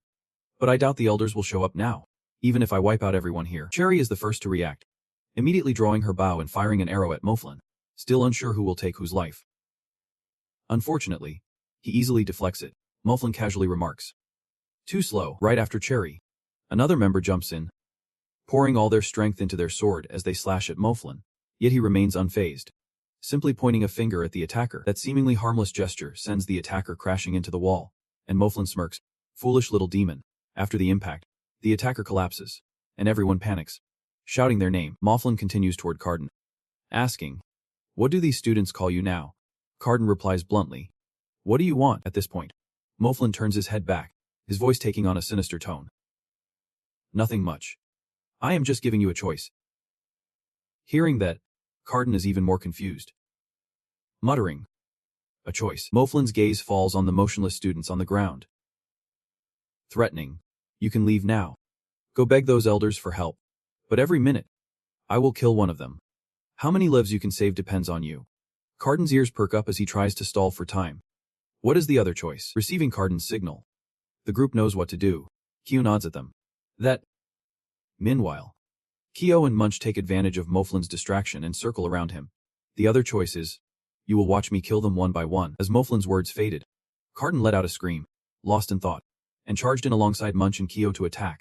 Moflin looked at Carden helplessly, his voice tinged with regret. This was the choice of those who came after him. Just as Carden swung down at Moflin, his body went invisible. The sight shocked Slavia. Her eyes wide with horror, he vanished. Suddenly, a blood-curdling scream pierced the air, and Carden immediately turned toward the sound. There, Moflin had begun his assault, gripping Cherry's neck tightly and lifting her high. Don't say a word, he demanded. You will watch me take them out one by one. Seeing her in danger, Neen rushed in, swinging her whip and roaring, you bastard! Let Cherry go. Hearing this only fueled Moflin's excitement. He threw Cherry aside and grabbed Neen's whip tightly, leaving no room for negotiation. For Moflin's hand, the whip surged like a power line coursing through Neen's body, shocking her to the core. Realizing the danger, Carden dove in just in time to cut the cord and free Neen. Neen lost her balance and fell into Manch's arms. Careful. Are you okay? She still had not fully recovered, replying almost instinctively, thanks. Just when Moflin was not paying attention, a chain wrapped tightly around his body. He glared at Kyo, who was struggling to pull the chain, his voice cold. Looks like you still have not learned your lesson. But then, Kyo unexpectedly hurled the chain's head down, embedding it deep into the ground. He yelled, Captain. Receiving the signal, Captain quickly rushed over, and Harry excitedly followed. Me too. Next, the two reached the head of the chain, with Harry in front, placing his sword against the metal. Captain arrived right after and did the same as Harry. Now, their swords formed a deadly pincer around the chain. Moflin looked on with disgust, unable to grasp what the two were planning. Whatever it was, he would not allow it to happen. He frantically gathered a massive magic orb in his hand. You little pests are starting to piss me off. Seeing this, Slavia quickly dashed in, pushing Captain and Harry away to the sides, shouting, watch out. Her actions sparked doubt in Moflin's mind. This kid can predict my attacks. While he was still distracted by the scene before him, Mary swiftly drew her bow, knowing this might be her only chance. She hoped that the strength of that huge woman could make a difference. Mary decisively shot a powerful arrow straight at Moflin's back, silently praying, please hit. But the arrow struck nothing but air, as Moflin once again vanished before their eyes. Mary could not believe her eyes and fell to the ground in despair. No, I can't catch him. Just as Mary was reeling, Slavia shouted a warning. Mary, watch out. He is right in front of you. Hearing this, Mary quickly reacted, leaping to a different spot. The place where Mary had just been was now a terrifying crater. Moflin looked at Slavia, realizing it was not just a coincidence. Of course, he would not let any threat linger. With lightning speed, he lunged toward Slavia, his eyes gleaming with malice. She had to be eliminated. At that moment, Martha jumped in front of Slavia, and together with Mike, they unleashed a powerful wave of magic, a watery touch. The supreme magic attack slammed straight into Moflin, hitting him squarely and slowing him down just a bit. Seizing the opportunity, I quickly hurled the spear in my hand at Moflin.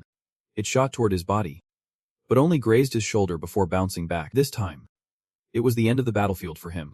His eyes went wide, his face drained of color, and his voice trembled in horror. How is this possible? This attack had nearly exhausted all my energy. At this moment, Moflin raised his hand, looking at it before speaking. I am starting to get bored with this pointless fight. No sooner had he finished speaking than Moflin raised both hands high, channeling magic from above. A fierce wind kicked up, and debris swirled around him. Moflin shouted, "Now, you all will die." Seeing the magic sphere growing stronger, everyone encouraged each other, hoping to stop him. Then the captain made the first move, leaping up to slash his sword into Moflin's shoulder. Even though he aimed for a weak spot, Moflin shrugged it off, laughing heartily. Looks like the apartment still managed to raise a few special kids. Moflin then used magic to fling the spear away, roaring, "Too bad. You all have to die." The magic sphere in his hand reached its peak, radiating blinding light throughout the space. Centered around that sphere, Moflin maniacally pulled everyone toward him, lightning striking down with his every motion, as if to obliterate everything.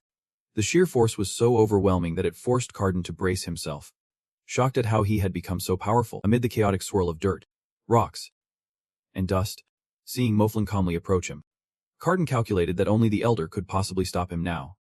Moflin gleefully watched as Carden knelt before him, mockingly saying, "It seems my plan is not going too smoothly. Just because I wanted to bury those things underground. The Elders have abandoned you." Carden looked up, realizing something. So that is what he wanted. Then Carden yelled, "Stop dreaming, you lunatic." Hearing this, Moflin conjured a bit of magic right in front of Carden. Next, he stood tall and darkly gazed at Carden, his movements never slowing. "Do not worry. I have plenty of other ways. But today, I am not leaving empty-handed." As he said this, a cruel glint flashed in Moflin's eyes, emphasizing each word slowly. "Farewell." Just when it seemed like everything was over, a streak of light suddenly flew in, cutting across Moflin. The small beam quickly transformed into a golden arc that sliced through his legs. Moflin calmly dodged it, looked at the spear embedded where he had just stood, then turned around and said, "It is a person." It turned out that day had arrived just in time, standing firmly in front of Carden. Not just anyone can take down my kind. Carden felt a surge of joy upon seeing Day. "Day, you're okay?" Day's sudden reappearance was quite a surprise for Moflin. "He is not dead." As he hoisted his sword over his shoulder and called out to him, "This little wound is nothing." Then, Moflin pulled the spear from the ground, his voice tinged with slight praise. "Looks like there are still some people with decent fighting spirit." Moflin watched intently, his cold voice cutting through the tension. "But too bad for you. You are the one facing me. He shot straight towards the spear that had pierced his brother. "You are too full of yourself." The wire struggled to stop, his toes digging into the ground, with both hands gripping the spear. He stood firm while Moflin calmly surveyed the scene. "You are the last one who can still move. Right." Then, his gaze landed on Carden, who was weakly kneeling.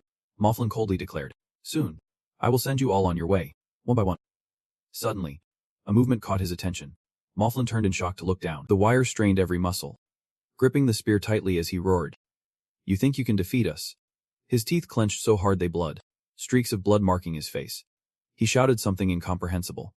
"My boss will kick your ass." Hearing that, Moflin paused for a moment, his voice heavy as he asked without noticing the shadow approaching from behind, "Boss? Then where is he?" The shadow swiftly closed in on Moflin. A booming voice answered for the wire.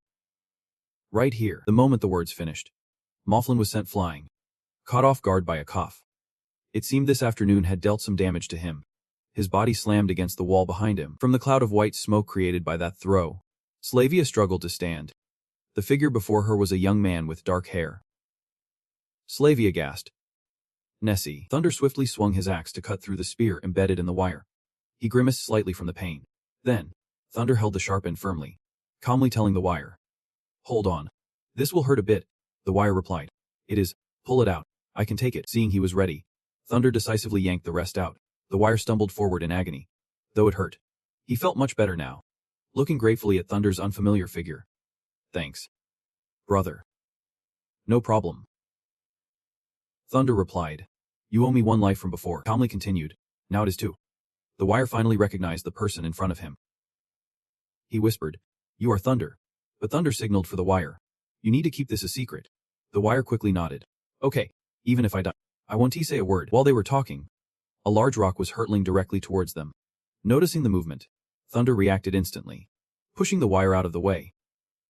Stay focused. On the opposite side, Mifflin slowly got up, looking down at him with disdain. Wasting my time. Next, he forcefully absorbed the magical energy around him. Mifflin roared angrily. I am really pissed off right now. But now Thunder was Mifflin's opponent. His face darkened as he slowly flexed his iron hand, responding. Coincidentally, I am really angry today, and I do not know how to release this. Next, Thunder's eyes turned black, activating his dragon eyes, ready to fight. Bring it on. Now, a fierce battle was inevitable. Mifflin soared into the air, lightning crackling around him. Meanwhile, Slavia, still injured, tried to warn Thunder. Ness, watch out for his lightning. Before Slavia's eyes, a bolt of lightning struck down towards Thunder, who blocked it with his metal hand and continued charging at Mifflin. From above, Mifflin looked down, clearly shocked. This was not what he had anticipated. The distance, Slavia was equally stunned, involuntarily exclaiming, how is this possible? Her mind was racing with doubt. Even someone as physically capable as Zay was easily blown away, while Nest seemed unaffected. Mifflin quickly regained his composure and unleashed an even more terrifying bolt of lightning, but it barely scratched Thunder, who kept his speed up without faltering. Thunder turned to glance at the lightning that had just struck beside him, calculating in his mind. This lightning magic was definitely unusual. But thankfully, he had prepared for it. The scene shifted back to the tall tower of the academy, where the sky was shrouded in an eerie purple hue. Outside the conference room, a knight rushed up to Winfort, breathless as he called out, Lord Winfort. Winfort replied, what is going on? The knight hurriedly reported. Tikan, a squad responsible for guarding our elder's estate, has been ambushed. Hearing this, Winfort's expression darkened. He asked sternly, ambushed? What are the casualties? How many attackers? The knight slowly recalled the moment he found his injured teammates, calling out, hey, are you okay? Wake up, please. He urgently reported the situation to Winfort. Well, there were over 50 people unconscious. Those who woke up said they could not see who the attackers were, only that there was just one person. The knight hesitated, adding, they were not in any life-threatening danger, and there were no visible injuries. But, Winfort raised an eyebrow, pressing. But what? The knight raised his hand slightly, his voice filled with horror. When they woke up, they found themselves unable to use their powers, almost like they had lost their magic. Upon hearing this, Winfort's face grew even graver. It seemed he had an idea in mind. Losing one's magic. Could it be? Meanwhile, in the arena, the bolts of lightning continued to rain down fiercely. Thunder was countering each attack from Mifflin, and in a moment of instinct, it felt like Winfort had called his name Thunder. Pausing for a moment, Thunder looked over at Mifflin, breathing a sigh of relief. Thankfully, he had collected a lot of magic energy from those knights. Otherwise, he would just be waiting to be hit. Although Thunder could withstand Mifflin's blows, it was draining him, and he silently groaned in exhaustion. It took 100 points of magic energy converted into power just to block that attack, and he had to save 20 points for his transformation spell. This guy truly was a legendary green beast. Across from him, Mifflin was getting more and more fired up, gathering a larger magic ball, declaring, no one can stop my lightning force. Thunder was sweating slightly, his eyes showing tension at Mifflin's madness. That thing. Thunder jumped to dodge its powerful blast. Asiwine watched intently, Thunder's moves making him question everything. Just now, that was the teleportation skill of Knight Didden. Who was this kid really? Meanwhile, Mifflin showed no signs of emotion, continuing to gather even more magic orbs in the sky. Taunting. Is that all you have got? Let us see how long you can keep dodging. Under the relentless barrage of attacks, Thunder swiftly dodges, internally calculating that these strikes are different from before. Their speed and power are several times stronger. A direct confrontation could spell disaster. Before Thunder can finish his thoughts, a tear set slams into him. Thankfully, he had prepared in advance, so the pain is not too overwhelming. He steps back to defend, his feet sweeping across the ground, leaving trails of white mist. He thinks to himself, this is getting tough. Seeing Thunder manage to block his attack, Mifflin remains unnaturally calm, scoffing at Thunder's efforts. The audacity of this pathetic being trying to halt my onslaught is just laughable. However, Mifflin's gaze finally shifts slightly. He is intrigued. You are a mage. You have got me a bit surprised there. Mifflin continues to gather his magical energy, a colossal sphere of terrifying power materializing in the sky. He boasts, but let me remind you, there is a vast chasm between mages. Still, Thunder shows no sign of concern. Behind a wall of ice, he raises his hand, conjuring a swirling mass of purple. Infinite void. Mifflin launches the magical sphere at Thunder, sneering, let us see if your magic can withstand this. The massive chunk of ice is shattered by an overwhelming force. And Slavia cries out for him. Nessie. To everyone's shock, that cataclysmic magical sphere rebounds back towards Mothlan. It all happens in a split second. He is caught off guard and unable to dodge, absorbing the full brunt of its energy. As the dust settles, Thunder charges forward with a spear in hand. Mid-air, he channels every ounce of strength into a powerful thrust aimed at Mothlan's chest. A blinding golden light radiates from the spear, and Mothlan gazes at it with delight. Suddenly, the golden energy swells into a massive force, sending him flying backward. But Mothlan quickly teleports to another spot, intrigued by the weapon in Thunder's grasp. This spear is not half bad. He muses. It deserves a place in my collection. Thunder, surprised by Mothlan's sudden appearance, realizes this is his teleportation skill. At that moment, Thunder feels an urgent pressure. He knows he can defeat Mothlan like this.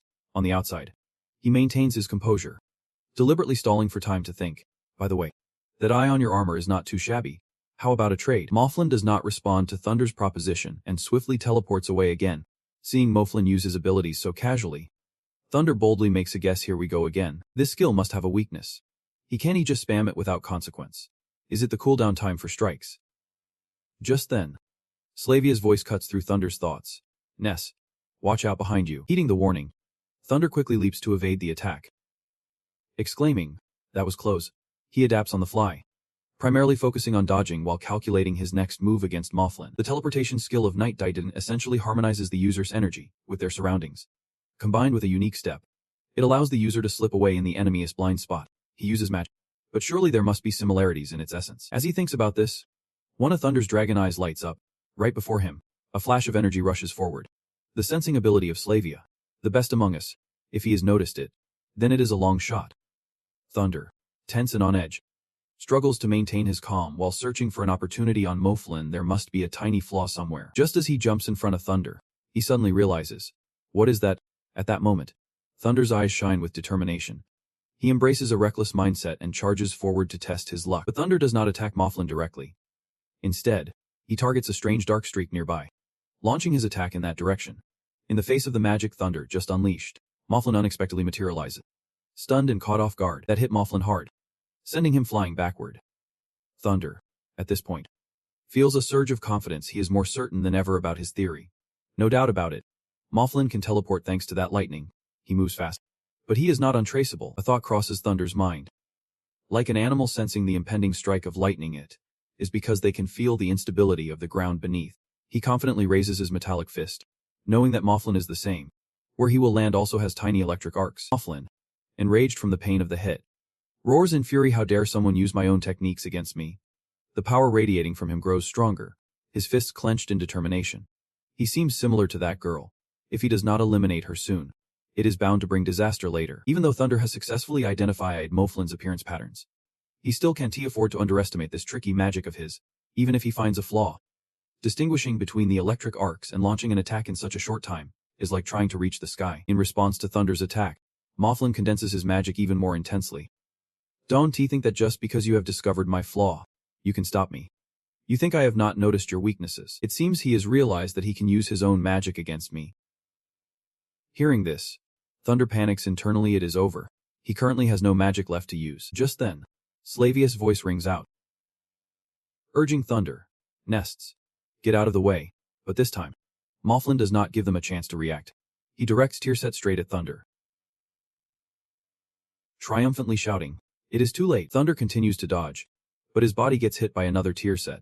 The impact instantly paralyzes Thunder's body. He struggles to get back up, helplessness etched on his face, unable to move. It is as if Mothlan can read his thoughts. He lunges forward, saying, then die. Thunder has no strength left to escape, and before him, the blinding light radiating from the magic orb in Mothlan's hand draws closer and closer. Thunder is sent flying, crushed by that overwhelming power against the ground. Slavia, seeing this, cries out in despair. Nests. Thunder, in pain, coughs up a mouthful of blood. As he lies there, injured, his companion rushes over, asking, brother, are you okay? Has no strength left to respond. Thunder is helped to his feet, but his mind is clouded and frustrated. Even with 100 points of magical energy converted from the air, he still can't hold out. What kind of monster is this? However, Thunder's physical condition also surprised Mothlan. He curiously looked at him, still able to move. Amazing. Who is this guy? I have never heard of anyone like him at Pharaoh's apartments. Seeing Thunder so badly injured, Mothlan could not help but voice his worries. Thunder. You have been fighting that guy for so long, and his armor is not even scratched. The power gap is just too vast. At this rate, I am worried. But then Thunder said something that left everyone confused. Zay. You showed up just in time. He proposed to Zay. Can I borrow your strength for a bit? Zay not only did not hesitate but responded sincerely. Borrow. If it means I might die. I am totally with you on this, boss. With the agreement in place, Thunder quickly got to work, murmuring a spell to absorb magical energy. At this point, Mothlan could not just stand by anymore. He shot another bolt of lightning at Thunder, who was still messing around. Instantly, a dazzling aura radiated around Thunder, and he casually raised his hand to deflect the attacking lightning. With Zay's borrowed power, Thunder's magical energy surged within him, standing boldly next to Zay, who was sprawled on the ground. He thought, Zay, just take a breather for a bit, as Thunder's overwhelming presence filled the space. Mothlan stared in shock as Thunder slowly approached him. Wait. The energy coming from this guy seems to have doubled in an instant. How did he do that? Then, surrounded by a golden aura, Thunder leapt up and threw a punch at Mothlan's face. But that was not all. Thunder quickly attacked around Mothlan's body, moving so fast that only bright golden streaks remained in the air. Next, with a swift motion, Mothlan was sent flying high by Thunder. The sight left Slavia in disbelief, and she gasped. Nessie, even someone like Mather, who had been through countless battles, could not hide his astonishment. How does he still have the strength? Caden was equally surprised, whispering, incredible. His current power is almost on par with an elder. Faced with an opponent like Thunder, Mothlan began to find it interesting. Unable to deny it, as he spoke, he summoned more lightning from the sky around him, roaring, You really are getting on my nerves. But Thunder was done just standing around. He gripped his spear tightly and whispered, Endless void. Mothlan quickly unleashed all his power to attack Thunder, shouting fiercely, turning into a storm of energy. At the same time, Thunder had built up enough momentum. With determination in his eyes, he gritted his teeth and shouted. In the air, Thunder's spear clashed against Mothlan's magical power as he yelled, Get lost. Xavier anxiously called out, Nessie. Behind you. Jay had woken up and shouted, Boss. Meanwhile, Mothlan remained still in the air, calmly watching the explosion caused by the clash of their tremendous powers. Suddenly, Mothlan pulled out an object filled with magical energy, thinking, This little demon, with such an unclear background, is still holding up. I guess I have to use this now. It was understandable for Mothlan to feel uneasy, as Thunder had emerged from that explosion unscathed. At this moment, the object Mothlan held in his hands seemed far superior to anything he had used before. He thought to himself, It looks like no matter what, those elders are not showing up, so I might as well use this on that guy. Thunder calmly watched Mothlan, but it seemed he was also reaching his limits. Using so much energy in such a short time was starting to take a toll on his body. Thinking of this, Thunder raised an eyebrow, silently deciding he needed to wrap things up quickly. Just as Mothlan was gathering his magical power, a sudden voice rang out. Mothlan. My lord. He replied casually. What is it? The other person continued to relay information. We have a lead on the task you entrusted me with. I have found the path. At this, Mothlan's eyes immediately flickered. He quickly abandoned his plan to eliminate Thunder and told the person. Great. Come to my old spot and find me. The voice replied. Understood. In Thunder's confused gaze, the sky suddenly cleared up again. Mothlan arrogantly said to Thunder. Your name is Nest. Right. I will definitely remember that. From today on, your name will be on the Dark Guild's bounty list. Thunder smirked in response. Should I feel honored? Thunder was not scared at all. In fact, he shot back at Mothlan. Just make sure the bounty is high. Right after that, dark clouds slowly began to envelop Mothlan's body as he proclaimed loudly. See you later. Young one. Enjoy the few peaceful days you have left. From above, a blinding beam of light shone down, and Mothlan vanished into that light. The surroundings suddenly returned to normal, and Slavia slightly opened her eyes. Realizing he was gone, Zay quickly rushed to Thunder, asking, Boss, are you hurt? Thunder softly replied. But in truth, he was on the verge of collapsing. Thankfully, Mothlan had left. His body was barely holding up. Zay. Thunder urged. And Zay quickly grabbed Thunder's arm and helped him away. Got it, boss. At that moment, loud coughing echoed from the ground. It turned out that Manch and Kyo had woken up. Ki groggily sat up, thinking, I am still alive. Only Slavia remained still, her gaze drifting upwards, her heart uneasy, wondering if it was all over. Just then, Muth's voice broke through Slavia's thoughts. Slavia. Where did that young man go? Noticing Muth's weakened state, Slavia quickly reminded him. Just lie still. Do not move. And she walked over to support Muth. But her gaze was still fixated on the spot where Thunder had vanished. Slavia spoke with a hint of regret. He disappeared again, just like last time. A gust of wind blew her hair in the evening light, and Slavia gently tucked her hair back, her eyes holding a glimmer of hope. But I feel like we will meet him again. In the sky above Pharaoh's apartments, a peaceful dusk was slowly descending.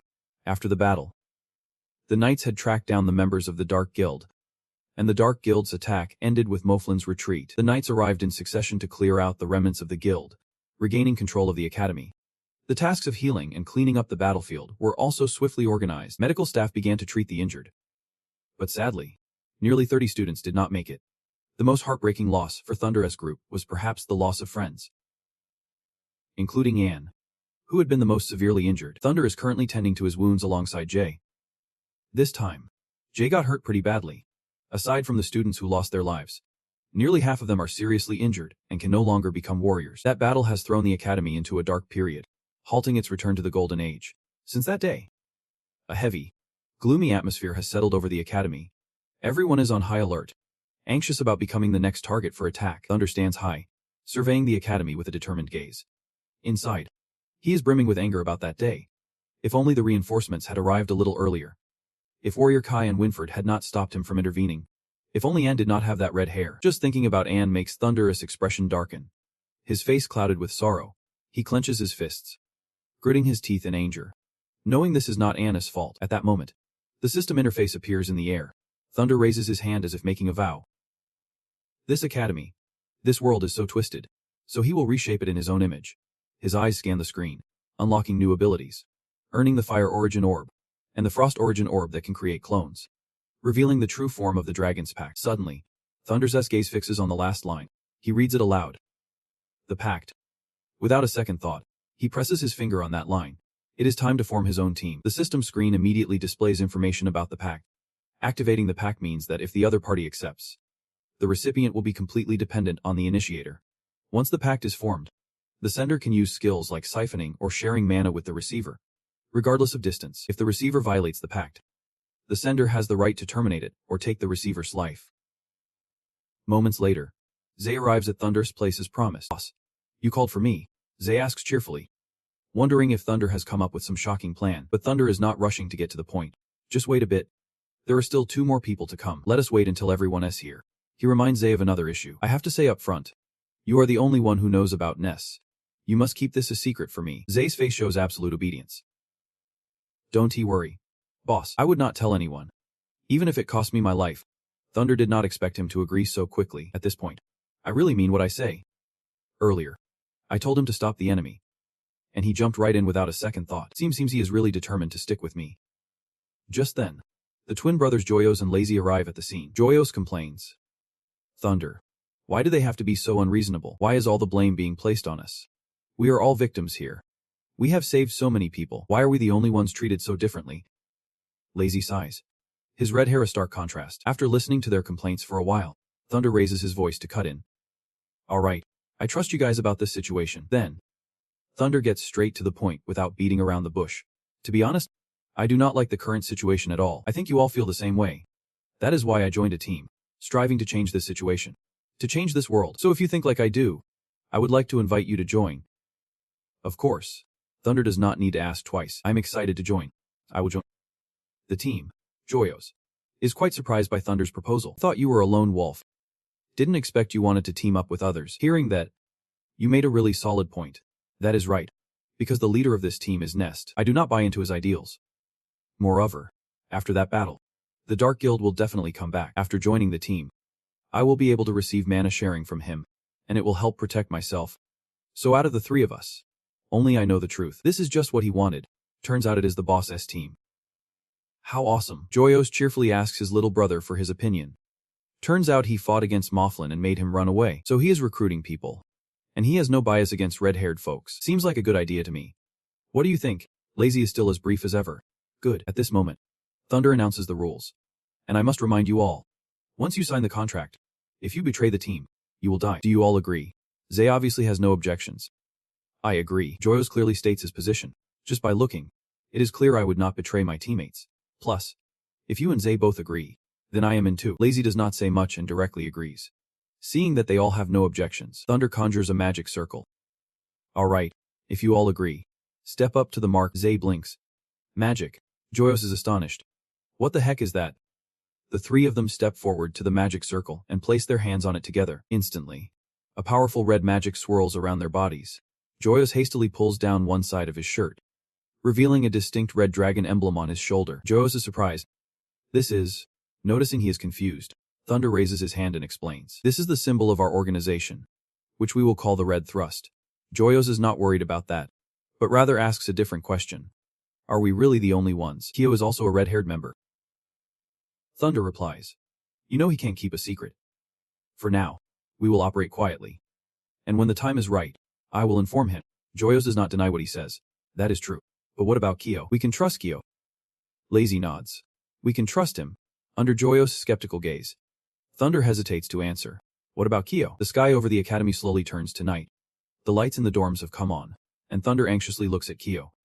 Ever since he learned that the Great War was indefinitely postponed, Kyo has been in a terrible mood. Which means he has lost the chance to investigate Amy's cause of death. In reality, Thunder hesitated to let Kyo know, not because he did not trust him, but because he feared that once Kyo discovered his power, he would stop at nothing to exploit it for revenge on Amy. His gaze focused on Kyo's face, half shrouded in darkness. Thunder wanted to ask him, what are you planning? Time flew, and a week later, the trainees were hard at work training on the practice field. Thunder had just taken a break after training when Kyo suddenly approached him, saying, Thunder, after training today, let us hit the library. Thunder raised an eyebrow in suspicion. The library? The library they were talking about was the one at Pharaoh's apartments. A treasure trove of knowledge on the continent. Inside the library, Thunder boredly watched Kyo searching the shelves for books, thinking it was rare for him to drag him to places like this. Is there something you need to investigate? Kyo continued his search. Yeah, I have started dreaming again lately, and in those dreams, there is a voice that keeps talking to me. Thunder perked up what he said. Becoming serious. Wait, do you remember what the dream was about?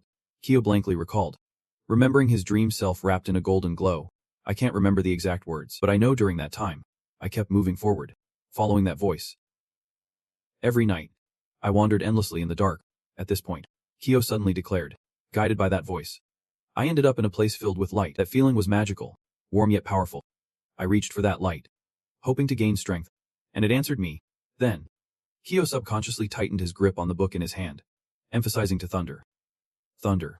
In my dream, I met a deity. Thunder's eyes quickly scanned the title on the book cover, and he murmured, The Journey of the Dragon Knight. At that moment, Kyo opened the book, flipping to a page, and with focus, he exclaimed, I have heard of a legend. Dragon Knights in the academy all met the deity before awakening. Their powers were granted by the deity. Thunder hesitantly repeated, a deity. Kyo's eyes suddenly brightened, and he exclaimed, Exactly. Then, Kyo turned the book towards Thunder, pointing to a page as he excitedly said, This book meticulously records the events leading up to the awakening of the Dragon Knights. Each of them experienced similar happenings. Hearing this, Thunder leaned in curiously, and Kyo could not wait any longer to read aloud. For several nights, I heard a voice from the darkness. I followed that voice to the light, and in the end, I met the deity, who chased away the doubts in my heart and granted me strength. She showed me the mission and future of this world. Thunder looked at Kyo in shock. So what you are saying is, Kyo confidently asserted. Thunder, you are the prison behind that red door. Everyone thinks the deity is at the Zonin Academy, but the truth is, she might be right under Farad Apartments. Thunder's mind flashed back to the elder's words to Winford, and he stood there, stunned. The deity, beneath Farad Apartments. Seeing Thunder still bewildered, Kyo quickly grabbed his shoulders, joyfully exclaiming, As long as we find the deity, we can receive strength from her. In response to Kyo's hopeful gaze, Thunder kept his doubts to himself. This was indeed a bit suspicious, as the elder had hinted before. There was something significant hidden beneath the academy, something they were reluctant to sacrifice students to protect. Could it really be, as Kyo speculated, related to a god? However, uncovering the truth was not going to be easy. Thunder expressed his concerns. I get what you are saying, but ever since that incident, the whole prison has increased its security. We can each just slip in unnoticed anymore. At this point, it seemed Kyo had grasped Thunder's worry. He earnestly admitted, I have not had the chance to discuss this with you yet. Flashback to Jasmine seeking out Kyo. Just 2 days ago, Jasmine came to see me. She mentioned that she had been dreaming a lot of strange things that seemed to involve me. In Kyo's mind, an image of Jasmine peering into a cave behind the mountains appeared. The twist, even after waking up, Jasmine could clearly remember the path to it. After she woke, she used her memory to search, and indeed found a way leading into the depths of the earth on the outskirts of the city. Thunder gasped. Did she encounter the god? With a hint of regret in his voice. Kyo continued. She did not. Just like the prison of Pharaoh's apartments. She went a little deeper but was blocked by a door. At this point, Kyo suddenly patted Thunder's shoulder, looking at him with hope. This is why I came to find you. Thunder, I'm no fool. I know you opened that prison door. I need your help. Let us go together one more time. Thunder's eyes flickered with hesitation. You yourself would not dare risk going to such a mysterious place with your current strength. Even if we encounter a beast of royal level, we could escape. But we have no idea what awaits us underground. It is hard to say we won't face other dangers. However, that thought was quickly dismissed by Thunder as he pondered. But what if Kyo is right? If a god truly exists beneath the Pharaoh's apartments? I have so many questions to ask her about my rebirth. The prophecy, the meaning of the Dragon Knight, and the matters concerning my father and Amy. This thought seemed to voice Thunder's answer. He quickly nodded at Kyo. Okay. I agree. But this time, we need to prepare really well. If we run into danger again. Kyo excitedly interrupted. That is amazing. Thank you, Thunder. Then, Kyo enthusiastically pulled Thunder along. Now, let us go find Jasmine. Thunder, taken aback, exclaimed. Right now. The scene shifted to a charming little house basking in sunlight, looking warm and lively. Upon arrival, Kyo could not hide his confusion. He shouted. Didn't Jasmine say she was only calling Munch? It turned out that in the room, not only Jasmine but also Kyo, Mary, Slavia, Munch, and Tan were waiting. Why are there so many people? Hearing his question, Jasmine put on an innocent face, glancing at Kyo. You can blame me for this. I really just informed Munch. Kyo quickly caught on, lunging at Munch. How could you not keep your mouth shut better than me? Kyo protested as he realized he was dragged into this. Do not drag me into this. Munch. You are the one at fault. Munch replied. Flustered. I had no choice. Mary pressured me. She said there could not be secrets between lovers. At this, Kyo's hand dropped slightly. Stammering. Lovers. Thunder looked just as shocked. With Mary, I looked at Munch with admiration. I never thought you would have the guts to say that out loud. Kyo chimed. Right. You really surprised me, while Slavia calmly made her request. All right, to sum it up, we already know your plan. And we will keep it a secret on the condition that you take us along. Slavia's eyes briefly flashed with sadness as she lowered her head. We knew something strange had been happening during this apprenticeship. Plus, I am not losing any more friends. And Thunder seemed a bit uneasy about it too. Slavia, suddenly, he turned around. Alert. His eyes focused on the back. Then Thunder raised a finger to his lips, signaling the group to be quiet. It seemed like someone was approaching. Following that, Thunder quietly tiptoed to the door to listen for any sounds outside, feeling like they were being watched. Could there really be someone from the Dark Guild hiding in the city? After a moment, the group decided to venture outside to check. Thunder looked around the empty hallway, puzzled, thinking there was no one there. Or maybe he was just imagining things. Kyo was in the same boat. They did not see anyone either. And the same went for the mansion. It was all quiet. It could just be some other animal causing the noise. Even though they did not find anything, Thunder turned back to warn the group. The current situation was tense, and they had to act carefully. First, let us hear Jasmine's advice. Then we will plan. The sky was gradually turning to night, with the downpour threatening to drown the entire academy. In front of the forbidden area, 2 guards stood watch at the gate. Despite getting soaked, they did not leave their posts. Suddenly, a desperate cry rang out. Help! Save me. One guard perked up, looking around. What was that? The knight replied. Someone's calling for help. In front of them, through the freezing rain, Joyos was rushing towards them, looking frantic. Help me. The guard, seeming more experienced, tried to calm him down. Don't panic. Take a deep breath. Joyos ran up and grabbed his arm. He pleaded urgently. Please. You have to help me. My little brother. He is being attacked by a beast.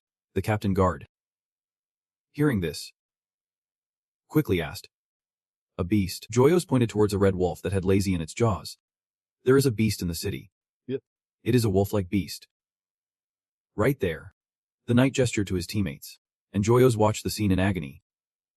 My brother. After assessing the situation, the captain guard turned to the other guard.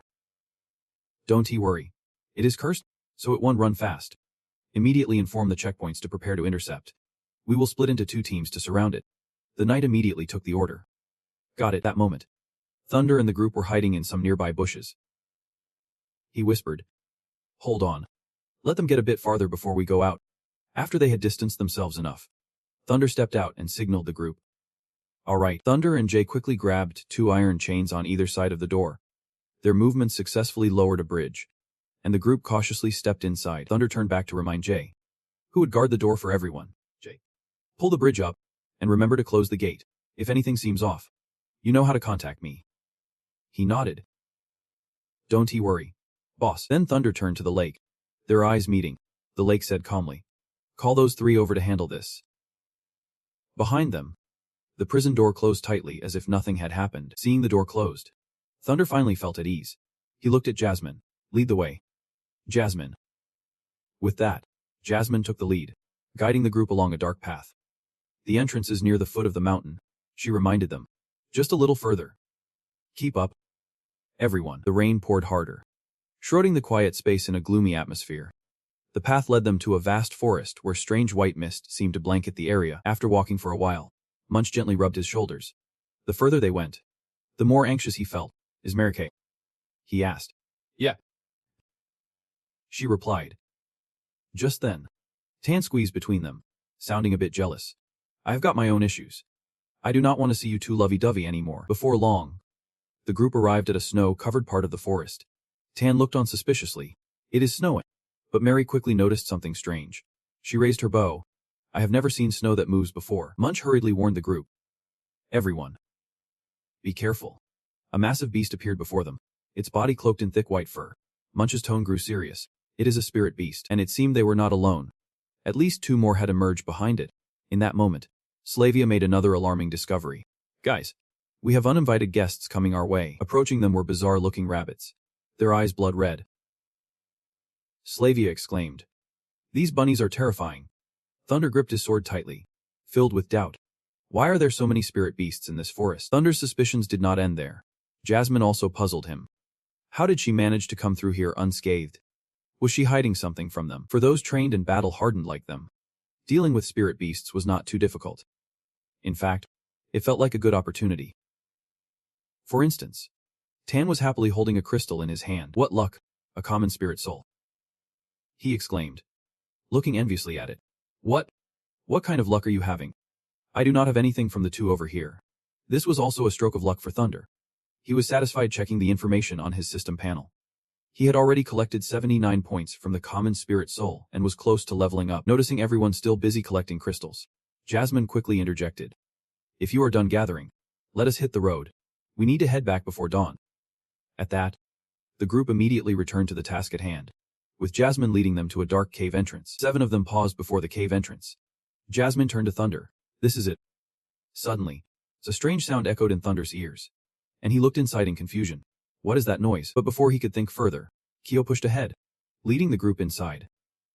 The cave was enormous. After a short distance, Jasmine signaled for everyone to stop. This is as far as I got last time. Before them stood a gigantic stone gate. Kyo was in awe. It is so tall. Tan was mesmerized.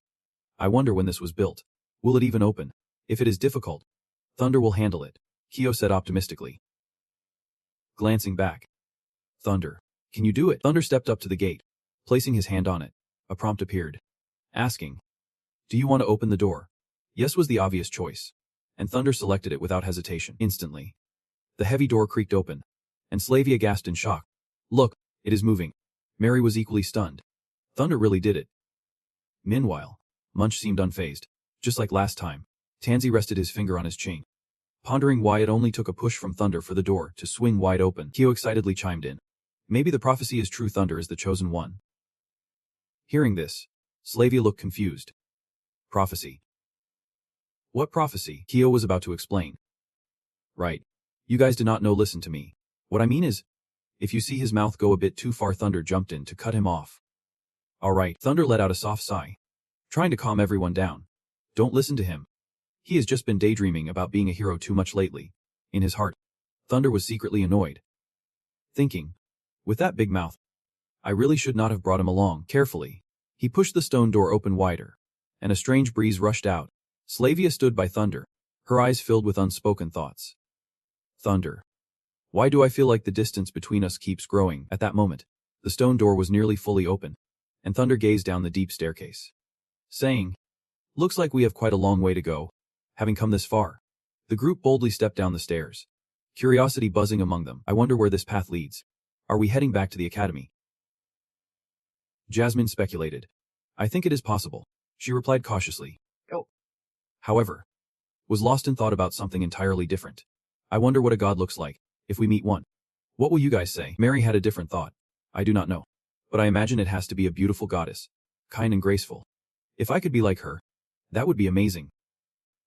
Surprised, asked her, "How do you know the god is female?" In response to Tan's question, Mary shot back, "Well, how do you know it is male?" Tan used logic to convince her. "Come on. The protector of the continent has to be strong, chasing away beasts and bestowing power to knights. It is basically a god that is all-powerful. How could it be female?" Hearing him say that, Mary smirked. "Oh really? But I remember you never ranked higher than Slavia in any of the competitions. Even though you are such a strong guy." He blushed deep red, and Slavia had to step in to diffuse the tension. "All right, you guys stop arguing. The exit is right up ahead." After they finished climbing the stairs, what appeared before them was a massive chamber, and someone exclaimed, "Wait! Another door." Others were quite surprised. "There is a place like this underground." The group quickly stepped inside, and Thunder looked around. "Do you get the feeling this place is a bit odd?" The large lake caught his attention, and he wondered, what is its purpose? One person speculated, maybe it is a chapel. Thunder's eyes widened in amazement as he looked up. "Is that?" Before him stood an enormous statue of a woman, and Thunder stared in awe at the intricately carved figure. Thunder's gaze lingered on the statue's face, a strange sense of familiarity washing over him. "I feel like I have seen her before." Meanwhile, Munch, Jasmine, and the large lake were spreading out to explore, and the lake asked, "Did you guys find anything over there?" Jasmine stretched out her hand and replied, "Nothing at all." Tan guessed, "It seems there is no other way out." Munch gasped in disbelief. "Have we really reached the end?" Noticing Thunder's intense focus, Slavia felt a twinge of jealousy, reminding him, "Thunder, I know she is beautiful, but she is just a statue." You turned around and asked, "Slavia, do you know who she is?" But Slavia only offered another guess. "I do not know. Maybe she is a goddess." Hearing this, Thunder turned back, his thoughtful gaze still fixed on the statue. "Really?" Thunder tried to recall. He believed his intuition was right. "Strange. I am sure I have seen her before." "But where?" At that moment, Mary was examining the base of the statue. She exclaimed in surprise, "Everyone! It seems there is something hollow underneath." Keo rushed over. "Are we making a secret passage?" Hearing this, Curious led the charge. As he pushed, he said, "Let us see what is up." "Damn. Why is this thing so heavy? Help me out." Keo replied eagerly, coming right up, but pushing it out was not easy at all. Menon shouted, "Are you guys really pushing?" Keo strained with all his might, wasting breath. "I have been here the whole time." Kaio asked, "Is it moving at all?" Seeing this, Thunder suddenly had a bold idea. He stepped forward and placed his hand on the stone face. Could it be? The notification screen popped up again. "Do you want to enter?" "Yep." Thunder found his answer. Indeed, Thunder quickly selected yes, and the statue immediately began to shift, revealing a secret passage. Tan joyfully exclaimed, "It is moving! It is moving!" Kale looked down below, making a secret path. Naturally curious, the group stepped inside without hesitation. Before them was a shimmering space glowing in ethereal blue. Tan excitedly cheered. "It seems we are really about to meet a goddess." Mary looked around in awe. "This place is beautiful." At this moment, Slavia's eyes were drawn to the blue crystals on the walls. The items embedded there were magical crystals. As they ventured deeper, a massive blue crystal radiated a brilliant light as if beckoning them. Keo wondered, was something glowing before? Slavia softly speculated, could that be? The group's eyes all turned toward the crystal, sharing the same thought. "Yep. That is it." With that in mind, Keo slowly approached the crystal, his face growing serious. The crystal seemed to sense someone nearby, emitting increasingly powerful energy, and seeing this, the group felt more certain. It is a goddess. The 7 of them were captivated by the light of the crystal, standing dumbfounded before what they believed to be a goddess. Akele's voice rang out in disappointment. "No way. This is a goddess." Tan sighed, looking somewhat surprised. "I can't even tell if it is male or female anymore." Hearing them, Mary quickly reminded, "You must not speak disrespectfully to a goddess." While Manth was distracted by something else. "Is there really something beneath the Pharaoh's apartments?" And Kaio, the one with the strange dreams, could not take his eyes off that crystal. Whispering, it is all real. And just as everyone was still dazed, the ground beneath them suddenly shook violently. Everyone, including Thunder, instinctively ducked down.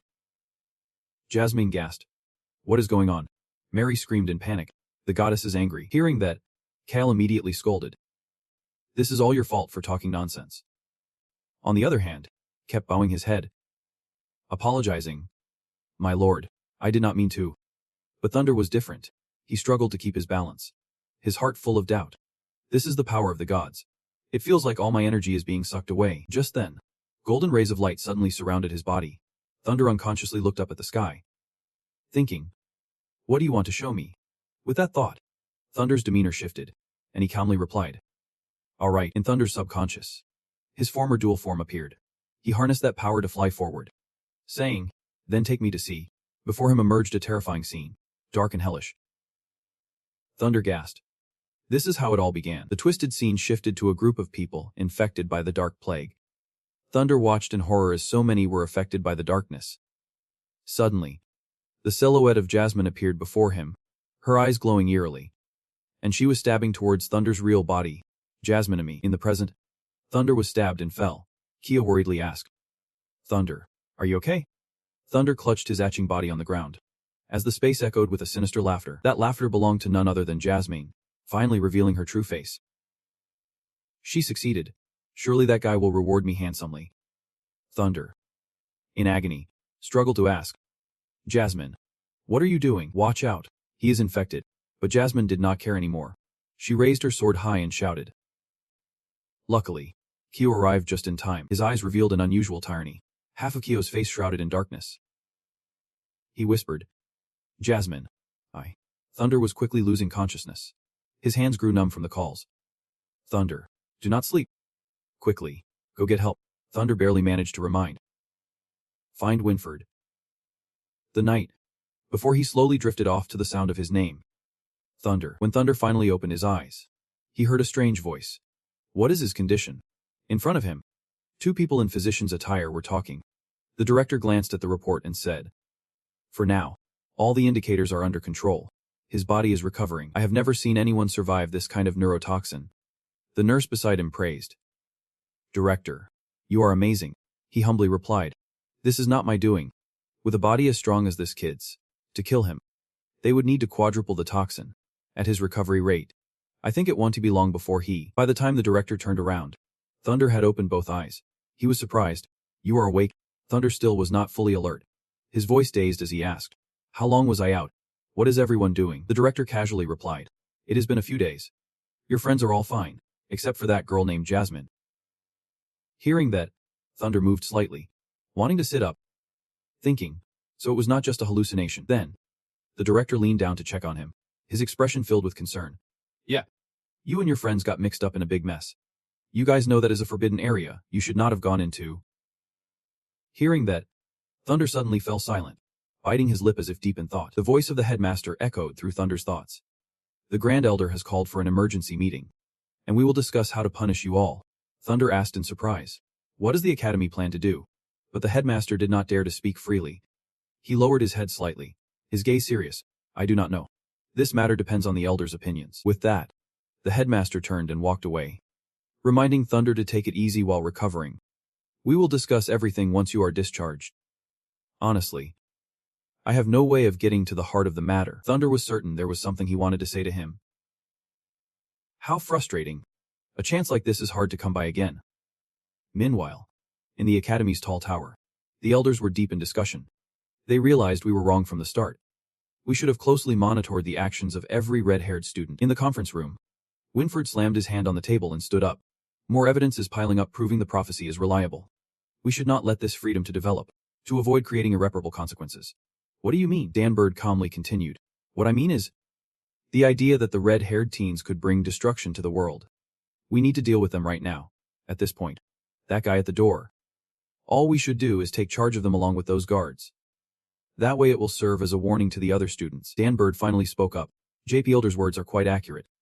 However, my subordinate also sees merit in Winford's argument. Dan Bird. The elder's voice is strong. The belief that the red-haired teens could bring destruction to the world. We need to deal with them right now. At this point, a ruthless glint appeared in his eyes. Danbird coldly emphasized, to avoid creating future consequences that are irreparable. The elders agreed with this. I support this idea. But Winford was even angrier. You are too much. Danbird, do not twist my words like that. We should be protecting them, not punishing those kids. Just then, the voice of the Grand Elder interrupted the argument. All right, you are all masters of knights. Do not act on emotion. I need to remind everyone once again, Thunder is very likely the child mentioned in the prophecy, which is why I called everyone together to discuss this. This is a serious matter concerning the safety of the world. We need to handle it with caution. The elder looked disdainfully at the side. Since when did we knights have to rely on a child to save us? Elder Feng replied as if to mock the old man. Isn't this reality? While we avoid fighting Mifflin, do not those kids fight? Humphrey suddenly spoke up. My suggestion is that we should at least keep Thunder in the academy. He is very important to us. Winford panicked. And what about the others? At this moment, the Grand Elder spoke again. Each word felt like pushing someone into a deep pit. As per the rules, they would be permanently expelled from the academy, in a building within the academy. In the academy's courtroom, a voice rang out as if in judgment. The students involved in the incident have all arrived. Right. Thunder's friends stood before the council, listening to the verdict from them after the academy's discussion regarding the violation of academy rules and trespassing in restricted areas. I am now announcing the disciplinary decision, a result that is read out loud, sending chills down your spine. Thunder, my friend, will be placed under restriction within the academy, and those around seem to agree. Not bad. The elder did not stop there. He continued with another verdict. The remaining members of the Pharaoh's Apartments Academy are permanently expelled. As soon as the decision was read, the crowd erupted in chaos. Everyone protesting loudly. What? You can't do this to us. We have fought to protect the academy. This is just not fair. Xavier,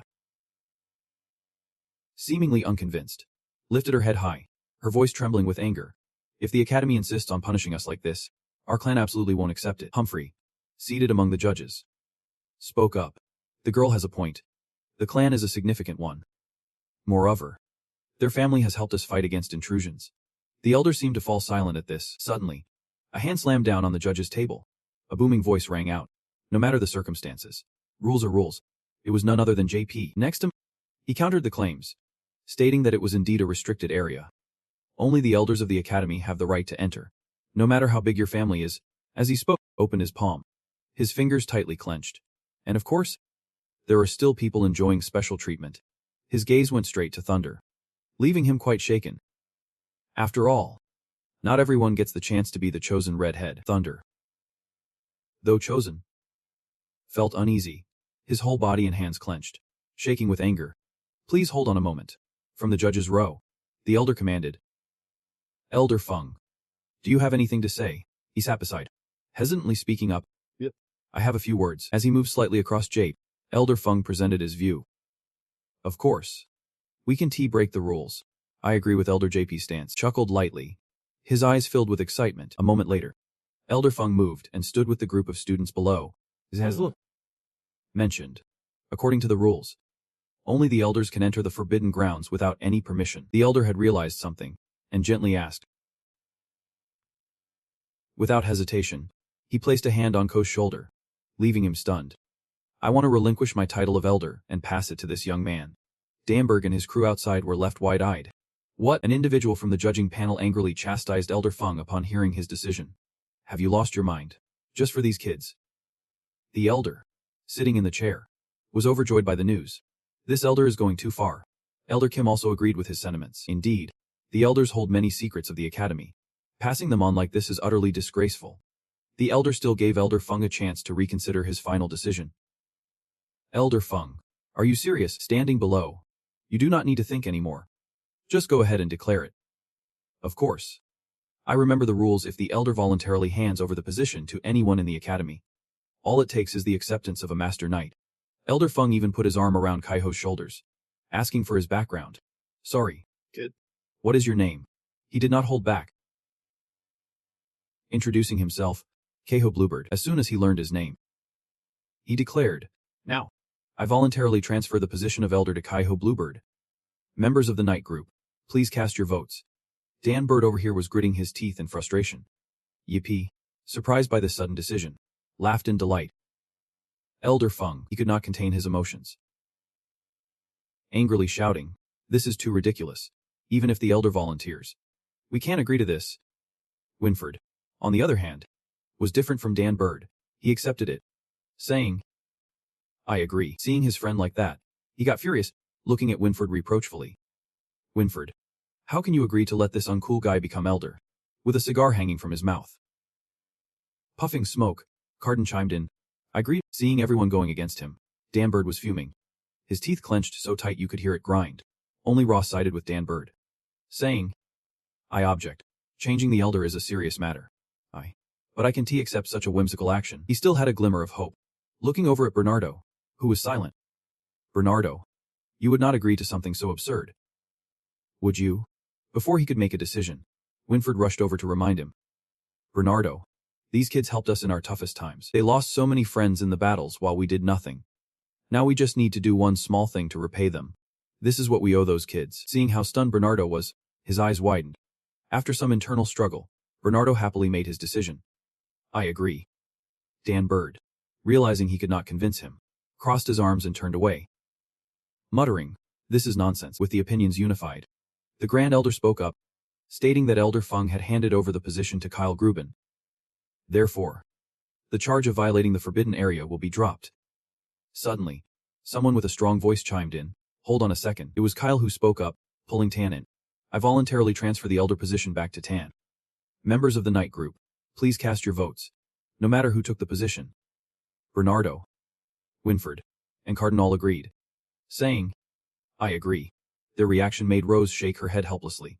She looked utterly defeated. This was truly chaotic. Just when it seemed like it would pass, the council announced, "Kyle has handed the elder position to Tan. Hence, the charge of violating the forbidden area will be dropped." An idea sparked. Tan raised his hand to propose. "Then I will also transfer the elder position to Munch. Members of the night group, please vote." Thunder stood outside, watching, unable to stop thinking, "Weird. Why is not that guy J-Poppy furious when he hands over the elder position?" Thunder's gaze was fixed on J.Pa, who sat alone at the judgment table, wondering what he was really up to. The two girls, Slavy and Mary, held hands tightly as they heard the verdict, announcing that Mary Udwood had transferred the elder position to Slavia. Great. The charge of violating the forbidden area against Slavia will be dropped. Seeing everything being resolved calmly, the elder spoke up, stating that since things have come to this point, there is no need for more words. Rules are rules. His declaration made Slavia turn her head. Remembering something, "This is it. School's out." Slavia rushed over, shouting loudly, "Wait a minute. I voluntarily give up my elder position." But Elder Feng cut her off, saying, "Just let it go, kid." He began explaining each issue, leaving her utterly confused. "I forgot to mention, once an elder position is relinquished, it can never be reclaimed. That is the rule." The last words Elder Feng uttered made Slavia cover her face with both hands, her head spinning as if she might pass out. From this day on, she would officially be one of the elders of the Pharaoh's Apartments Academy. That evening, inside the dorm building, someone's voice echoed loudly, disbelief filling the air. "How did it turn out like this?" "Who knows? Elder Feng is just too reckless." "What do you mean? Is there something wrong with Slavia becoming an elder?" "I think it makes perfect sense. Sooner or later, it was bound to be her turn." Outside the room, two armored soldiers stood guard with spears in hand. "Seriously, how old is Slavia?" "The combined age of those elders is 10 times hers." "How can you even say that?" Seeing everyone discussing that issue, Slavia stepped in. "All right, can we stop arguing?" Mary nodded in agreement. Now that no one is expelled, and Slavia has been granted the elder position, maybe things will start looking up from here. Just as she finished speaking, Keho slowly approached, sharing his perspective. "Looking better. I do not think getting an elder position will change anything. If it were not for Elder Feng stepping in today, we would definitely have been expelled." Not stopping there, Keho straightened up, continuing to point out issues he noticed, including that Jasmine has contracted the Dark Plague. "There is definitely something wrong with this academy. I even suspect that there are members from the Bloodline or Shadow Guild within the Elders' Council." Over on this side, looking at Slavia, Munch's face was dark as he assured, "Right now, everyone is watching us. We should not get too worked up. If Kaiho's speculation is correct, then Slavia is the one taking the biggest risk." His unexpected words left her stunned. I lay on the bed, listening to every opinion. And finally, Thunder spoke up, "I agree with Munch." He placed both hands gently on his head, starting to analyze the situation. "The other elders do not favor students like Elder Feng does. Most maintain a neutral stance. Slavia is an outsider and will surely become a thorn in their side. Hearing this, I felt quite worried for my friend. She voiced, "So what should we do, Mary?" Remaining calm. Suggested, "We need to protect her together." But as soon as it came to finding solutions, Thunder turned away, face down on the bed, saying, "Today, we can't do anything. Let us just sleep and deal with this tomorrow." Stretching while speaking. What the heck? I thought Thunder always had a plan. But Kaiho is the one protecting you. He has enough to think about already. So let us just rest for now. Lying face down on the bed, Thunder was not asleep yet, staring off into the distance. Deep in thought, no wonder, after the old man relinquished the elder position. BB is super quiet again. Probably thinking Slavia is easier to deal with than that old guy. But today, the council has shown that there is division among them to the knight. The master and the elders do not fully agree. The whole room of students has gone dark. They have all drifted off to sleep. Only one person is still awake. Deep in thought, this might just be the chance to expand the influence of the red herb. In the dead of night, a wave of eerie spiritual energy flows in through the window. That energy heads straight for Thunder's single bed, where he is lying, before it reveals its true form. A figure hovers above him, target locked. The entity's sharp-clawed hand gently strokes Thunder's face. Got him. The spirit energy morphs into binding threads, tightly wrapping around his body. Watching Thunder thrash around wildly, the entity gets even more excited, murmuring about his desperate movements. The threads of energy draw closer to Thunder's neck, making his eyes widen in panic. Struggling to breathe, the commotion wakes up the room, and confusion erupts as someone shouts out. The two girls on this side are startled awake by the noise. Slavia calls out, "Thunder." It seems like the entity's power is waning. Thunder manages to break free from its grasp. Without hesitation, to save his life, he grabs a sharp sword and rushes in. Thunder, standing there with the spear in hand. He asks, "What is going on?" The shadowy figure beside him quickly explains. It is the plague of the night. With the weapon in hand, he leaps off the bed, shouting. The thief came in through the window. Not wanting to waste time, he brandishes the sharp sword and lunges forward, trying to see where the figure went. From behind, Thunder does not have time to react and yells, "Wait!" But his strength is too weak. He gets hit hard by Jack's swift strike. He stumbles back, losing his balance. But luckily, Kyo catches him just in time. "Brother. Thanks." With his guard down, he does not notice Slavia diving down with her sharp sword from above. With one swift strike, she slices through the spirit energy mingling with Jack's smooth skin. Staring at the exposed figure, Slavia is momentarily taken aback. Wide-eyed, revealed, the figure quickly bolts towards the main door, leaving no trace of trespasser. But where can he run? Seeing him escape safely, Thunder yells in frustration. "Wait. How did we let him slip away?" It seems like nobody else is too concerned. Slavia strokes Thunder's hair and asks, "Thunder, are you okay?" He gathers himself, breathing heavily. Q also anxiously adds, "Thunder, what just happened?" A sturdy arm appears, gently pushing the door open as someone steps in. What is going on? None other than Winford and Carden arrived, following the commotion to check in. Is anyone hurt? Slavia, representing the group, turns back and replies, "Only Thunder was attacked, but luckily he reacted quickly and is okay." Carden takes a puff from his cigar, smoke swirling around, and asks, "Thunder, do you know who that was?" But all he gets is Thunder looking down, a hint of hesitation in his gaze. "I did not see clearly." Sensing the danger, Winford pointed and ordered the royal guards to immediately report the ambush to the elders, arranging 2 teams to pursue the assailants. Additionally, he dispatched another patrol team outside the dormitory to ensure the students' safety. The group responded loudly to the orders. Meanwhile, you seemed less interested, bowing your head deep in thought, even though you could not clearly see his face. The moment you heard his voice, you knew. The image of the corrupted figure, along with his usual face, flashed in Thunder's mind. No doubt about it, that was the guy. Without hesitation, his serious gaze narrowed slightly. He was certain it was that old creep across the street from Carden. Winford stroked his chin, his eyes gazing far into the distance as he analyzed. From what they had just described, the situation could be worse than we imagined. He leaned against the wall, puffing on a cigar, nodding in agreement, saying, "Yeah. It sounds like these are not just your run-of-the-mill infected. These are the real deal." As he spoke, his expression turned tense, his face pale as he lowered his head slightly. The frontline situation was increasingly dire. I had received numerous reports of attacks by the shadow beasts. Carden looked a bit uncertain and turned to Winford, asking, "What do you think about this?" An idea sparked in his mind, and Winford proposed. "Right now, opinions within the academy are divided. We do not know who we can trust. Let us hold off on any actions for now and see if anyone slips up." By now, it was midnight, and the entire academy was shrouded in an enchanting darkness. Wait, boss. Why are you calling me so late? Thunder stood on the rooftop, looking out into the distance, and said, "Notify the twins. From now on, you can invite anyone you trust to join the Red Wings." The new information arrived so quickly that it caught him off guard, and he asked, "Can we invite teammates now?" Without delay, with a grim expression, Thunder lowered his voice to announce, "I will give you the authority to sign contracts on my behalf. I want the Red Wings to expand rapidly." With wide eyes, he turned fully around and insisted, "I need enough power to embrace this change." The next morning, at a new location within the academy, that Thunder attended the Elder's office. Inside the spacious room, a voice echoed around. "It is about the shadows." Slavia began to assume her role, sitting in the chair and saying, "I feel like I have never heard that term before." Elder Feng stood nearby, observing her words. "It is normal if you have not heard it. In my short life, I have only encountered shadow figures a handful of times." He lowered his head, looking down at Slavia as he explained. Shadow figures, unlike the infected, are actual weapons controlled by the shadow plague. Specifically, a normal person, if exposed to the shadow gas for too long, will become corrupted if they possess outstanding physical traits. If they do not die within a year, then in the following years, they gradually lose their will due to the torment of the shadow plague, becoming true puppets.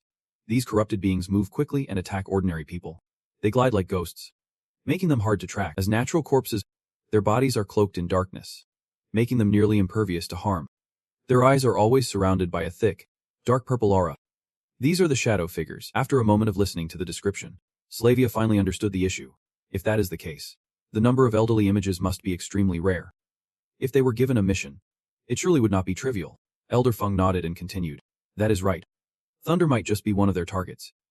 Clearly, they know about the prophecy. And there might be something even more important." The next piece of information from him left Slavia wide-eyed and drenched in sweat. "They are targeting a god. We need to alert the elders and the knights immediately." Her shocked reaction made Elder Feng feel like he would been sprayed with glue. "Calming down," he said. "Little girl, you are the elder now." Slavia, reminded of her role, blushed and covered her mouth with her hands. "Sorry, I am still not used to this identity. So what should we do now?" Seeing her adorable demeanor, he did not scold her but raised a finger to signal, "No need to apologize. My existence is for this very purpose." The other elders already knew about last night's situation. I think they also guessed the target of the illusionist. But on the surface, no one has taken action yet. Sitting on the chair, listening intently to Elder Feng, Slavia quickly inferred, "You mean, the elders all have their own plans, and you are worried it will affect their judgments. So you are keeping it to yourself." "I do not want to overwhelm you with too much information that might cloud your judgment, but I can give you the best advice. Gather those you trust quickly." Turning slightly, Elder Feng's gaze was distant as he suggested, "The strength of a team outweighs that of an individual. Whatever you plan to do next, you will need your own team." She heard this and glanced down at the ground, contemplating her own team. Suddenly, he announced, "Someone's coming." Slavia felt a bit flustered and raised her voice to signal, "Please come in." From outside the door, a familiar face entered. Thunder walked in alone. "Thunder, you look a bit surprised to see Elder Feng here too," he said. As Thunder appeared, he remembered the matter he needed to resolve and said, "You are here. We need to meet the Grand Elder to handle some tasks. You guys can chat for now." The figure began to fade away, and Elder Feng raised his arm to lightly wave at him. "Good. Remember to drop by the martial arts club when you have time. I still have a lot to teach you." Thunder, slightly annoyed, turned his head and replied, "Got it, old man." Seeing Thunder here, Slavia was utterly confused and quickly asked, "Thunder, did you come here to find me?" Standing opposite her, he voiced the issue he needed help with.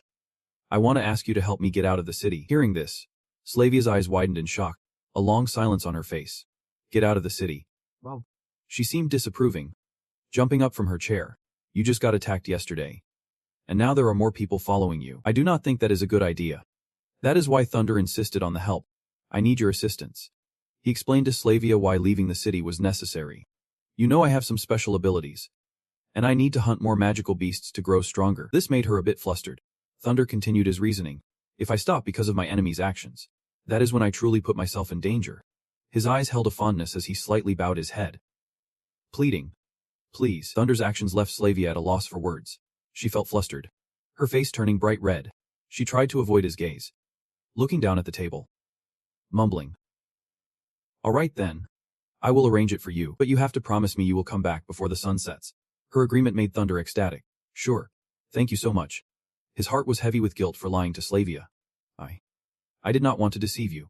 But right now, finding a way to escape is more important than anything else. On the outside, Thunder kept forcing a smile, praising her endlessly. I knew finding you was the right choice.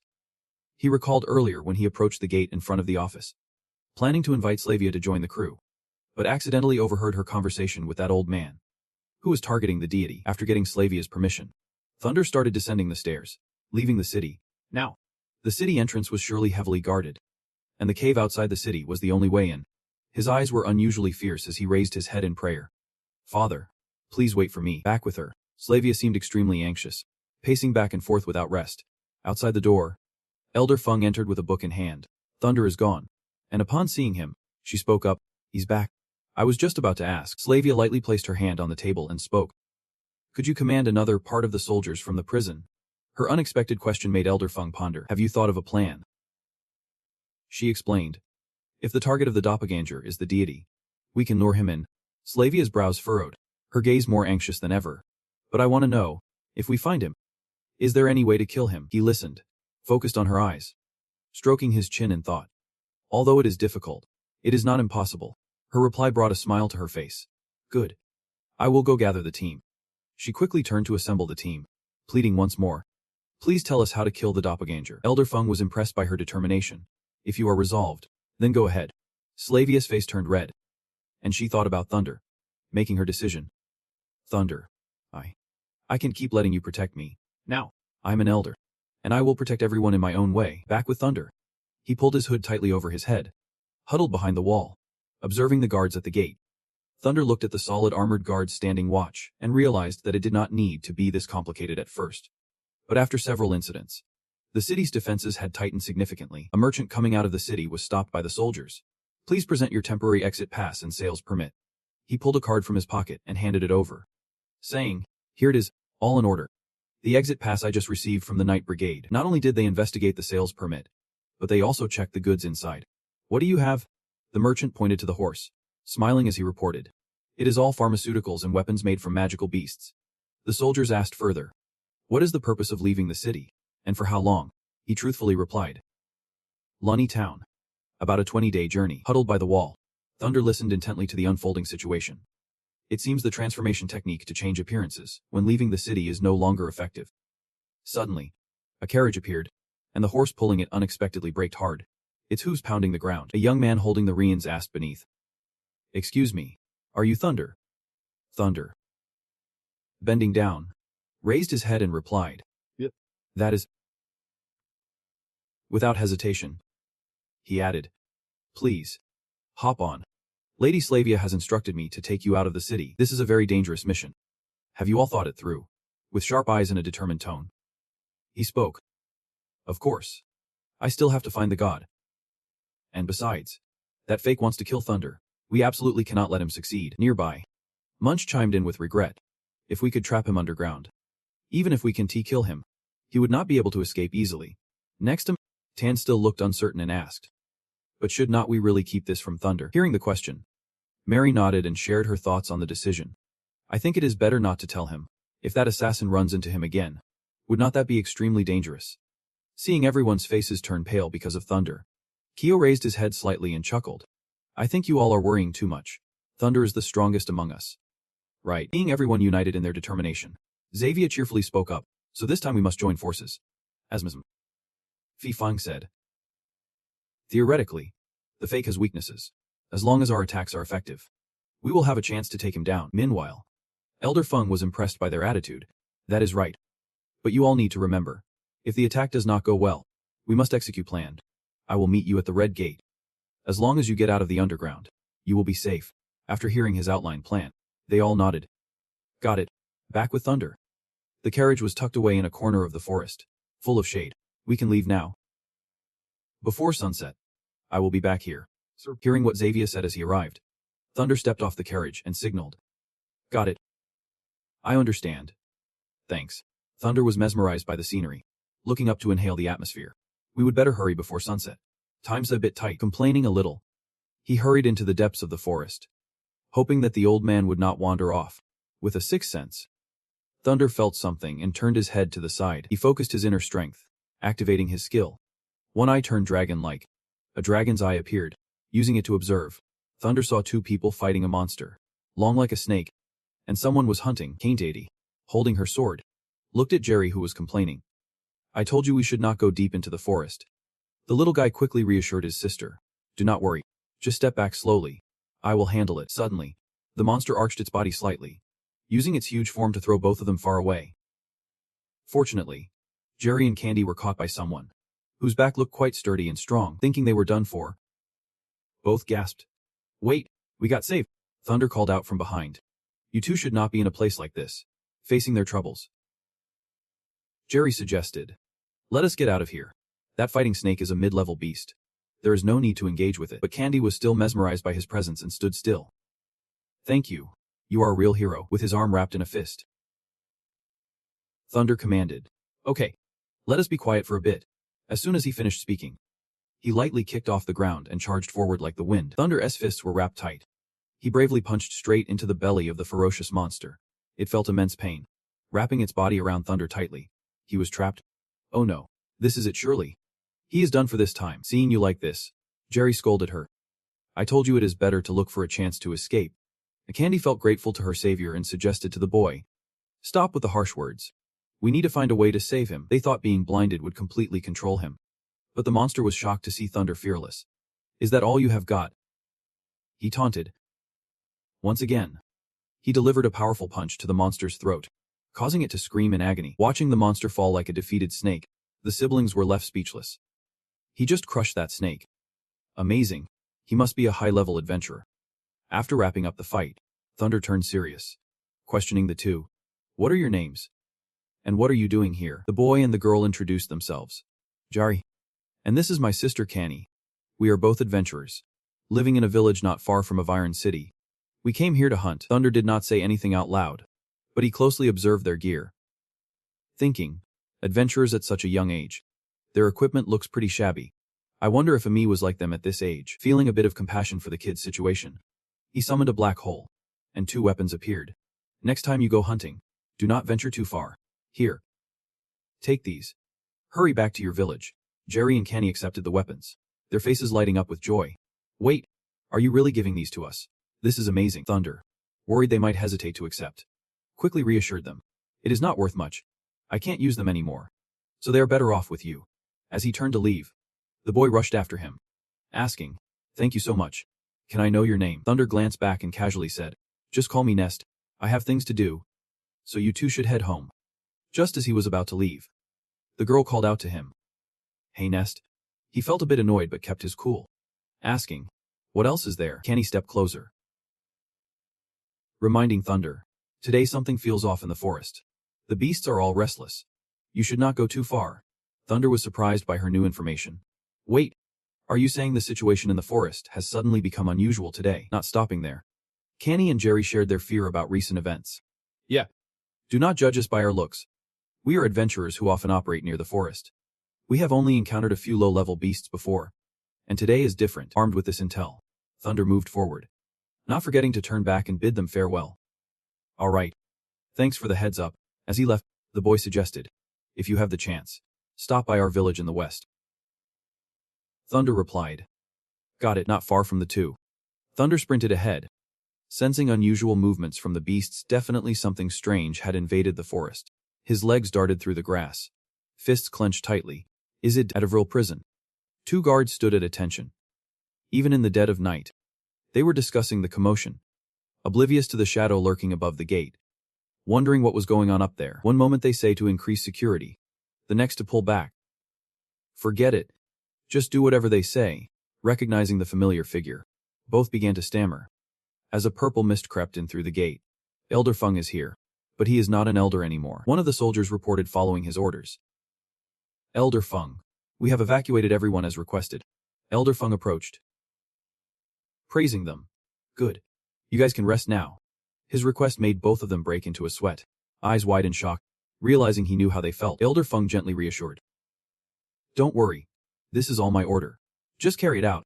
As he spoke, he tugged at the robe draped on his body, ripping it off and holding it in his hands. This old man still had some tricks up his sleeve. No matter what happened, Elder Feng's expression suddenly darkened, his tone turning serious. It is easier for me to work when you guys are not around. With that, the two loyal soldiers followed orders and stood guard. Not far. Slavia's group was waiting for the right moment to move in. The bodyguards had all retreated. He said. Yeah. A familiar voice rang out, causing the big guy to turn his head, eyes wide with surprise. Just as expected, it was none other than Leslie and Joyos, wielding a massive sword as they approached at Thunder's request. What are you guys doing here? Thunder asked. I was not hiding anything. The boss told me to follow you. He said you might need our backup. Mary was taken aback by his ability to read minds and predict everyone's next move. Thunder. How did you know? Slavia's face flushed with surprise. Thunder. You always wanted to protect everyone. Joyos noticed their hesitation and firmly insisted. As friends. You are being too polite. Next time you pull a stunt like this, let me know in advance. Easy nodded in agreement. Exactly. The enthusiasm of the two lifted Tan's spirits. You guys, Kyo chimed. This is really heartfelt. To save time, let us get moving. Having extra hands is always a plus to get everyone on the same page. Slavia knelt on the ground, gathering everyone around. Come closer. With new teammates, we need to redistribute our combat roles. It was midnight, and the prison had fallen silent. Everything around cloaked in darkness. The door here, which had been guarded by soldiers, was now slightly ajar, as if someone had slipped in. It was none other than Slavia, leading the group with a torch in hand, alongside Elder Feng. Everyone, prepare your communicators and light stones. If we get separated, return the way we came. Feng will meet us here. He stepped toward the railing, resting his hand on it, gazing into the distance. If nothing unexpected happens, the shadow is almost at god level now, but you do not need to rush. Around the shadow, there are several powerful mages setting up barriers.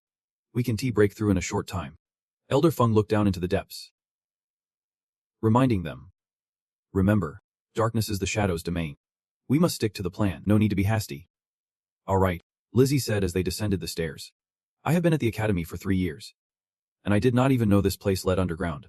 Joyos glanced back, asking him, do you smell something weird? Lacey had chimed in.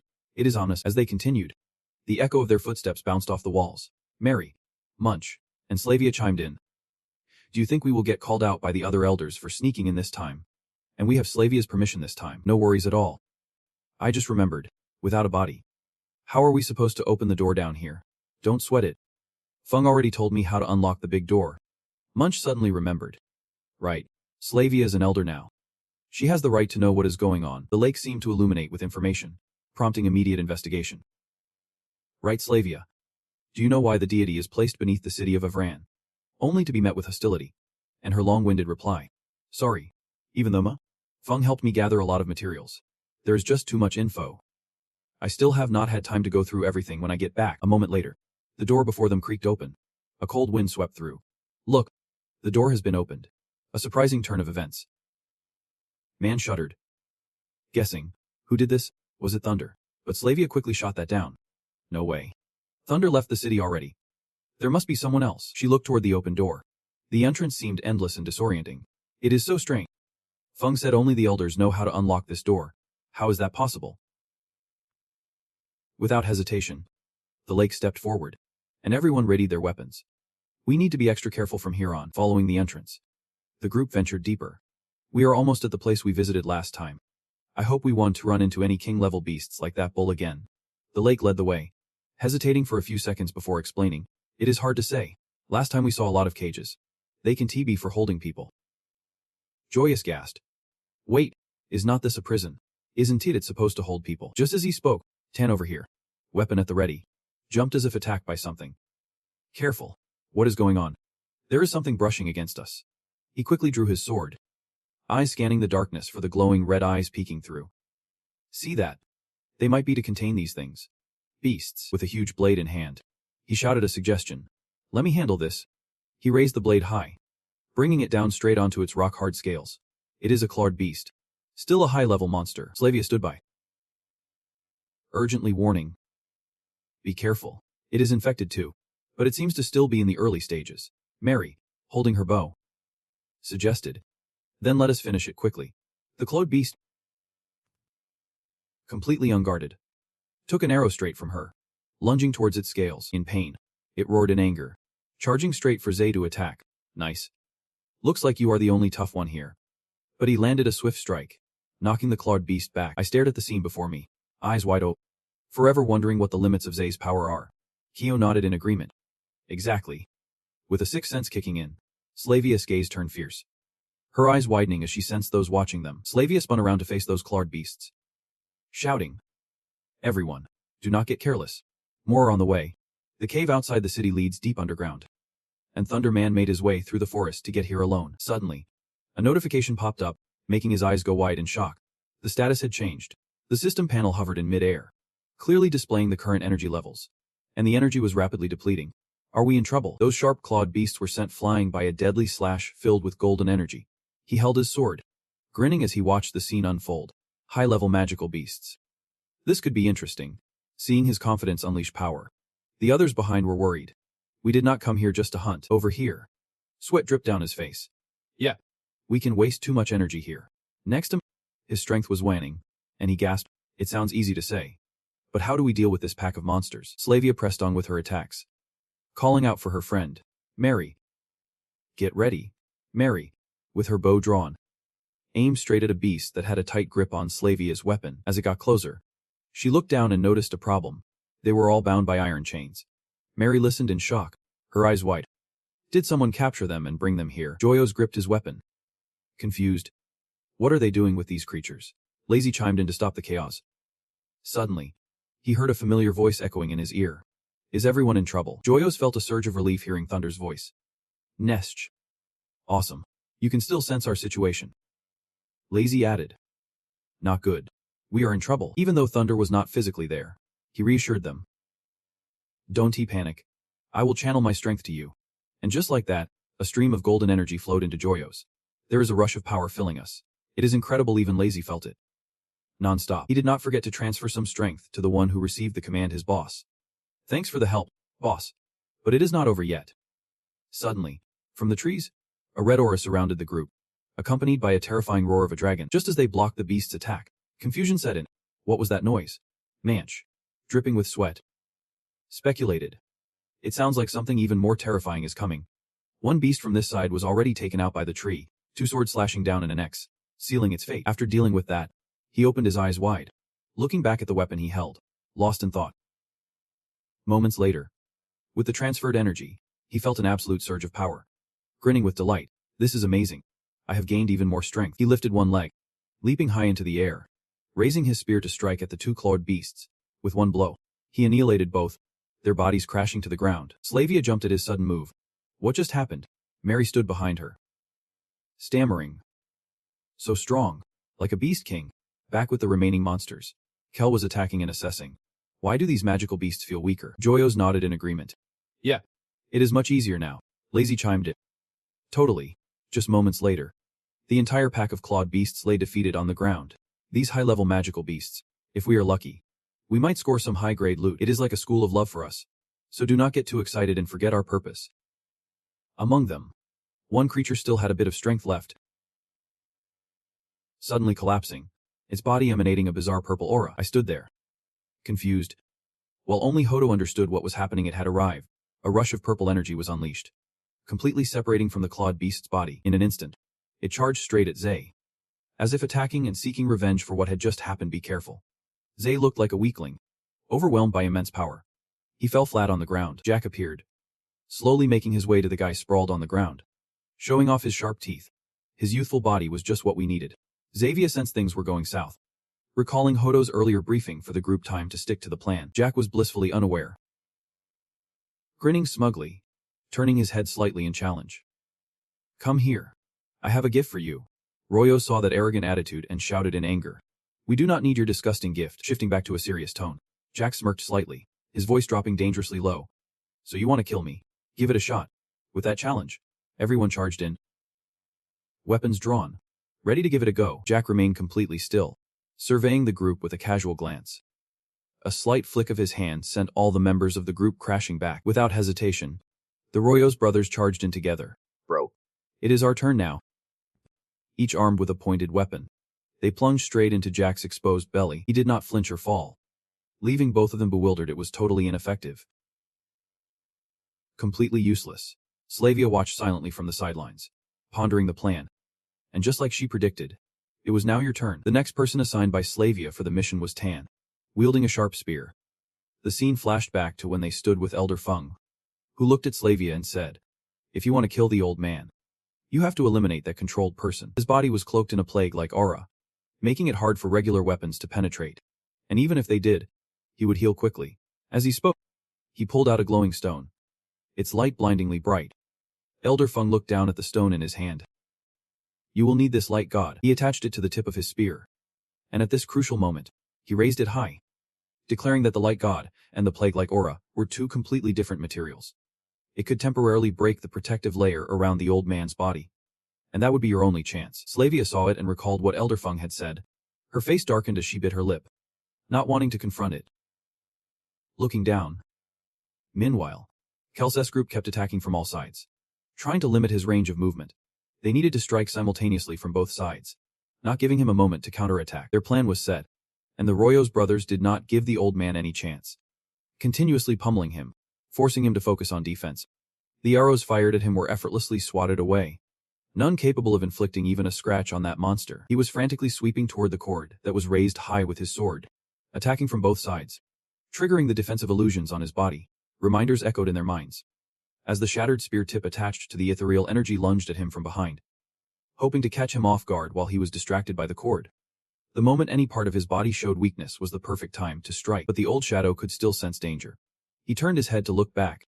The shattered spear plunged straight into the old shadow's back, causing the ethereal energy to disperse from that person's body because of the force of the attack. He cried out in pain, his voice cracking, his face turning pale as he gasped for air. But the ethereal energy at the spear of Tenkan shattered silently right after, causing the dispersing illusions to quickly reclaim the body of that man amidst a cacophony of screams, his entire body turning pitch black again. The dark energy was forced out by the old man's impact, and Xinench Tijung looked down at the person who had just escaped the spear's reach. Unpierced, the group quickly regained their composure. Slavia remembered the instructions and charged forward with her sword. If the radiant spirit could not deliver a fatal blow to the old man, someone needed to step in immediately. While the old man was still not fully stable, she quietly leaped to the sword area behind him. This would be the final chance.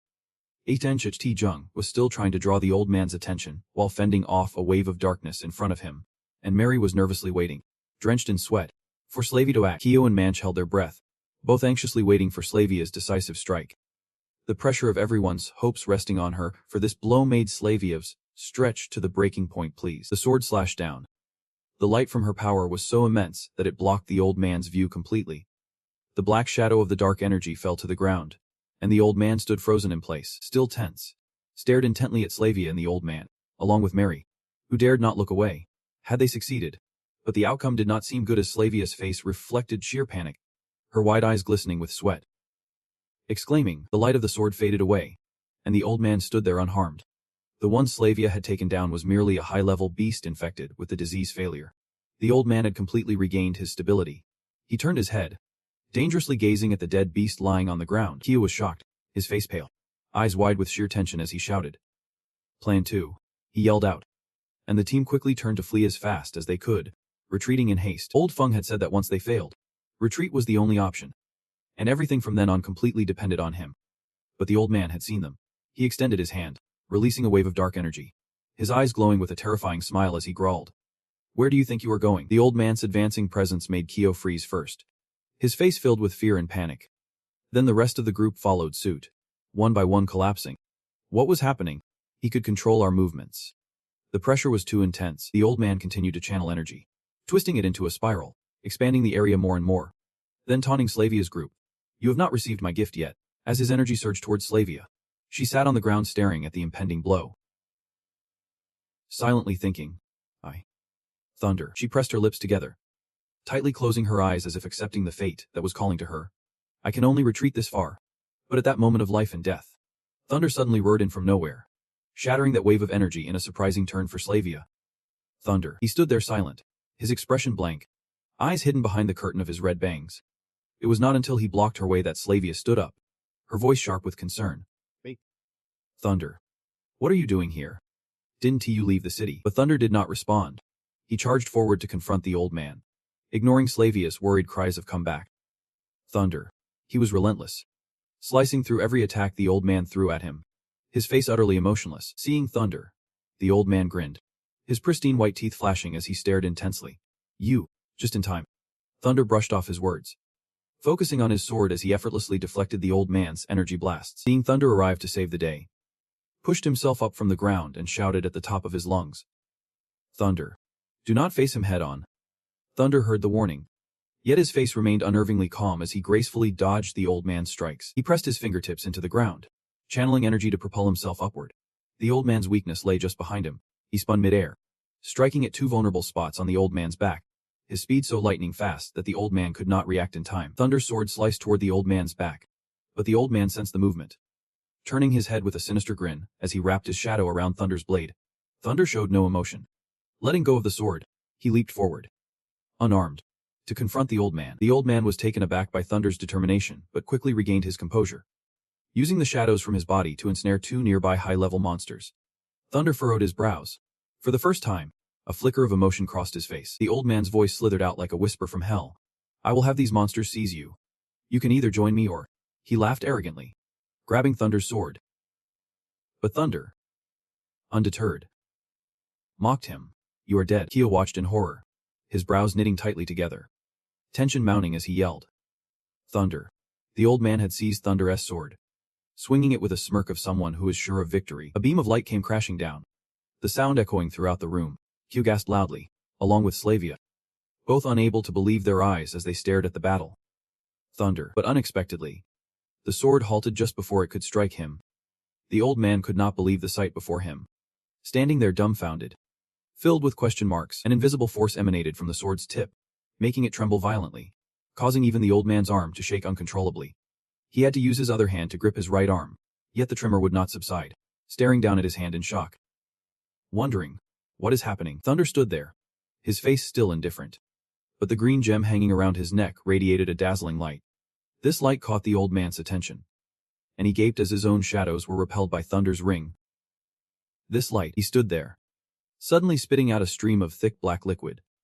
Looking rather uncomfortable, as the pain subsided, he stood there dazed, lost in thought.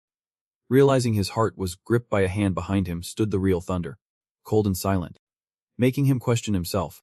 Was this? Slavia was stunned, her beautiful eyes wide open in disbelief as she exclaimed, that person is Thunder. With his striking black hair, he appeared out of nowhere, standing behind the old man. Nessie, still catching his breath, stood up with wide eyes, glued to the unfolding scene. Next to him, Kia looked just as confused, wondering what was happening. Is it a success? Jib beamed with joy, a proud smile lighting up his face as he shouted, Boss, is that really you? The old man tensed up, trying to turn around to see who had ambushed him from behind. Finally, who was it? Thunder gritted his teeth, tears streaming down his cheeks as he whispered in agony. Dad. You won't have to suffer anymore. Thunder, with a fiery resolve, swung his weapon, and in an instant, the old man's head was severed from his body. His head rolled away, dropping onto the cold stone floor, leaving an expression of shock frozen on his face. In his transformed state, Thunder could not stop crying. Yet his hand clung tightly to the darkened heart of his father as he choked out. He stood there, bowing his head in solemn silence before the corpse, which was now emitting wisps of smoke, lost in thought. At that moment, Munch suddenly noticed the tremors and shouted, Earthquake. Mary raised her hands, her face filled with worry. I have never heard of an earthquake happening here. As the ground shook, the dense shadows gathered on the roof, catching the attention of the Joyos brothers. The out-of-control shadows were converging again. Get back. The chaos erupted. But still, he called out the name of the one who had not spoken all this time. Thunder. He quickly turned around and leaped towards the exit with everyone else.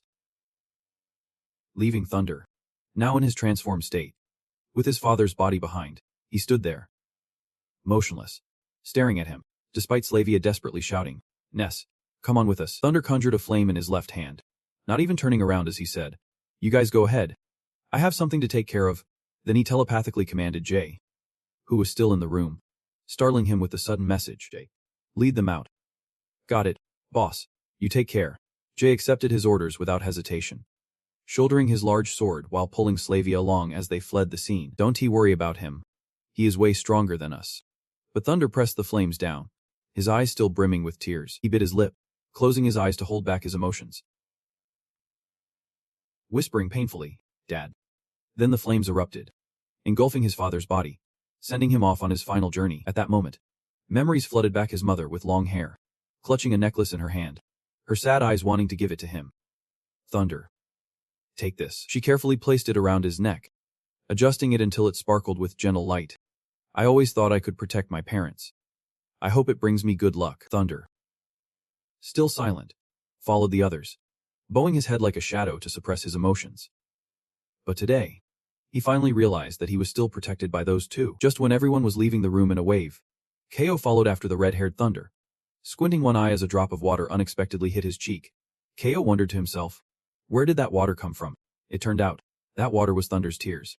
It was burying his face and crying like a child, desperately biting his lip to keep from letting out a sob. Behind him, where Thunder stood in his transformed state, he was weeping beside a large fire that was consuming him. Dad. I could not keep my promise to Mom, unable to bring his father back, as the flame slowly died down. Only a little remained of the ashes that had once been his body. Thunder bowed his head, thanking his father. The scene shifted to the outside of the tower. Elder Feng stood alert on the high wall, bidding farewell to his father. Ko led the charge, shouting loudly, his face betraying the fear that surged as they rushed outside. We are back. The group sprinted away, rushing past Elder Feng, who watched them escape safely while he stood his ground, listening to the sounds of their retreat. Don't worry, kids. Just go, he reminded them. The shadows were closing in, twisting into grotesque, terrifying faces, mouths wide open. Screaming, he did not falter at all, unleashing a powerful strike, his aura bursting forth to confront the oncoming shadows. Leave this to me. His strength was enough to push them back, and they retreated in fear, slipping back into the room. Seeing this, Elder Feng let out a sigh of relief, wiping the sweat from his forehead, thinking, I have pushed them back for now. The scene shifted to Kayla's group, who had made it outside the large gate. All of them sprawled out on the ground. Some were kneeling, gasping for breath, while others clung to the gate, panting and saying, I thought we were done for. Manch sat right next to Kale, adjusting his breath and asking, how did Ness get in here? But Kale did not pay attention to his question, instead saying, I did not know the shadows were this hard to deal with. He slammed his hands against the gate, looking at the two of them. Their breath still ragged. I do not know. Did Elder Feng let them in? Over here. The tension was thick around Thunder, who was trying to whisper to him. But Kale suddenly stood up from behind. Boss, did you hear that? What do we do now? Do you want me to take you away? His eyes lit up when he spotted Kale approaching, his muscular body tensing up. What do I do? Kale is coming. Just then, a golden light enveloped Thunder, as something silently re-entered his body. Magic. Instantaneous teleportation. Kale moved closer, looking seriously at Thunder and asking, Thunder, why did you suddenly appear underground? G turned to stand between them, trying to buy some time. Oh, Kale. Let the boss rest for a bit. He is really exhausted. Kale approached closer, looking at Thunder seriously, asking, Thunder, why did you suddenly show up underground? G turned around to block the space between them, trying to buy time. Hey Kale, let the boss rest a bit. He is really worn out. Thunder pushed him aside, a hint of exhaustion on his face as he looked at them and said, let me and Kale talk privately. Night fell. The moon hung high, casting a bright and full glow over the night. Thunder sat there alone, staring into the distance, lost in thought. Just then, Kale stepped closer, immediately updating him on the current situation. G and Slavia told everyone to head back first. The next matters are in Mar, Feng and the army commander's hands. No need to worry. He did not sit down but stood behind, looking at Thunder's back and asked him, so now it is just the two of us. Do you want to share your secret? Kale asked. How did you cope when you found out Amy had died? Hearing such an unrelated question made him pause, silently staring at him, unsure of how to respond. After a moment, Kale took a few steps forward, and Thunder glanced at him as he spoke. Thunder, I never got over it. Not once. He stood there, his sad eyes gazing up at the night sky as he sighed. Even though my life seems unchanged, even though the gears of this city keep turning, every day I think about revenge. Ever since I learned Amy was gone, my heart feels hollow. Kale's hand clenched tightly against his left chest, the veins on his hand bulging. He furrowed his brow and turned to look at Thunder. Maybe killing the enemy with my own hands will help me feel better, but I wonder if it can truly bring me back. At that moment, he sat there, seeing him so emotional, and quietly said two words. Is that? Then he bowed his head, his face filled with boundless sorrow, mumbling to himself, it seems I must complete my revenge to find my release. Kale watched him stand up in a daze, confused, then turned to follow his movement and asked, why do you suddenly say that? It is nothing. I will have the chance to tell you all the reasons behind this, but before that, I want to invite you to join an organization to help me. Thunder's anger crackled like thunder, his cold gaze holding a hint of vengeance. His palm turned up as if harnessing strength to help us defeat the shadow. Hearing this, Kale looked surprised and asked, "The organization? Are G and the twins involved?" At this moment, Thunder was also being honest with him. "That is right. They have all joined us. Nest is our leader. No wonder you guys have been inseparable lately." He let out a sigh, the corners of his mouth curling up slightly as he said to Thunder, "But come on, take back your lie. I know you are Nest." Thunder was stunned, his face frozen in disbelief as he shouted in Kale's ear, "What? You already knew? When did this happen?" "At first, I was not so sure, but seeing your reaction, it must be true." He raised a finger, his face brightening as he said, "The fighting style of the Titan Knights is rare, and Solchai even uses magic. I bet not just in the Pharaoh departments, but across the Aru kingdom. There is no one else like him." With that, he hugged Thunder's shoulder, laughing and chatting like old friends. "Buddy, are you ready to share your plan now?" "All right. I owe you one this time." The two of them walked along, sharing information. And what I am about to say might be a bit of a shocker. The scene shifted to the Academy of Rodai, the starry night sky enhancing the grandeur and beauty of the entire place. Inside the office, Carden and Gwynford were utterly astonished as Elder Feng revealed everything. The shadow had been eliminated. Is it really that easy? Just Nest did it alone. Almost. According to the students' descriptions.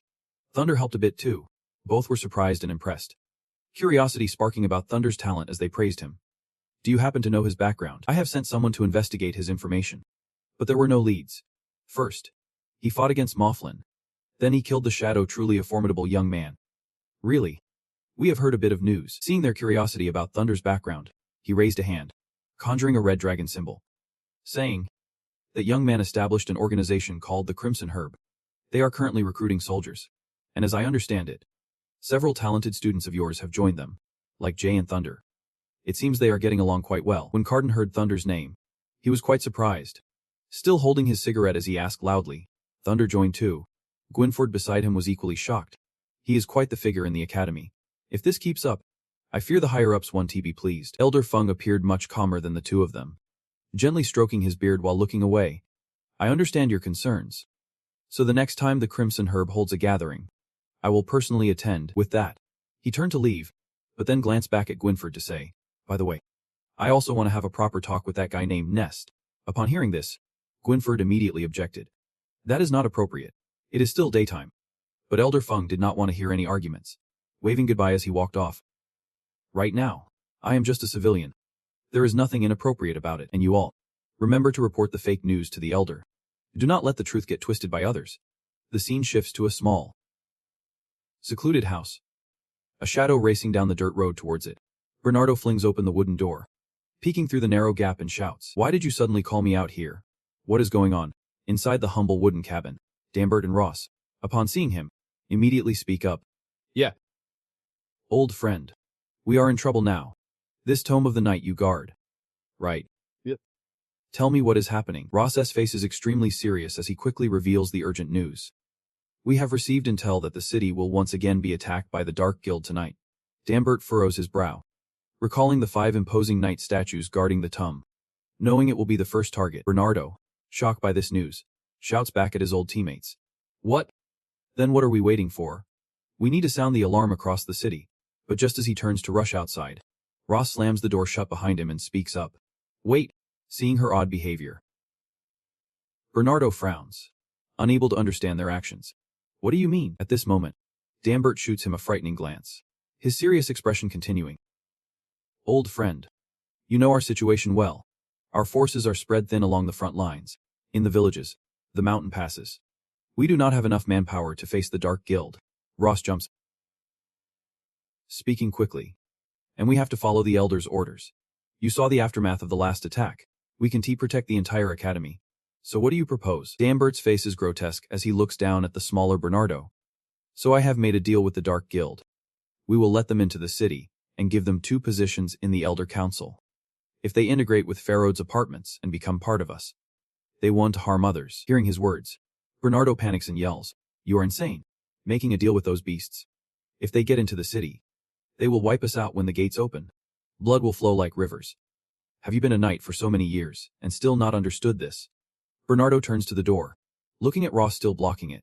"I am tired of your crazy talk. Move aside. I am going to report to the elder. As soon as Dambert hears he wants to report the situation, he loses his patience. He silently draws his sword from behind him, his gaze fixed menacingly on Bernardo's back. Of course. I understand, he says, and then suddenly thrusts the tip of his sword into Bernardo's body, caught off guard. Bernardo is stabbed by his former teammate right in the heart. Bernardo glances back at his attacker, bloodshot eyes wide in shock. Dambert behind him smirks wickedly. Cutting him off, war means bloodshed. His eyes gleam with cruelty, and the darkness begins to envelop him. Just not my blood. Outside, the moon hangs high, but its light is fading and does not illuminate the wooden cabin deep in the woods. I thought you would hesitate a bit. Look at what I have done. You think I want to turn against an old friend? I can only blame you for not listening to my advice. Inside the house, Bernardo lay unconscious on the floor. Bloodied and barely breathing, Dambert stood there, wiping the blood off his sword, glancing at the lifeless body of his former comrade as he replied to Ross. Bernardo should feel relieved. At least his people did not die in vain. Once everything was taken care of, the two of them left the wooden house, Dambert issuing orders to Ross as they walked. Bernardo's men will be handled by someone else. We need to meet Lord Japi to report it. I hope they will listen to us. But little did they know, everything they just said was overheard by Harry. Eavesdropping behind the door, he squinted one eye, peering through a hole in the wall, worried knowing at him as he thought. Lord Bernardo is dead, what is Dad doing? Meanwhile, back at the academy, some rooms in the castle were still lit. Kyle and Thunder walked down the main street under the night sky, chatting away. As it turned out, he came from the cave outside the city, but this time, no sign of the god aright. I'm surprised too, unless the god was moved beforehand. Thunder spoke seriously, but kept his gaze on Kyle. Continuing, based on the timing of the battle, I think that infected guy must have snuck in from the prison. He shared with Kyle what he had discovered. The entrance beneath the towering stone statue had been opened, but when I entered the cave, the iron door and the way from the church were wide open. Hearing this, Kyle was astonished, turning to Thunder with concern. The entrance from the prison too.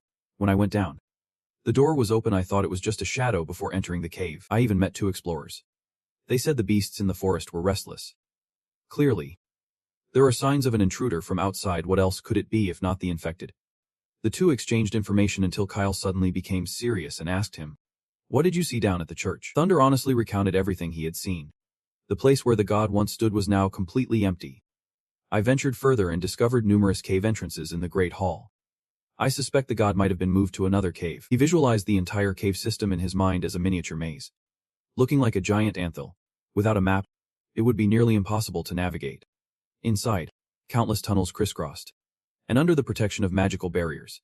He had no idea where those paths led. Kyle listened to him and felt a sense of joy for Thunder. He smiled slightly and said, "I am just glad you still found us in such a situation. Good thing I can sense where Jay and the others are. Otherwise, even if I were lost underground for 3 days, I do not think I would have found you all." Just then, an unusual sound suddenly broke the moment, interrupting their conversation. As they both turned to see where the noise came from, they stood aside, watching as armored knights rushed quickly in one direction. It was late. What were they doing? Hopefully, nothing bad was happening. Suddenly, Thunder sensed something. His brow furrowed in alarm, his sharp eyes focused and alert. In the quiet of the night, Thunder looked in one direction and shouted, "I have spotted someone." Harry was caught by you. Slowly emerging from a small corner in Kyle's astonished voice. Seeing the newcomer, Harry immediately drew his sword, ready for defense.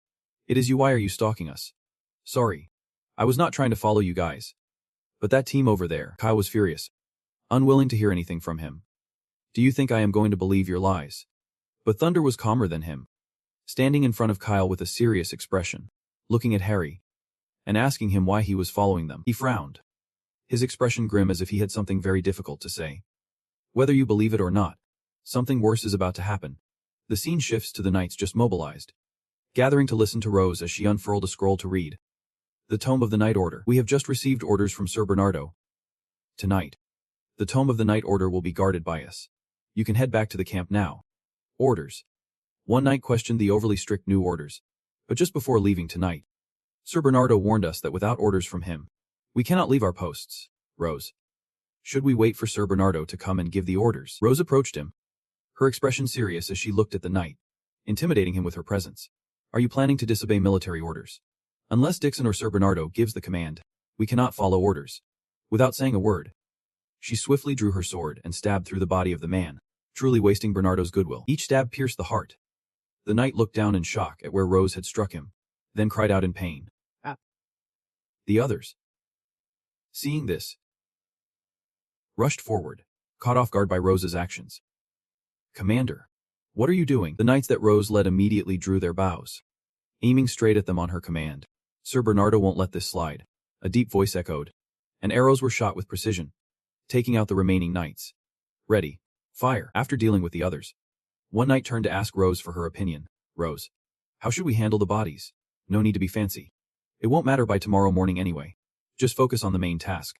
They received their orders, with one commanding two others to push the large stone statue in the center. Hurry up, follow Rose's directions. The passage leading down to the tomb was opened, and the wind rushed in continuously. Rose stood right at the edge of the entrance, staring intently down below. Her expression was oddly calm, her gaze fixed on the entrance despite the strong wind that was being drawn downward. From within the fog, several shadows emerged. As soon as they saw her, they immediately praised her. Well done, Rose.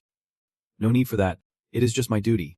The Dark Guild members exited the tomb, with one leading the conversation with Rose while those behind were pulling something heavy up from the ground with chains. I must admit, pulling these heavy things up from the dark ground has taken a lot of our effort. I think Sir Mufflin will reward those who deserve it. The long, heavy chain clanked loudly as it dragged the object from deep below up to the surface. On the other end of the chain, the locks are secured to the high-level monsters infected with the plague, as they stomp up the stairs under their control. Don't rush. You will soon enjoy your freedom. Kyle suddenly kicks the door open. Everyone wake up. Stop sleeping. Panic sets. What is happening? I just lay down. Munch asks frantically. What is going on? Slavia thinks of Thunder. Thunder. Did something happen to him? As you step in, hearing her worry for you, you gently reply. Thanks, Kyle. Looking worried, says. Stop chatting. We are about to face trouble. Mary asks. What kind of trouble? Thunder responds to her. Sir Bernardo has been murdered. Everyone grab your weapons and put on your armor. You go pale. Your eyes dark like storm clouds. The Shadow Guild has returned. Everyone falls silent. Their faces drained. Slavia is the first to ask. What? Early in the morning, two knights in silver armor stand tall at the city gate, like living statues guarding the entrance. Suddenly, purple vines appear from nowhere, wrapping tightly around the two knights. What is going on? It is a shadow. In an instant, both knights are completely subdued, blood splattering against the walls. Then, the members of the Shadow Guild silently emerge. Moving stealthily, they climb the city wall like phantoms, then vanish into the night. The elder sits at his desk, his fingers tapping rhythmically on the surface, as if waiting for something. The knight beside him speaks heavily. Elder. The elder replies casually. I know. The Shadow Guild members rush. Elder. I did not expect your sleep to be so light. One of them chuckles mockingly. What kept you awake all night? The elder laughs and replies. You will understand when you reach my age. Sleep is like life, slipping away from me every day. While you young folks should take advantage of your time to sleep more, the elder calmly asks. But I would like to know. What brought you here so early despite the difficulties? The one responds indifferently. You know why we are here. I do not like beating around the bush. The deity has been transferred. You surely know where she is. Of course. The elder seems to have anticipated this.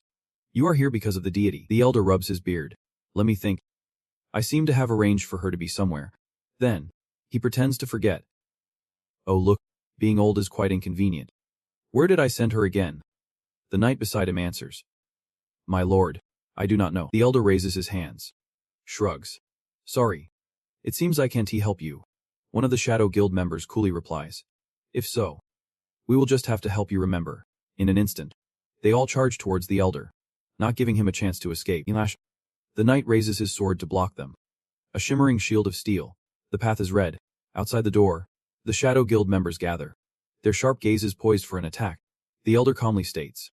It seems this time the Shadow Guild has come well prepared. Shattered glass flies everywhere as they rush in like an unstoppable storm. The elder's face suddenly darkens, his voice cold. Too bad for you. This is a mission that will be extremely difficult for you. Scene shifts. The night envelops everything, with only flickering flames illuminating the darkness. Winford reaches into the fire, pulling out the burnt remains of the first page. He speaks calmly, saying the first page is already burned, and now no one can tell where the god is hidden. Carden sticks his hands in his pockets, saying, unless we personally bring the elder to it. He gazes down. But at the very least, we need to remember our way back. Carden suddenly asks, what do you think will happen next? It is hard to say. He replies, if the enemy has infiltrated the academy, They won't leave easily without achieving their goal. Winford adds. That day, they clearly had the chance to kill everyone. But it seems something more important held them back. Carden, puffing on his cigarette, speaks without noticing what is behind him. I think they will come back. From the ground, the slimy green creature slowly creeps up his leg from behind. Carden suddenly feels something strange, and immediately calls out to Winford. Winford. He responds. Yeah. Both of them leap into the air, evading the attack with astonishing speed. It is the snake-like creature. The creature crashes against the wall, unleashing its corrosive power, making it seem like it is melting under an invisible acid. From the dense darkness, a group of figures gradually materializes in a hazy manner. Winford instantly recognizes them, gasping in shock. Why are you here? From the shadows, Draven and his minions silently step forward, bringing the breath of danger. We have been waiting for you two for a long time. Winford is taken aback, gasping. Armored knights. You were supposed to protect the elders. He quickly gasps again, looking utterly confused. Why are you here? He grins wickedly. It is simple. The elders no longer need our service. Carden does not hide his frustration, rolling his eyes and expressing his displeasure. You are truly dishonoring the knight's name. Draven immediately draws his sword, ready for battle. We are fighting for honor. The entire city shakes with the sound of chaotic shouts. People are in an uproar like a beehive. The enemy is attacking. The enemy is attacking. Panic ensues as everyone begins to flee. Beasts are entering the city. We need to call for backup. We need to call for backup. A soldier lies trembling on the ground, his terrified eyes fixated on the monstrous creature before him with brutal force. It strikes down at the soldier on the ground, leaving no mercy. Thunder and his friends are hiding above, carefully observing the situation below. Xavier can't hold back, about to step down, when Kyo stops her. Do not act recklessly. There are too many enemies. She gasps. We can't just stand by and watch. He immediately turns to Thunder, who stands arms crossed above. Thunder, what is the situation? Hearing this, he lowers his voice to reply. Kyo is right. We should lead them in from the knight's grave. Kyo asks, do you have a plan? Thunder jumps down. We need to destroy the pathway before we can safely deal with the enemies in the city. He extends his hand, suggesting, Jay, are you two ready to come with me? Jay flexed his muscles. Boss, you know I am always going to have your back. Kyo replied like it was a no-brainer. We are brothers. Why even a... Xavier noticed Thunder was not mentioning her and jumped in. What about us? Let us go with you. Thunder firmly replied. Xavier.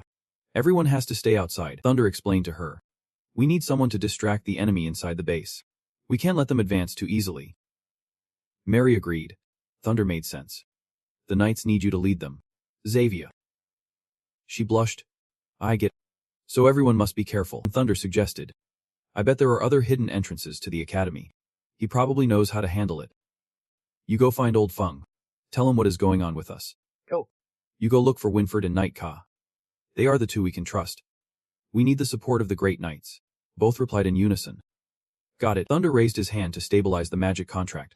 Sorry. I was hoping to find a better time to explain everything to you guys. But it seems now I have to ask you to make a decision immediately. He asked everyone. Do you agree to join the Red Elixir? Xavier looked at the circle filled with countless symbols before her. This is... Mary continued. The magic contract. Cut to... The Dark Guild members were struggling to pull a giant monster from the deep dungeon to the surface. Hurry up. Hurry. Do not let this monster get stuck here. Move. Move. From the shadows. An arrow shot through the air, piercing like a sharp beam of light. The arrow struck the monster's eye. It screamed in pain. There is an enemy. Attack from the southeast. The monster began to lose control. Thrashing wildly. Quickly subdue it. Do not let it wreak havoc here. The water surged, while she spun lightly, her gaze sweeping behind her. From somewhere, a barrage of light shot in, ambushing them. Damn it. They are getting ambushed. Swiftly turning, she drew her bow and unleashed a flurry of sharp arrows. While they were still standing there stunned, a sudden pink light appeared, redirecting the arrows. Mary's eyes widened, her face pale in shock at the sight before her. Rose stepped in, gripping her bow tightly, her cold gaze fixed on her. You are my most talented pupil. Her face suddenly darkened, revealing anger and disappointment. What a shame. Slavia appeared out of nowhere, charging from behind Rose with fierce speed. Look here. She turned away, pulling the bowstring tighter, ready to shoot sharp arrows at her. Then, an arrow grazed Slavia's cheek, sending a sharp pain through her. A cold blade sliced through the air, whistling like a deadly warning. Slavia thrust her sword into Rose's neck, and she looked shocked, unable to react. Her eyes widened, and she spat out a mouthful of blood. Rose was completely defeated. With unwavering determination, Slavia spoke without hesitation. Farewell. Night. Cut scene. As the dust began to settle, the Dark Guild members were in chaos. Yelling frantically. Where are they? Find them quickly. Stay close. Hurry. Just as the chaos erupted, Thunder suddenly appeared, launching a surprise attack on them. The lake worriedly asked, should we destroy this escape route? Thunder immediately opposed. They still have royal-level beasts in their hands. A few scraps won't hold them back for long. We need to completely seal this path. And I, with a flick, saw the Dark Guild members starting to swarm up the stairs, their eyes blazing with fury and weapons gleaming in hand. They won't let us succeed. The sword soared high. The whip launched through the air, aiming straight for them. Boss, let me handle this. In a panic, he called out his brother's name. The whip? The lake was helpless. How can this guy be so excited about fighting? Thunder quickly turned to Kyo. Then without hesitation, dove right into the fray. I will cover your back. You handle the other side. Thunder replied immediately. Got it. The whip swung the massive sword straight down.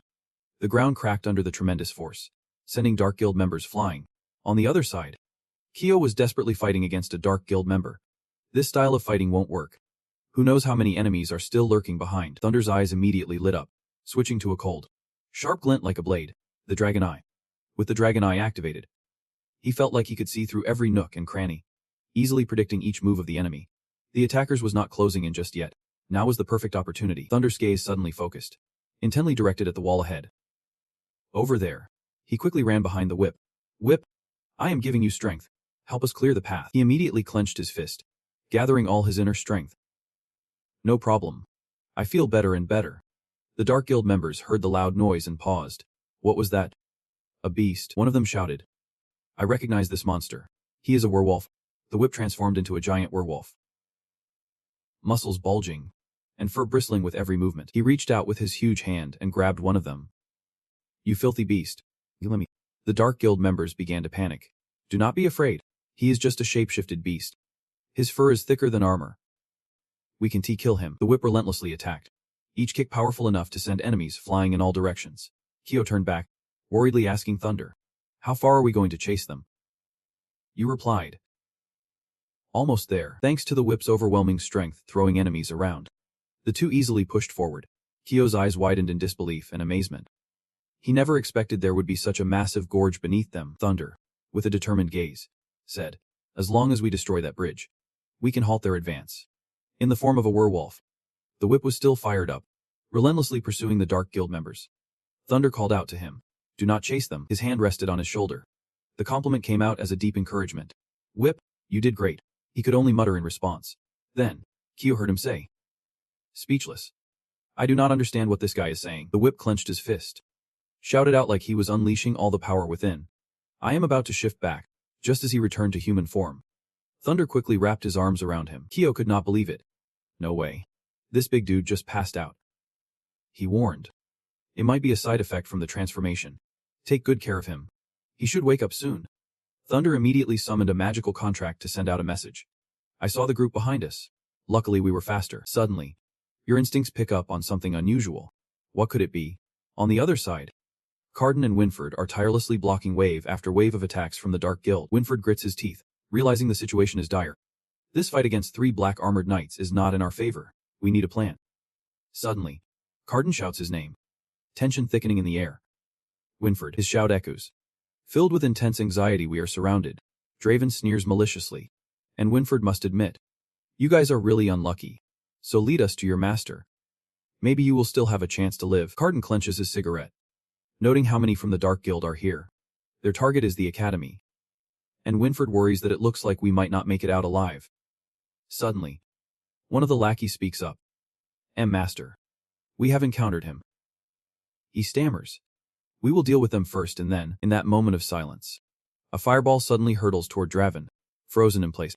He blinks in shock, eyes wide with panic. Flames erupt fiercely, engulfing Draven's lackeys like a massive wave of fire. Help! It is too hot. Thunder appears out of nowhere, urging, run, leaving Winford puzzled. Thunder. What are you doing here? With a look of surprise, he asks. You know how to use magic. Draven grins wickedly, pursuing him with a murderous gaze. Thunder. Be careful. Prioritize taking him down first. You turn to Winford, shouting, run to the right. calling out his name. Thunder. With explosive strength, Thunder lands a solid punch on the knight in black armor. The knight staggers back from the powerful blow. Trying to brace himself, Thunder unleashes a torrent of fire magic, relentlessly attacking him. Realizing the danger, you quickly flee. These black-armored knights are stronger than expected. We can confront them directly. Thunder, Carden, and Winfred immediately sprint ahead. While running, you spot Kyle and quickly call out his name. Kyle. He clutches a redstone tightly, his voice echoing as he sees the three of you. Knight Kai and Sir Winfred. Draven attacks Thunder with his sword, ignoring everyone else. Kill that red-haired brat. Winfred, seeing this, anxiously shouts. Thunder. Carden yells. What are you doing? Winfred rushes forward but is stopped by Kyle. I have to help him. He reassures. No need. Thunder has a strategy. Stunned, Carden stops in his tracks, eyes wide with confusion. A strategy. Thunder grips Draven's sword tightly, not giving the opponent a chance to retaliate. He then summons his clones, multiple versions of himself appearing simultaneously. Magic duplication. Winfred's face lights up with surprise. That is Carden finishes. Thunder's magic duplication. Not to be outdone, Draven freezes the tip of his sword, creating a razor-sharp layer of ice frost magic. Thunder shouts triumphantly as he seizes the moment. Kyle, now's your chance. Without hesitation, he throws the red stone straight at Draven, the stone detonating. As the stone explodes, a powerful shockwave blasts through Thunder's clones. You widen your eyes. Shocked. It is too strong. The clones are dispersing. From the shadows, Draven lunged out, kicking Thunder with immense force. He did not have time to react, getting sent flying before crashing hard to the ground several meters away. Draven rushed in, sword aimed at Thunder, saying, "Greetings from Lord Jippy." Without hesitation, he viciously stabbed Thunder, showing no mercy. Out of nowhere, a deafening explosion rocked the ground, shaking Thunder to his core, as both Draven and Thunder fell together. If you do not die from the fall, I will personally torture you down there. Despite his injuries, Thunder flashed a defiant smile, teasingly saying, "It seems I won to be joining you after all." Suddenly, his body glowed as he shifted positions, causing Draven to panic. He is turned into a clone. The desperate roar of Draven echoed as he fell straight into the bottomless abyss. The ground trembled violently, rocks breaking apart with terrifying crashes. Without hesitation, Winfred caught the injured Thunder, preventing him from hitting the ground. Lung asked, "What are you guys doing here?" Kyo replied, "The Dark Guild has infiltrated the academy again. We are here to intercept their forces." Winfred explained, "They are targeting the hidden passage of the Knight's tomb. It seems Bernardo is facing a tough battle." Suddenly, Kia lowered his voice, his eyes filled with sorrow. "About Bernardo, we received news." Winfred gasped. "What happened to him?" He spoke slowly, delivering a bombshell that left him speechless. "He has been killed. The High Elder and his subordinates completely wiped out the Dark Guild." He pushed the door open, his voice booming throughout the space. Ziswa. Before the High Elder stood a sight of Elder Zitula, covered in blood, his eyes wide with shock. He immediately dealt with the situation, and the subordinate beside him shouted, "Elder Zitla has been killed." Elder Kim Law rushed in, and the High Elder, concerned, asked, "Elder Kim, you are still alive?" The High Elder rushed over, demanding, "Who did this?" He replied, "It was my armored knight. He followed Jip Bai's orders and was attacked by his very own guards. It is hard to believe," he said, gripping Elder Kim's hand, remorsefully adding, "Jip Bai. I thought he was just a loyal guard. Never expected it to go this far. This is my fault." The High Elder suggested, "Let my guards take you to safety first. I will go find Jip Bai myself." He awkwardly refused. "That is not necessary." He tightened his grip on Elder Kim's hand, realizing it was not the time to give up. But little did he know, a purple lightning bolt was surging from Elder Kim's hands. The High Elder's eyes widened in disbelief, his entire body frozen in shock. The purple lightning erupted from Elder Kim's hands, unleashing a staggering force that swept both him and his subordinates away. They were hurled into the air, crashing down with a thunderous impact. The High Elder trembled on the ground, utterly shocked. "You have always..." His voice filled with disbelief. "Moflin, you took off your mask and laughed wickedly." "That is right. I have been here all along." Moflin put the mask back on, saying, "Ever since you expelled me from the academy that year, I returned shortly after. The position of Elder is a precious asset, and I am truly glad to have kept it." Leaving the High Elder in a state of shock. Elder Kim, hearing that, he calmly replied, "Elder Kim is not someone who makes a strong impression. I just brought him where he was supposed to be." Moflin did not hesitate, immediately channeling all the energy in his body. All right. Old man. Your time is running out. Just tell me where you are hiding the divine weapon. Even in this situation, the Grand Elder firmly replied. You know it. There is no way you could hear it from my lips. He brought his hand, crackling with purple lightning, closer to the Elder, sparks flashing ominously. That is right. A thunderous explosion rang out. A dazzling purple light erupted, engulfing the entire academy. The space trembled violently. The purple lightning surged forward, striking the Elder with wild fury. Scene change. Jay. You woke up just in time. I'm confused. Sorry. Sometimes I can't control myself. It seems I have missed the most epic battle. The two slowly moved forward. Kyo raised his hand to shield his head. I think it is fine. The members of the Dark Guild, clad in black armor and wielding swords and various ominous weapons, stood waiting before them. Thunder put his hand to his ear. Slavia, do you hear me? We are out. What is the situation? Her voice was urgent. Thunder, is that you? Awesome. You guys are okay. But the situation is not looking good. Aside from the Dragon Knight's Tum, the Dark Guild has attacked 2 more entrances. Slavia's scream pierced the air, leaving him frozen in shock. Pharos is about to fall. Thunder put his hand to his ear, his voice tense. Slavia has reported your location to me. We are on our way.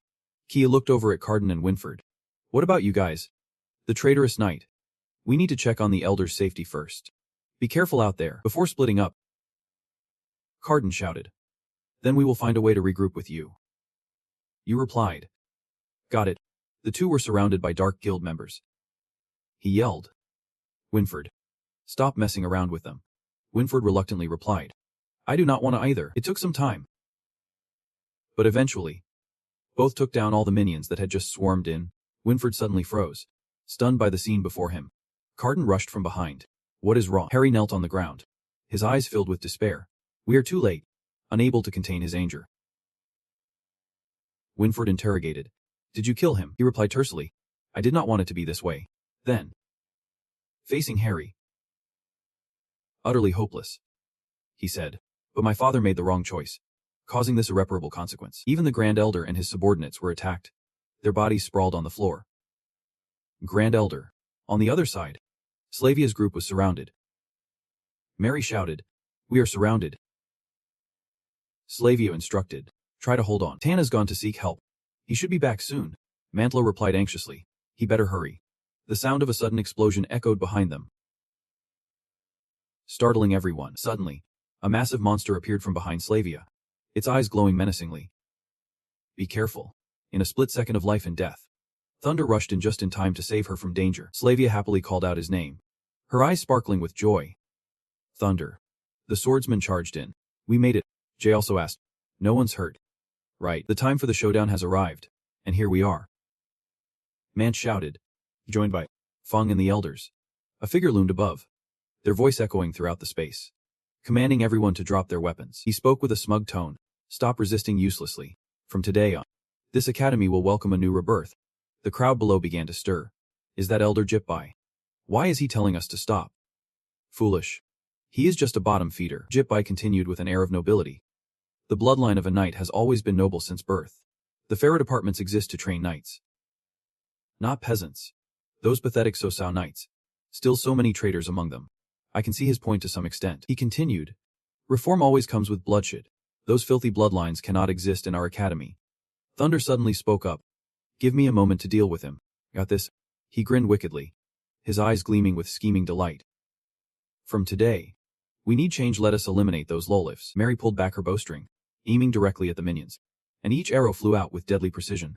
Kyle and Munch were not far behind, each wielding their swords to swiftly take down their opponents. The string morphed, fur sprouting all over, transforming into a fierce werewolf. What the hell is that? A monster. With a lightning-fast swipe, the minions were sent flying, unable to react in time. Slavia was stunned. Is that a werewolf? Mary was equally amazed. Incredible. I have only seen this in books. Munch replied. No wonder this guy has such extraordinary strength. Jibby ruthlessly commanded. No mercy. I can't believe there is a monster like this in the academy. Hurry up. Kill him. String immediately glared. Boss. Thunder's ready. It is all on you. He sprang up, moving with the speed of an arrow shot from a bow. Jibby roared, his shout like an order that could not be refused. Stop him. Thunder swept through the minions like a whirlwind, then charged straight towards him. Jibby trembled, unable to hide his panic. Do not come any closer. You gripped his sleeve tightly, not giving him a chance to fight back. Then, Thunder left Jibby hanging in midair, making him scream. Thunder's gaze suddenly darkened, filled with dread. I have something I want to ask you. Jibby quivered in response. Let me down. I promise I will spare your life. Thunder commanded. Save those words for the souls that have already departed. He immediately begged. Please. What do you want? I can give you anything. Do you want the elder's position? I can even offer you a seat. Thunder shouted. Tell me, who is the leader of the purebloods? Jibby replied in fear. I do not know. I have never seen their face. Suddenly, your eyes blazed with purple light. What a waste of time. And the truth of the lineage. He was completely entranced by Thunder's gaze. Who is the leader of the purebloods? Jibby answered honestly. Thunder angrily asked. So you sent an illusion to kill me? Jibby quickly replied. I was just following the orders of the Dark Guild. Thunder hesitated. The Dark Guild. They indeed have connections. You asked further. Is the leader of the Dark Guild Mufflin? What do they have to do with the Plague of Shadows? Jibby answered earnestly. I have never seen the face of the Dark Guild leader. Nor do I know what the Plague of Shadows truly is. It is a being far stronger than a human. I was just carrying out orders. Thunder pondered. The Pureblood Guild is just a bunch of puppets. He then loosened his grip. Then you are no longer of any value to me. The feeling of freedom made him unable to suppress a horrified scream. The minions below were also bewildered. Master Jibby, is he dead? The knights could not hide their fear either. It was that easy to be taken down by that red-haired kid. The principal had to admit. He had trained an extraordinary child. The headmaster replied. It is hard to say that it is something I could teach. Slavia suddenly charged forward with her sword. Mary anxiously asked. Slavia, what are you planning to do? She stood tall, clenching her fists. Knights. Everyone see. The leader of the purebloods is just a coward. We can defeat them. Kyo called her name. Slavia, she boldly declared. A few months ago, we faced a horrific attack. Our friends and loved ones sacrificed in battle. And today we are facing a similar situation. A knight remarked. Detestable. But I want to tell everyone that, even when only part of us fought last time, we still defeated them. Slavia kept encouraging. They are not scary. They are just a bunch of cowards who dare not face us and start a proper challenge. This time, we can still defeat them. With renewed strength, Slavia raised her sword decisively. This time, who will stand with us? The knights shouted in unison, their battle cries crashing like waves. The Dark Guild and Purebloods began to sway. Casting aside our fears, what is there to be scared of? They are just cornered beasts. Our target is the Gate of Light, but Elder Jape is dead. We have no reason to keep fighting. Mifflin started to revel in his triumph. He did. So now I am your leader. Who disagrees? One of the Pureblood Guild hesitated. He noticed that guy wavering, and handled it right away. If you want to follow J.P, then go with him. Mifflin shot a glance at the other Pureblood members. Now, who is your leader? They all shouted. It is Lord Mifflin. He immediately gave the order. All right then. Let me remind you once again. Our mission is to seize the Gate of Light. That silver-haired girl is getting in our way. Kill her. Suddenly, dark clouds rolled in. Thunder booming. Mary asked. What is that noise? Manch Dap. It is coming from the Gate of Light. Ko was fiercely battling with the Pureblood and Dark Guild members. Suddenly, he let out a thunderous roar that shook the very air. Get out of the way. But it was too late. A colossal force unexpectedly sent the knights flying. Thunder, watching from above, realized something was approaching. Mifflin lamented. It seems our mission has been claimed by the Imperial forces. The soldiers were doing their best to fight against the Void Mammoth. But soon, they were overwhelmed. The horror of it causing many to lose their lives. Sensing the situation was dire, Ko quickly rallied everyone, shouting, Everyone, get out of the way. But suddenly, after a moment, the Void Mammoth opened its enormous eyes, staring blankly ahead. Before long, the mammoth let out a despairing roar and collapsed backward. That was the work of Elder Feng and the headmaster. Seeing the mammoth fall, Elder Feng declared, We will handle these big ones. You all focus on the smaller ones. The headmaster replied, You know how to pick your targets. At that moment, Ko was so busy watching them that he suddenly gasped. Wait, it turned out that Lazy and Joyos were casting magic. Dragons roar. To boost their attack power by 10%. They both exclaimed in unison. At the same time, Thunder was casting lightning magic, and Slavia felt a surge of energy swirling within her. Exclaiming, Lightning magic. I can feel my strength rising. Right after that, Thunder quickly reminded everyone. Don't panic. Spread out and deal with them. Mary quickly responded. Got it. Just as he finished speaking, the monsters turned their gaze, charging straight for the group, as if they wanted to swallow them whole. Tun jumped in to attack the beast while cursing. This is disgusting. Kyo immediately rebuffed. Issa is easier to deal with than fighting the mammoth beasts. Seeing the situation getting tense, Thunder pondered to himself. My magic energy is running low. I need to find a way to replenish it. Encouraging everyone, he said. Hold on a bit longer. I will be right back. Slavia quickly replied. Leave these to us. And Kaio chimed in. You should hurry. Thunder swiftly darted through the crowd of black-clad figures, deciding to siphon their energy. Afterward, he scoffed. You guys are just trash. Even Issa should have some use. But the energy he collected was minimal. Thunder thought to himself. This is all I can gather. I guess I will have to gamble with it. Meanwhile, the monsters were merging into one body. Joyos cursed. Damn it. This stinky snake. We can hurt its body. Lazy lamented. This is too tough. Kaio then made a decision, saying, we have to give up on close combat. Mary, can you shoot it? She replied. I need someone to distract it. Just when the situation was at a deadlock, Thunder appeared, announcing, sorry for keeping everyone waiting. Slavia saw him and joyfully shouted his name. Thunder. Thunder unleashed his magic, creating countless clones of himself. He instructed everyone, I am on my way. And as they reacted in surprise, someone exclaimed, I did not know that kind of spell existed. While they were still in shock, Thunder expertly attacked the monsters, bombarding them with fireballs, ice shards, and freezing vines. The monsters were not going down without a fight. They charged forward to counter Thunder's attacks. But when they got careless, Mary successfully shot an arrow at one, and as it howled in pain, she gleefully cheered. Gotcha. By this point, Thunder was feeling exhausted. Internally complaining, this magic drains too much energy. I need to take down a few more. It seemed Mary's arrow had fired them up, making them more aggressive as they targeted Thunder, causing him to panic and think, this is bad. He hesitated, realizing that his clones lacked the resilience of his true self. The beast's attacks were too strong. If they got hit, the clones would shatter. Thunder decided he needed support. Thinking, I need to draw on the power of the vines. While he was lost in thought, the monster charged at Thunder. He did not have time to react, only managing to internally groan in frustration. Seeing this, Tan eagerly asked, Thunder, are you okay? Meanwhile, Slavia shouted a warning. Watch out for that snake. Soon after, Thunder slowly struggled to his feet. In pain, he scolded himself, thinking he should not have gotten involved in this battle. It was all pointless. With that thought, he felt utterly defeated, collapsing onto the snowy ground, wishing he could just walk away. But Thunder's despair was quickly interrupted. He looked up at the sky, stammering to himself. Is that, in the distance, Glock was soaring powerfully toward them, its presence echoing throughout the space, staring at it in disbelief. He stuttered. Is that the dragon? The crowd gasped in shock. The dragon. It is the dragon. No way. It has been gone for hundreds of years. It is back for revenge. Slavia, also stunned, exclaimed. I thought they were extinct. Anch then raised his voice to alert everyone. Now's not the time to think about that, Mary anxiously added. We have got enough trouble with the snakes. And now there is a dragon too.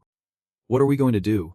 Faced with Glock, the monsters grew even more ferocious, their mouths wide open as they let out bone-chilling roars. Suddenly, a storm kicks up, and everyone starts shouting loudly. Storm. The storm is here. Hold on tight. Do not get blown away. Find the nearest shelter and hide. Thunder can't help but widen his eyes, questioning in his heart. Did this storm really come from a person? The storm intensifies, and the unpleasant lake screams. Unable to keep its eyes open, the man in charge quickly guides everyone. Lower your center of gravity. Lean against each other, and do not get distracted. Soon after, Glock releases a stream of cold water mercilessly aimed at the arrogant monsters. The monsters, caught off guard, are hit directly by a geyser of water. Then, as if reaching their breaking point, they rush away with the giant beasts. The members of the Dark Guild witnessing this go absolutely insane. One shouts, You useless creatures. Where do you think you are running? But before they can regroup, Glock's water freezes them solid. Following that, countless sharp shards of ice break off, shattering into pieces and falling to the ground. Glock is not done with its wrath. It keeps dousing the monsters, causing them to trample over each other as they flee in a panic. Watching all this, one can't help but exclaim, This is the power of a dragon. Just one breath could wipe us all out. In a panic, suggests, I think we should retreat immediately. Soon after, Kyo rushes towards them from afar, frantically saying, Quick.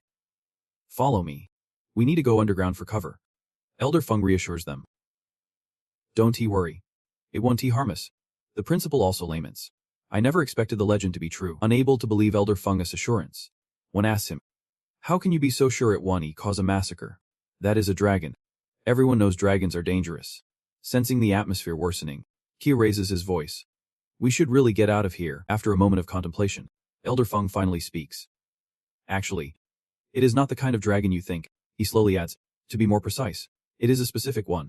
Before Elder Feng can finish his sentence, a young man interjects. A phoenix. Elder Feng is taken aback by this and asks. You even know that? The young man does not rush to answer him. He thinks to himself that a phoenix is a close relative of dragons, but has two key differences: size and wing. Dragons are usually 2 to 3 times larger than phoenixes, and dragons have independent wings that can merge as needed. The young man reflects that the wings of a phoenix are naturally attached to its body. Just moments ago, he thought he might finally meet a kindred spirit. But sadly, it seems the dragon clan has truly gone extinct. Without waiting for the young man's response, Elder Feng begins to recount. Legend has it that at the Academy's moment of life and death, a divine ally will send a storm from the sky to safeguard the Academy. He then looks at Glack, speaking in an utterly sincere tone. We should show our respect. At this point, they all bow respectfully. Elder Feng turns to Glack and says, Thank you for saving us. Hearing this, Glack responds loudly. I have come to fulfill the covenant with the divine. My mission is complete, and from now on, I owe you no further favors. Hearing this, he bowed his head and respectfully said, Thank you for keeping your promise. Glack, taken aback, exclaimed, Wait, did you all hear that? It can talk? And it sounds like a girl. I am starting to believe that this god is a woman. Mary quickly cut him off. Shut up. But Glack caught that remark, its voice chilling as it descended to interrogate. It seems some rude humans do not appreciate my presence. Now in a state of despair, muttered. You have done it again, Mary. Trembling, said. We are doomed. If it gets angry, just opening its mouth could send us straight to heaven. Tan realized the mess he was in. He knelt down, apologizing. I did not think I would be heard saying something so quiet. Please forgive me. It was my mistake. I am sorry. Suddenly, at that moment, Kyo turned around, confused, realizing something was off. Looking at Thunder, who was staring at Glack, Kyo called out, Hey, Thunder, what are you doing? Thunder seemed not to hear him, as he boldly declared, I am grateful to you for saving my life, Glack, but I will not bow to anyone beneath me. Hearing Thunder's insane words, Kyo shouted, Thunder, what are you talking about? In response to Thunder's madness, Tan cried out, Help! What is Thunder saying? Is he crazy? Worried, replied, Should we prepare to run? Manch interjected. It won't let us escape. Mary, unable to bear the chaos, yelled, It is too noisy. Be quiet. However, Glack's actions were the complete opposite of what they expected, leaving them in shock. Thunder. Foolish humans. If it were not for my pact with the gods, I could have crushed you with a single bite. You are pushing your luck, it said. I do not care about your reasons. What I want to know is why you are protecting this city. Hearing this, Glack shouted, Who do you think you are? A mere human dares to question me. What right do you have to demand an answer? Thunder calmly responded, I want to explain myself to you. You have the ability to read minds. I will let you read my memories. At that, it coldly questioned, Who exactly are you? Thunder proudly replied, Just look for yourself. Then, Glack widened its eyes, slowly observing until it finally understood. It told Thunder, Place your hand on my head. I will enter your body. Instantly, he touched Glack's head, and it began to delve into his memories, slowly recalling events from years ago. Within those memories, a glowing orb of spirit appeared. Encircled by thousands of flickering lights, the spirit was cradling a young boy, imparting life to him. As Glack watched this, its eyes widened, mouth agape, clearly struggling to process the information unfolding before it. Tried to shake off the shock. What? No way. Thunder, seemingly anticipating its reaction, calmly said. Then, it bowed its head to you and continued, Don't worry. This conversation between us is only for us to feel. Please forgive my earlier rudeness. Thunder quietly replied, From now on, call me Thunder. Then he smirked and asked Glack privately, Now you can answer my question. Right. Why are you protecting the city? Glack explained. Of course. This goes back a long way. Perhaps to when the city was just being built. It remembers the painful memories of that day, when I was attacked by another beast. gravely injured, near death, and fell down the mountain close to this city, left waiting for death to come. At this point, Glack sincerely said, "But the god found me and brought a special fruit, which took hundreds of years in the deep forest to bear fruit." It happily added, "That fruit saved my life, and in return, I promised to protect this city for the god after I left." Meanwhile, over with Cahill, Slavia, and Mary, they were whispering among themselves, wondering why the dragon god bowed before Thunder. Elder Feng was ecstatic and could not believe it. With the status of this dragon, and the god were supposed to be equals, why treat Thunder like a servant? The dean replied, bewildered. Could it be that Thunder is the child from the prophecy? On Thunder's side, once he grasped the situation, Glack said goodbye. The sun is about to set, and the beasts will return to threaten my territory at night. I must go back. Then it added, I live on the mountain not far from that college. I think you will know how to find me. Thunder nodded, replying, I understand now. Thank you once again for your help. After hearing this, Glack cheerfully responded, It is my honor. Thunder. Just then, Glack suddenly remembered something. It reminded him. Right. There is one more thing. In your memories, I saw there was a sorcerer who defeated you. It sincerely revealed to Thunder. I can tell you, that person is exactly who you are looking for. Hearing this, Thunder was so surprised he could not even speak, the implication being, that person is. In response to his astonishment, Glack coolly revealed, that is right. She is the goddess. At this moment, it took off to fly away, not forgetting to leave information for Thunder, who was heading in the right direction. If you meet her, perhaps you will find the answers you seek. Goodbye. Thunder. After a long silence, he sighed, thinking to himself, Finally I have a new clue. He spoke out loud. I knew the statue in the chapel looked so familiar. And then he realized in his heart. Thunder thought, so it was that person. Then he pondered. But if that person was willing to save the dragon, why would she slaughter our entire dragon clan? And if she is the goddess, then what was that massive crystal we saw? Thunder thought, it is time to leave this place. There are no more leads here. Just then, Kale rushed over to ask him, Thunder, what were you and that dragon talking about just now? Why did it act so strangely towards you? Do you want to leave here and come with me to the academy for safety? Upon hearing this, he was filled with determination,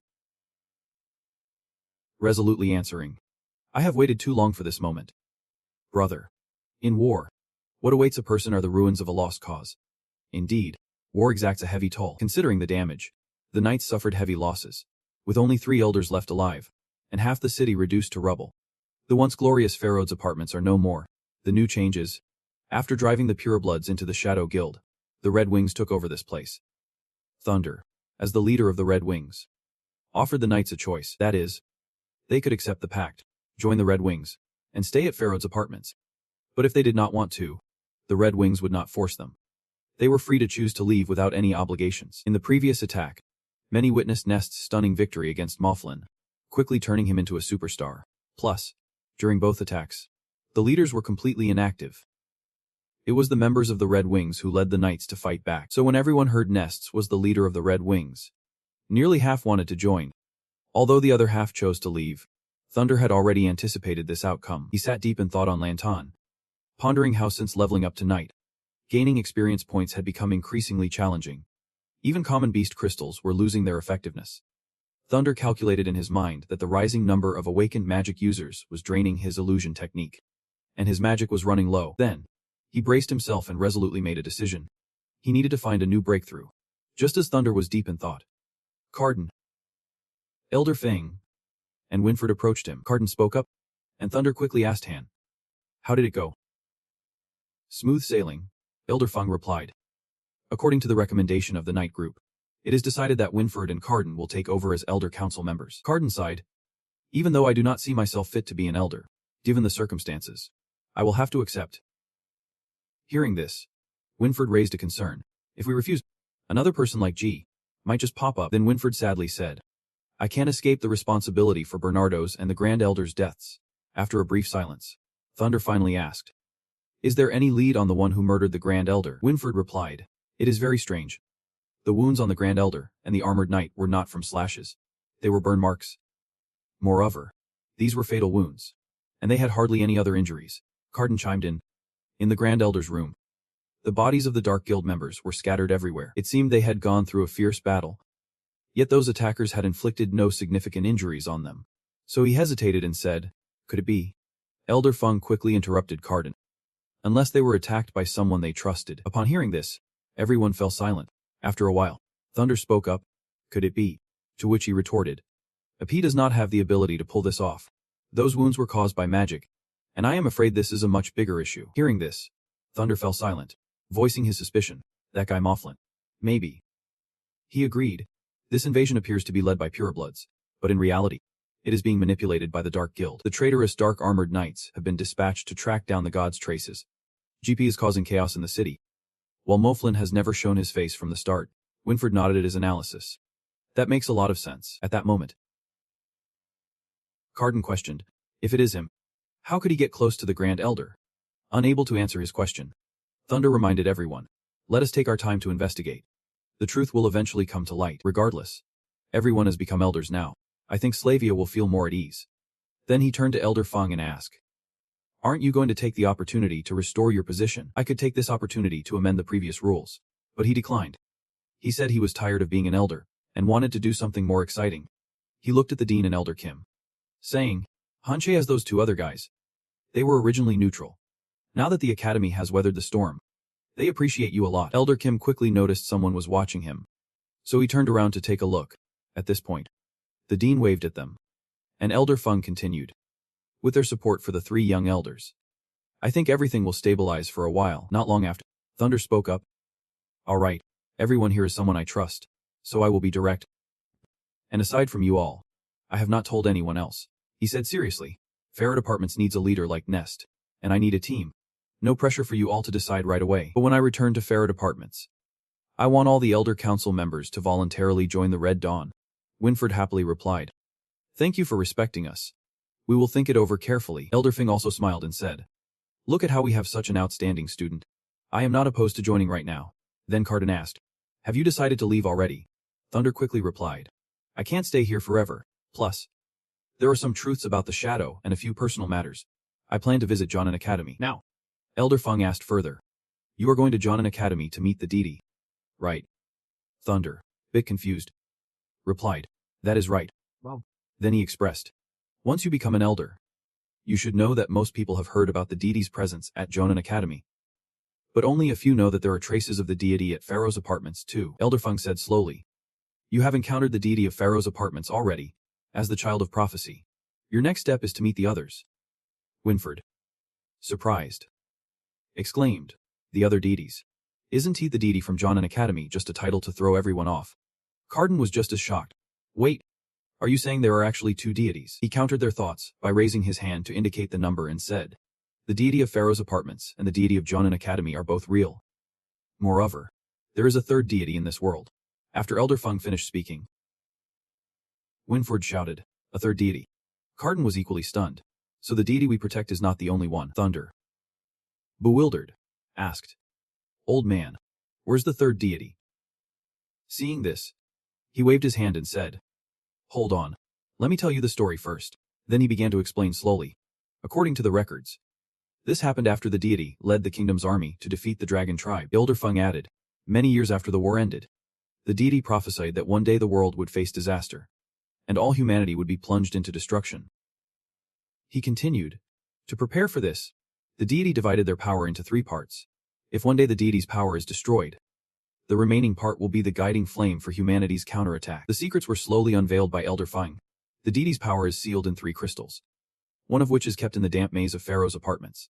He reminisced while saying, "The other two crystals were transported to the magical capital, Junin." That moment, the threat from the Dragon Clan had been eliminated. Humanity reached its peak of development, and the kingdom of Aran was still united. Pharaoh's Apartments, with its unbeatable knight army, and the city of Junon on the other side of the continent, was a gathering place for countless powerful sorcerers. Elder Feng fell into deep thought. The protection for the deity at these two locations was nearly absolute. He recounted with a heavy heart.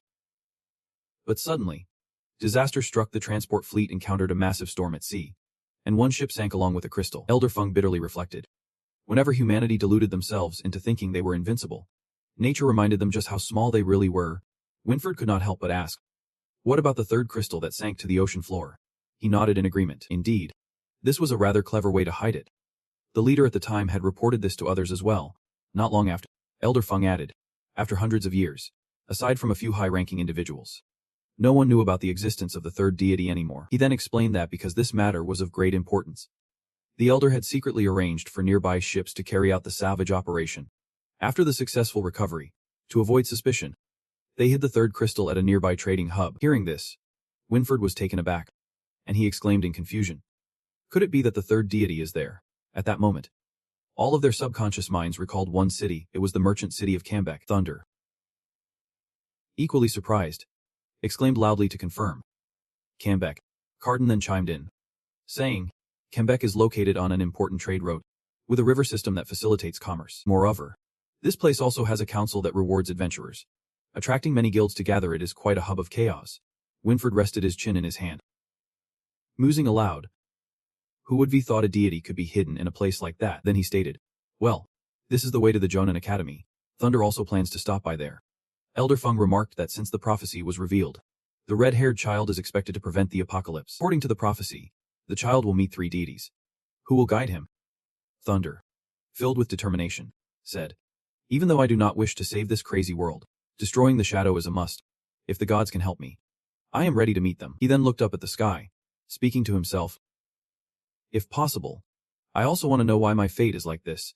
As night fell, the academy was still lit up, and those inside were lost in their own thoughts. Slavia, hearing Thunder's words, was so surprised that she exclaimed loudly, what? You are planning to leave Pharaoh's apartments? He confirmed. Yep. I want to be here forever. There is still much to do. Seeing this, she responded anxiously. But we just finished a battle. Pharaoh's apartments still needs you to lead, and so do we. He then revealed to her, Slavia, what Pharaoh's apartments needs is not me, but the Scarlet Wings led by Nez. Now you are both an elder and a member of the Scarlet Wings. I think it is time to add more responsibility to you. Feeling the seriousness in his tone and thunderous trust in him, Slavia blushed a little and listened quietly. Instantly, Thunder used his magic, revealing his true identity as Nesset. She gasped in shock and exclaimed, You are Nesset. Not long after, Thunder approached Slavia and said, I am sorry for hiding this from you for so long, but I hope you understand my situation. But she did not react like he expected. Suddenly, Slavia hugged Thunder tightly. With a heavy heart, she said, I understand you.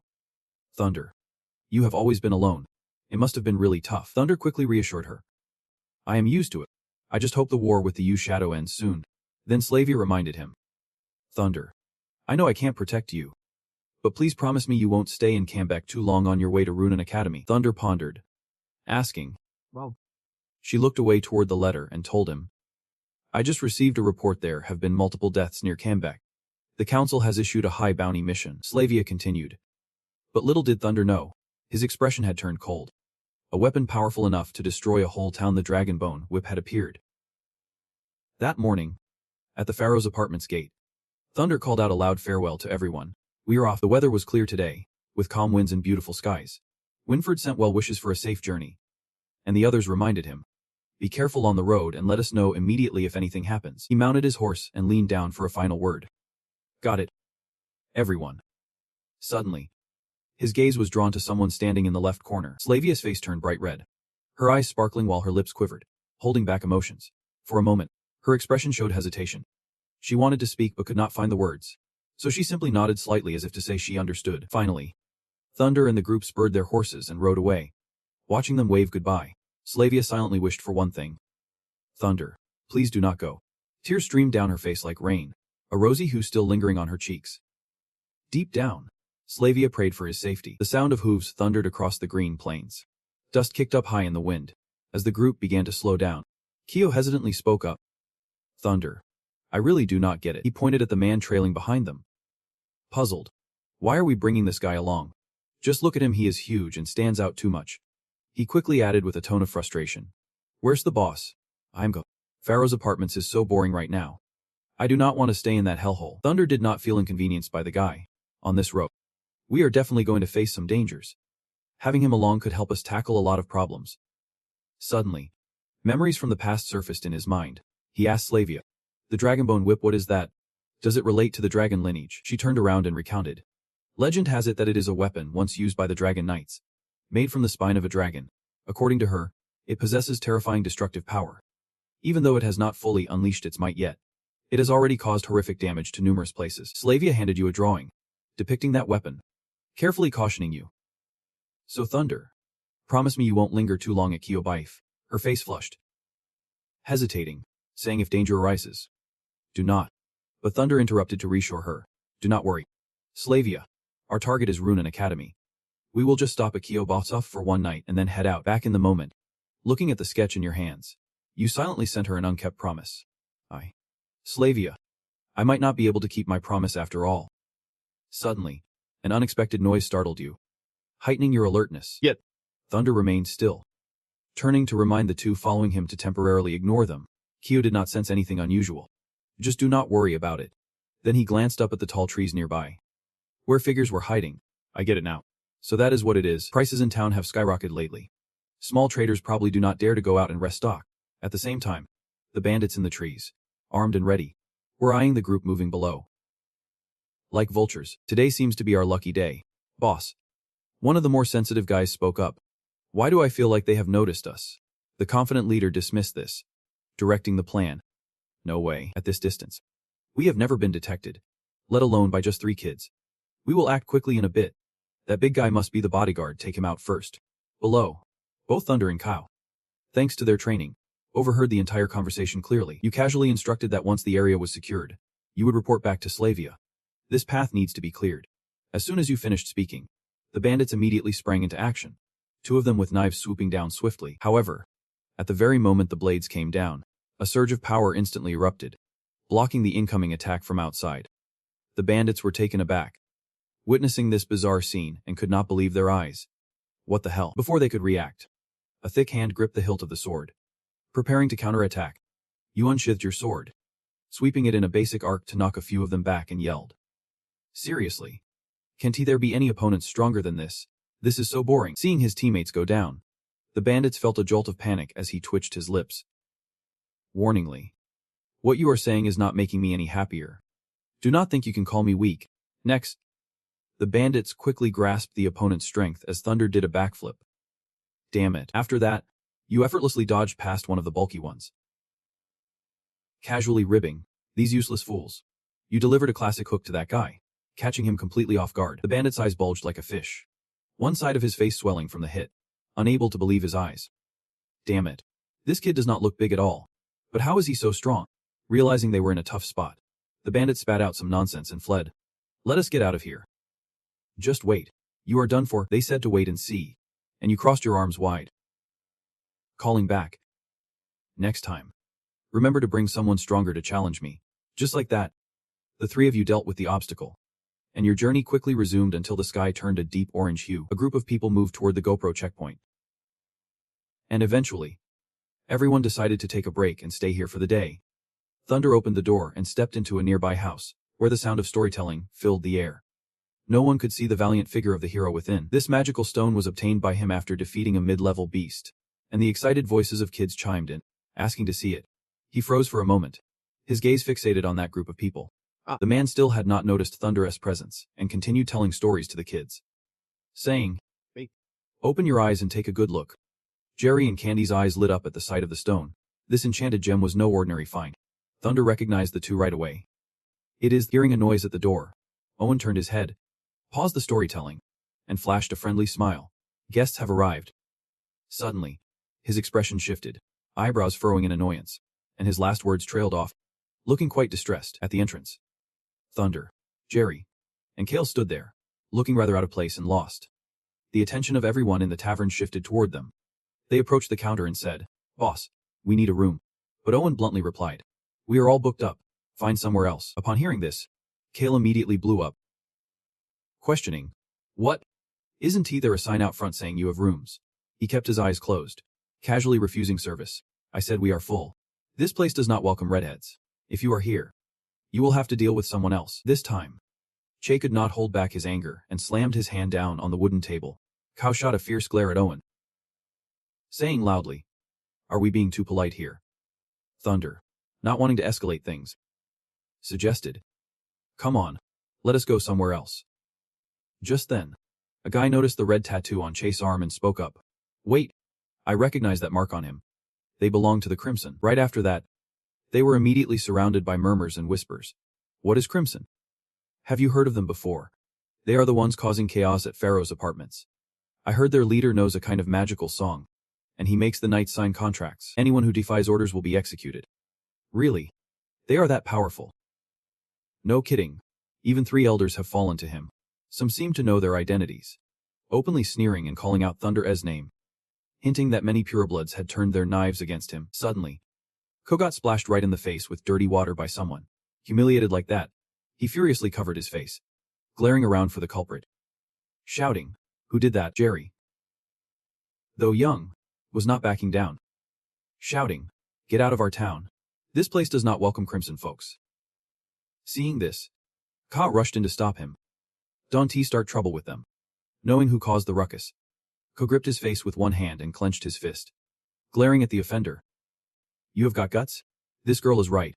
You are going to regret this." Yet, the kid still did not get the hint, casually saying, "They do not look much bigger than us.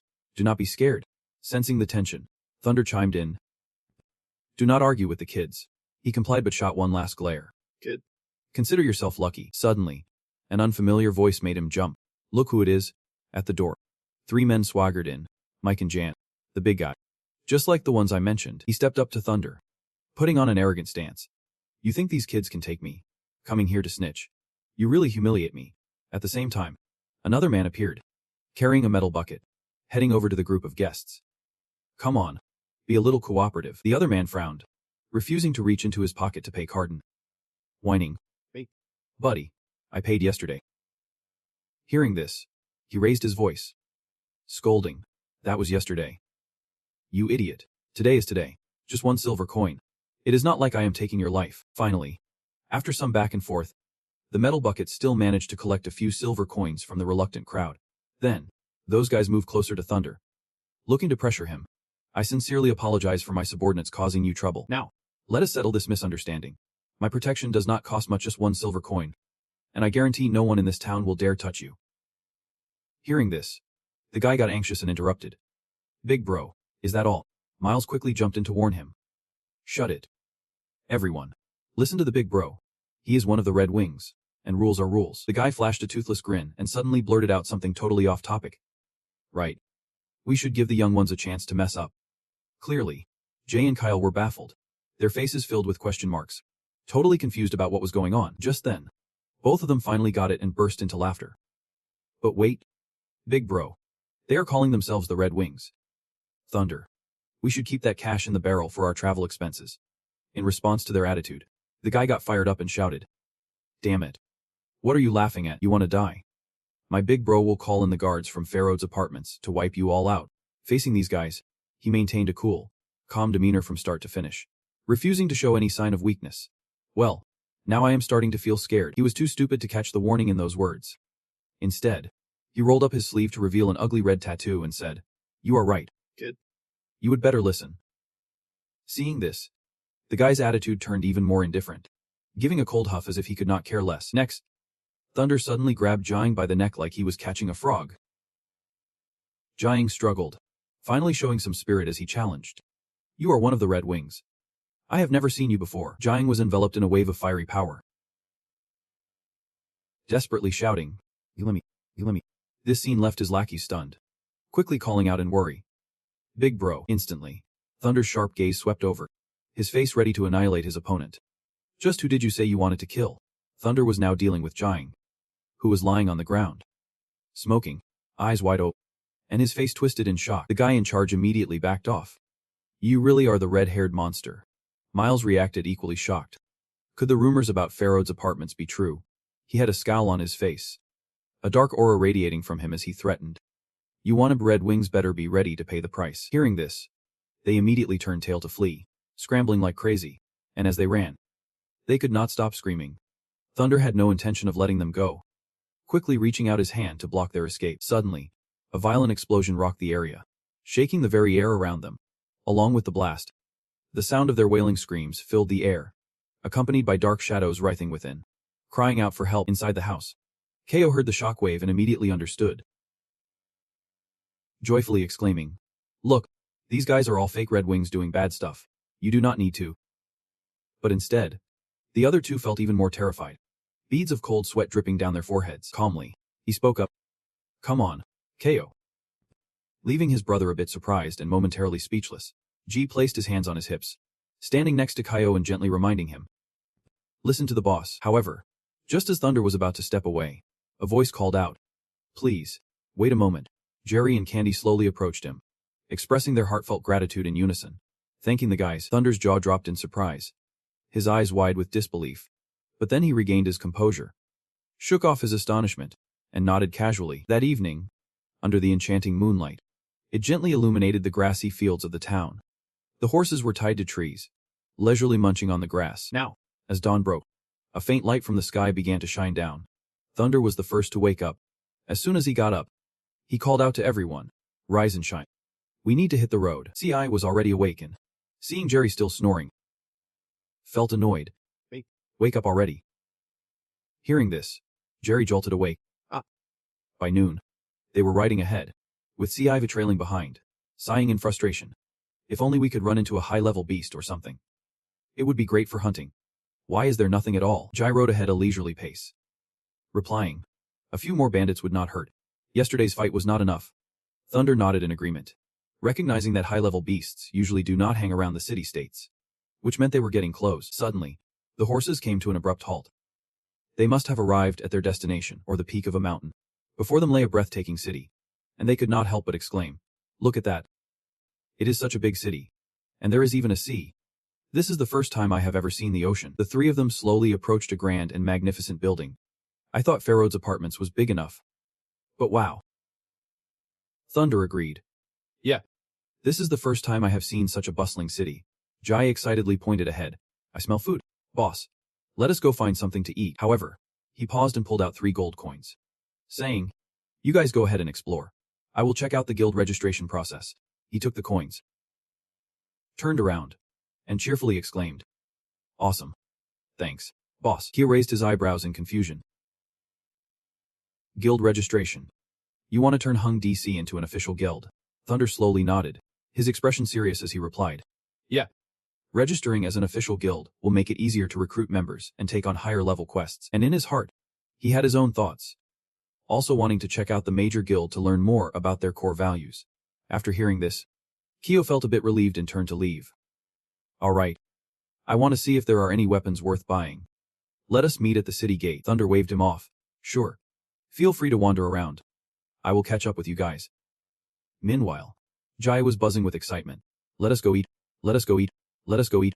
He wandered around, following the delicious smell of food, savoring the moment. I can't believe I am passing by this place.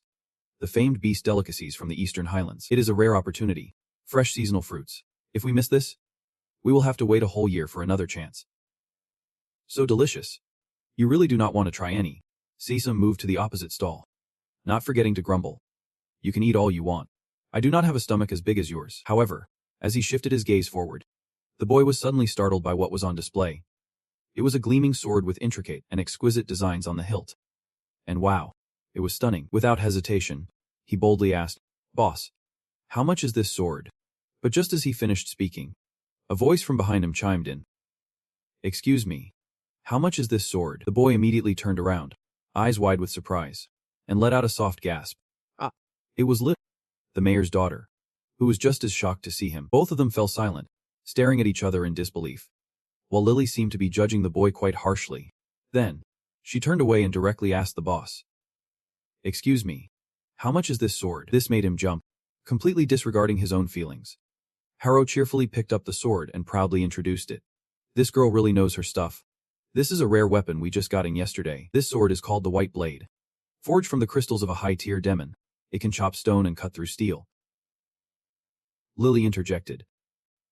How much? The boss raised a finger and said, 1 gold. Without hesitation, she declared, I will take it. Wrap it. Hearing this, the boy shouted. Wait, he was not about to back down, wanting it for himself, so he raised his bid. I will offer 5 silver coins. I am bidding 1 gold and 5 silver. Haro was taken aback. But Lily, unfazed, calmly raised her bid higher. I will pay 2 gold coins.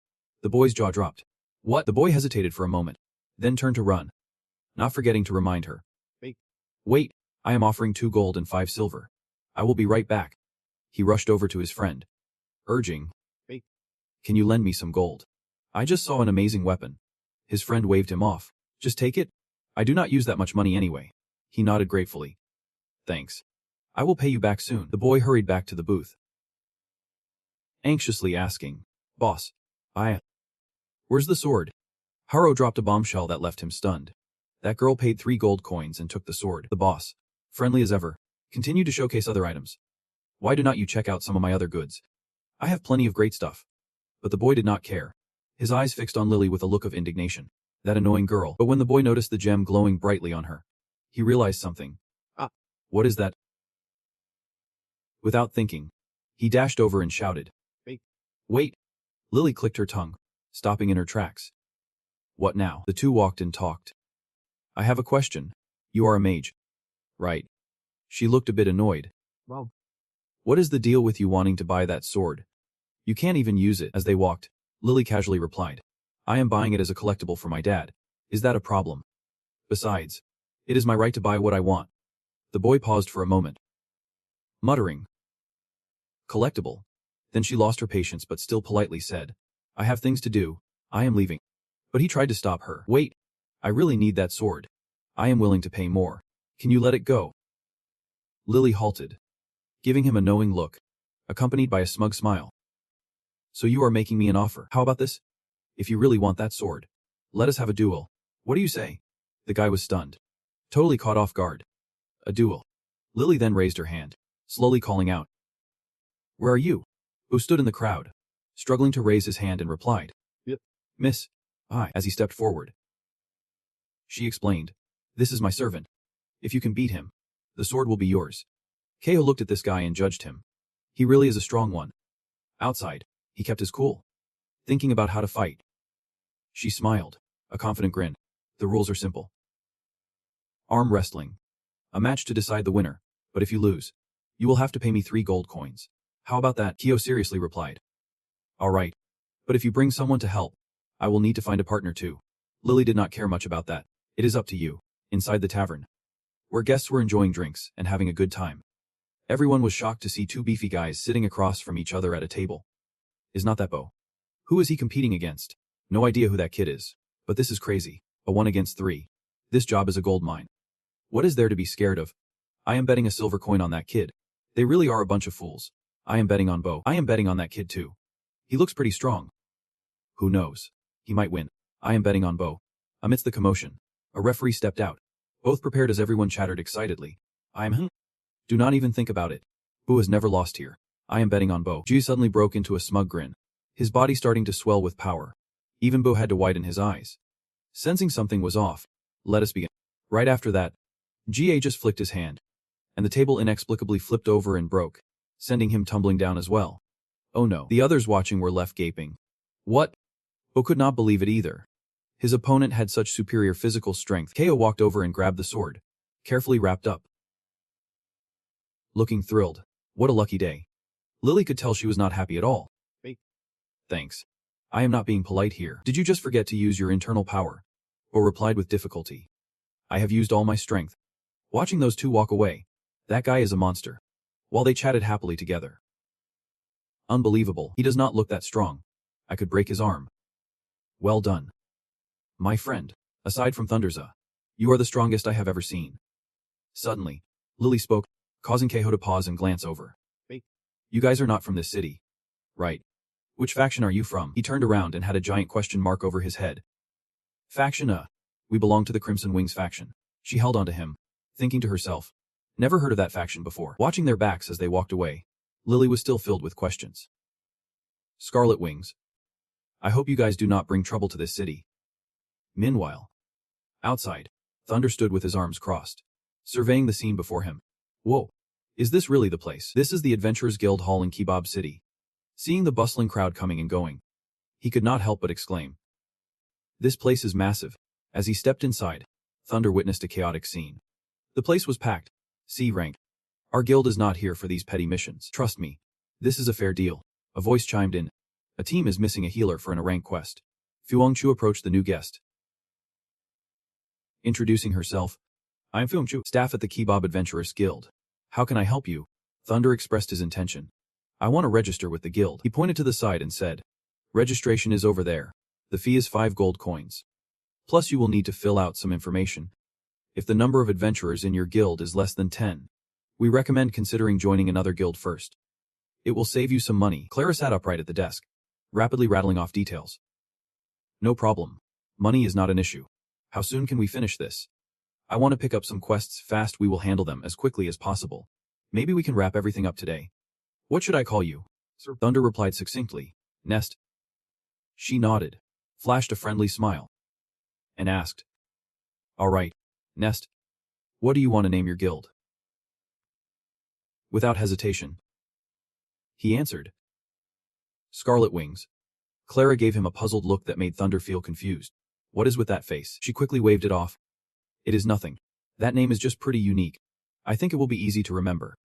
Smiling, he added, I do not care about other people's opinions. Let us stick with that. Fu Hongchu, standing behind him, suddenly spoke up. Nest, you mentioned wanting to pick up quests quickly. Do you have any specific type of quest in mind? I can suggest something. Thunder replied, casually leaning back. I heard there has been a guy destroying a bunch of villages. Has that quest been taken yet? He turned to glance at the notice board right by the door. Are you talking about the rank quest? I see why you are in such a hurry to register. A lot of people have been coming in lately for that. Hearing this, Thunder felt a twinge of suspicion. Could someone have already taken it? Fu Hongchu pointed to the notice. Actually, it has already been resolved. The paper states to kill or capture Vizzy. This left Thunder stunned. Resolved already? He nodded. Yeah. The beginning was just a B-rank mission. Nothing too eye-catching. But then, the reports of casualties around the city kept rising. A high-level adventurer was killed while chasing the criminal. At that moment, the mayor finally took notice of the issue. We mobilized the 2 biggest guilds in the city to corner him. And yesterday, they caught the guy. Thunder gently pulled it down and held it in his hands. Feeling disheartened, taking a slow breath while keeping a calm facade. I heard he wields a magically enchanted warhammer. You must have gone through a fierce battle. But no, the events unfolded smoothly beyond imagination. I have heard about the power of that weapon. Both guilds were ready to sign up. When the adventurers saw him, he immediately fell to the ground, crying like a baby, claiming he was being controlled by the demonic power of the hammer, that the slaughter was not his intention. Then, you turned and asked, so what happens to him now? He looked confused, saying he was locked up in prison, waiting for the judge's verdict, likely facing the death penalty. After hearing this, the godly one did not stick around for long, turning to leave, thanking the one who explained, saying he would check for any other quests to take on. Can't he waste a trip? The refuge is really friendly. Of course. If you need anything, just look for me. As soon as you stepped out, your mind was flooded with thoughts. It is strange how a person who destroyed an entire village could surrender so easily. The core of the hammer must have fallen into the hands of the tight-fisted authorities. Anyway, we need to find a way to meet him. At least to ask where he got that hammer, and what was happening in town that night. The 3 of them gathered at a spot, the tree looking down below. Still asking, are you serious? Godly one. Planning to break into the prison, watching those distant gate guards. The godly one replied softly. We will just sneak in, ask a few questions, and sneak out. That is all. The godly one slowly moved closer to the railing, saying, I have done my homework. Most of the guards here are from Pharaoh's apartments. We can use hid. I.quote skills to deal with them. As the tree pulled up their mask, they asked, what about the rope?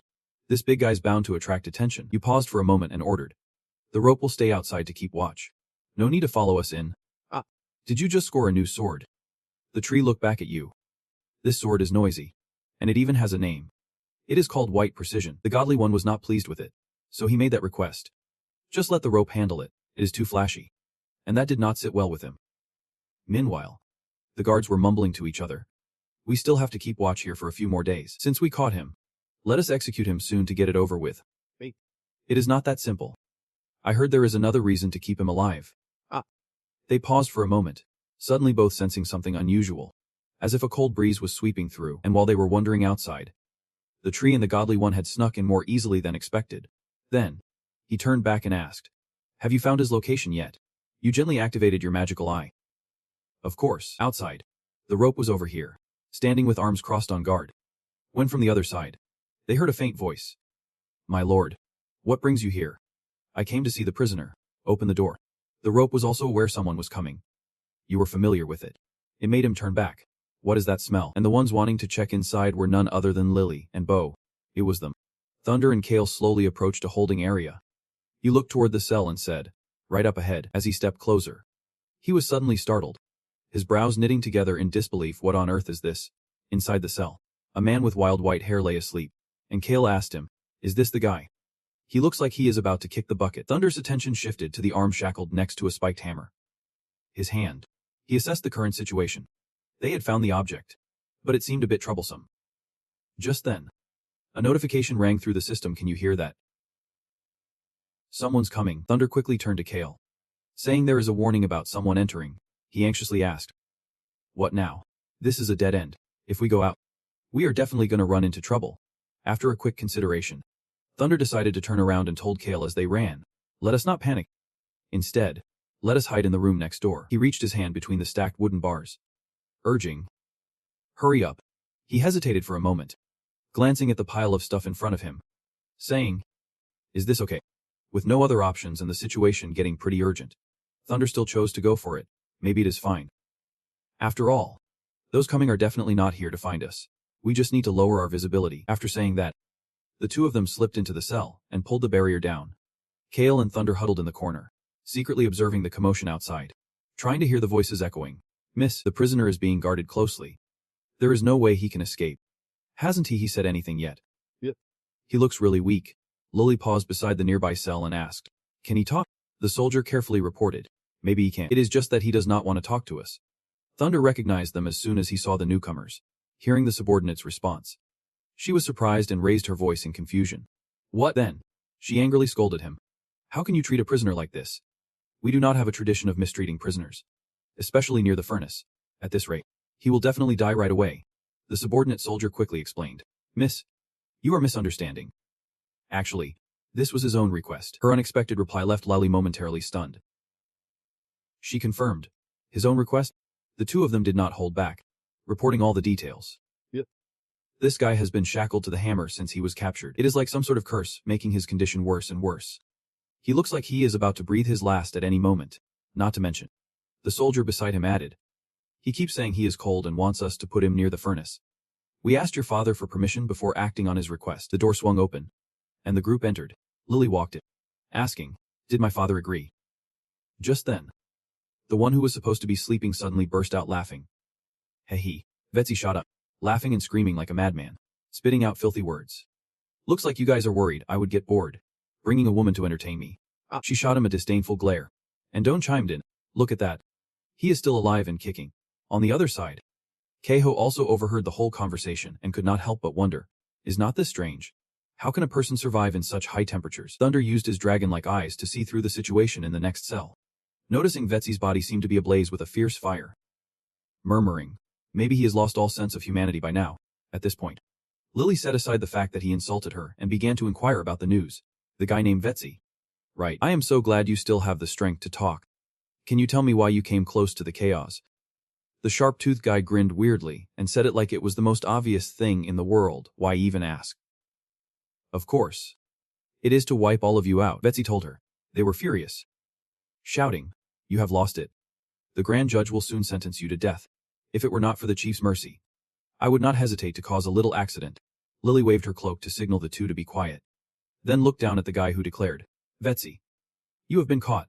State your purpose, and I promise you a fair trial." Conversely, his attitude was nothing but defiance from the start.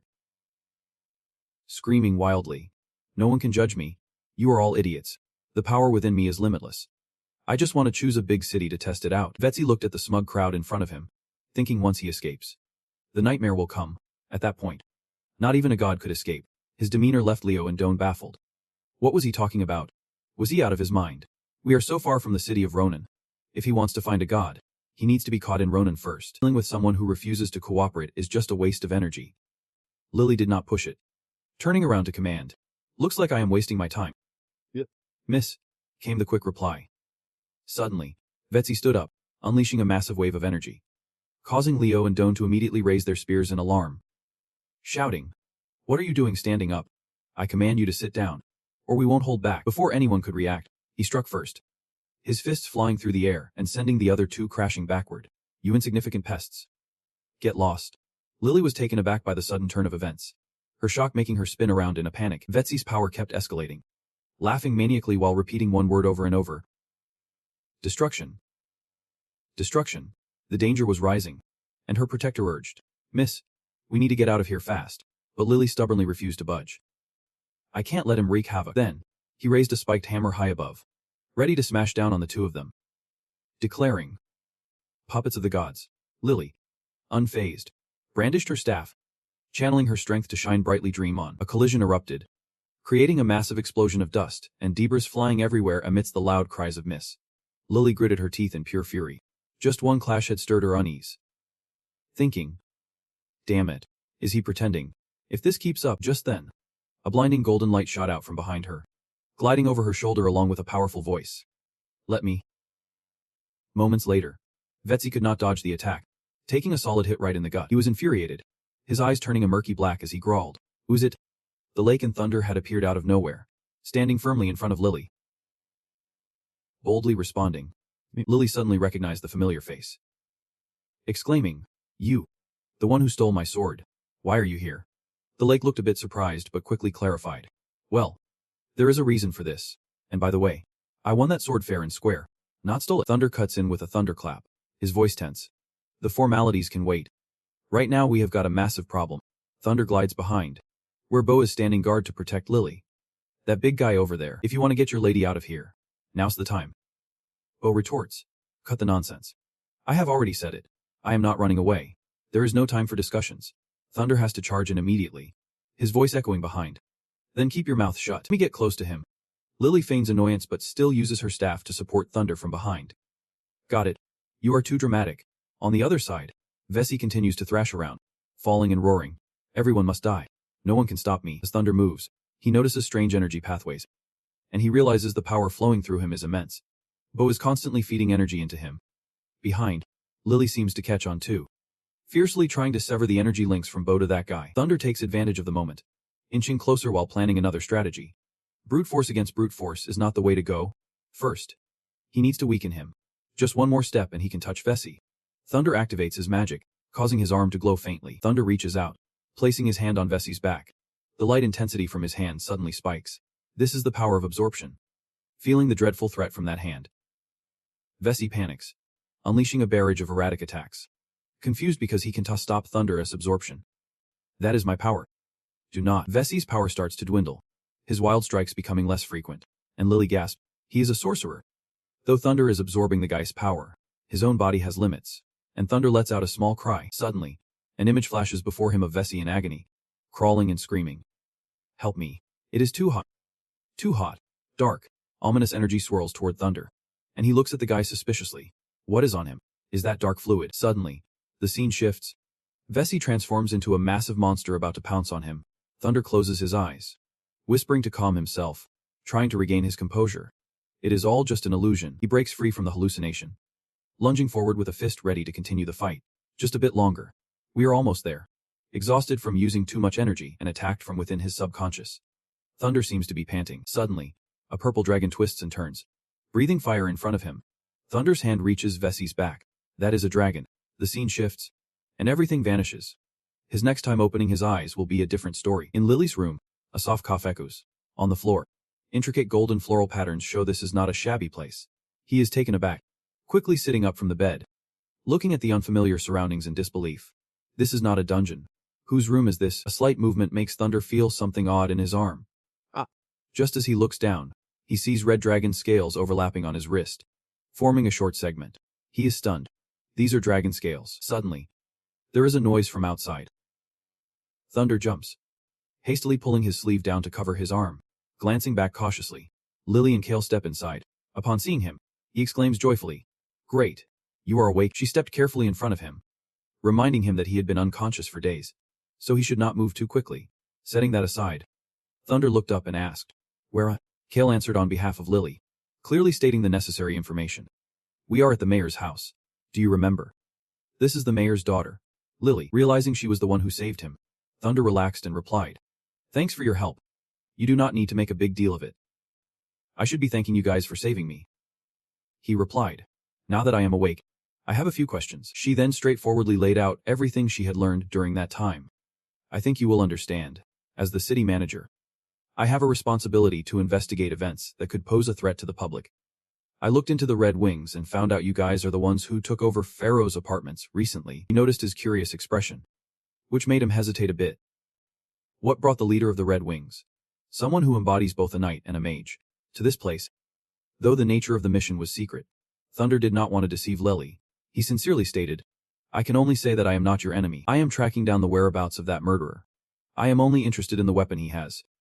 I heard it originally belonged to a knight from Pharaoh's apartments. I think this will satisfy you. After hearing this, she did not rush to respond, remaining quiet for a long moment to ponder. Finally, Lily decided to trust Thunder. All right. My father's contacts at Pharaoh's apartments have assured me that you are reliable. I think we can work together. He got up from the bed, bit surprised. Your father's contacts. Lily did not keep it mysterious. She introduced the person she mentioned. His name is Winford, and he is now one of the leaders of Pharaoh's apartments. Hearing a familiar name, Kale chimed in. So it is Winford. You have not mentioned him for days. Turns out you have been in secret contact with him. She turned back to him. I just received a reply this morning, and I also need to verify if you guys are truly trustworthy. Thunder quickly picked up on that, his brows furrowing in concern. Did you just say we are cooperating? Does that mean that guy has escaped? That is already known. Lily recounted the situation from a few days ago. It is true that your magic weakened him significantly, but we still could not stop him. In the end, he managed to escape. He was obviously infected with the dark plague, but we can't determine yet if that is related to his weapon. However, she also tried not to let the negativity overwhelm the situation, expressing her desire for his support. Because both of us want to catch him, I believe we can act together from here. But Thunder had a different take. If it were me, I would have already fled the city. In a big city like this, finding him would be like searching for a needle in a haystack. She quickly reassured him. Don't you worry. We have invited an expert. Someone who knows the most about cases related to the dark plague. And by the way, he used to be a knight from Pharaoh's apartments. Thunder was taken aback. An expert? I have a bad feeling about this. Used to be one of Pharaoh's apartments. Don't tell me he is one of the bloodhounds. But this time, Lily seems pretty confident about the skills of her new recruit. Especially since he has made quite a name for himself. Thunderblood is still just an unknown guild, but he is known as the one who writes history. Lenny Stin. Yep. The full moon casts a soft glow down into the space below. In that brightly lit room, a panicked voice cries out. Who are you talking about? Lenny Stin. Thunder's voice rings out clearly on the screen. No need to be that surprised. However, Slavia's expression hardly changes. Of course. If Lenny is still alive, he must be over 200 years old by now. You are sure she is talking about the same Lenny Stin? He quietly agrees. That name does sound familiar. Then he recalls something related, remembering he might have seen it in a book.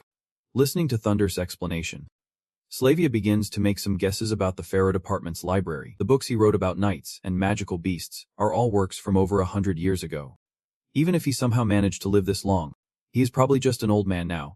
Seeing her concern, he raises his glass of water and softly reassures her. Don't worry too much. I think we will meet him soon enough. And then the answers will come unexpectedly. This only backfires, making Slavia even more anxious. How can she not worry? You said you would not stay in the Dragonbone chamber for long. Yet here you are searching for the Dragonbone trident. If it were not for Lord Winford receiving a letter, I would not even know about this. Later, her voice softens as she gently adds. Thunder. He looks over, curious to respond. Slavia's face is filled with worry as she pleads. If anything happens, can you please not keep it from me? I know I can to change your mind, but at least let me help you when you need it. Just then, Kyle walks, freshly showered. Seeing the two chatting, he looks eager to eavesdrop. He does not notice the look on his face, just sighs helplessly and nods in agreement with her. Got it. Slavia's voice rings out, wrapping up their conversation. Thanks for that. Before they know it, morning arrives, and the entire castle is bathed in bright sunlight. At the guild hall, quite a few members of Lily's team are gathered. Thunder, Kyle, and Jay walk inside. Lily, curious, comments as she notices Thunder's new look. Did you dye your hair black? He slowly explains. I did not want to cause any unnecessary trouble. Hearing this, Lily remarks, smart decision there. Thunder himself is also quietly assessing his appearance, thinking that changing just a part of his body would consume less energy. Especially since she discovered the truth about the knight. Hiding it further would be pointless. What I am more concerned about is why there is a dragon mark appearing on my arm. That has never happened before. Then Thunder boldly makes a guess. Could it be that after coming into contact with the Dragonbone Trident, my body is gradually returning to its original state? If so, I need to find it. The door swings wide open, and Lily's voice rings out again. Looks like someone got here first. Fu Hongchu smiles and speaks up. Well, this is a special mission led by Miss Lily herself. Naturally, everyone wants to put their best foot forward. However, the atmosphere is a bit chilly. I thought it was just the two of us, Lily finally explains. This is really important, so I made a few adjustments. She continues to introduce. These two are Fu Hongchu from the fallen heavenly realm. Fu Hongchu smiles and greets them, saying hello to everyone. And then, the identity of the teammates is revealed, leaving the Thunder team in shock. Fu Hongchu looks at them, curiously exclaiming, "What a coincidence." Lily goes on to introduce. And these people are from Thunder, Kyle and Jay from Pharaoh's apartments. They belong to the Red Wing Society. He adds, back when Nis-Teen sign registered for the society here, I was the one who welcomed him. Please send my regards. Thunder politely replies. Oh, all right. Thank you. However, Kendrick can't shake off the doubt about their abilities. Are you sure these kids will be effective? A society that just formed a few days ago. What can I expect from them other than slowing us down? Lily lightly chuckles and reminds him. Listen, I need to make this clear. They are all powerful warriors I personally invited to the team. I hope you can respect them, just like you respect me. As the tension around him grows, I hope that is clear enough. Hearing this, he reluctantly agrees. All right. I understand. Expressions of the two behind Thunder turn confused. They whisper among themselves. Wait. Why do I feel like this girl is a bit scary? Yeah. I agree. Something feels off. I hope she does not get mad at us. Suddenly, someone interrupts their conversation from behind. Sorry I am late. Hope I did not miss anything. He walks in with a gentle smile. The hall is so crowded. I got a bit lost. This is Nis-Teen. Kyo and Thunder immediately fix their gaze on this man. He is indeed Nis-Teen. Shouldn't he be over 200 years old by now? He definitely looks like a fake. He does not look much different from Winford. Lenny, however, is thrilled to see them. You guys are the boys from Pharaoh's apartments. I know you have a lot of questions. No worries. We have plenty of time to get to know each other. I will answer all your queries slowly. Kyo softly responds.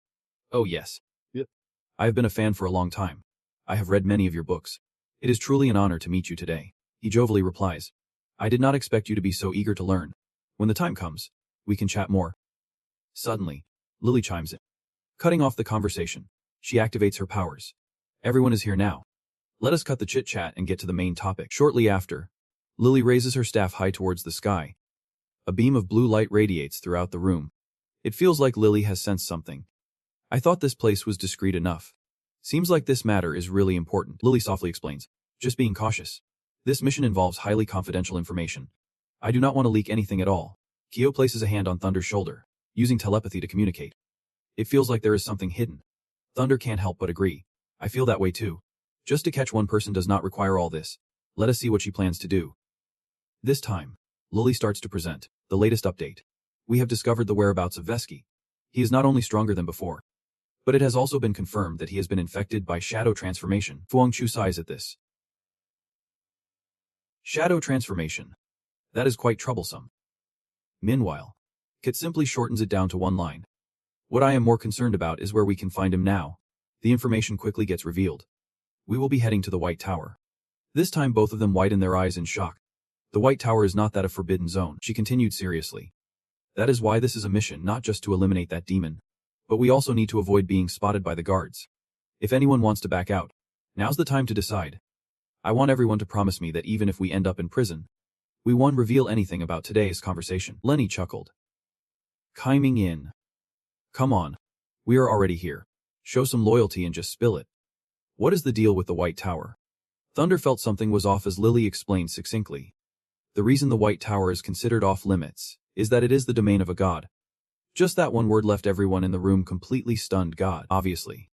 Thunder had pieced together the current situation to some extent, no surprise there, but the old man remained skeptical. How could a god be in Kibok? Isn't it said that he is in Jonan City? Kyle interjected. Don't joke around.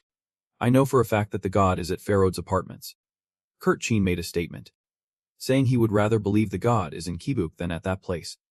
Yet Kyle grew more irritable hearing him talk. What? Wanna bet? We saw it with our own eyes. Thunder was calculating in his head, realizing he needed to find a moment to tell Kyle the truth. Just as he finished his thought, he turned pale when he caught Lenny staring intently at him. What is it? He rubbed his chin, commenting softly. You do not seem surprised at all. You know more than you let on. Do not you? Thunder replied gently. I think I know about as much as you do. But Kurt across from him was pushing for something this important. I think we should not keep it from the guild. I should at least inform the leader. The old man agreed with him, saying, I think so too. We should leverage the guild's strength. Lily chimed in. Don't you trust the guild members? Lenny glanced away while clarifying. I do not trust humanity. She shrugged and concluded. In short, based on the current information, we have reason to suspect that Vesey is planning to take action against the god, but the White Tower is heavily guarded. Not to mention how he knows the god's location. Even if he wanted to break into the White Tower, he would need someone to back him up. That led to a proposal. From now on, we will act together, sneaking into the White Tower at night, even if we do catch Vesey, or whoever is behind this. Over here, Kyo began whispering to Thunder. They say we are acting together. But really, she just wants to keep an eye on us. Right, you agreed with that remark. Yeah. This sudden change in the plan seems like an attempt to avoid leaks. Outside, the weather also changed as the sun began to set. They concluded with, let us just adapt as we go. Time passed, and a long day gave way to the god of the night.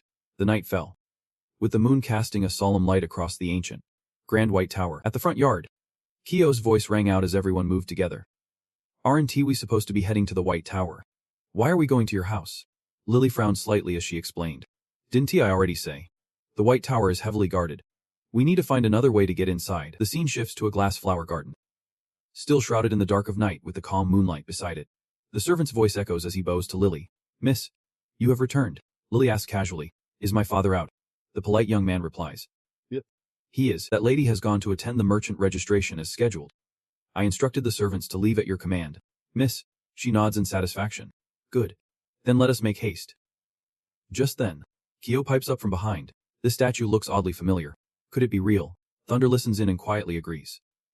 Perhaps this is an unexpected discovery. Huang Chu, surprised, chimes in. Excuse my curiosity. But does not the mayor know about this?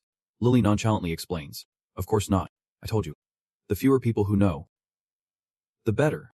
Besides, my father is quite the traditionalist. Lenny, standing behind Lily, comments softly. Indeed, having power is so convenient. They impose all these strict rules, yet leave themselves a way out. She listens but responds dismissively.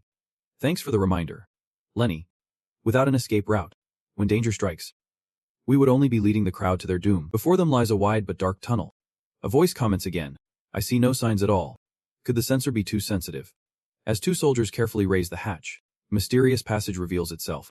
Before stepping down, Lily cautiously leads the way. This tunnel leads straight to the storeroom under the White Tower. As long as we keep quiet, the guards won't notice us. With that, the group starts lighting torches as they move down the tunnel. Feeling a bit uneasy in this underground space, mutters, Great. We are beneath the ground again. To be honest, I am not a fan of being down here.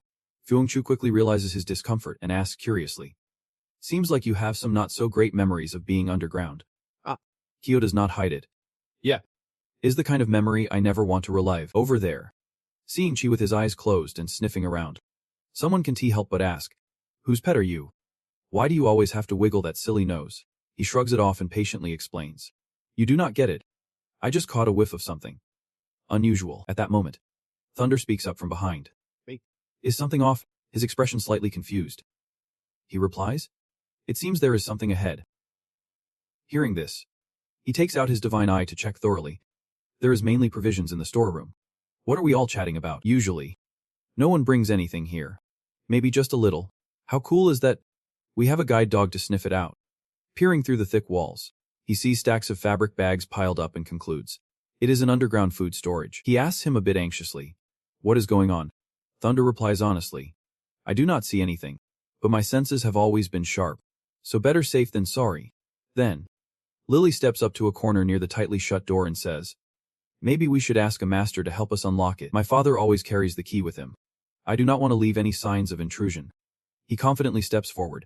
Let me handle it. Watching Ko attempting to pick the lock, Lenny moves closer to observe. That is some black belt locksmithing right there. It is rare to see. And he is a bit proud of it. Thanks for the compliment. But let us not kid ourselves. We are turning into a bunch of rice-gobbling rats. Ko, concerned about the situation, turned to his friend beside him and asked, What is it? Thunder's eyes in the wire widened in shock. their expressions giving away their disbelief. He lunged to push Kaio out of the way, narrowly avoiding the explosion behind them. Lily approached Kaio, who was sprawled on the ground, and worriedly said, "Do not move. Where are you hurt?" He angrily cursed. "Damn it. Something just stabbed through my bones." While the support on one side fretted and exclaimed, "I can see it clearly. Is it a beast?" His expression twisted into something more grotesque as he saw the identity of the beast. Hanging upside down in front of them was a bright red bat, a tiger-headed bat to be exact. They kept signaling as the tiger-headed bat charged in. "It is coming again." The wire shouted sharply. "Kaio, did you receive the signal?" He simply replied, "Got it," while the other members quickly moved. "Hurry inside," Lenny urged loudly. "Hurry up." Lily chimed in with a warning towards them. "Watch out for its injuries." The tiger-headed bat attacked both Kaio and the wire in one swoop. Kaio yelled back to his team, "Thunder!" But before Thunder could move, Lenny had already lunged forward, signaling to him, "Let me handle this." A powerful golden aura surrounded him, and with a punch aimed directly at the tiger-headed bat, it let out a pained cry. Kaio's eyes widened in shock as he exclaimed, "What? A 200-year-old geezer can hit that hard?" Thunder wore the same expression, astonished that he could take it down with just his bare hands. After the beast was subdued, Lenny waved his hand dismissively while commenting, "That hurt more than I expected." Meanwhile, Kaio was cursing his luck, digging through the dirt. "Damn it. What bad luck?" the support asked curiously and worriedly. "How are you doing? Is it serious?" Lily checked the wound while responding, "I do not know. It looks okay. But I have never seen this kind of beast before. If it is poisonous." Now Lenny chimed in reassuringly, "Do not worry, kid. The tiger-headed bat may move fast, but it is not poisonous." Hearing this, she breathed a sigh of relief. "That is good. Looks like he just saved his own skin." Upon seeing this, the support's expression turned to horror. He gasped. "That is the token of a member from the Fallen Paradise Guild." "Where did you get that?" In response, Lenny nonchalantly explained, "On that tiger-headed bat. It seems we have found a lead on the traitor." Standing behind him, interjected, "So that monster was released by you." The support immediately held up something identical, defending himself. "No way. Look, my ring is still here. But I have been with everyone since this morning. How could I have had the chance?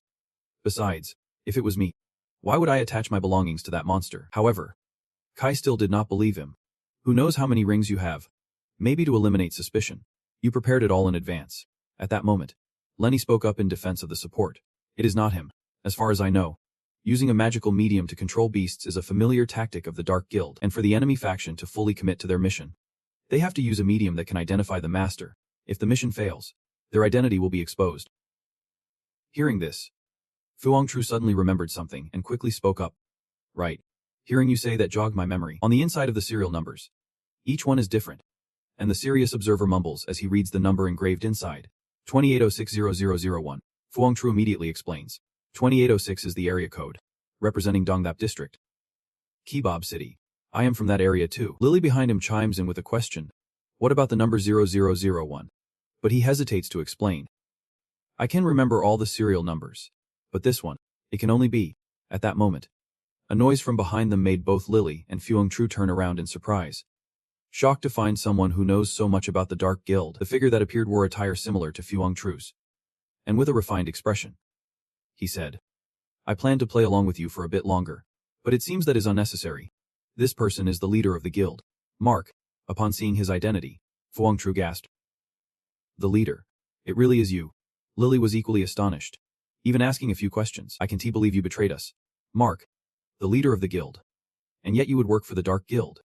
How could you stoop that low?" In response, Mark simply smiled derisively and said, "No matter how noble you think you are, it does not compare to what I want. Is being a lapdog for you really more honorable than working for the Dark Guild?" She raised her voice, frowning as she declared after hearing the nonsense from him, "It is pointless to keep talking. If you have betrayed us to join the Dark Guild, you must be prepared. Right?" Unexpectedly, Mark's gaze towards them was filled with even more disdain as he spoke again. "Of course. Do you think we would show up unprepared?" Behind Lily, a few strange purple, slimy creatures appeared. Thunder noticed them. His face turned pale, and his voice rose as he warned, "Be careful." The remaining members quickly stepped back to avoid the influence of that eerie purple substance. "What is going on?" A shocked voice rang out as an explosion occurred. "Miss." Lily looked at the person affected lying on the ground, worriedly calling out. The person coughed and struggled to respond. "Miss." Now Lenny turned his gaze to the other side. darkly guessing, could it be? He quickly turned to the other members, loudly reminding them, do not touch it. The tension was palpable. A purple hand with long claws lunged at Lily. However, Lenny quickly grabbed her, pulling her away before it could strike. That eerie purple substance was flung aside, crashing hard into the ground far away. Lenny hurriedly set up a golden barrier to shield them. Do not touch it, Lily kept screaming, while Fuang Tru beside her tried to wake Lily up. Miss Lily. Wake up, Thunder spoke to Lenny. What is that? He did not directly name them but only warned. Those things are extremely dangerous. Just one drop of their blood can be deadly. The purple slimes gradually morphed into humanoid shapes, cackling menacingly, while Lenny continued to explain. They are all those who failed in the Dark Plague summoning ritual, now waiting in agony for death. Outside the protective barrier of Lenny's group, two terrifying monsters appeared, and Mark's arrogant voice echoed. While those who had failed by just a step had turned into things like this, Thunder could not help but shudder, shadows creeping in. The only girl in the group, Lily, was incredibly anxious as she clung to Lenny's arm, asking if there was any way to save Boo.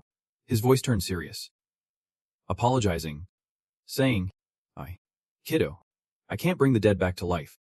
She turned back to the side of her fallen attendant, the name Boo escaping her lips with a face full of resentment.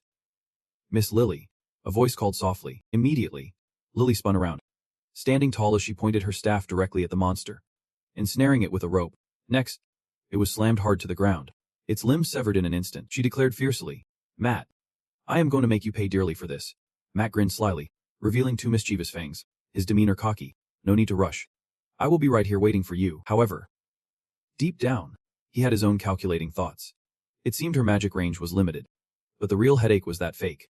Looking at the scene in front of him, even with the opponent's protective barrier, he remained confident. Yet, as long as he could not act, the others were not worth worrying about. Thunder, Lenny, and Kyle were on high alert, vigilantly observing the surrounding monsters. Sensing the tension, he was irritated, thinking, is he trying to drag this fight out? His fiery temper flared up.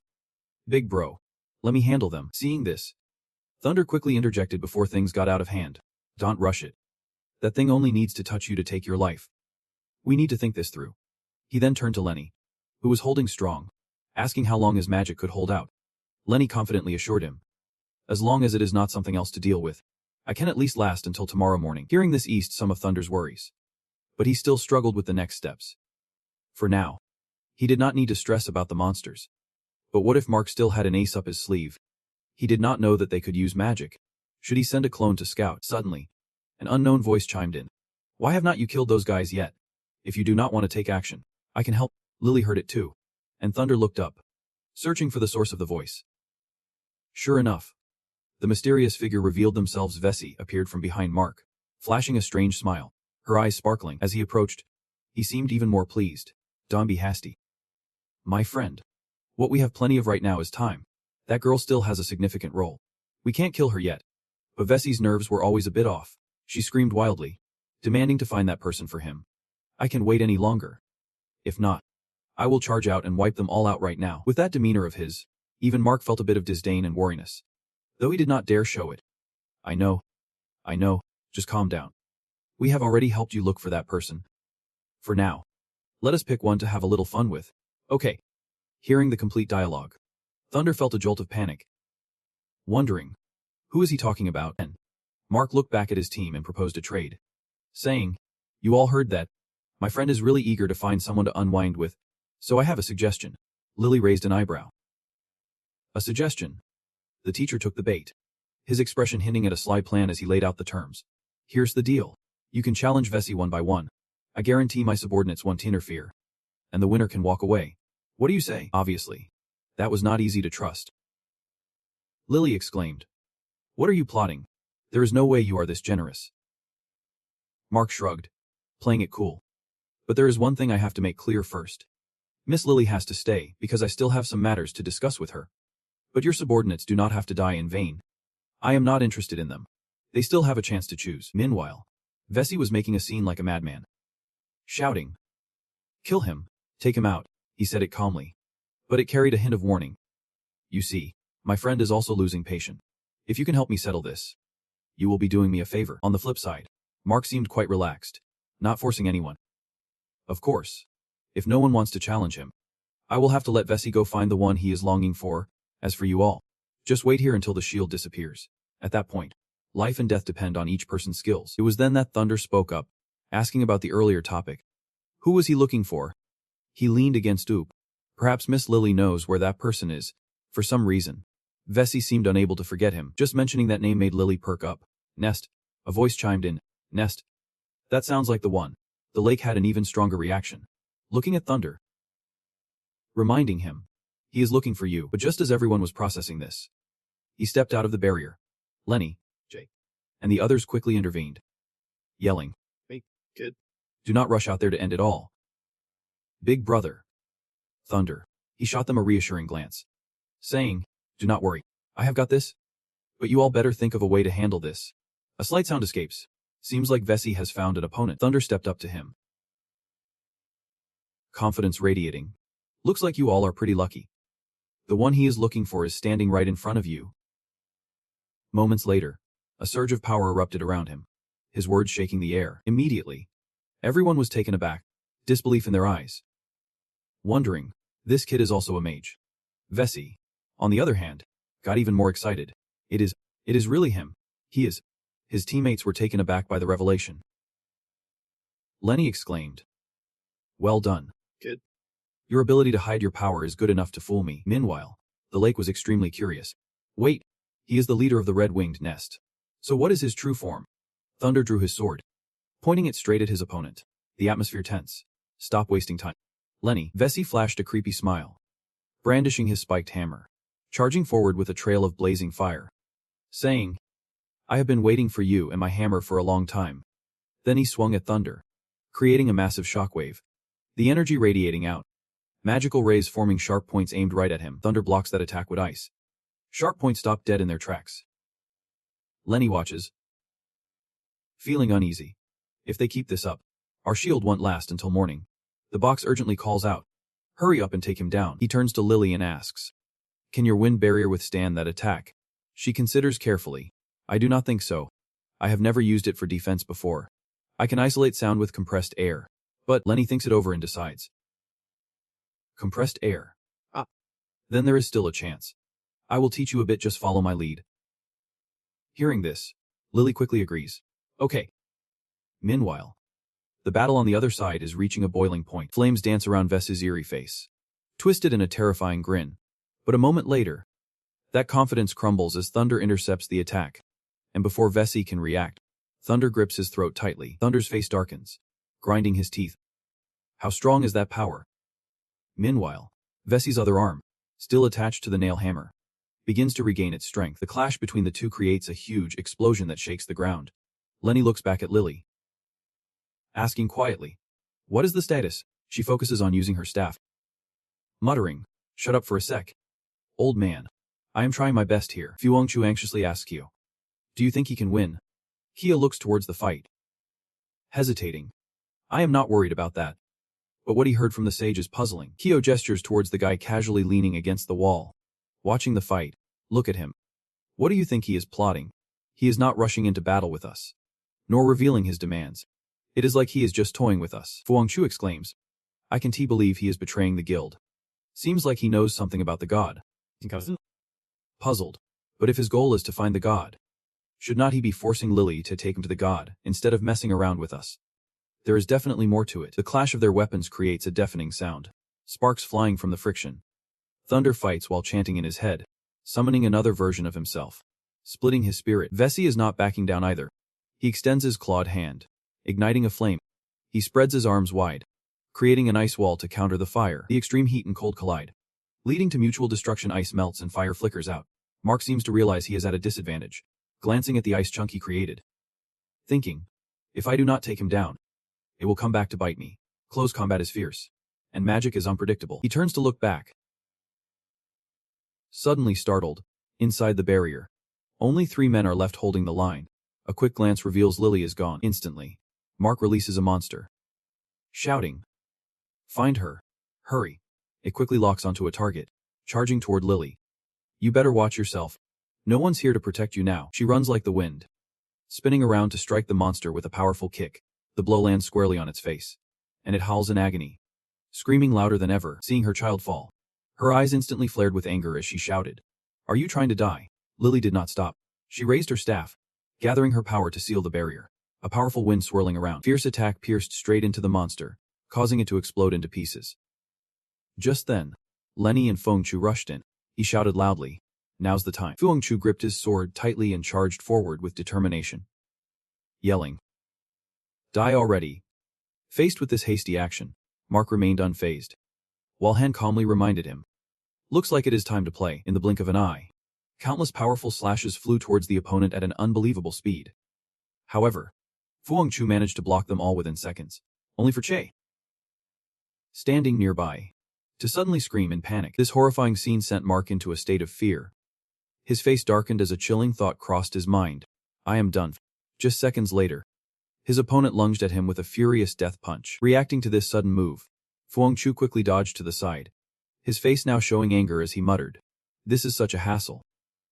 Just then, a wave of powerful purple energy surged towards him, and a thought suddenly consumed his mind. I need to protect myself very quickly. Feng Chu was terrified by the strange sight before him. He instinctively raised his hand to shield himself, letting out a weak cry. In an instant, the area was in ruins, debris falling like rain, causing Feng Chu to shiver and glance around. The one causing this terrifying spectacle was none other than Lily, who stood there with her staff pointed forward. Breathing lightly, her presence made Mac remember Kyle's shadow, and he felt a wave of irritation wash over him as he clenched his teeth. A troubling thought racing through his mind. She has gotten stronger, he thought. I did not expect this kid to learn so quickly. Lenny is truly a tough nut to crack. I will have to let Vexy step. Suddenly, he received a devastating punch from his opponent that left Mac momentarily dazed. He just needed to hold on until morning to find a chance. Just like that, he was sent flying several meters away, accompanied by continuous screams echoing in the cramped space. Meanwhile, Kyle stood there, looking somewhat exhausted, and began to speak with a hint of annoyance. You really did not give me a chance to show off. Meanwhile, Mac was lying in a cloud of dust, struggling to lift his head with a terrified expression, his voice stuttering. How is this possible? The scene before Thunder triggered memories of when he took down his opponent. Thinking of this, he could not help but voice his concern, as Vexy lost. Is it all over? That moment, Mac grew increasingly gloomy, echoing his opponent's words. I can't believe Vexy is this useless.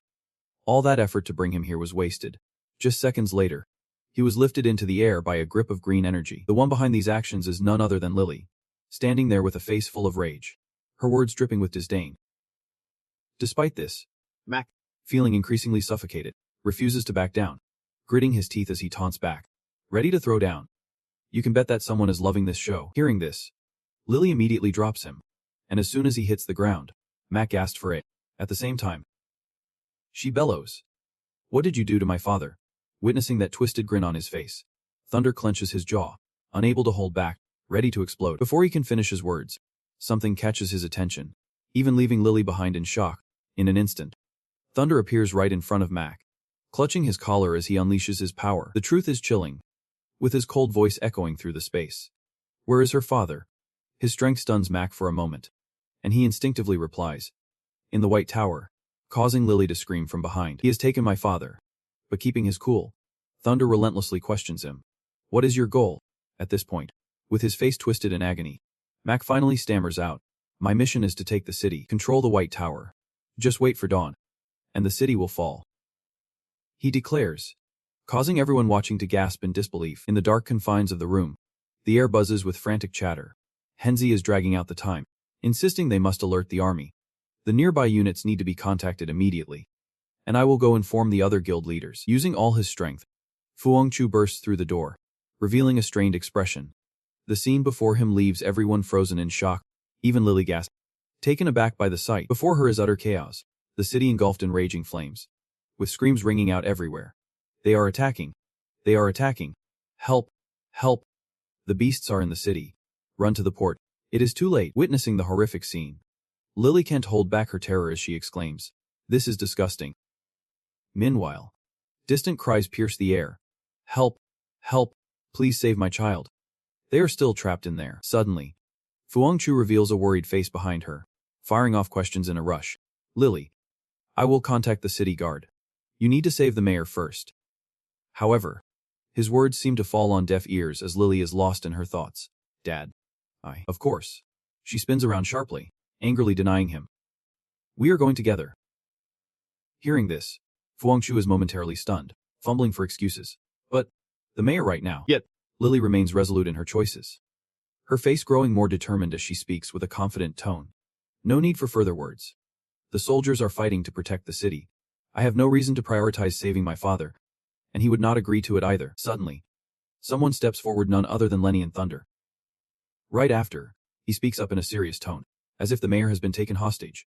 I am afraid the army won't be able to resist the enemy with full force. Thunder quickly adds from behind, let me handle the mayor's situation. Seeing them, Lily instinctively exclaims. Thunder, however, he does not pay her any mind and quickly delivers a knockout punch to Mark beside him with a cold voice. Grab the spear and the rope with me. I will take him to the mayor. At this moment, Fu Hongchu's face reveals worry. He keeps speaking urgently. We will definitely get your father out safely. Do not worry. Nevertheless, Lily maintains her icy demeanor, slowly questioning those present. You all. This has nothing to do with you. Yet here you are, caught up in it. Just as she tries to thank Fu Hongchu, he cuts her off. No need for thanks right now. Everyone needs to act quickly. Hearing this, Lily gradually loses her patience and snaps. Fine. Let us stick to the old plan. According to the old plan, Fu Hongchu will contact the leaders of the guilds. Lenny, you take care of the troop movements outside the city. At this point, Fu Hongchu responds firmly. Understood. Suddenly, Lenny speaks up from behind with a hesitant tone. Without the mayor's orders, it might be hard to mobilize them. Hearing this, Lily looks a bit surprised and questions him with a doubtful tone. You are going to the western outpost to find General Cordis. I feel like my authority will heed your words. He praises. Hearing that, he says, good. With this, it will be easier to handle. Suddenly, a soft voice exclaims repeatedly. So we can keep an eye on that guy tonight. I will go with you to the tower. But Thunder without hesitation refuses him. You and Jay stay here. Hearing this, he feels extremely surprised and starts to panic. You are planning to go alone with that cunning guy.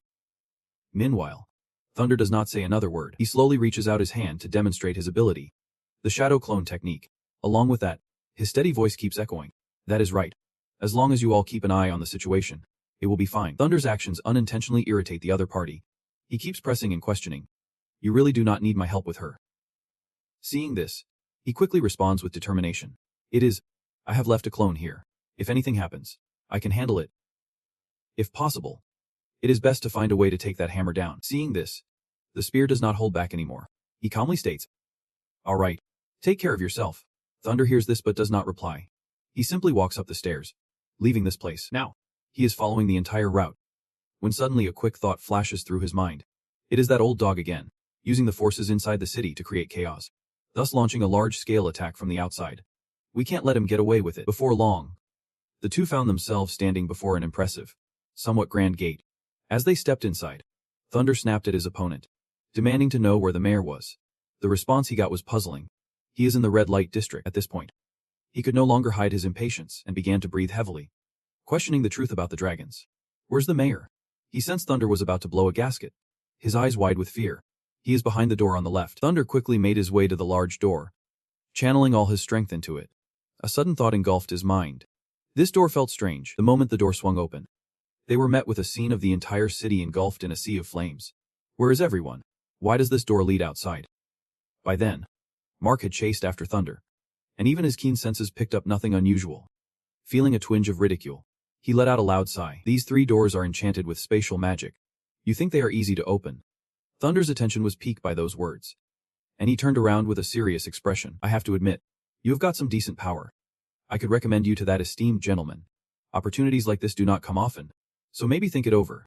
At this point, Thunder was genuinely furious, shouting, You think mentioning Mufflin is going to scare me? I will never join your damn organization. What Thunder said left his opponent bewildered in an instant, stuttering through his words. You know the identity of the esteemed gentleman, yet you still dare. Let go. You do not care about the mayor's life anymore. Thunder's expression darkened, and he did not hesitate to emphasize each word. Honestly, I could not care less about the mayoress' fate, or what happens to this city. What I care about most are my two friends out there. Those words struck fear into his opponent, turning his face pale and causing his speech to falter. Without a moment's hesitation, Thunder raised his hand, unleashing a deadly strike that radiated fierce flames. This sight terrified Muff, who shouted, Wait, but thunder did not stop. In the blink of an eye, Muff was engulfed by the raging flames, leaving only his desperate screams behind. As Thunder witnessed Muff's lifeless body lying on the ground, a sense of calm washed over him, and he muttered softly, "I know you are watching me. This is my warning to you and all your followers." His face now wore an unwavering determination. "If you dare to get in my way again, you will meet the same fate." Meanwhile, in another location, every move Thunder made was being observed by someone through a magical orb. The mysterious figure, cloaked in black, wore a victorious grin. The figure slowly reached out toward the orb, speaking in a mocking tone. "You made me lose a subordinate, and now I will take 2 of your friends." He then picked up his golden mask, saying, "I think this is a fair trade." That mysterious figure is none other than Gale, who can't help but wear a delighted grin as he casually remarks, "Thunder, got this?" In the dust-choked atmosphere, Tan's worried voice starts to rise. "It stinks so bad here. I can barely breathe." Right after that, Mary chimes in from beside him. "Can you stop complaining? I am about to sprout wings just from listening to you." Suddenly, Munch speaks up with a grim tone. "The reports say the area has been spotted with shadows. And it is right around here." Those words send a shiver down Mary's spine. She keeps reminding everyone, in this moment, Slavia is even more worried than we are. We should be sharing the burden with her. However, Tan agrees with Munch, adding, "But this godforsaken place is miles away from the city. Is it really worth the effort? Don't he be surprised if Wooling shows up here too?" Hearing this, Munch seems to lose his cool, snapping, "Everyone, get closer. I have this strange feeling." His words make Tan instinctively turn around with a serious look, his cold voice cutting through the tension. "What? Don't he scare me like that? I do not see anything." "Is there really a Wooling?" Mary asked. "The beast can see through the fog way better than we can. We can just rely on our eyes." Suddenly, Munch's face darkens, and he panics, shouting, "Watch out."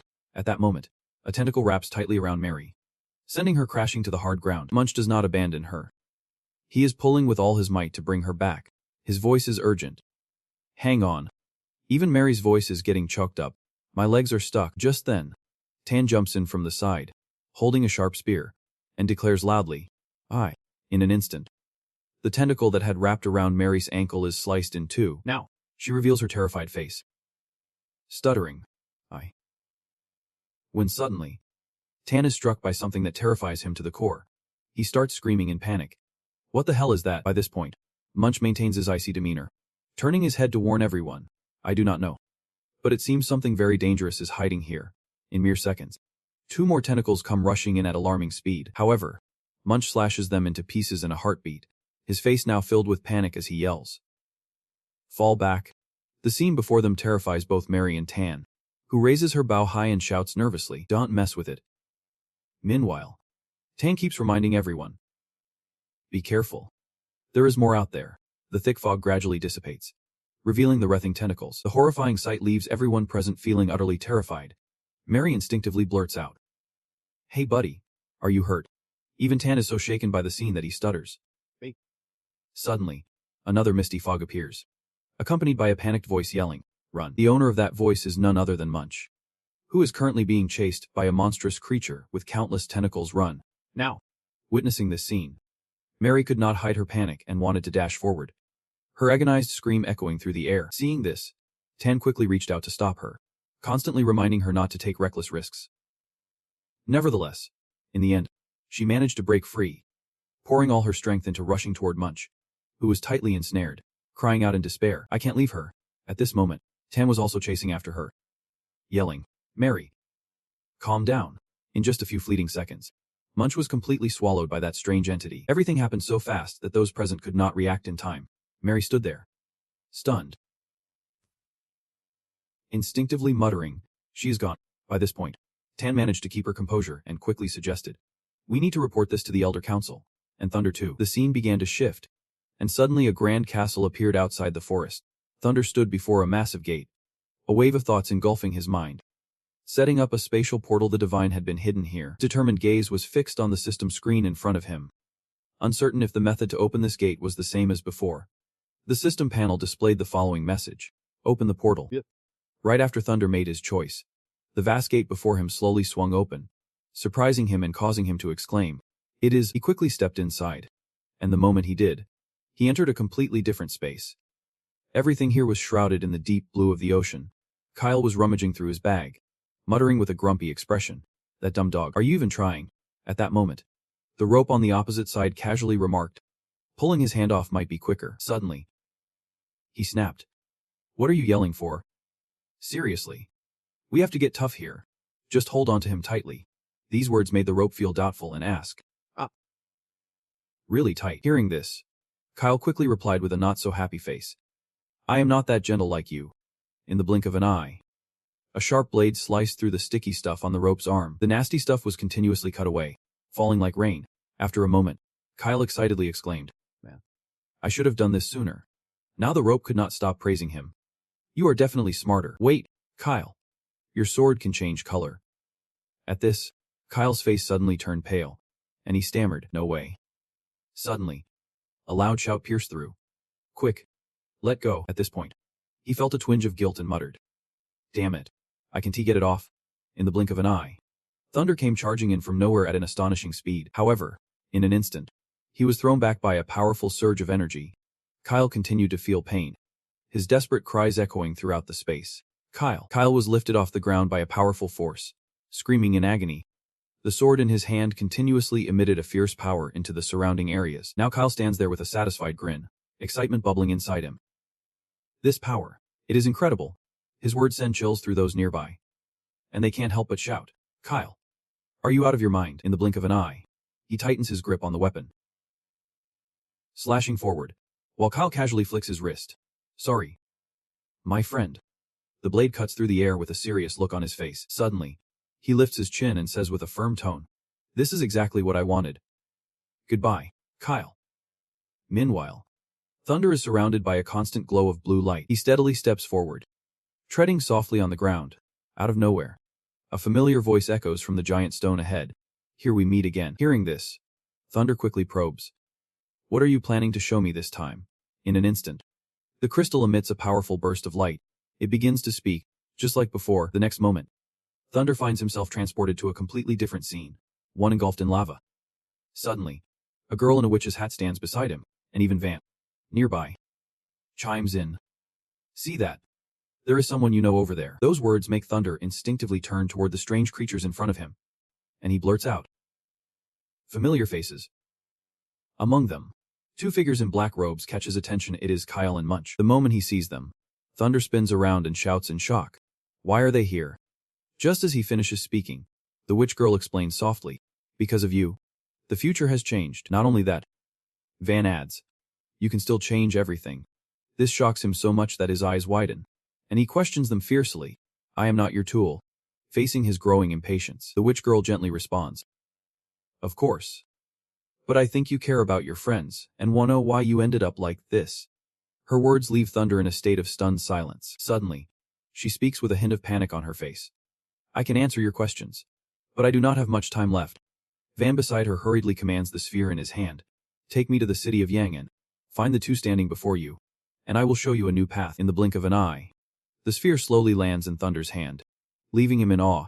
Back in reality, the crystal keeps saying, when the time comes, I will answer all your questions. Time passes, and outside the castle, the door swings open. Thunder steps out with a calm demeanor.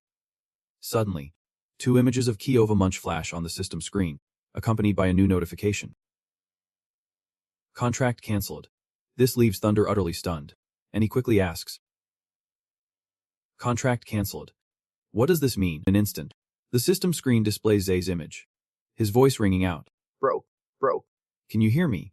Thunder stammers back. Zay, what is going on? My clone has disappeared too. From the other end, Zay's frantic voice continues. I do not know either. Just as Kiova removed that hammer, some entity from it fused with him, and without a word, he vanished. I have no idea where to search. Meanwhile, Kiova appeared before Thunder, saying, Big bro, can you hear me? At that moment, he finally issued an order. Zay, stay put. Hearing this, Zay could not hide his shock and stammered. Okay. The call ended quickly, and Thunder gently pressed Kiova, asking, What on earth happened? Are you infected too? Upon hearing the question, the other person revealed a shadowy gaze and said, Thunder, I am here to say goodbye. I will cross the borders of the Aran Kingdom and head north into the territory of darkness. Yet, Thunder kept urging him. Kiova, I think something is messing with your head. This is just temporary. But in the end, Kyova resolutely declined him. Thunder. I have just received a revelation and finally understand my mission. So I can't continue with you. Thunder's face showed sheer disbelief as he shouted, what about Amy? We still have not found the one who killed her at this point. He slowly laid out his perspective. It is not needed anymore. It was those mundane people who took her from this world. Kyova's indifferent gaze remained fixed ahead. Next time we meet, I will lead the Dark Army south and flatten the entire city of Junon. Suddenly, Thunder on the opposite side swung his fist at him, accompanied by a piercing shout. I need to calm you down. Surprisingly, Kyova managed to easily deflect this lethal blow. This unexpected move stunned Thunder, and a quick thought flashed through his mind. How can he be this strong? Meanwhile, Kyova on the other side furrowed his brow in annoyance and nearly spoke. You are the one who needs to chill out. Thunder. Kyova quickly pulled his hand back, causing Thunder to miss his timing. Seizing the moment, he delivered a solid punch to Thunder's stomach, sending him crashing to the ground. Caught off guard, Thunder was hit and sent tumbling, debris flying everywhere. Kyova's tone turned serious and cold as he said, for 1 year. Thunder. Lead your army to the Tehem corner in the north, or I will bring my forces south. With that, he transformed into a plume of purple smoke and vanished, leaving behind a warning. Next time we meet, I won't hold back. Thunder called out. Kyova. But before he could say another word, he seemed to be too exhausted, his eyes gradually losing focus. Suddenly, Thunder's head throbbed painfully, and he uncontrollably collapsed to the ground. Unconscious, in his day, he heard frantic voices calling in his ears. Big bro. Big bro. Wake up. Worried, Gay helped Thunder sit up. Thunder groggily asked. Yeah. I feel so much better now. Is Big bro okay? Thunder looked around in confusion, and Guy recounted. When I got here, I did not see him. Did he hurt you? That poor guy. You did not respond.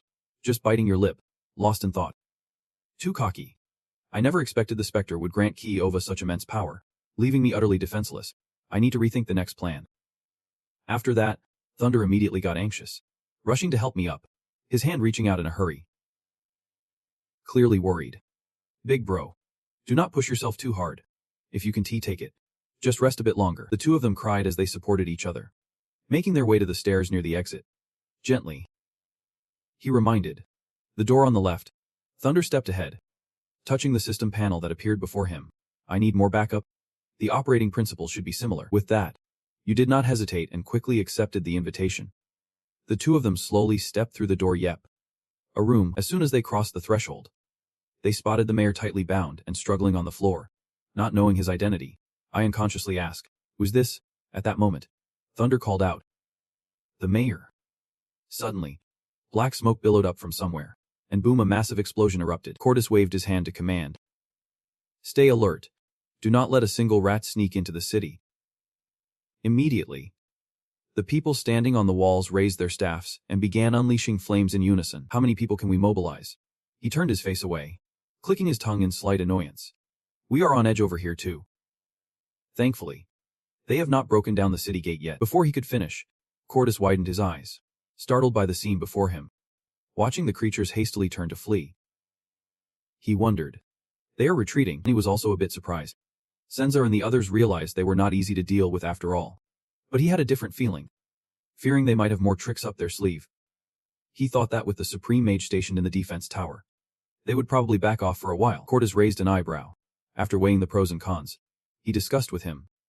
All right. I will leave a battalion here, and you can take the rest. Hearing this, Lenny smiled brightly. Thanks a lot. Once we finish dealing with the chaos in the city, I will bring the troops back immediately. Cordis was not too concerned about the gratitude. He humbly replied. The one who should be thanked is me. You are the one cleaning up that mess. The sounds of two swords clashing echoed, sparks flying from the friction. The Feng Chu gripped the sword tightly, panting. Stop right there. You have been tricked. The opponent is fighting back hard. He added. I do not want to hurt you. But the others chimed in. That is an order from the president. We have to follow it. Behind them, Zifi spoke, his voice rising slightly. Quit the nonsense. Join us or die. Suddenly, Lily appeared, aiming her staff at them. You are the ones who need to surrender. The soldiers rushed forward, trying to block them. Miss Lily, put down your weapon. She also warned the others. You have already been captured. You do not need to listen to him anymore. Zifi, furious, forcefully swatted aside her recent attack, raising his voice to control the situation. Dante listened to their nonsense, The mayor is still in our hands. Once the city gate opens, they will all be prisoners. The entire group charged forward. And suddenly, a voice rang out. Cutting through the battle, all rebel forces, drop your weapons immediately. Fu Hongchu gasped as he looked up at the tower and shouted, Dad. Lily hazily imagined that voice belonged to Zephi Thunder, stepping out with a handful of fake scrolls, loudly declaring for everyone to hear. The leader of the fallen angels is captured. For the crimes of treason, murder, and kidnapping. He has been sentenced to death on the spot. All rebels, surrender immediately. Those who yield now will be pardoned. The crowd there immediately showed fear, their mouths agape, their resolve crumbling inside. We are done for? We might as well surrender. They murmured, seeing the situation escalating. Ziffy pulled out a can of purple soda, raised it high, and declared, at this point, we only have one option left, to risk it all. With that, he slammed the can down with all his might, shattering it in a massive explosion that sent him soaring into the air. A group of knights, swords in hand, stood there yelling loudly amidst the plague of despair. Kyo frowned, worried by their actions, and shouted to Lily behind him, we are infected. Everyone, step back. Just then, the infected knights charged madly toward Kyo, who raised his sword to block their attacks, calling out to everyone, protect the princess. The two knights were immediately thrown back by a shimmering golden barrier, thanks to someone who showed up just in time to summon the shield. Lily spotted Lenny and his reinforcements rushing to the rescue, and she cheered loudly. Meanwhile, Lenny directed his troops to draw their bows, yelling, fire. Lenny, the arrows flew off the bowstrings, whizzing straight into the infected knights, dropping one after another like flies. Seeing they had neutralized the troublemakers on this side, Lenny quickly coordinated the remaining knights to spread out in different directions. The squads dispersed, hunting down the remnants of the rebels, ready to report anything they discovered. Lily waited for him to finish giving orders before anxiously asking, Lenny, how's the situation with the Cordis troops by the wall? He turned to face her, his expression relaxing a bit as he reported. Fortunately, the magic tower is holding up. The invading forces have not breached the west gate yet. Hearing this good news, finally allowed himself to smile, while Lily also expressed her surprise. That is great. The other gates are safe too, as long as the magic tower is operational. They won't easily break in, she said, realizing that the fallen angels and the Dark Council want to create chaos in the city to seize the magic tower. She looked at Kyo, quickly making a decision and assigning him a mission. Help me relay the message to General Cordis. We will handle the rebels in the city, so just hold the gate steady. Got it. Understood. Transitioning to where Thunder was, in his transformed Ness form, was chatting with someone, saying that the turmoil in the city would soon be under control. While he and Jay were standing there, Hudson clasped his hands together, joyfully saying to both of them, thank you for saving me and for helping us defend Kyobok. If you need anything, just say the word. I promise I will do my best to meet your requests. At this point, Thunder looked at him seriously and stated his request. Actually, I have a few demands. If anyone inquires about us, please say that the one who saved you is Nest from the Red Medicine. Also, I hope that in the future, Kyobok can provide better conditions for the members of the Red Medicine Guild. He cheerfully agreed. No problem at all. As long as it is within the bounds of the law, we will grant the Herbal Society the highest level of freedom possible. The proposal was met with swift approval, so Thunder took another step forward and casually asked, one more thing. Do you know anyone from the Runan Academy? Hudson's eyes widened in surprise at the mention of the academy. He replied, Runan Academy. The scene transitions to a party in the castle, where Mayor Hudson is happily clinking glasses and chatting with his daughter and Cordis. On behalf of the City Hall, I want to thank you and your soldiers for bravely fighting to protect our homeland. It is our duty. If it were not for Miss Lely capturing the traitor, our losses would have been much greater. She smiled brightly, happily talking to her father about the contributions of those who fought alongside her. So we should also thank Lenny and Jay, especially Thunder. Without him, Bessie and Mark would not have been caught so quickly. Lenny, who was chatting with Jay, turned to her in surprise and asked, speaking of which, where's Thunder? I did not see him last night. I was actually going to look for him to discuss the Runan Academy. Jay, do you know where he went? Jay quickly responded, telling those around him before turning to search for Thunder. He is in his room. Let me go get him. Inside the room, Thunder was in contact with Slavia, and from her expression on the screen, she looked a bit worried. So that is it. Even the nest. We have sent out 2 more squads to search for Mank's whereabouts, this time led by Wingford. Hopefully, we will get some good news. Jay opened the door and stepped in, quickly updating Thunder on the situation outside. Big bro, Are you done talking? The mayor is looking for you. Got it. I will be right there. He turned to follow Jay. But before heading out, Thunder glanced back at Slavey and said, so that is it for now. If there is any new information, let me know right away. Great. You take care too. The banquet hall outside was still lively, brightly lit by torches illuminating the entire room. The mayor clasped his hands together, standing next to Lenny as they began to revisit the request Thunder had made earlier. I asked a contact in Jinan. Lenny knows her. She can help you sort out your identity. Jinan is officially the residence of the deity. It is tightly controlled. Only students and wizards teaching magic have slightly higher freedom. Even though you have mastered the transformation spell, it is hard to disguise yourself in a place that gathers the strongest wizards of the Alluring Kingdom. You hesitated, looking at Lenny, and questioned him. So what do you plan to do? He honestly replied to Thunder. If you want to get into Jinan, you just need to go to school. Our acquaintance has agreed to help you create a new identity. Thunder seemed disheartened, staring intently at him. He raised his face to meet Lenny's cheerful expression. Back to being a student. Not that is the Jonan Academy, where anyone who wants to become a wizard dreams of going. For you, it is also an opportunity to systematize your studies and enhance your abilities. As he fell silent, his mind drifted into old memories, recalling the days of his childhood. It would not be wrong to say fate had its plans. In the end, he had to take on the identity of a student to enter the Jonan Academy. It is for the best. Whether it is to find those two lost in the illusion or investigate Amy's situation, it will be easier to act this way. Lenny wrapped up the remaining preparations for both of them. Tomorrow, we will set off for Jinan City. Before entering, we need to pick out some formal attire. What? We have to buy new clothes just to enter the city. He heard Lenny's words and shot him a glance. Of course. He had to ask that seriously. Do you plan to meet the queen dressed like this, with arms crossed over his chest? The deity looked surprised as he repeated. The queen. The scene shifted to nighttime. The sky outside was pitch black, and everything was swallowed by the stillness of darkness. Someone was kneeling before a figure dressed in black, their back turned to him. Senza could not bring himself to harm his old acquaintance. He pleaded, please give me a little more time, and I will take care of them. He turned halfway, half of his face smiling warmly at the other person. All right, there is no need to rush. Now that you are back with us, get to know your new friends first. No sooner had he finished speaking than a group of individuals in black robes appeared, behind them. A man and a woman standing at the back. Have we become this weak? We have to recruit a whole person into our ranks, and not just anyone, but a Farid knight. Do I need to remind you all that I am human too? Ada chuckled at Moflin's words, raising his elegant arm adorned with a golden bracelet. Speaking in a teasing tone, how could this newcomer possibly compare to Lord Moflin? Moflin ignored Ad, stepping closer to the Fail sphere resting on the table, gazing into its light and saying, let us see what surprises he will bring us. The Fail sphere sparkled like a star, resting securely on its stand. Everything was perfectly in place now. Let us get started. The deity had his next move planned.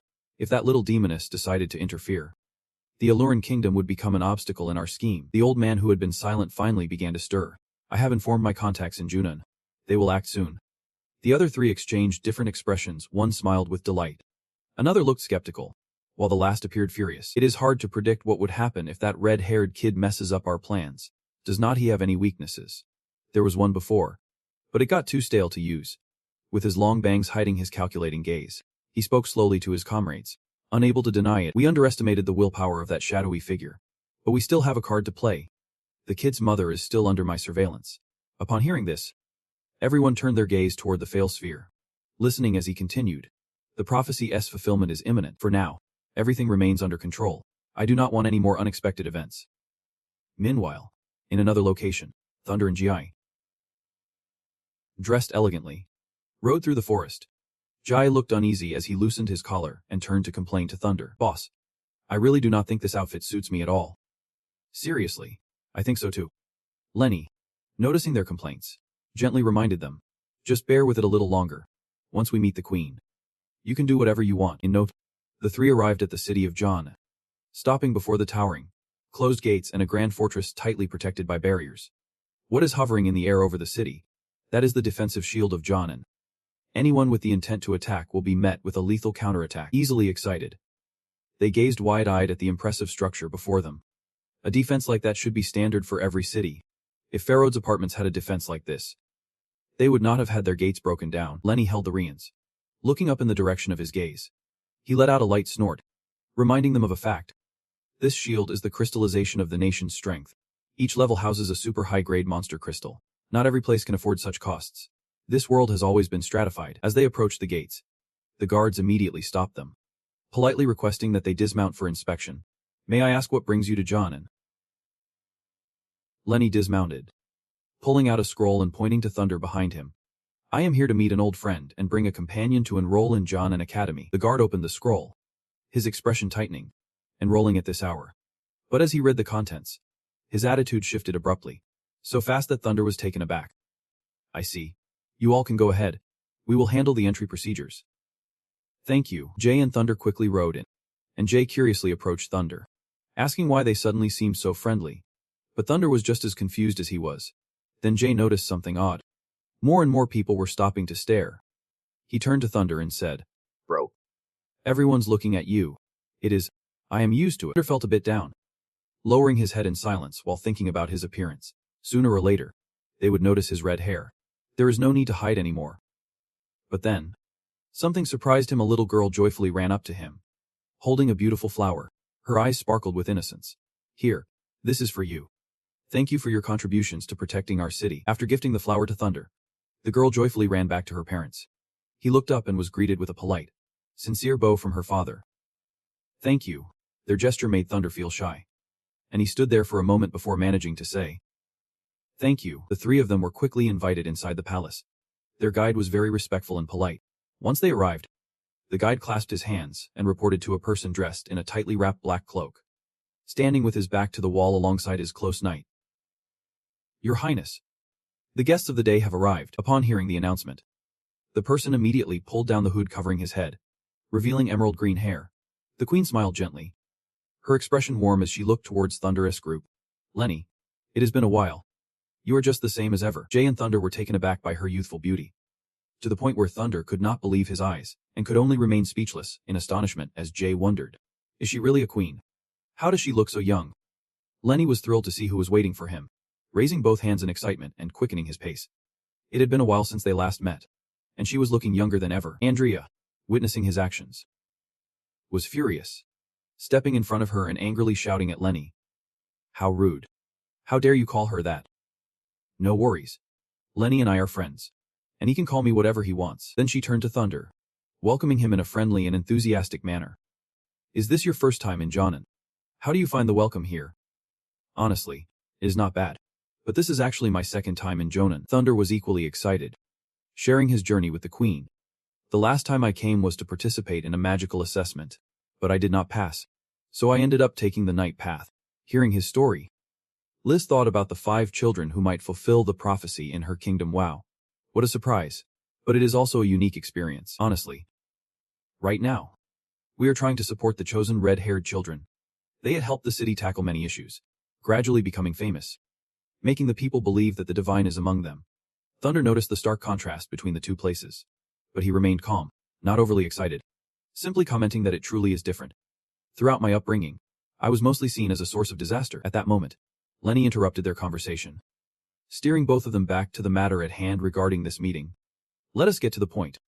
This little friend of mine is relying on you to get into the academy, and that should not be a problem. Even though I am not the academy's administrator, the royal family always supports the academy's activities, so as long as we recommend him, it won't be an issue. After saying that, she tilted her head to look at Thunder, her expression tender as if asking for his opinion. However, I do have one condition. Leap began to speak, while Adrian quickly handed Thunder a stack of papers. Looking a bit embarrassed, it is about my son. I hope that after he enters the academy, you can protect him. My son needs to be looked after. She stopped smiling, her face showing the worry of a mother. My youngest son has only been at the academy for a year, and for some reason, he has been isolated by others. That alone is tough enough. But I have received several reports of him being rushed to the emergency room. Thunder was shocked, unable to believe his ears. He asked the queen again. But you are the queen. How can someone dare to lay a hand on a prince? Liz looked troubled, her mood darkening at the mention of this issue. He is attending under an alias. I once wanted to reveal his identity, but he firmly refused. Moreover, this academy is filled with the children of nobility, families who wield military, political, or economic power in the nation. This kingdom does not belong to just one person. Any matter that could cause conflict among these powers must be handled with extreme caution. I have no additional demands. I just hope he can live a normal life. He was silent, slowly bowing his head to read the contents of the paper he received from Adrian. Thunder glanced at the prince's profile, which had a photo of him, a prince who had never suffered, That is truly rare. But this guy. Fine. I agree. Seeing you accept the offer for help. The queen instantly brightened up, flashing a smile just like when she first spoke to you, saying, "Great. I will help you create a new identity. However, your red hair should probably be covered a bit. It attracts too much attention." "No worries. I still know basic shapeshifting. As long as no one calls it out, we are good." Laughter erupted from Lai. Her arms spread wide as if welcoming you. Reassuring Thunder. "Don't worry. In the lower classes, it is not easy to encounter high-level mages who can see through shapeshifting. Even if you do, it is all good. Other red-haired kids also usually hide their true identities. No one likes being the center of attention all the time. So even if a high-level mage figures it out, they want to call you out on it. That is just an unspoken rule." Hearing this made you really happy. Holding the prince's identification paper while grinning, "That is good." But behind that cheerful exterior, you were intently focused on the image printed on the paper. Realizing the person they needed to find was none other than the prince, you hoped everything would go smoothly. You thought of the tall figure hidden beneath that expensive red cloak.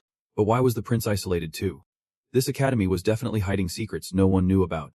Everything was being arranged quickly. And on a day filled with blue skies and white clouds, the air was fresh at Runan Academy. Thunder was dressed in the academy uniform. Following a teacher who was giving a brief introduction to the academy, the classes were divided into high, medium, and low levels, based on the students' magical abilities. They would be placed in the corresponding classes.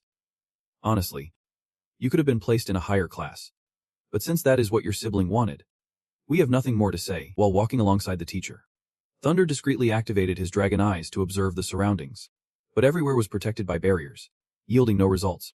Indeed, the Magic Academy was filled with barriers. The dragon eyes were completely ineffective. Your teacher was not following you anymore. He turned around, called out to Thunder, urging him to keep moving. Dun T. Doddle. "Hurry up. It is time for class." "Yes, sir." Upon reaching his classroom, Thunder stood on the platform as the teacher introduced him to the classmates below. "Everyone, settle down. Today we have a new student. I hope you all welcome him," the teacher announced. After that, he turned to urge you to introduce yourself to the other students. "All right. Please introduce yourself." Nessie. Thunder took on the name Nessie, transforming into a handsome figure with black hair, flashing a bright smile like the sun as he introduced himself. "Hello everyone. Nessie? Looking forward to your support." He seemed to be of noble descent. Who knows? But he looked pretty dashing. Below, whispers were buzzing, but his gaze found its target. Prince Van, exhaling dramatically out the window. Yet he said nothing. "Why did you arrive at school so late? And on top of that, you have to catch up on classes." "I heard it was because he was sick and had to take a break." "Could it be him?" The teacher, after introducing him, pointed down below and urged him to find an empty seat. His classmates expressed their disappointment over his brief introduction, while Thunder quickly moved toward the empty desks at the back of the classroom. "Is that all there is? I thought there'd be some special reason. Why not bring along a cute girlfriend? Just as you sit down." The guy at the table above turns around all excited to greet you, saying, "I might. If you have any questions, just ask me." "Okay." He is grinning like an idiot, his big round eyes staring at Thunder, making him feel a bit awkward as he scratches his head. "This feels familiar. Have we met somewhere before?" "I do not think so. Nice to meet you, Mike." As Mike heads back to his table, Thunder feels a little down, thinking to himself, "What a coincidence. I am in the same class as Slavia's brother." At that moment, the teacher at the podium has opened his book and turns to loudly remind Mike. "Enough, Mike. No matter how fast you become friends with him, it won't help your grades." Mike, called out directly, awkwardly lowers his head, his goofy smile still plastered on his face as he says, Sorry. But his enthusiasm has not faded one bit. He turns half his face down to Thunder and says, "Class is over. Let me show you around the school." "Okay, sure. Thanks. Let us turn to page 53. We are studying the structure and how to create magical formations." Thunder lets out a quiet sigh of relief, his forced smile finally easing up. In his mind, a thought sneaks in. I really struggle to deal with such overly enthusiastic people. But the vibe in this classroom is not too bad. Then Thunder's attention shifts to the person sitting with their chin resting dramatically on the left side of the table. But why does that person seem so completely detached? As class ends, the students leave the classroom, bustling around the campus. The scene lively with people coming and going. Guided by Mike, Thunder takes a tour around the academy, his eyes wide with admiration as he gazes up at the massive architectural castles. "This is incredible. What is this place for?" "It is my first time seeing it, and I am blown away. This is where meetings are held." "Right. It is so spacious. But I guess you get used to it after being here a while." Thunder points to the highest part of the tower, curiously asking Mike about it. What about that place? It looks fancy. Following Thunder's finger, Mike's expression becomes less relaxed than before. That area is for upperclassmen. Only seniors can go there. We can getting yet. After introducing that part, he cheerfully throws an arm around Thunder's shoulder and changes the subject. Speaking of which, I heard you aced the theory exam. How come you are in remedial class? Well, I had to take some time off due to illness, so I wanted to start from the basics. Thunder's face falls. He does not seem satisfied at all with what he just said. Lenny's advice really hit home, but someone as enthusiastic as Mike does not dig deeper. He shrugs and shares about himself. Unlike me, my grades have always been terrible since I got to school. I have been studying for years and have not improved at all. My brothers are all skilled wizards, even in the high military, and I do not know when I will ever escape their shadow. But do not worry. I believe you will make it one day. Suddenly, someone calls out to the two of them, and they both turn their heads to look at the newcomer. Hey. You two. Are you calling us? Behind him, a group of students with their leader standing arms crossed, looking down their noses at him, said, That is right. You two. You are the students of the teacher. Right. The teacher's attitude was not very friendly, and Mike stepped in front of Thunder, frowning as he replied, I am. What is going on? He walked closer to Mike, patting him on the shoulder with a look of horror on his face. Nothing much. That weird kid is in your class. Right. How's he been doing lately? Mike asked. Honestly, I am not that close to him, but he seems to be doing fine. After getting the info he needed, he raised his hand and turned to leave, saying, Well, that is it. Thanks. No problem. However, the other guy still noticed Thunder, who had been silent this whole time. He turned his head to glance at him, but just looked and kept walking. Once the guy was gone, Mike let out a sigh of relief and said to Thunder, You scared me. I thought we were in trouble. Was it really that serious? Seeing that Thunder did not fully grasp the academy's situation, he turned and whispered to him. Listen, Nest. If you want to survive in this school, I have got a piece of advice for you. Mike's expression grew increasingly serious, a hint of warning in his eyes. Never stir up trouble with the upperclassmen, especially that brown-haired guy from earlier. His name is Break, and his mood swings are off the charts. If you piss him off, he will make your life a living hell. Got it. Thanks for the heads up. Thunder waited for him to finish, and both of them continued their tour, with Thunder asking, By the way, who did you mean by that weird kid? You did not notice him sitting right next to you when we entered class A. The person they mentioned was walking alone, clutching a stack of books in the academy's courtyard. Van Gwynbun, a really strange guy. To be honest, nobody was that close to him, but as you can see, he had caught the attention of the upperclassmen, so no one dared to get too close or get involved with him. So-called weird guy from Mike's story was opening a wooden door. There is also a rumor going around. He placed his books on the table, sat down, and stared at them in the red-tinted room. Some people claim to have seen him suddenly lose control and turn into a monster. It was late at night, and Van lay in bed, drifting into sleep. But his furrowed brows and clenched fists revealed that he was having a nightmare. He was getting more and more restless. His jaw clenched tight as if suppressing some deep torment. In the dream, a grotesque monster was losing control, letting out a terrifying roar.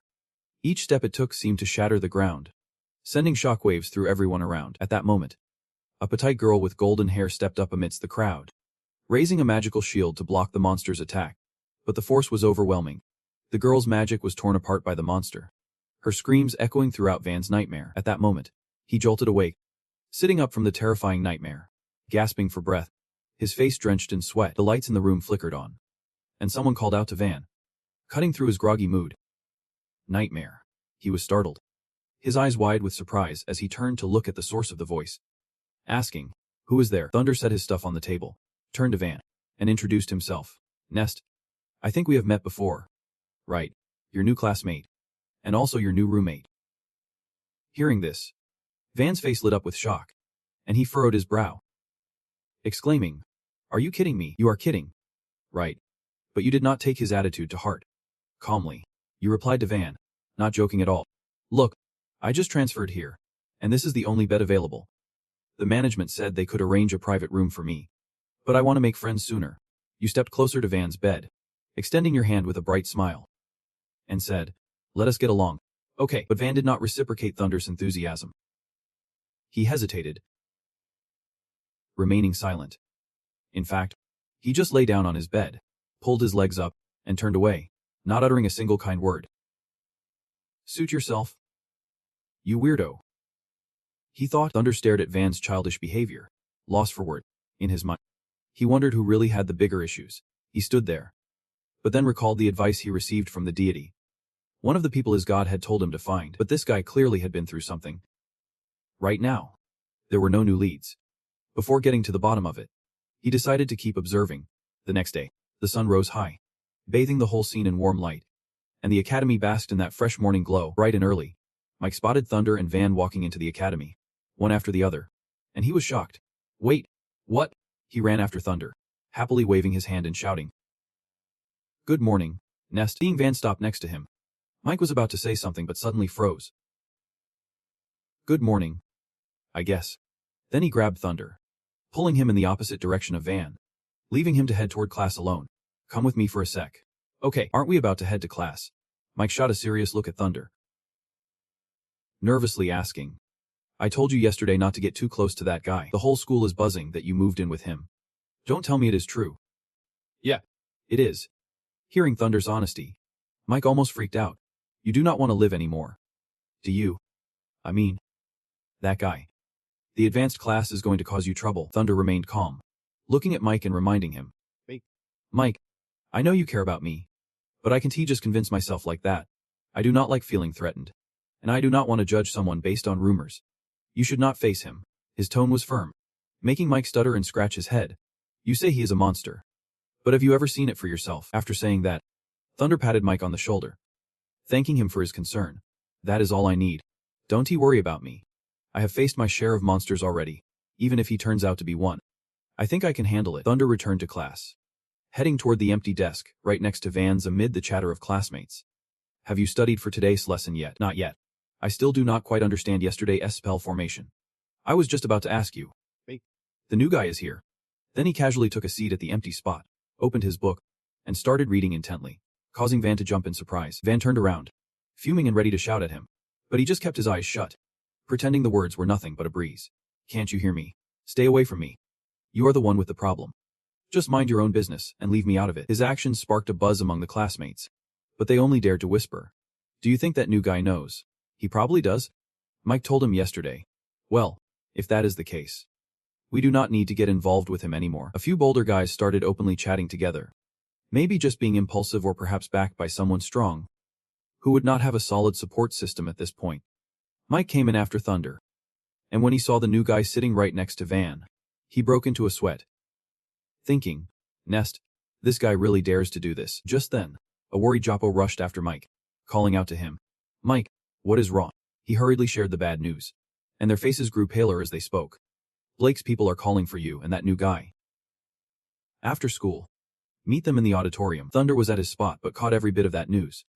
He turned to look at them, so they went all the way to the door to find him. Mike and Thunder followed Joppo to the meeting place, and as they walked, Mike could not stop worrying, thinking, oh no, they have targeted me already. Am I being a bit too paranoid here?" Joppo led them to the spot, nervously reporting to the blonde guy waiting for them, "I brought them here. Thanks for your trouble. This situation no longer concerns you." The guy wore a slightly friendly face, but his eyes were anything but sincere as he awaited them. "I know you. Mike, the person next to you is the new guy, right? What is his name?" Thunder kept a serious face, cutting through the fluff as he replied shortly, "Nest. What do you want from us?" The other guy stopped smiling falsely, looking at Thunder to introduce himself. "I am easy to talk to. I think you all know what this is about. I just want to remind you once more." He was starting to lose patience with these guys, interrupting him sharply. "I do not get it. Just say it straight." Nano glared at him, looking down from above like a self-proclaimed authority judging Thunder. His expression darkened, eyes narrowing as if to intimidate him. "Didn't anyone teach you how to talk to someone in a higher class? If I did not see you were a newcomer, I might not be this patient." Mike, worried, stepped in to mediate, wrapping an arm around Thunder to hold him back and then turning to smile at Nano. "Hey, get it? I understand. Nest just arrived, and he does not fully grasp the school's rules yet. I am slowly teaching him. So please give us more time." Thunder looked at him, his expression not much better, his eyes screaming his discomfort. After warning the two of them, Nano finally turned to leave upon hearing Mike's words. But before he walked away, he shot them a glance, saying, "Just so you know, do not get involved with that loser. You might feel sorry for him, but think of yourselves first. Do not let yourselves become the biggest pity party here." Thunder could not hold back anymore. He stepped forward, his voice low, asking him, "Are you threatening me? Think what you want." Once again, we find ourselves in the familiar academy setting, with tall buildings basking in golden sunlight. Mike walks alongside Thunder. "Who can stop fidgeting?" Still in a state of panic. "You scared me to death. Did you see that? Those upperclassmen are sharp as hawks." Thankfully, this time it was just a warning. "I see it now. You really are a bit paranoid." While Mike keeps rambling, Thunder spots someone sneaking behind them around a corner. "I am telling you, do not." But when the other person realizes they have been spotted, they take off running in a panic. Thunder does not hesitate. He calls out loudly while sprinting after them, leaving Mike behind, still mid-sentence. Wait, I was not done talking. He is hot on their trail, shouting to try and get Van to stop this ridiculous chase. "Don't run away. I have something to ask you." But Van refuses to stop, leaping off the high wall in a flash, leaving Thunder wide-eyed. Van definitely underestimated him. Though, when Thunder sees him jump down, he does not think twice, using the wall as leverage to leap after him. That kid's impressive. So running up the wall helps you escape. Thunder lands with a thud, the ground shaking beneath him as he stomps down, startling the students below who gasp in shock. "Whoa, what the heck?" Chases after them but stops at the wall of the upper floor, shouting loudly, "Nissit, where are you going?" As Thunder runs, he turns back, warning Mike over the protests of other students. "Just go back yourself. Do not wait for me. You nearly gave me a heart attack. Who is that crazy guy jumping around like that? Why not use some magic?" Thunder races into a side path, only to collide with someone long-haired and mysterious. The unexpected encounter takes him by surprise, and they crash into each other, causing the girl to fall to the ground. Thunder quickly stops, bending down to help her up. "Sorry, are you okay?" "Thank goodness I did not have any magic potions on me, or that would have been a disaster." But when he sees her face, his eyes darken, his pupils constricting sharply. This girl looks just like that witch I met before. Every detail is strikingly similar. Confused by his reaction, she raises an eyebrow, a bit annoyed. Thunder, panicked, grabs her wrist tightly, making her gasp. "You are that witch, are not you? What did you do to me? It hurts. Who are you?" "I do not even know what you are talking about." The more she talks, the more he loses control, his grip tightening around her wrist. "Stop playing dumb. You are the one who turned me into this." The girl winces in pain, which finally calms him down a bit. "I have never even met you before. Let go. You are hurting me." She is not a goddess, even though she resembles that woman. According to legend, the goddess has split into 3 crystals. I have already encountered 2 of them, but she is... Thunder places a hand on his chest, carefully recalling the image of the 2 individuals the goddess tasked him to find. "She is someone else the goddess told me to look for in Junin City." At this point, he finally calms down completely, his expression apologetic as he releases her wrist. "Sorry about that. I seem to have made a mistake." How awkward. Next time, please make the situation clear.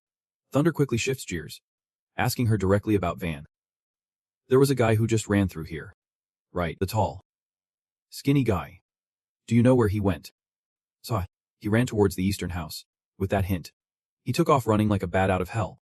But not before sending a quick thank you to the girl. "Got it. Thanks." At this point, Nice could finally calm down and watch his figure fade away. Her eyes filled with doubt as she muttered, "What a strange person." Thunder was still hot on Van's trail, running and thinking, "Good. The crystal just reacted." The vehicle indeed had the person he was looking for. Next, he just needed to dig deeper from there, and find the 3rd divine crystal to uncover the truth. Arriving at the eastern building, it was a quiet and somewhat deserted place in the early morning. Thunder stepped alone into the building, his mind a whirlwind of thoughts. If that kid did not cooperate, he would have to resort to the truth of the bloodline. But then he suddenly froze, his eyes locking onto something strange. Turns out, the one he had been chasing was being pinned down by Brake, who had his foot on Van's wrist, pressing him into the ground. Seeing Van being bullied, he shouted, drawing the attention of the thugs. Brake kept his foot on Van's arm and turned to laugh, eyeing Thunder with a menacing glare and sneering. What do you want to say to us?" Seeing Thunder arrive, Van struggled to lift his head, his battered face wincing in pain as he urged, "Do not come any closer." Chicken, oblivious to the danger, strutted in eagerly, throwing a punch and rushing forward, saying, "Hey, someone does not know their place. These rookie students are getting more unruly by the day." But what he got in return was a brutal punch from Thunder, who did not hesitate and sent Chicken flying. He took the full force of the punch, flying backward until he slammed hard into the wall. Finally coming to a stop, Thunder was furious, his eyes ablaze with anger, and the surrounding atmosphere shifted with his emotions. He kicked out, aiming straight for Brake. But the guy was quick enough to block his strike. Brake's grin was wicked, the smile of a hunter who found a little amusement. You are starting to annoy me. You lowlife. Thunder was not backing down either. He glared at Blake and shot back fiercely. So can you take your foot off me? Highborn. That is a bit painful for the rest of us. His words matched his actions as he stomped harder on Blake's arm, catching him off guard and making his face pale. This kid was bold enough to try and overpower him. One of Blake's cronies stood to the side, pulling out a purple-blue gem that floated in midair and said, "Blake, show these rookie-class kids what respect looks like." Thunder stared at the gem in shock, sweat pouring down his face as the astonishment registered divine beast. Blake caught the spirit beast, and that smug grin returned to his face as the surroundings turned a vibrant green, swirling around him. The green energy enveloped his body, while Thunder anxiously watched the unfolding scene. This was a high-level spirit beast, so this guy's the real deal. You thought to yourself, realizing he was not someone to mess with. If needed, you would have to rely on your clones for close combat. But things were not going smoothly, and revealing your fighting skills was not part of the plan. Van clutched his injured arm and wobbled to his feet, still gritting his teeth as he scolded you. I told you to stay away. Why does it have to be one person after another? He rushed towards you, shoving you in an attempt to push you out of danger. Run.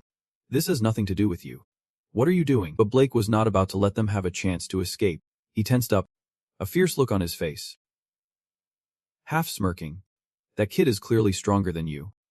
A monster like you thinks you can protect others. He lunged forward and kneed Van straight in the stomach, snarling, "Don't be so disgusting." Then Blake relentlessly rained down punches and kicks on Van's defenseless body, relishing the moment. He grabbed Van by the throat with his left hand, while his right hand charged up, ready to throw a punch. His eyes seethed with a hunger to tear into you, and he gritted his teeth. Don't tell me you have forgotten about last year. Van struggled for breath, his hands trembling as he gripped Blake's arm, gasping. I remember every single day. Blake reminded him of the past, and in Van's eyes burned a red fury, enveloped in flames. Let me remind you. Memory shattered like pieces of a broken mirror, showing a golden-haired girl falling, and the magic barrier she conjured to face a massive, ugly monster. Those fragments of memory grew smaller, but the image of that towering beast remained vivid in Van's mind. He felt shattered, his eyes vacant, his face twisted in agony as he screamed loudly. Thunder rushed over, seeing Van breaking down, but was bitten by another one of Blake's henchmen. What did you do to him? Wait, do not run. It is your turn soon. The commotion grew too loud, attracting other students who rushed over, their numbers swelling with curiosity. They began to murmur among themselves. What is going on? Are they fighting? Someone call the teacher quickly. Better not get involved in something that does not concern you. Look. It is Blake and his crew. The crowd that gathered drove Blake mad. His fists clenched as he glared at the students turning back this way. Those two are from the remedial class. Right. Why are they here?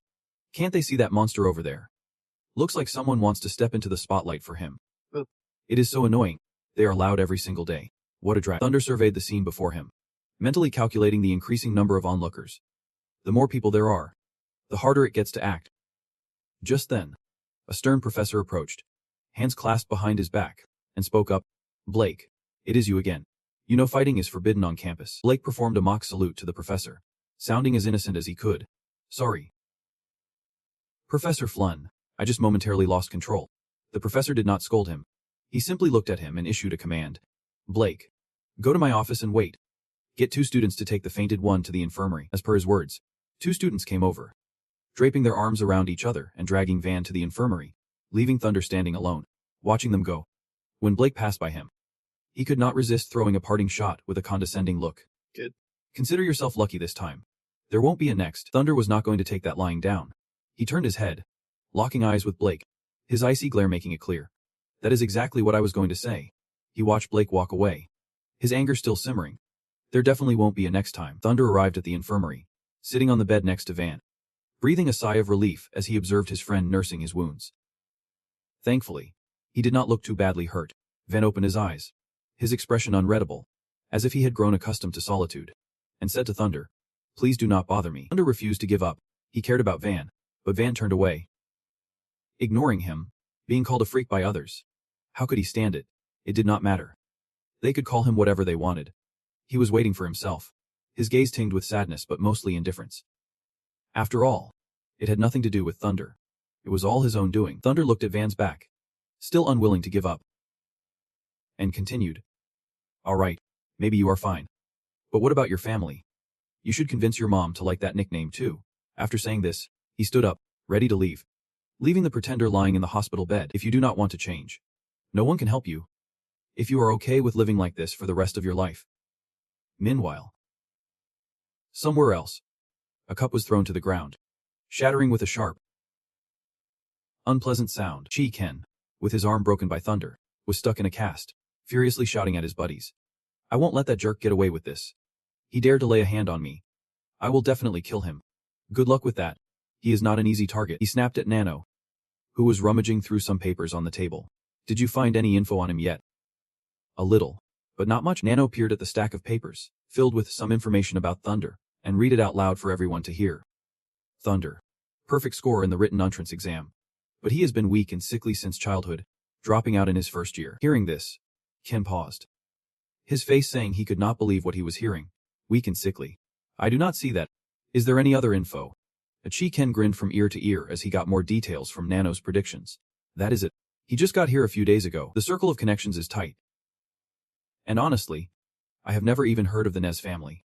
They definitely are not the nobility we are familiar with. And if they are not nobles, they are easier to deal with. That guy keeps boasting loudly, while Break just stands there quietly leaning against the bookshelf. And somehow he is the one getting all the points. Who knows?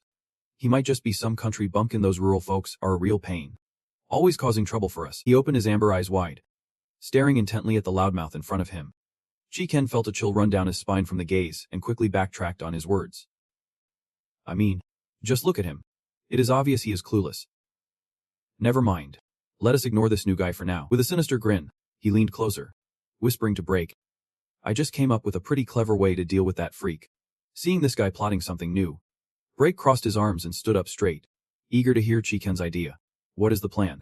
Spill it. Should we throw a massive study session at the academy? Another day of classes kicked off, just as the sun beamed down on the school grounds. Someone slammed a thick stack of books onto the table, clapped their hands on top of the highest book, and declared, "Hey, this is what you need." Thunder looked at Mike, who was leaning on the stack of books he had just snagged, and said, Thanks, man. You are really brave for facing off against Break. Hearing this, Thunder lifted his head from the papers he was seriously reviewing and asked Mike, What is going on? You trying to avoid me? Mike slouched in his chair, crossing his arms over the seat across from him, lamenting. At this point, it just does not matter anymore. In their eyes, I am already your partner. So fine. Let us see who we can ally with. You are serious? Your face showing no sign of worry or fear in front of Break's power. Break is such a jerk. There must be a lot of people who can to stand him. Mike grinned proudly, sliding 2 sheets of paper across the table to Thunder, saying, Perfect example like these two. The pictures showed a guy in the same academy uniform as them. Kaido Moro, who has been here for 4 years, but still stuck in the beginner class like them. His theory scores are solid, but his practical magic skills, a total mess. Still, he has a powerful family backing him up. The other picture was of a beautiful girl with long pink hair. And here's Norisen, the princess of the Grichia kingdom. Their country might not be as strong as Alurin, but she is genuinely royal. After a quick review, he told Mike, This situation is better than I thought. If we can get some royal backing on our side. Right. He looked up from the 2 photos at Mike, his gaze unusually calm. Never mind. I mean, with her royal background, he probably would not dare make a move. Mike raised his eyes to meet his innocent face, suggesting, That is the theory. But if a few powerful families decide to side with us, Blake probably won't dare to act. He was all smiles. But you really know a lot, even about my family. Thunder chuckled awkwardly, brushing it off. Wait, did not you tell me that last time? Is that... Just then, a classmate walked in and announced to the class. The teacher said the next practical session will be a mock drill in the West Hall. So anyone who is ready can move out now. The classmates started buzzing with chatter. And seeing that, Mike approached Thunder, urging him to move. But Thunder turned his attention to Van instead. Practice is one thing, but a test? So annoying. My family asks every day when I can level up to advanced classes. Whatever. I feel like they have given up hope. Nest, let us just head to the auditorium. Where did Van run off to again? He said he was going to class yesterday. Thunder turned to Mike and said, Mike, let me go find Van. You go ahead. Mike was surprised to hear that. Wait. You are actually going to look for him? Do you even remember the way to the West Auditorium? Thunder hesitated at the question. And seeing his expression, Mike felt a little guilty for bringing it up. He and Thunder walked against the stream of students, heading to the practice room, side by side as they searched for Van. All right. We still have time. I will go with you. If we find him, great. If not, we will just head to class. Maybe he went to the infirmary to change his bandage. Let us check there first. The whole group walked toward the practice room, chatting excitedly along the way. Did you see the teacher's cat? It has grown so big. Wait, the teacher has a cat. I had no idea. Are we going to the observatory tonight? I heard there is a meteor shower. You should just ask Illy straight out. He won't bite. Right. As the group stepped through the door, the two people inside quickly slammed it shut. I heard there is strawberry pudding today. Haven't you had enough? By the way, can I copy your homework from lunch? Inside the room, the Thunder class was puzzled to see Break standing on a high platform. Wait, why are only advanced students here? Where's the teacher? Seriously, is not that Break? Nihai looked up boldly and asked Break the question everyone was wondering. Where's the teacher? He said we were having practice here. Break looked down from the platform with a condescending gaze and spoke to everyone. That is right. Today is a rare opportunity for practice. Here, I will teach you some skills only advanced classes get to learn. Finishing up, Un turned around and commanded his crew, push it up. It is time to start the show. As he gave the order, a wheeled prop was pushed onto the stage. Push it up. The group of students looked at the prop in shock, all with wide eyes staring at the platform. Wait, what is that supposed to be? What are they planning? On the high platform, Van was preparing to hang up a spinning wheel with colorful score zones, flashing a bright smile. Looks like everyone is really looking forward to this. Today, I am going to teach you something you can only learn in intermediate classes. Blake held up a green spirit crystal high and explained to the others. I think you all know that spirit crystals contain magical energy, but surely no one has learned how to create and use it. This specialized crystal can store magical energy, and is the most basic form of spirit beast. At the same time, two of his henchmen pushed 2 carts filled with spirit beasts in front of Van's classmates. Today's lesson is pretty simple. Channel your magic into the crystal, then aim at the target to attack. Each person gets 3 tries, and hitting 60 points means you pass. One honest guy looked at him, worry on his face as he asked, "Excuse me, could you tell us what today's class is about?" Hearing this, Blake's eyes widened. He used his intimidating presence to threaten the other student. Seeing this, Chicken threw an arm around the guy and, together with Nano, pulled him aside. Come on, let us talk over here. That is not what I meant. Shut it. Be quiet. Do not disturb others. Seeing that someone was handling the situation over there, he raised the spirit beast again, his gaze scanning the crowd below. Is there anyone else with questions? Nice felt furious at those words. She clenched her fists, ready to confront Blake, but her classmates hurried to stop her. They are being unreasonable. Do not do anything rash. Nice. Her friend tried to help her calm down, choosing her words carefully to advise Nice. I know you are not afraid of them, but confronting them could drag others into this. Blake, oblivious to Nice's reaction, continued guiding everyone, pointing at the target area. Hit it right in the middle, and you will get 60 points. His henchman urged the other students. Hurry up. Everyone line up to grab a crystal and channel your magic into it. Once it lights up, you can throw it. Chicken threw an arm around a chubby guy, dropping a spirit beast into his hands. You are up first. Seeing him hesitate, the guy shouted loudly, making the chubby dude panic and rush to comply. Don't take too long. Do you want everyone to stand around watching you build up your magic all day? Once enough magic was compressed into the spirit beast, at Chicken's signal, the chubby guy launched the spirit beast toward the target. Yep. Just like that. Now throw. Spirit beast struck the green square marked with the number 15 on the board, as someone loudly read out the score from his first throw. 15. The second ball also landed without hitting Van, smashing into the 15 right next to him. 15. The third ball moved towards a purple square marked with the number 20. But still, he carefully threw it without hitting his head. 20. That is 50 points. Not looking too good. After the chubby guy's 3 throws were done, Vec looked down at him and said, Almost forgot. Anyone who does not meet the mark will get some special care. He took back his words as 2 people came to haul the chubby guy away. Seeing this, he turned his head back in fear, pleading but to no avail. I just did not control my strength well. Please give me another chance. Everyone only gets 1 shot. You have wasted a lot of everyone's time already. The other students could only stand there in silence, paralyzed with fear, watching their classmate being dragged away, shouting in despair. Wait, I can do it. I can do it. Each shrill scream echoed, intensifying their fear. And they all turned to the stage where Blake was standing.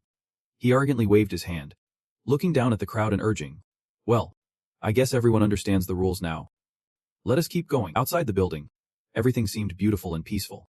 The teacher pushed the door open and walked into the classroom holding a book. The students took out their books and opened to page 92. Today, I will teach you about. But what he found was an empty classroom, with neatly arranged desks and chairs but not a single student in sight. Where is everyone? Outside, 2 hurried feet dashed quickly down the road. One person could not stop complaining. I told you to stop worrying about him. Now the whole group is in trouble. How strange. There is not a shadow in the dorm either. Did he really leave the city? The 2 of them arrived at the building, where the practice was supposed to take place. But the door was tightly shut. Mike was busy grumbling at Thunder, while trying to catch his breath. It is not a coincidence that everyone says he is weird. Just ignore it. We will find him after class. Boop. Why are all the gates closed like this? Is there any other way in? The 2 quickly searched for another entrance. While inside the practice building, the sounds of painful cries continued to ring out. Van had woken up, his body battered and bruised all over. He opened his eyes with difficulty. Coughing as he looked down below, Nano calmly urged the next person. Nice clenched her fists and stepped forward at his command. Go ahead. She transferred magic into the spirit beast, smirking as she threw it right after. One hit the O20 point, safely distanced from Van. The next ball also hit O20 points, still far enough from the reach of his hand. The third ball she threw towards Van's feet, just grazing the tip of his shoe but not injuring him. Nano tilted his head, looking at her score with an indifferent expression, before offering a compliment. 60 points. Meets the requirement. You controlled the force quite well. Nice did not pay attention to his words. She looked up, her sad eyes pursed, silently saying to herself, This is all I can do. Nano raised his hand high, shouting loudly to urge the remaining students. Next up, the next person. Let me. Hearing the voice, he was surprised. Both Nano and Break turned their heads curiously to look back. He strode forward fiercely, his brows furrowed tightly, fists clenched so hard veins popped out. Was him. His eyes burned with rage, staring intently at the group of people laying out this wicked game on the platform. Nice recognized you. The one who accidentally embarrassed her a few days ago is the same weird guy she encountered last time. Nano sees Thunder approaching and keeps up the fake smile, pointing at the monster core, saying, Wait. This is your chance to shine. Go ahead. Thunder lowered his gaze to the full vehicle, squinting deeper at the blue light glowing from inside. He gripped a core in his hand, as if he wanted to crush it, then hurled it with all his might straight at Break and his crew up high. Break was taken aback. He never expected Thunder would dare to do that. His face went pale as he froze in place.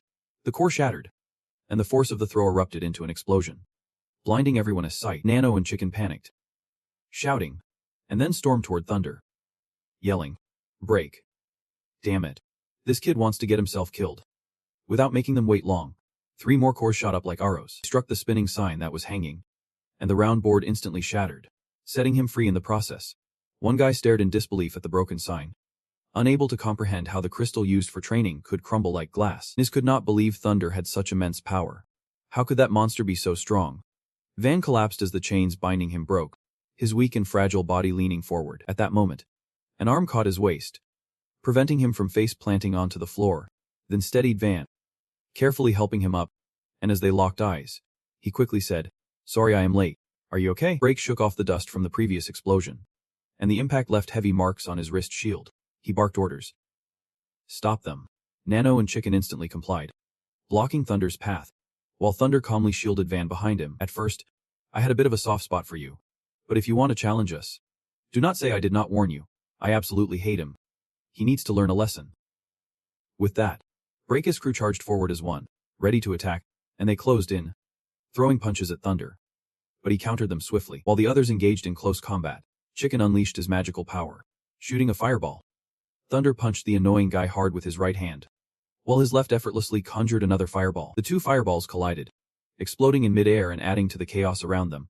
Chicken arrogantly laughed at Thunder, channeling more magic, forming another fireball, using fireballs in front of me. You really do not know your limits. Try this. But suddenly, he stopped, turning back with a shocked and confused expression. From the explosion, a core raced toward him like a bullet.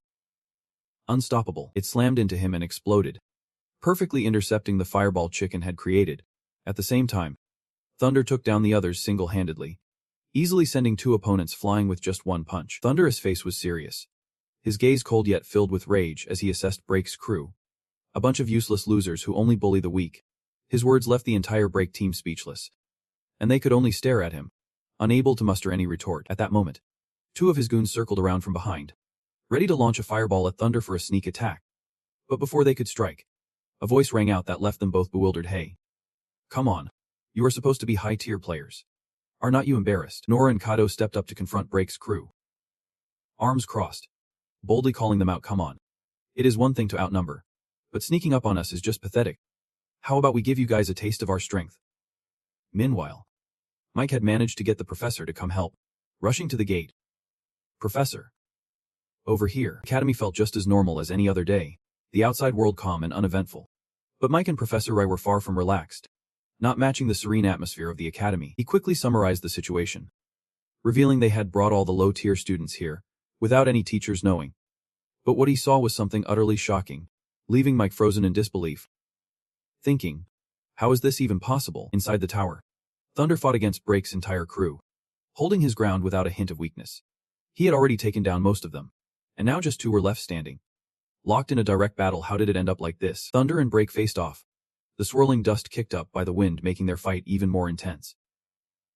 Mike panicked, wanting to rush in to stop his friend, but Professor Rai held him back. Wait, Nessie. He wanted to intervene but could not help but ask her. Professor Rai, are not you going to stop him? She held his arm, grinning with excitement. No need to rush. It seems things are just getting interesting. Seriously, this kid has grown up. But you can never escape the laws of survival in this world. Thunder shot him a glance, his voice dripping with intensity and darkness.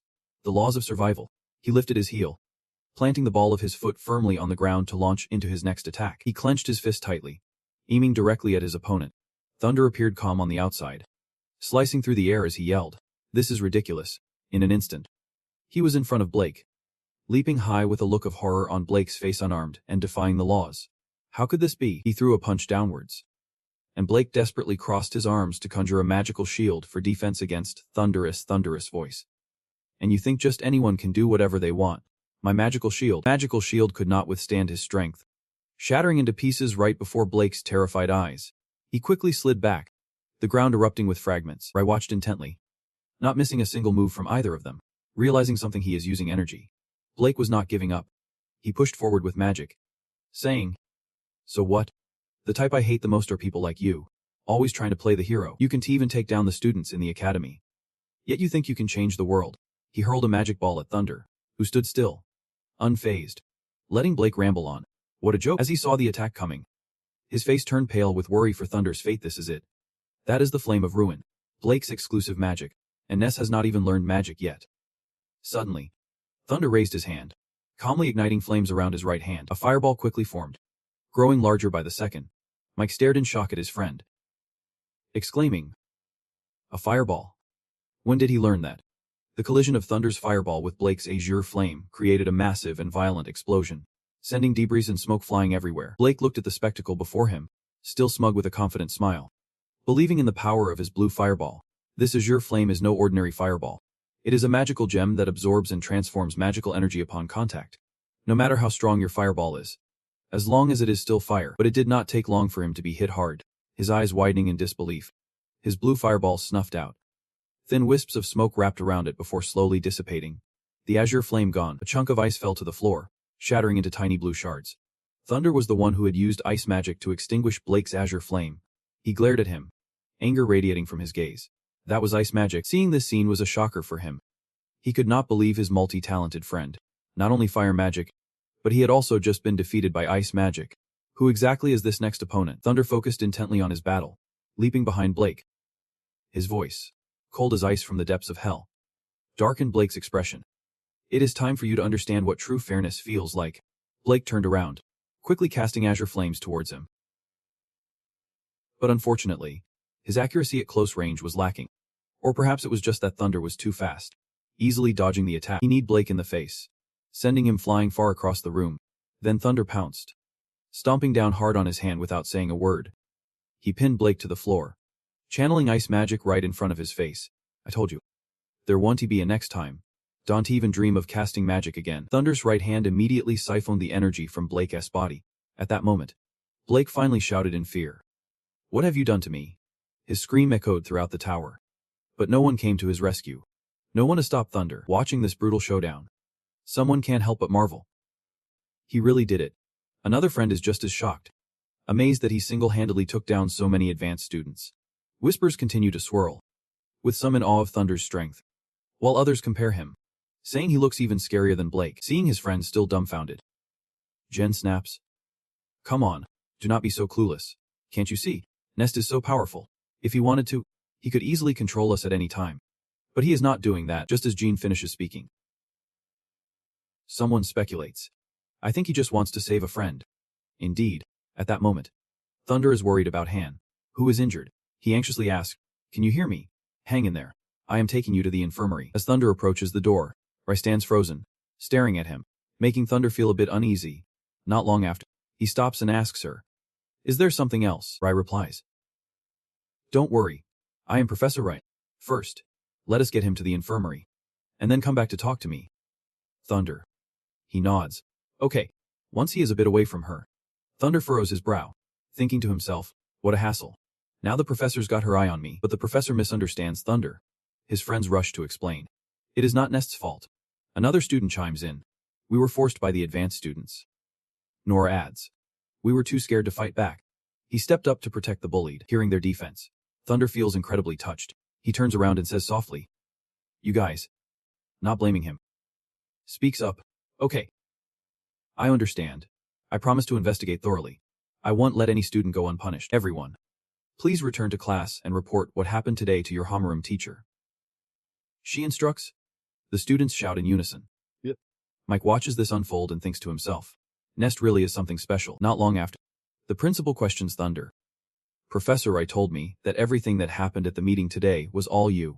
If I did not receive so many similar reports, I would not believe it. Thunder hears this and straightforwardly admits, with no hidden motives, yep, it was all me. Receiving his answer, both the principal and Rai fall silent. Pondering, then the principal suggests, could I see your fireball skill? Thunder, bit confused, thinks, sure. But what are they planning? Even though he does not understand, Thunder follows the request, casting the fireball spell. Once he finishes, he retracts the magic and asks, is that good enough? The principal does not push him further and agrees. Alright, Nest. It seems you really are a true mage. Thunder. You can head home today. Don't stress too much. I will take care of the advanced students. If anything comes up later, you can always reach out to me or Professor Rai. Thunder.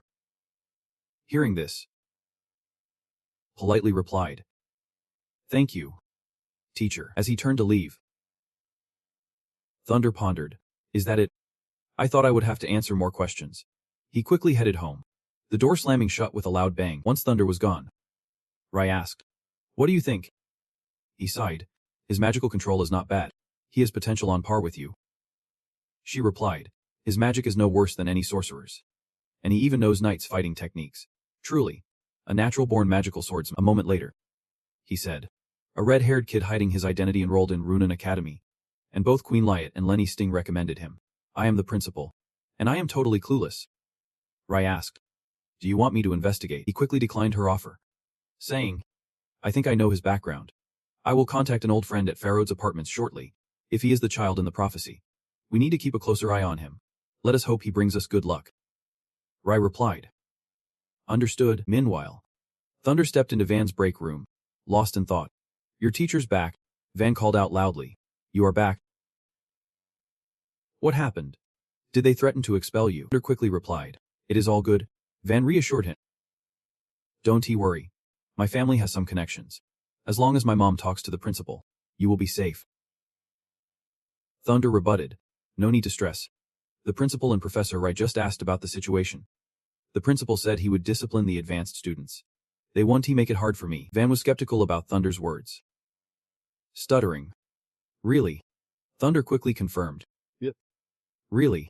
That is why I got back so fast. What about you? How's your injury? Van sighed in relief. Just a few scratches. Nothing major. Then he sincerely said, you saved me again. Thanks. Consider this a debt I owe you. At that moment, Thunder asked, in that case, can you tell me what happened? Why did Break target you? What went down between you two? Van paused, avoiding direct eye contact and saying nothing. Finally, he opened up. All right, since you saved me from that mess, this is something you need to know. Van slowly recounted. Year ago, Break and I were really close. Thunder, surprised, asked. Close friends. I know it sounds hard to believe, but it is true. It all started that day when a friend of ours died in that incident. Upon hearing this, Thunder's eyes widened in shock, his mouth agape, astonished by the news. Van continued. 4 years ago, Break and I both enrolled at Jonan Academy. Back then, We were really tight, but Break was outgoing and enthusiastic, loved by our classmates. Plus, unlike me, Break had a natural talent for magic. The professors adored him. As he spoke, his expression softened. Van got lost in thoughts of a girl. After a moment, he said. Later on, we both ended up liking the same girl. The memories painted a vivid picture as he confessed. The girl's name was Amy Bluebird. She was one of the few who could beat Break in magic tests. His voice carried a hint of bitterness. Amy was cheerful and friendly, perhaps that is why people with charm often attract each other. Break quickly became Amy's best friend. And of course, I was often by their side too. Van continued reminiscing.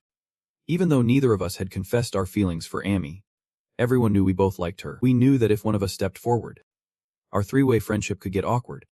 He awkwardly said that is why we chose to carefully maintain our relationship, even though it was both beautiful and fragile. Listening to this, Thunder could not help but ask, so what happened next?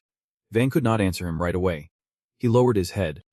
Looking completely tormented, Van painfully told Thunder. It was during a practical outdoor combat test. He added that Break had already been promoted to a higher class, due to his excellent performance, while Amy was just as talented. But since she came from a humble background with no sponsors, she remained in the beginner class with me. Van's tone started to grow somber.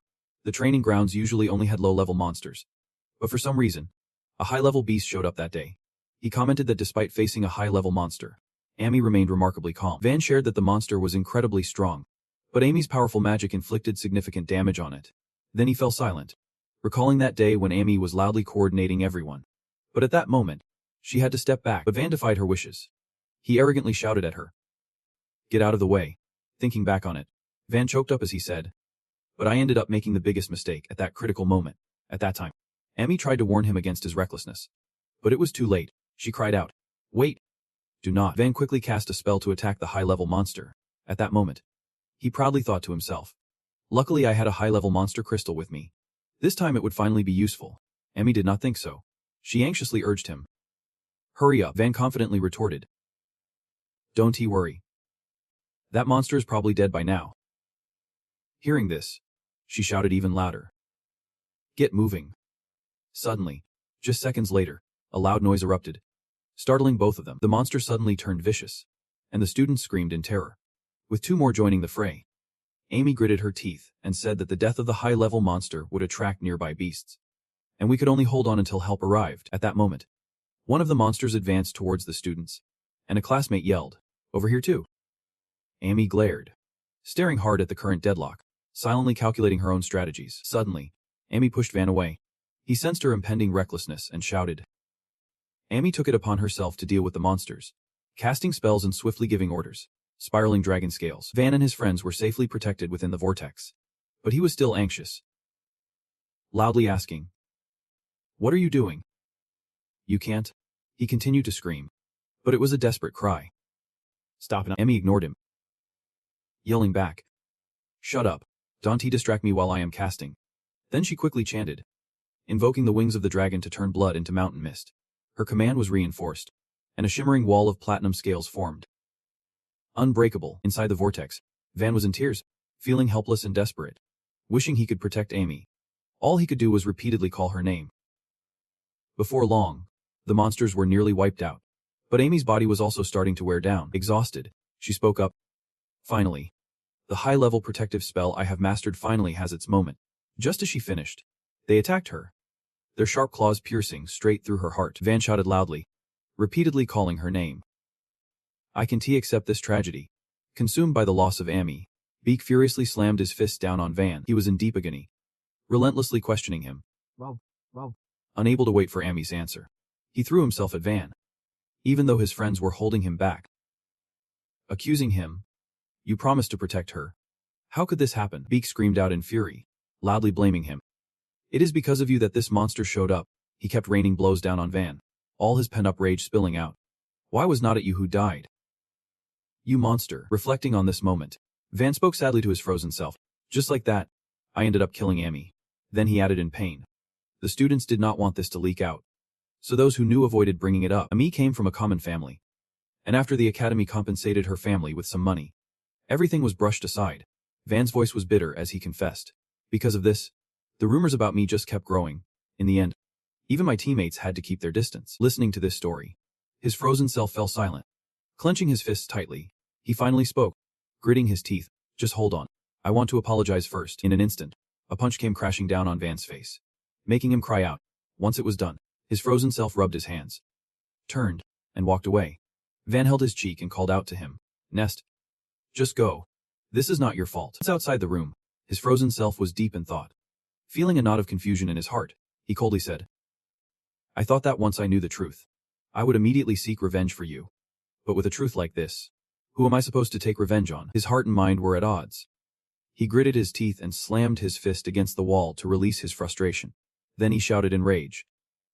Was this your choice? In another space, anger was also brewing. The sound of shattered glass echoed. This was Blake's recovery room, and he was furious with his own nurse. He shouted, What do you mean I can use magic? Are you telling me to just pack my bags and go home? The doctor quickly clarified.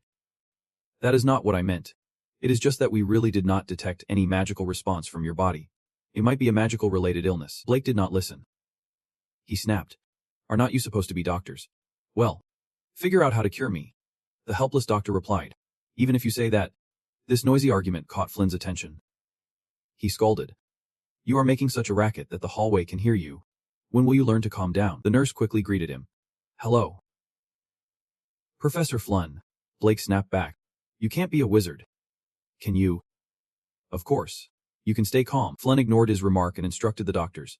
You all go outside. I will handle this. They nodded and replied. Yep. Then he turned to Blake. Your friend wakes up and will be investigated immediately. It will definitely reveal you as the mastermind. At that point, not only will you not become a wizard, but you will also be expelled from the academy. Blake casually replied. They do not have any evidence. Even if the professors want to come after me, they will have to see if my family agrees. Flynn warned. This time is different from the last. You still do not know. Do you? The one you have been tormenting is a real member of the royal family. He immediately retorted. Royalty? No way. If that monster is royalty, they would have rebelled long ago. But Flynn insisted. It is. I do not know why they have been silent until now.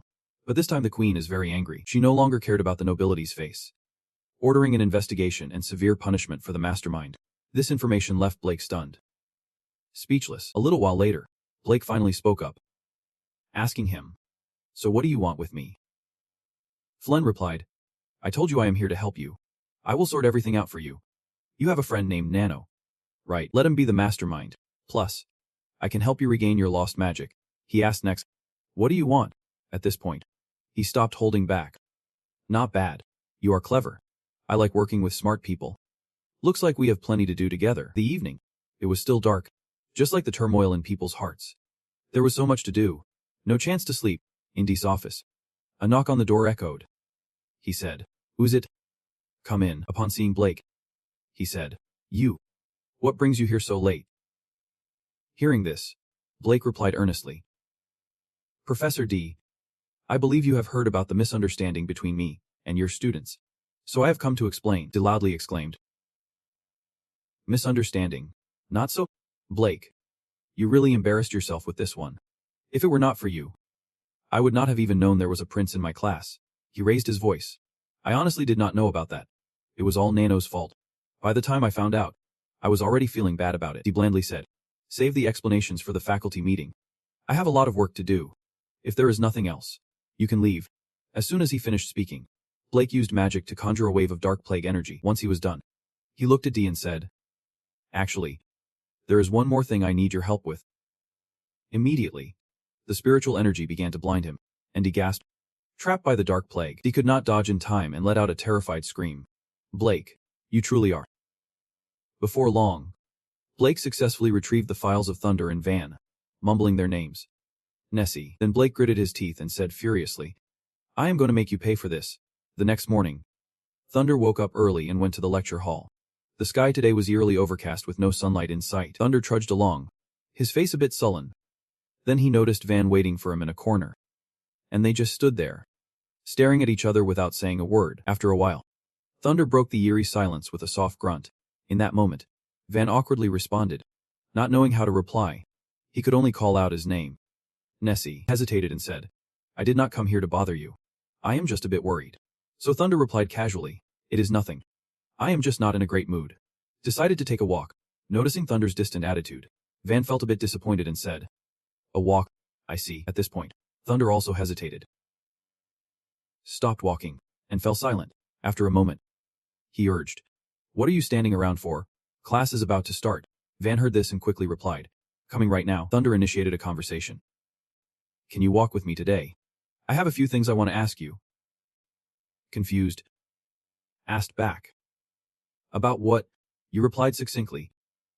"We still need to find that girl named Beast." When they stepped into the classroom, Max cheerfully called out, "They are here." Max looked at Thunder and complimented him. "Nessie, you were amazing yesterday." Thunder, flustered, asked, "What happened?" Mo chimed in, "It was awesome. As long as you are around, those advanced class punks won't dare mess with us anymore." Then Mo turned to Van, saying, We did not mean to treat you that way. It is just that everyone is scared of Blake." He quickly waved it off. I am used to it." Suddenly, Mike chimed in from behind, throwing an arm over Thunder's shoulder. "All right everyone, give our hero some space." Foley complained, "Check it out. Mike, you are being so annoying. They keep bashing him. Seriously. It is like they want to claim Nessie for themselves. Can't they just borrow him for a bit?" Thunder has been observing this whole time and whispers, "What the heck is going on? Why are these guys suddenly so hyped?" Mike explains that after he dealt with those guys, everyone shifted from seeing him as just a classmate to admiring him. He has become their symbol of justice. At this moment, the teacher has started the lesson, calling out to the students to get ready for class. Hearing this, the students quickly gather, reminding each other that the teacher is here. Hurry up. Hurry up. Then, the teacher announces that today, we are adding a temporary outdoor combat training session. And the excitement starts to buzz in the air. Outdoor combat training. This is too sudden. We are not even prepared. It is probably to test your adaptability. You guys. Thunder senses something is off and thinks to himself, why does he seem so uneasy? Suddenly, a student asks, is not it too late to head outside now? The teacher counters, do not worry. I have already set up a teleportation array. And I am going to take you to a very suitable place. As soon as he finishes speaking, he quickly casts his spell, using Mike's Whisper of the Night, turning the flesh of the sacrifice into a tribute for the shadows. Chaos erupts, and the students murmur, when did we ever have such a huge teleportation array in class? Where are we going to end up? If it is outside the city, that would be perfect. I have not been out in ages. Thunder sits still, feeling the spell, a sense of impending doom creeping into his mind. Something's not right. The teacher speaks faster now, swirling his energy into circles and commanding, transform into shadows. Amidst the chaos, Thunder quickly pulls Van and Mike closer, shouting, Mike, hang tight. The classroom shakes violently, sounding like a hammer pounding harder and harder. At that moment, all the students are whisked away to another space, a dark and eerie place, where the trees are withered, and streams of bright red lava flow beneath layers of rocks. Thunder slowly awakens, unable to help but groan. My eyes hurt so much. Once his hearing returns, he excitedly exclaims, Mike speaks up, complaining, it hurts so much. Seriously. Without even a word, you activated the teleportation array. Thunder urges him, Mike, get up quickly. Seeing Thunder's worried expression, Mike asks in confusion, Nest, why are you so tense? Suddenly, Thunder's loud voice echoes throughout the space, as he tries to protect Mike. Be careful. At that moment, a large dog suddenly charges in from nowhere. Sprinting at breakneck speed, it lunges forward, tearing into the evil beast with malicious intent, and a battle ensues amidst Mike's panic. It is a beast. A beast. Thunder quickly reassures him, do not panic. That is my summoned beast. Mike, stunned by this, mutters, a summoned beast. You even know summoning magic. After dispatching the beast, he hops onto the dog's back and says, I will explain everything later. Now's not the time to chat. Hop on quickly. It is not safe here. We need to find a place. Instantly, they rush off, and Mike exclaims, oh wow. So I am really riding a hellhound now. Thunder commands, Nova, head southeast. It quickly obeys its master, darting off like a bullet towards the southeast. This freaks Mike out, and he panics. Can we go a little slower? This is my first time riding a beast. Thunder heard this and shot back. We are in a hurry here. Mike asked, where exactly have we been transported to? You looked a bit pensive, your expression cold as you replied, I am afraid it is the Shadow Continent. Meanwhile, the other students were frozen with fear, their voices echoing, beasts. It is the monsters. Where's the teacher? Someone's hurt. Stop the training session now. Then, someone fell and asked Tanny, hey, are you okay? Tanny quickly responded, that is how it should be. Real combat training needs a little danger to be meaningful. still in shock and confused, raised an eyebrow and asked, "Where even are we?" Before Van could ponder any further, a beast charged at them, its powerful wings swinging to attack the students. It dove right at Van, baring its massive teeth as if it wanted to chew him up alive. At that moment, Bep leaped into action, launching an aerial attack, while Nora teamed up alongside him with a powerful water spell and a fireball.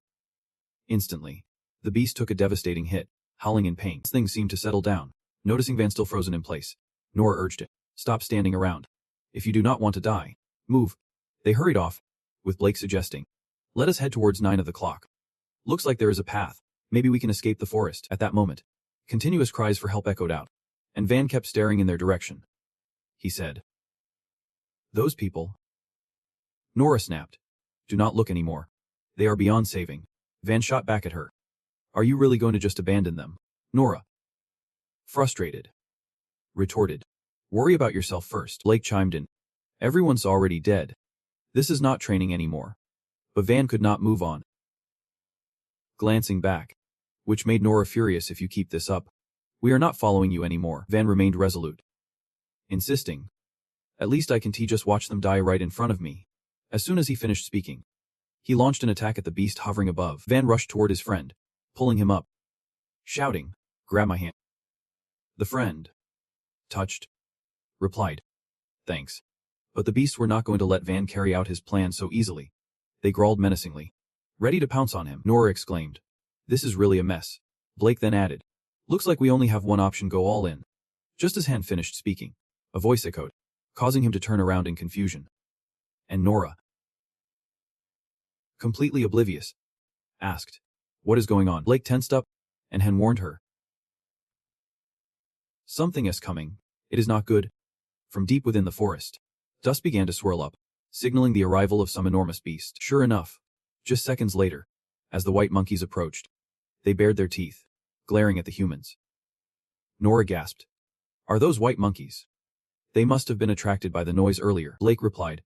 "I'm not sure, but they look like all mid-level beasts or higher. We want to stand a chance against this." Nora panicked and told Han, "If you have any powerful artifacts hidden away, bring them out now." Blake quickly interrupted her. "Wait." Nora disagreed with Han, shouting, "What are we waiting for? If we do not use it now, we might as well just be carrying a coffin." Then, it slammed down hard, coldly warning her, "There is something even scarier coming." Suddenly, a lion beast appeared, stomping its feet on the ground, causing the earth to shake. It roared, its entire body glowing a fiery orange as it charged towards them. Finally, they realized what it was. The terrified voice of the student exclaimed, "A king-level beast, the golden lion." Blake's eyes widened as he said, "I have only seen this in textbooks. If only someone in the group could craft it. I am just worried that beast won't give me enough time to work." And witnessing this scene was shocking. Just like this again. Could it be? Am I the one putting the whole team in danger? At that moment, Blake teamed up with Nora. He urged, "Then let us hurry up. We will do what we can. We can just sit here waiting to die." She quickly responded, "Get it? Hold it off for me for 30 minutes. Then he swiftly cast a spell, while she did her best to restrain it, forming the air cannon. The golden lion would not back down. It breathed out a torrent of fire, countering Blake's air cannon. Taking advantage of this moment, Blake hurriedly ran behind it, deciding to launch an additional attack. He speculated, "A fire-type beast. This should work." And then Blake quickly threw out ice stones. They continuously struck the golden lion from all over its body, not giving it a chance to escape. Before long, it could not resist anymore. It roared in pain. Howling, the golden lion, filled with fury, charged at Blake, determined to take him down. Blake realized the dangerous situation he was in, gritting his teeth. Could this be the end? But suddenly, at that moment, something rushed in and halted the golden lion's movement. Blake was stunned for a moment, astonished to see thunder. Then he blurted out, "Nessie." The golden lion and Nova fought fiercely. The two beasts clashed, creating an intensely dramatic scene. Seeing this, Blake asked in confusion, "Are they fighting each other now?" Mike quickly explained to him, "That is Nessie, a summoned beast." Nora was also surprised, repeating his words. "Summoned beast?" And just as shocked, muttering, "Nessie knows summoning magic, and summoned such a powerful monster." Clearly, based on their reactions, Mike excitedly said, "Surprising, right?" When I heard him say that, I was shocked too. His power is on par with a professor. At that moment, Thunder was stunned. He observed closely and noticed something was off. The golden lion was gaining the upper hand, continuously attacking Nova, causing it to cry out in pain. Then the Golden Lion viciously unleashed a fiery breath at Nova, using its advantage to prevent Nova from retaliating. Realizing the urgency of the situation, Thunder quickly cast a summoning spell, loudly commanding, "Nova, retreat." Instantly, Nova vanished from the scuffle with the Golden Lion, leaving behind the beast's ferocity. Blake was then startled. Indeed, is it still not okay?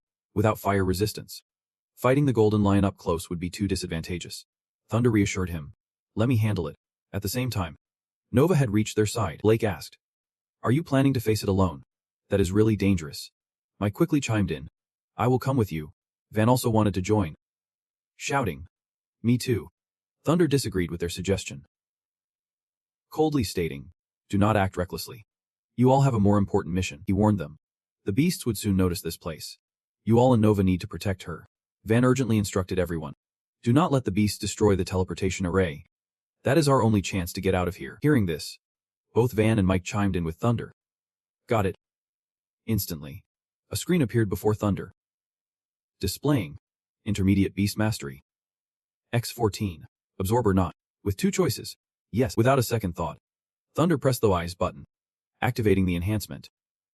Soon after, Nova's body was upgraded, radiating confidence as it stared down the opponent. Moments later, the system displayed again, fully restored. Nova's healing is complete. With that, Thunder dashed toward the Golden Lion, moving at an astonishing speed. He urgently conjured a shield spell to block the Golden Lion, preventing it from turning the tide.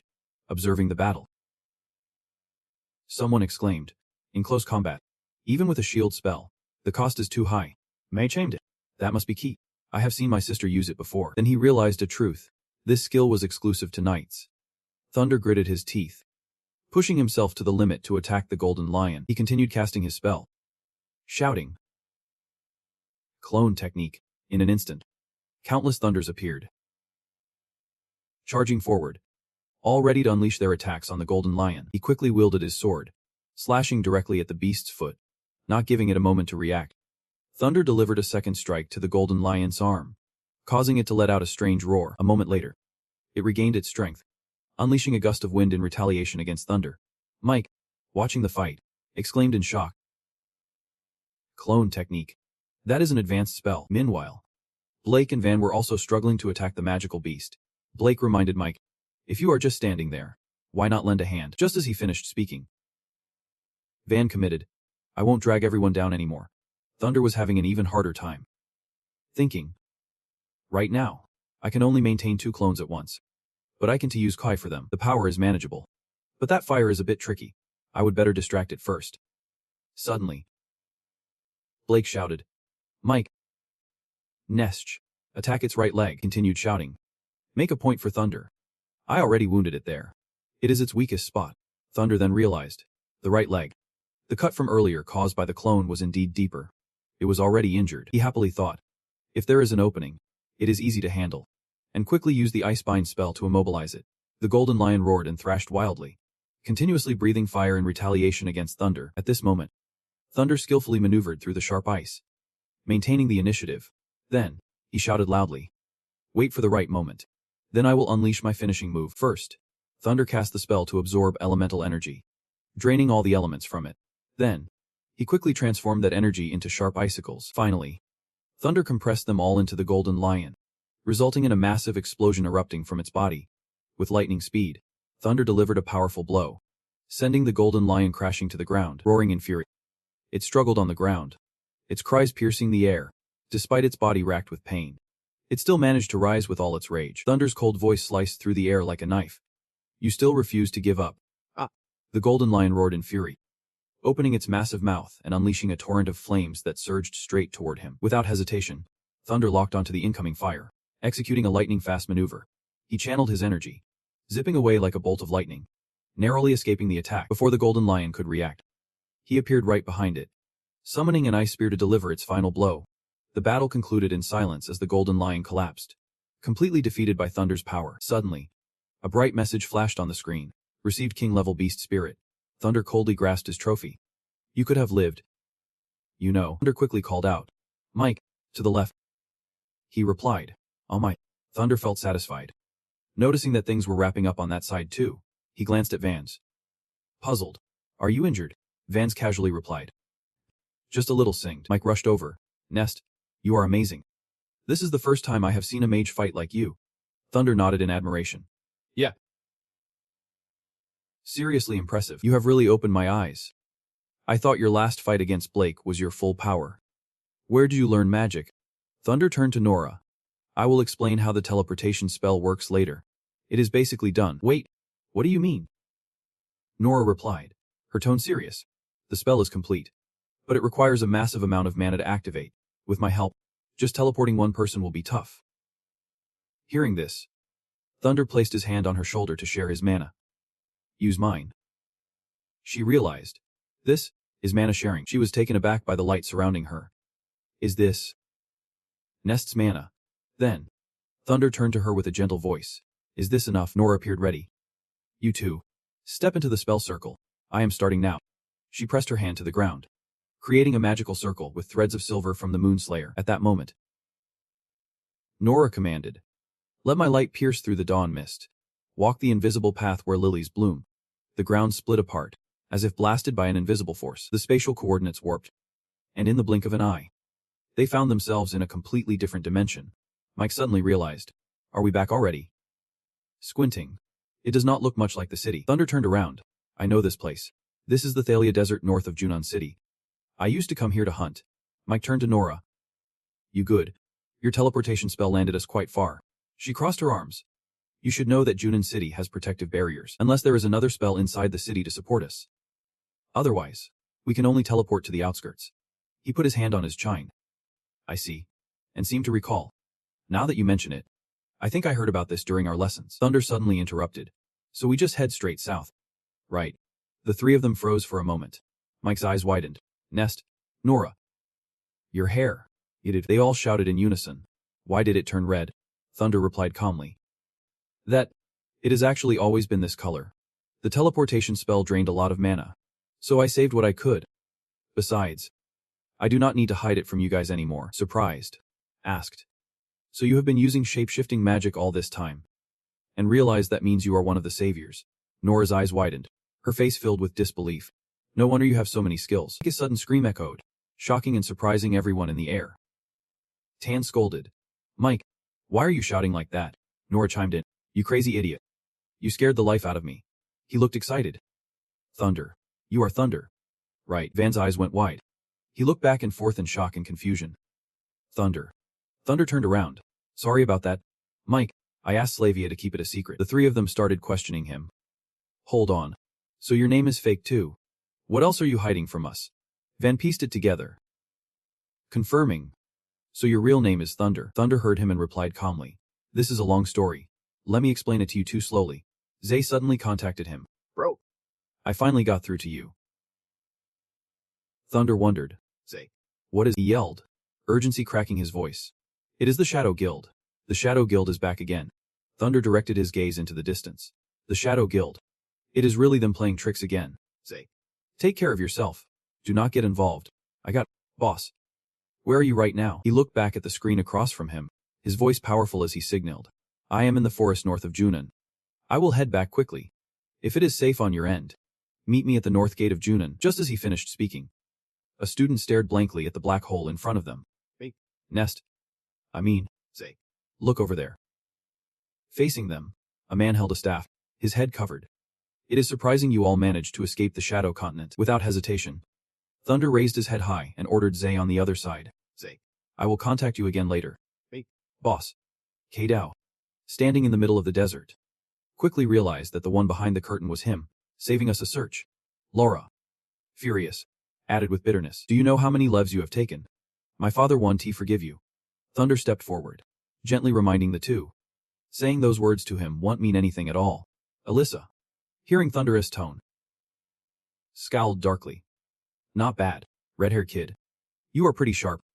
I will make sure you get a bright death soon. Kato was taken aback by Alyssa's demeanor, shouting, what did you just say?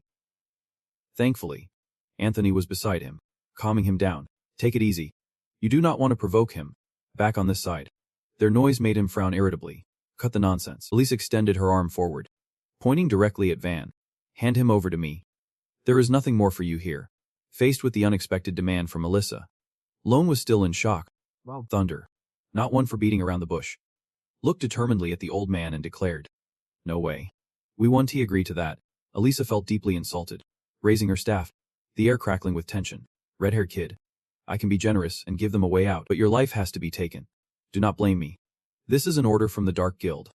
No one can go against it." In an instant, the air gathered, forming a high-level beast. "I know this is the first time you have seen a king-level beast, but it will also be the last." Gripping the staff tightly, Alyssa's face turned pale with rage as she screamed fiercely, "Come out, Golden Lion." But to everyone's surprise, contrary to her commanding tone, the Golden Lion stumbled and crashed face first into the ground. The sight was so ridiculous that it made Nora, Kato, and Anthony burst into laughter. They would seen this before, but it truly would be the last time.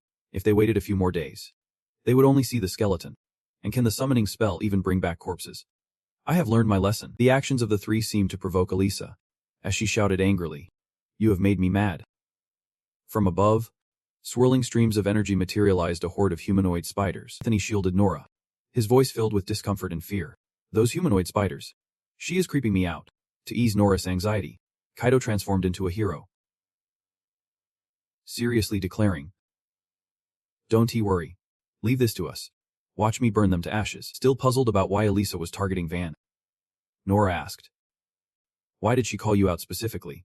This left him stuttering, unsure of how to respond. "Oh." Meanwhile, a familiar voice screamed frantically, "No one gets taken away." It was none other than Thunder and Kaido, unleashing fiery projectiles towards their enemies. A straightforward spell unleashed chaos upon the humanoid spiders, leaving them injured and the ground shaking.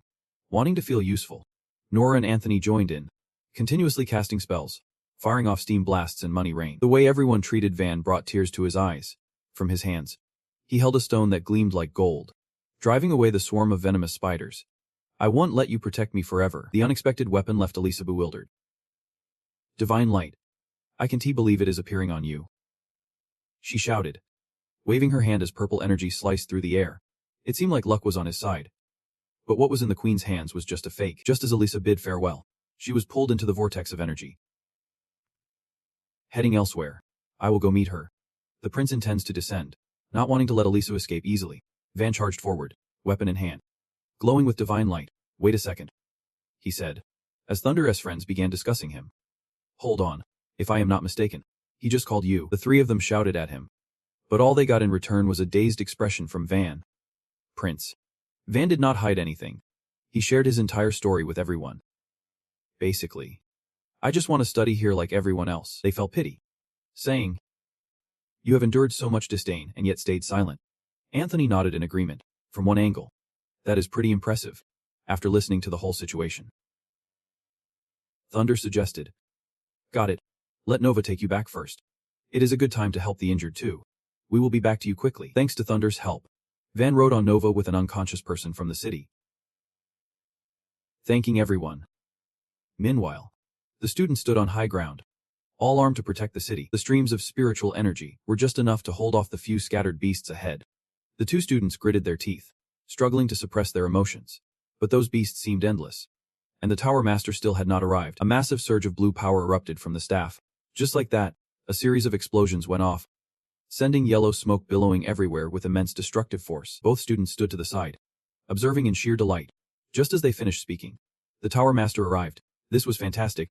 As long as the Tower Master was guarding the magic tower, no matter how many beasts came, they would not breach the walls of Dunan. One of them slightly bowed his head, his eyes and face filled with uncertainty. But it was just the surrounding forest. Adrian, standing next to him, saw him appear in a moment of danger and immediately demanded, "Professor Flynn, you should not be here right now." Blood over here looked puzzled upon seeing this. "Is there something important to report?" "Professor Flynn." Flynn's face darkened, but he forced a bright smile, trying to exude fearlessness as he spoke. "Queen, I thought the God of Radiance would be with you. I did not expect. Open the city gate, and I will ensure the safety of the royal family." Hearing this, Lot was taken aback for a few seconds. "God of Radiance? I have no idea what you are talking about." His arrogant attitude infuriated Adrian, who shouted, "How dare you threaten the queen all by yourself?" Just like that, two soldiers equipped with armor and spears pointed their weapons straight at Flynn. Without a hint of fear, he smirked as confidently as he could. One of the soldiers was struggling to restrain Flynn, looking utterly confused. Is this guy insane? Only Lot here sensed something was off. shouting a warning to everyone. Be careful. Retreat quickly. Do not get too close to him. No sooner had she finished speaking than the purple energy surrounding him surged forward, attacking the 2 soldiers and sending them flying. Adrian observed for a long time, his eyes widening in shock, furrowing his brow. It is the Shadow Plague. This guy belongs to the Dark Guild. After dealing with those obstructing his path, Flynn raised his left hand, a smug grin on his face. If that is the case, I will invite the city gate my way. By then, Duna will no longer exist. His attitude made Adrian extremely uncomfortable, this arrogant jerk. But Lot understood Flynn's intentions and urged him, don't get tangled up with him. Quickly mobilize the army to protect the Tower Master. He definitely wants to use the magic tower to breach the city.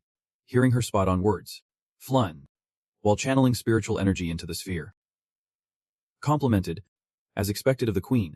But it is too late now. In an instant, that green sphere had absorbed all the immense energy Flynn transmitted. Up above, the 2 students watched as the beasts were obliterated.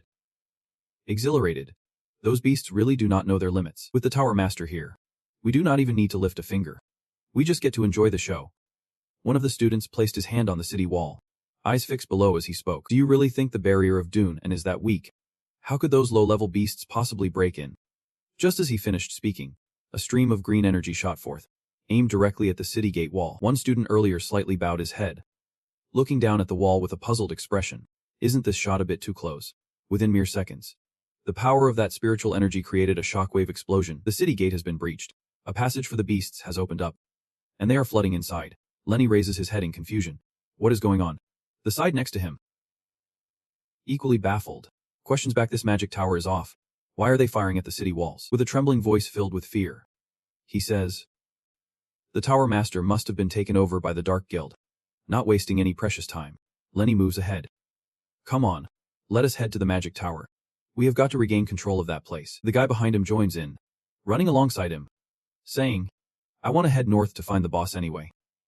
Meanwhile, in another location, Van rides quickly on his Thunder Beast, Nova. Racing ahead, knows it is getting a bit tired and encourages, come on Nova, we are almost home. Elsewhere, a foot silently steps forward, dirt and rocks flying everywhere. Van's face suddenly shifts. He goes pale. What is happening? He sees a hole blown through the city wall. A chilling shout echoes. The city is under attack. Above at the gate tower, 2 guards prepare, their energy rising, casting a massive fireball spell, ready to strike.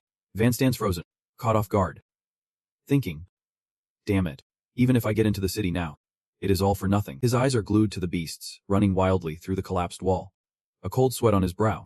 With so many beasts scattered, handling this will take time. If the city is not repaired, it is all pointless. An idea sparks in Van's mind after a moment of deep thought. Unless we can cut the beasts off at the root. Turning to look behind, he realizes these beasts can have come from the back. A powerful mage must have set up a teleportation array. Although it is tough for me to take them down, if I can destroy the teleportation array, just as expected, a horde of beasts is pouring in like a storm. And there it is right over there, back in this spot. Van helps a student previously carried by Nova. Sitting under a tree, he gently warns, I can only leave you here. Following me is too dangerous. I have given you a blessing spell. You should be able to move in half an hour. Wait for the beasts to thin out before seeking help. Once that is done, he hops back onto his mount, lightly pats its arm, and commands, Nova, you know where I want to go, take me there. The magic tower. A structure that looks quite peaceful and quiet from the outside. Suddenly, a beast resembling a wolf morphs from Nova, smashing into the wall. Get out of here. You pests. Inside, the soldiers hear the commotion and quickly murmur, someone is coming. Kill them. The monster transformed by Nova is throwing punches, sending a spider with a human face flying. How dare you ambush the magic tower? Lenny does not have time to think anymore. He raises his arm, channeling his inner power, ready to strike. An unexpected explosion occurs. A circle of water bursts forth, debris flying everywhere. 2 masked figures in the magic tower look at each other in confusion. What is happening? One of them lowers his tone, the cold voice echoing, see what you have done. You have ruined all the super beasts in here. Hearing this, Lenny is not afraid. Instead, he boldly challenges. So what? They were not even mine to begin with. Now we finally have time to chat. Just as he finished speaking, a swarm of deadly spiders erupted from the ground, attacking like crazy. Lenny quickly raised his arm, channeling his inner power, a golden protective barrier forming around him, with magic shielding. He could summon creatures swiftly. Was the other side connected to a den of beasts? Back in the barren, rocky desert, The 3 members of Team Thunder were racing ahead in a panic. Nora looked pretty dissatisfied. She turned to Kaido and complained. Are we really just gonna keep running like this? He raised an eyebrow and shot back. Could TU have teleported us closer to the city? Caught off guard by the question, Nora shrugged her shoulders and replied calmly. Eyes closed. Getting us back here is already a win. What more do you want? Seeing him run on without stopping, Kaido chimed in from behind. Nest, do not you have any beasts left for us to ride? Thunder, with an expressionless face, tried to reassure everyone. Sorry, there are not any left. Just hang in there a little longer. We should be almost there. Suddenly, his eyes widened, and his brows furrowed as if he spotted something. Meanwhile, Nora was still oblivious, trying to be encouraging, but soon realized the issue was not he supposed to want to ride a beast. It is coming. Kaido raised his arm, clenched into a fist. I do not want to ride those creepy things. Sure enough, in front of the group was not just one beast, but a massive swarm of venomous human-faced spiders surrounding them. He fell into a state of confusion, mumbling to himself, is there any way to deal with all of them at once? But Nora crushed any hope Kaido had, boldly declaring, no way. Do you see that teleportation array above? If we do not destroy it, those monstrous spiders will keep falling down, and our magic will run out sooner or later. Thunder, catching on to what Nora was saying, made a prediction, so we only need to destroy that thing. Right. She looked surprised, nodding a bit while hesitating. Well, that is the idea. But to destroy it, we need to get to the other side of the teleportation array to blow up the passage. With so many beasts being sent over, it is definitely connected to a beast den. Without wasting any time, Thunder formed a hand seal, channeling some energy, creating a shadow clone holding a sword. Doing this was like asking for trouble, leaving a copy behind for the others. Thunder took off into the sky, saying, as long as my clone is fine, I can come back. I am leaving it to you guys. Kaido was shocked by Thunder's actions. Wait, you really want to go? 10 lives would not be enough. As he swung his sword to eliminate the poisonous spiders, Thunder warned, first things first, before I return, do not do anything reckless. And just like that, with his weapon in hand, he dove into the swirling vortex of purple energy. Nest, Thunder. His precise strikes targeted the smallest spider with deadly accuracy. Courtesy of Thunder, he also gathered some inner power, forming it into a fireball. Launching it straight ahead, a massive explosion occurred. Fireball spell activated. Before Thunder's eyes was the lair and base of Elijah, suspended and surrounded by spiders. Are there more bugs here waiting to die? Awesome. Time for my pet to feast. Glancing back, he suddenly recognized a crucial detail. That area was the core of the beast teleportation array. Moving forward, Thunder relentlessly swung his sword, taking down each spider one by one. The numbers were staggering. Suddenly, facing you, a blinding golden light illuminated the area. A divine cleansing light. That light grew longer, each beam stretching out little by little, like a massive explosion. Just a few seconds later, a familiar silhouette hovered in the air. It was Van. He heard Thunder's voice. Equally surprised, you are here too. On this side, Elisa observed the unexpected reunion, utterly annoyed. A prince, a child of the prophecy. You guys are such thorns in Mothlin's side. With the staff raised, a swirling purple energy enveloped Alyssa. Today, I will bury you under this beast wave. Back here, the transformed beast was giving its all to fight against the toxic heat. Lenny, on this side, was unleashing a powerful strike of spiritual energy with immense force. A true storm. In an instant, the right arm of the magical tower guard was severed, blood pouring out like a river. Holding back the pain with his left arm, that guard gripped the lever tightly. Damn. You all should just die already. That taunting remark did not scare Lenny one bit. He boldly declared, not a chance. Just as he finished speaking, a surge of green energy slammed into the guard, sending him crashing far away against the magical tower with a violent shake. Rocks and debris rained down like a storm. Lenny, sensing the danger, shouted, the super beast is unstable. Run. Without waiting for him to exert any effort, he swiftly grabbed Lenny and sprinted ahead. An explosion of unimaginable force erupted, rocks flying everywhere, chunks of debris scattering. The two students exchanged worried glances, their faces betraying their anxiety. The magical tower was collapsing. Oh no. John is done for. One of them raised their head, pale-faced. How can we possibly handle so many fiends?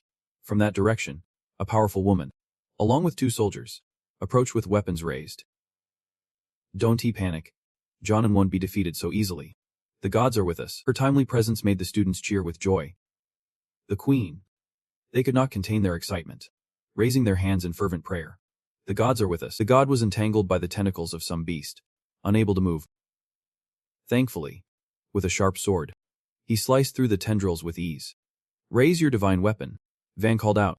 Come to my side. The divine light can touch you. Elijah watched every move he made, his voice filled with irritation. You really think I will let you succeed? As he finished, Elijah slammed his staff down, creating a barrier of ice. The towering barrier separated Van from Thunder. Infuriating, seeing half the danger reduced, Elijah boldly declared, I will take you down first, not wanting Thunder to be in danger. He searched for the perfect opening in the ice, compressing the divine light for him. Catch.